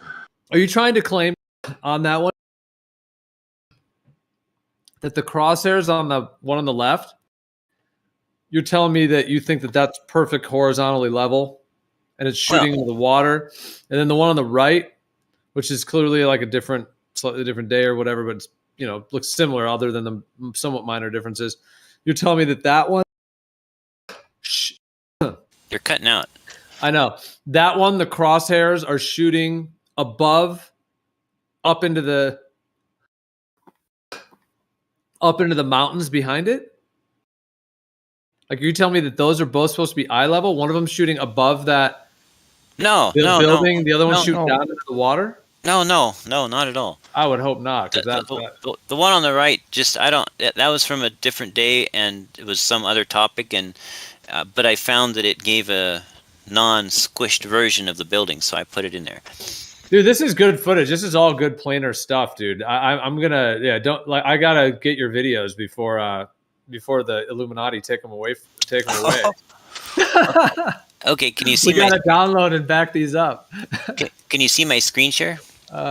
Just kidding. But yeah, go ahead. You'll be good. Okay, so this was 2 different days. Okay, I went out to the same place. I set up my total station in the exact same spot within a fraction of a foot in all 3 It's axes. like a full-time job, dude. You are out in the field doing presentations. You're hired. Anyway, you're on the clock. So what I did was I went out there one time on a calm, hot day and waited until these ships went by. One of these ships went by one day, and then a few days later the other went by. And so there's like a wooden rack or something out here, 1.25 miles out. And so I was using that as a reference. And so these were the tracks of the ships. And so you can see they were following pretty much the same trade route or whatever. But the weather the air temperature was different. On one day, it had been a hot, sunny day, calm day all day. That's this one here on the left. And you can see how it's raised up. It's a different ship, unfortunately. I couldn't control everything. But on the cold, blustery day, the ship is way down compared to this wooden rack. So, and this gives us some, we look at the black swan pictures and we're like, oh, well, we know something's going on. Well, so I measured the angles. You can see here on the hot, calm day, when the ship appeared higher, it measured higher. The water line on the ship measured above eye level. In other words, if there was a little seagull floating around there, you could see it, and it would be above eye level, even though it was on the water surface. But on the cold, blustery day, the water line on the ship, at the same distance, in the same position, see the wooden rack is still there, it was 1 minute and 51 arc seconds below eye level.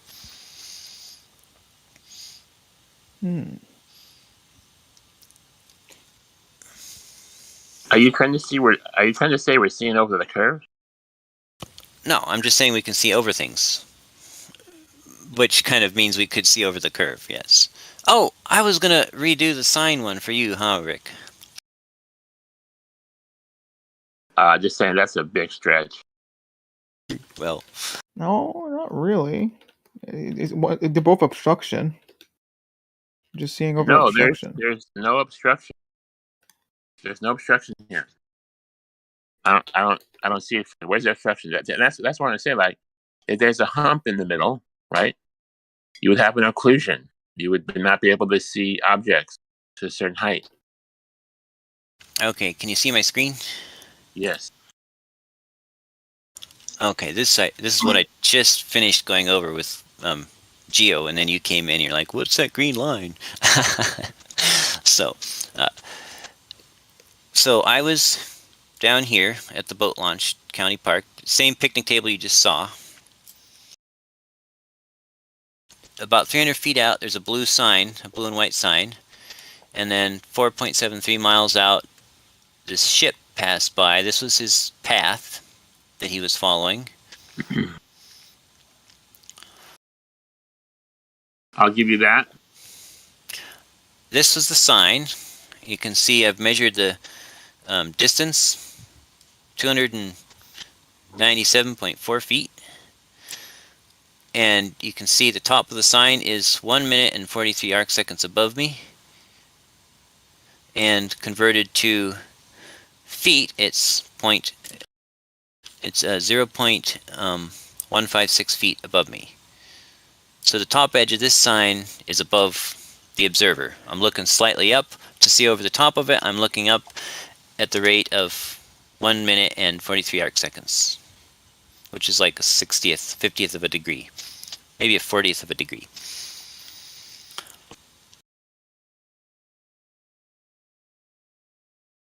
And then the ship comes by. And I can see the ship entirely above the sign. I can see the water down here between me and the ship. And I can see the ship's water line where the water meets the ship above the sign. Which happens on a flat plane. It sure could. Yeah, this does not prove a shape of the Earth. This, unless, except maybe concave. The concavers would love this one. But this demonstrates that atmospheric conditions can allow you to see over an obstruction that's actually higher. This sign is actually higher than the ship and the observer. It should appear like this or something. That's where the sign should appear. Or conversely, the ship should appear, down here, with its bottom getting cut off by the sign.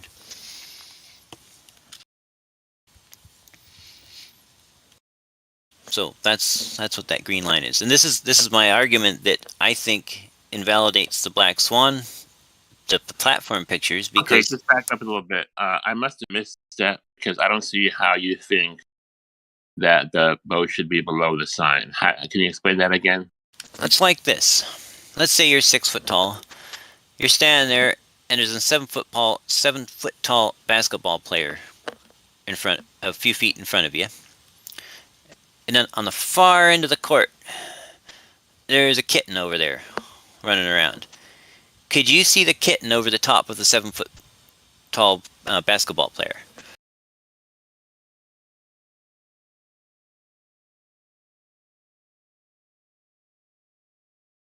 If the kitten's shorter, no. Okay, exactly. This sign is taller than the observer and higher than the water line on the ship, where the water meets the ship. Yeah. I'm not saying I don't trust you, but maybe your equipment's off. That's all. My equipment is not off. I have 11 of them, and I've tested them all against each other. They all agree. And I've tested them against water tube levels, and I've run the manufacturer's specified test to check for them being off.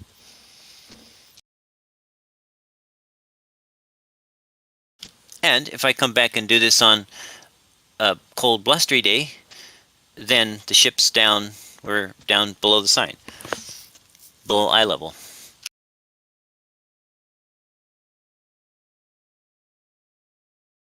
And I encourage you to try this. Do you have another? Do you have that observation where the ship has been below the sign?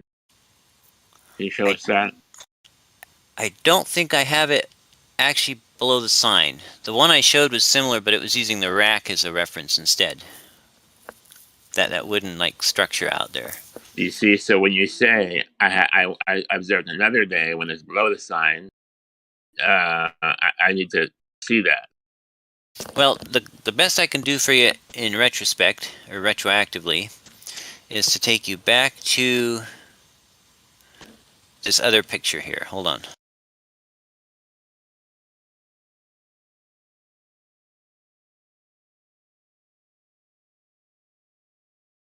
It doesn't show the sign, but it shows the angle.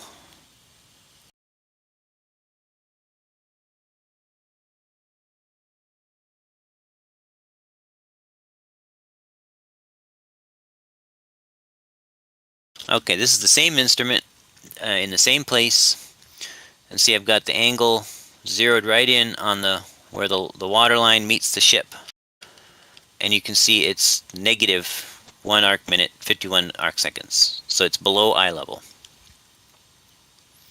And the sign... Are you saying the ship is below eye level? The water line of the ship, where the water line is on the side of the ship, is below eye level. Okay, now just stop right there. What does that tell you if the water is below eye level? Does that tell you that your instrument's off, the Earth is curving? What does that tell you? Well, in this case, I mean, like I said, readings over water are highly unreliable. But when the air is all mixed up, like when it's a blustery day and the air is all mixed up and there's not, stratified density layers or gradients, then this would be an indication of Earth curve. Yes. And the fact that the total station was like 2 or 3 feet above the water surface, so it's literally looking down 2 to 3 feet down at the water line on the ship. Okay, just let me respond right there. You just said that water line below eye level, Earth curve. To me, that makes no sense. I don't see how you can come to that conclusion. I don't know if your equipment's telling you that, or somehow you read that in a book. Where did you get that from? Well, let me ask you, if you were a little guy, like 1 inch tall, standing on a basketball, would you look straight out to see the horizon on the ball, or would you look down a bit? I just don't understand. I don't know, because I'm not a 1 inch, but I don't know how you think that.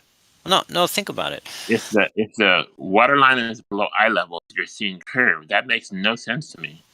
No, I said it would be a combination of curve and just perspective because the observer is above the water level.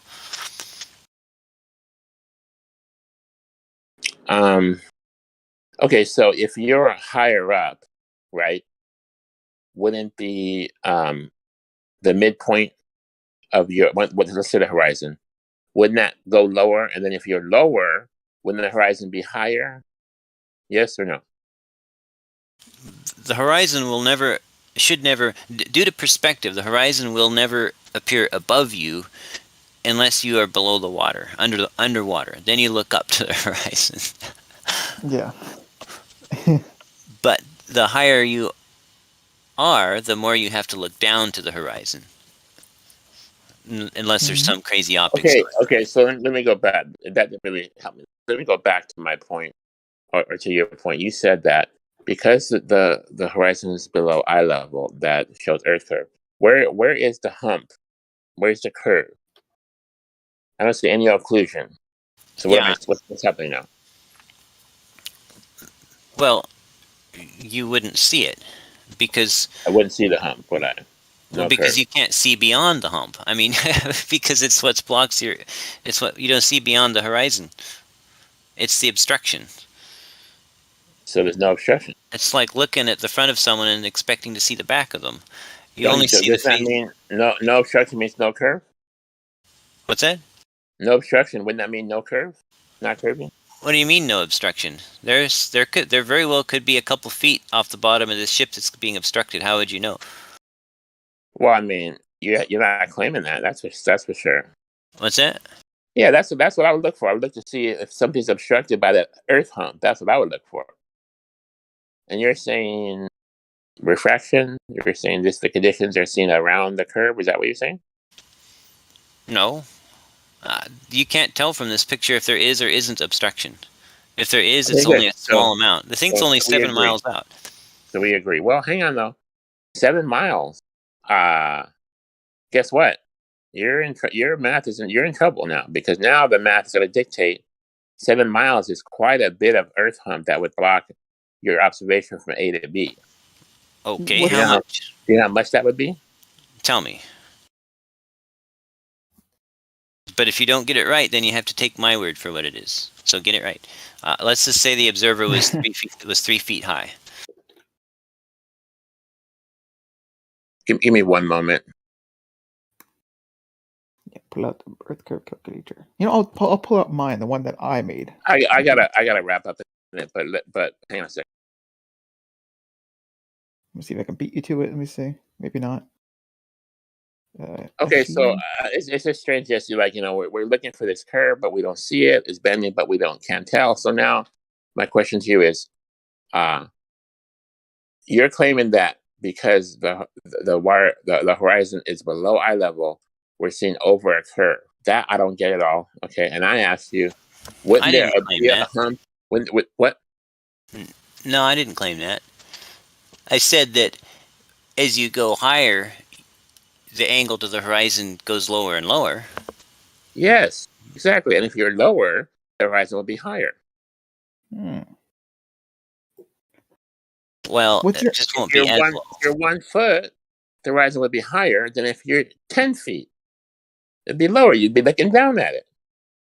Well, relatively higher. It's not going to be higher than eye level, though. It'll be relatively higher than, you know. I never understood the eye level argument. I was never on either side of that. I didn't know that, because I know that if you go higher, like up a tree, for example, for me, the horizon seems to get lower. And then because you're looking down, and if you're lower, like I'll put your head on the ground, then you're looking up.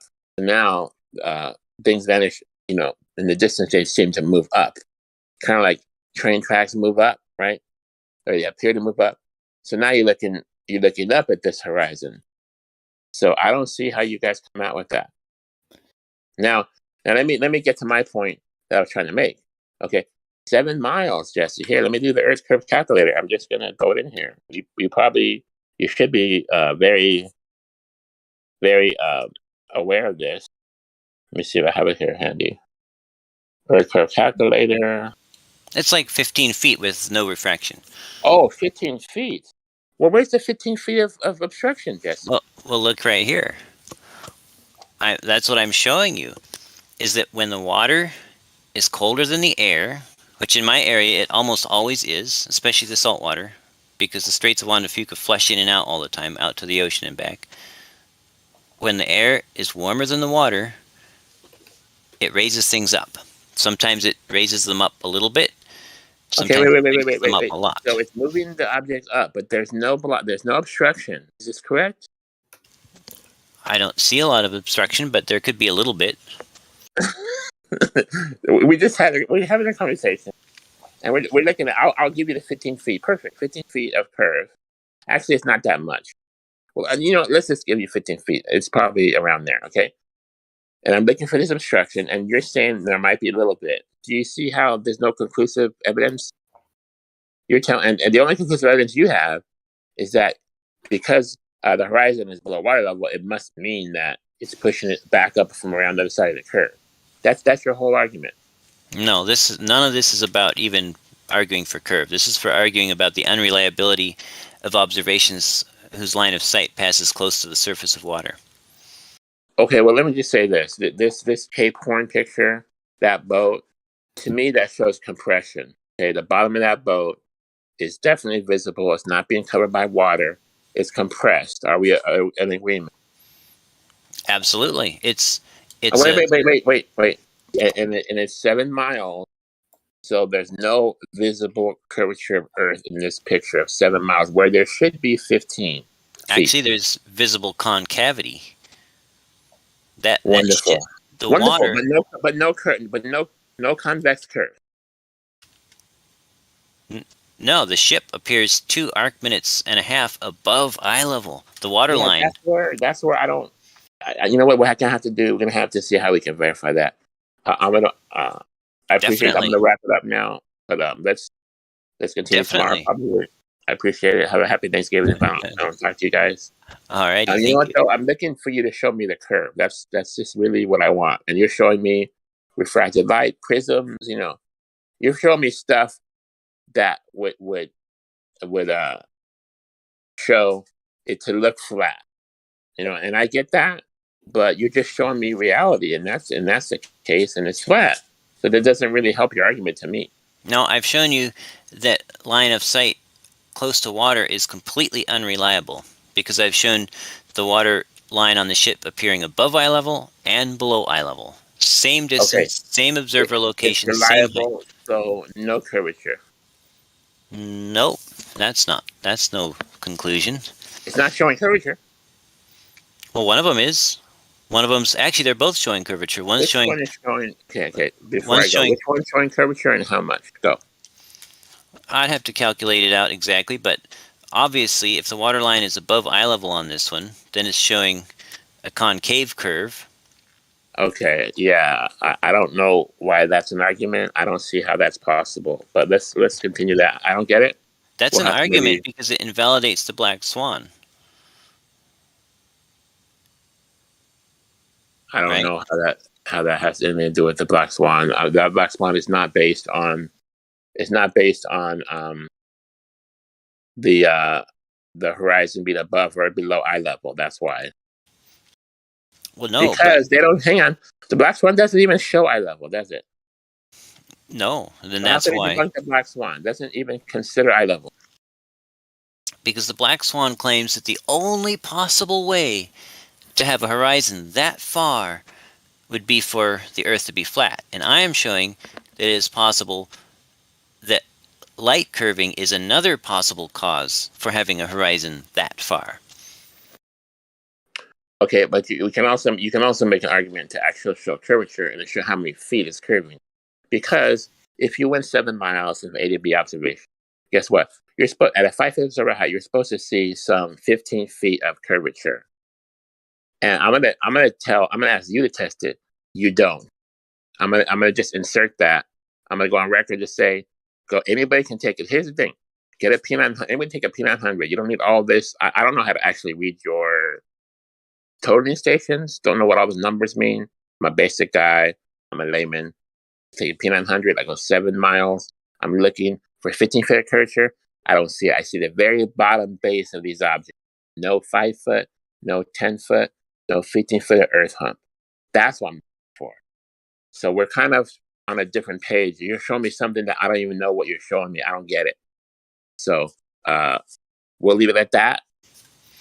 Well, thank you for your time. You're welcome. And I did show you curve. I showed you my measurements of. I saved that picture, by the way, the one where you have the dots up to 105 mile. Okay. You're showing me an angle change. Okay. Also, I don't know how that relates to Earth curve, but I'm gonna look into that. I'm gonna maybe I have to learn all this stuff that you know, because I don't know that stuff. I don't know how arc seconds and that has to do with Earth curve. I don't get it. So I got your picture. I saved it. So we'll go from there. Excellent. Excellent. Thank you, sir. Thank you.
No live chat. Everyone's out. Ugh.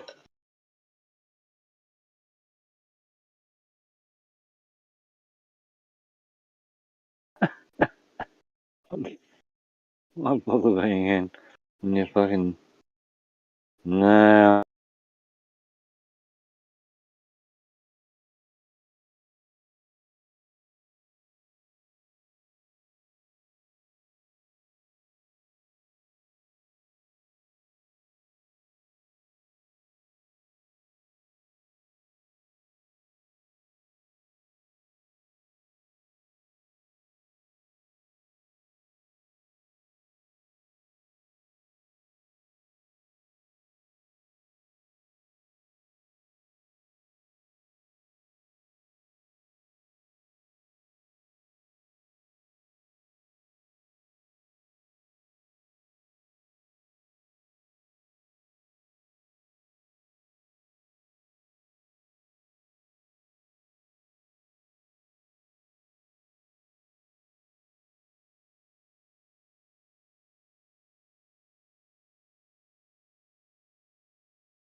The live stream with actually any talk and a voice chat without anyone talking.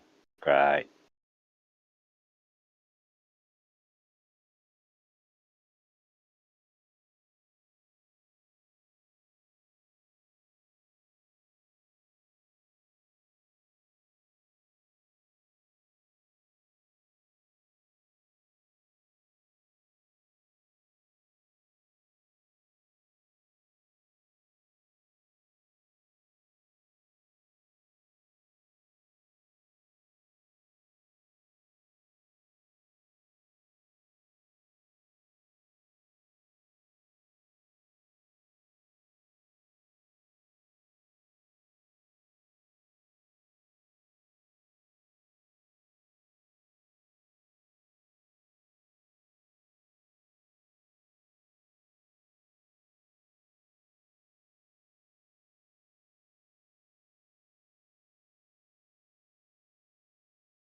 So, out of anyone in here, anyone want to chat?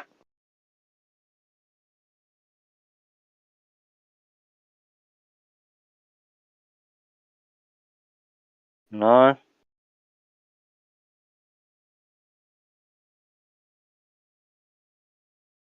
No at all. Everyone sits in voice chat, well, not being in voice chat. Nice. Fuck me. Fuck me. That's really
Hello.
Where are you from, bitch? What do you where am I from? I've told you like 4 times where I'm from. Where are you from, Gerald? Where do you think? Take a guess. I told An you Aussie. 4 But why fucking are you times. trolling on me, you wanker? Why are you trolling on me, you wanker? Because you say you're English descendant. You say you're just I didn't purely say English. I'm English. I said my descendants were English. That's where we all came from, you fucking retard. So did you. Shit. We're not all from. We're not all. No, mate. I've done the test, and I'm only about 30 to 40% English. Where are you from, Only. fuckwit? Hey, Sydney. I have direct links to a bloke. Sydney. Well, John I'm from Small Melbourne, from. and you denied me that I'm Australian and fucking carried on. The first fleet. The convicts. You're a little You're a fucking dumb cunt. You've trolled me saying I'm not Australian and where and from and what and this and that. No, and you are the same fucking in the same boat, you dickhead. So don't troll me, you stupid The point was that we're not all English. We're not You're a all just child. English descended. You're a fucking There's child. actually majority Irish and Scottish. No, I'm not a child. I'm just a argue. to the All you want to reality. do is argue, twat, and you're fucking useless at it. All you want to do is argue. You want to fucking make a problem. Your family came from England. No, they didn't. Ireland, anywhere, somewhere over there. We all came from the same fucking areas, didn't we?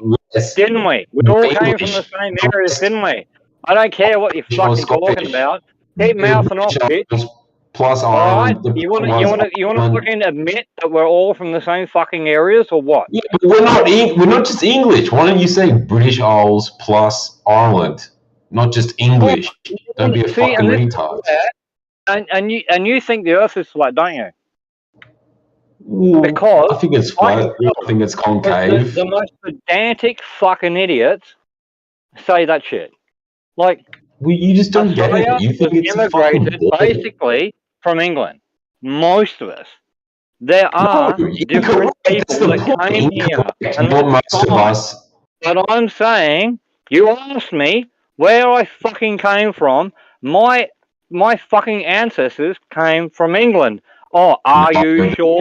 Are you this? Are you that? You challenge my fucking claim, you dumb fuck. Have you researched my family history? No, you fucking retard. You're a retarded little cunt who wants to fucking argue. Ireland. That's a You're a big retarded little cunt who wants to argue about other people's fucking claims. You can't dispute my claims that my family came from England, but you will because you want to be a fuckwit. Because I know you're not purely fucking English. The way you speak and carry on, you sound like fucking the rest of you sound fucking Irish or Scottish. You're not just purely English. Yeah, because you carry on like a dickhead. I've been here since I've been born, but I sound Scottish or English or fuck off, you wanker. As well, but look at your genes, you dickhead. Go back to fucking kindergarten and learn something, you wanker. Either you're Mitchell or you're Mitchell, because only Mitchell can be such a dumb fucking Aussie cunt. Right? Or fuck off. Who the fuck Mitchell is? Don't challenge me on my fucking ancestry and with nothing. You have no evidence. Nothing. You answered. You asked me a question. And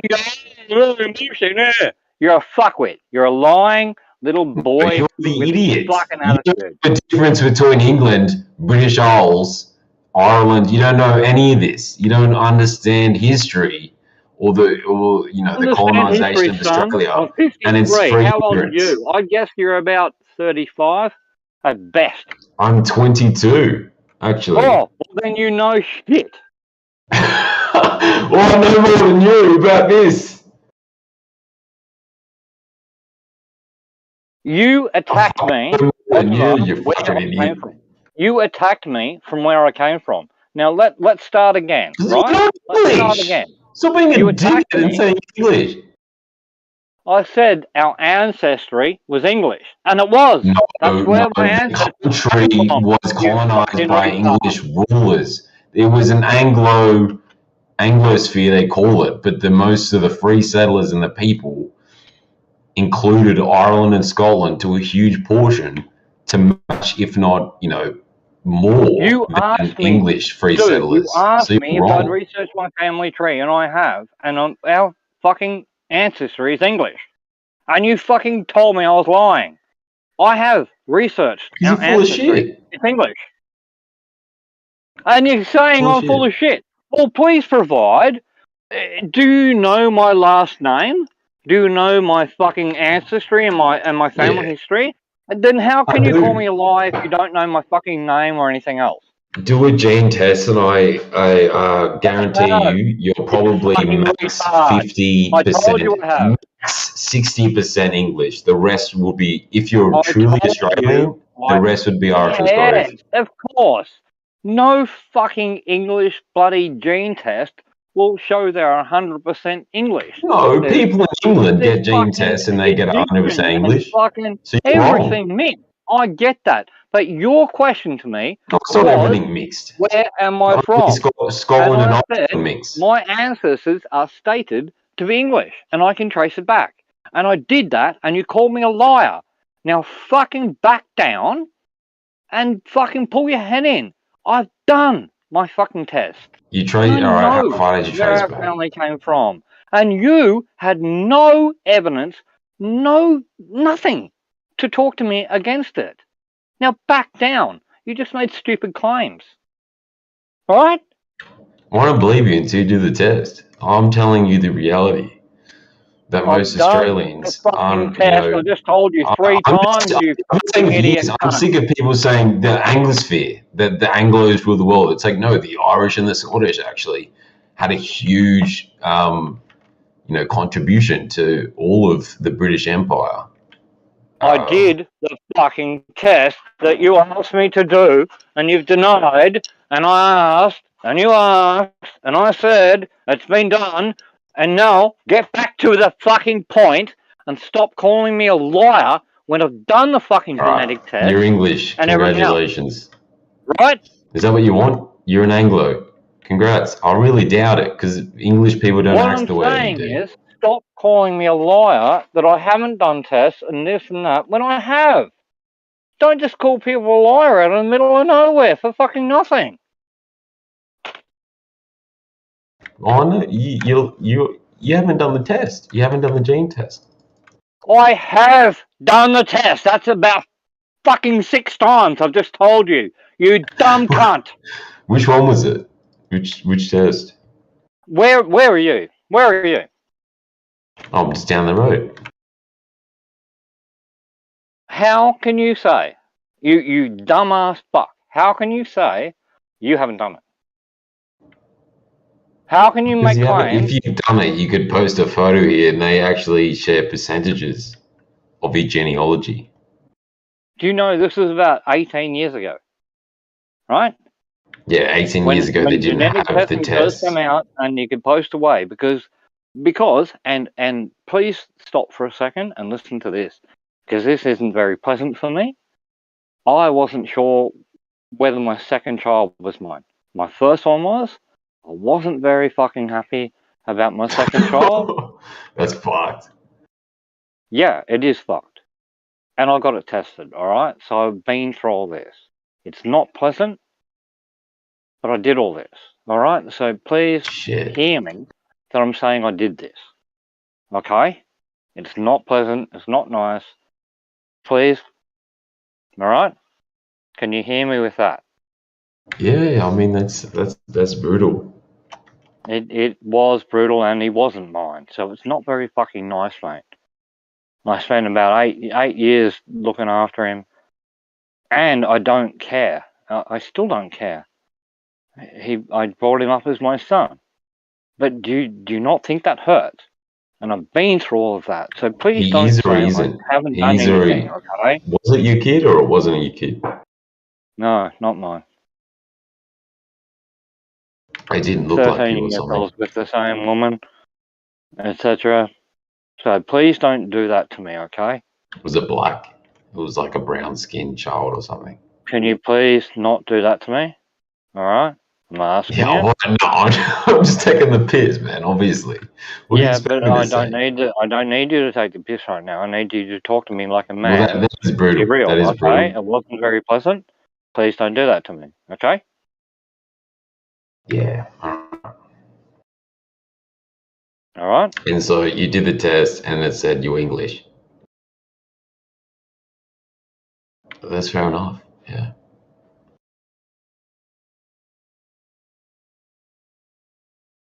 Well, if you're that hard set about it, then there's no argument, right? Yeah.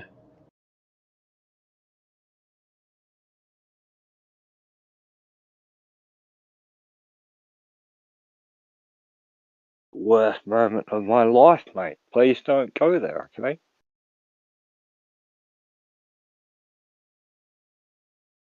We can all play along with our flat earth shit, but don't go there, right? That hurt. You didn't have to tell anyone. I mean, I couldn't imagine that. It's obviously pretty. That's a, Destruction, man. Destruction.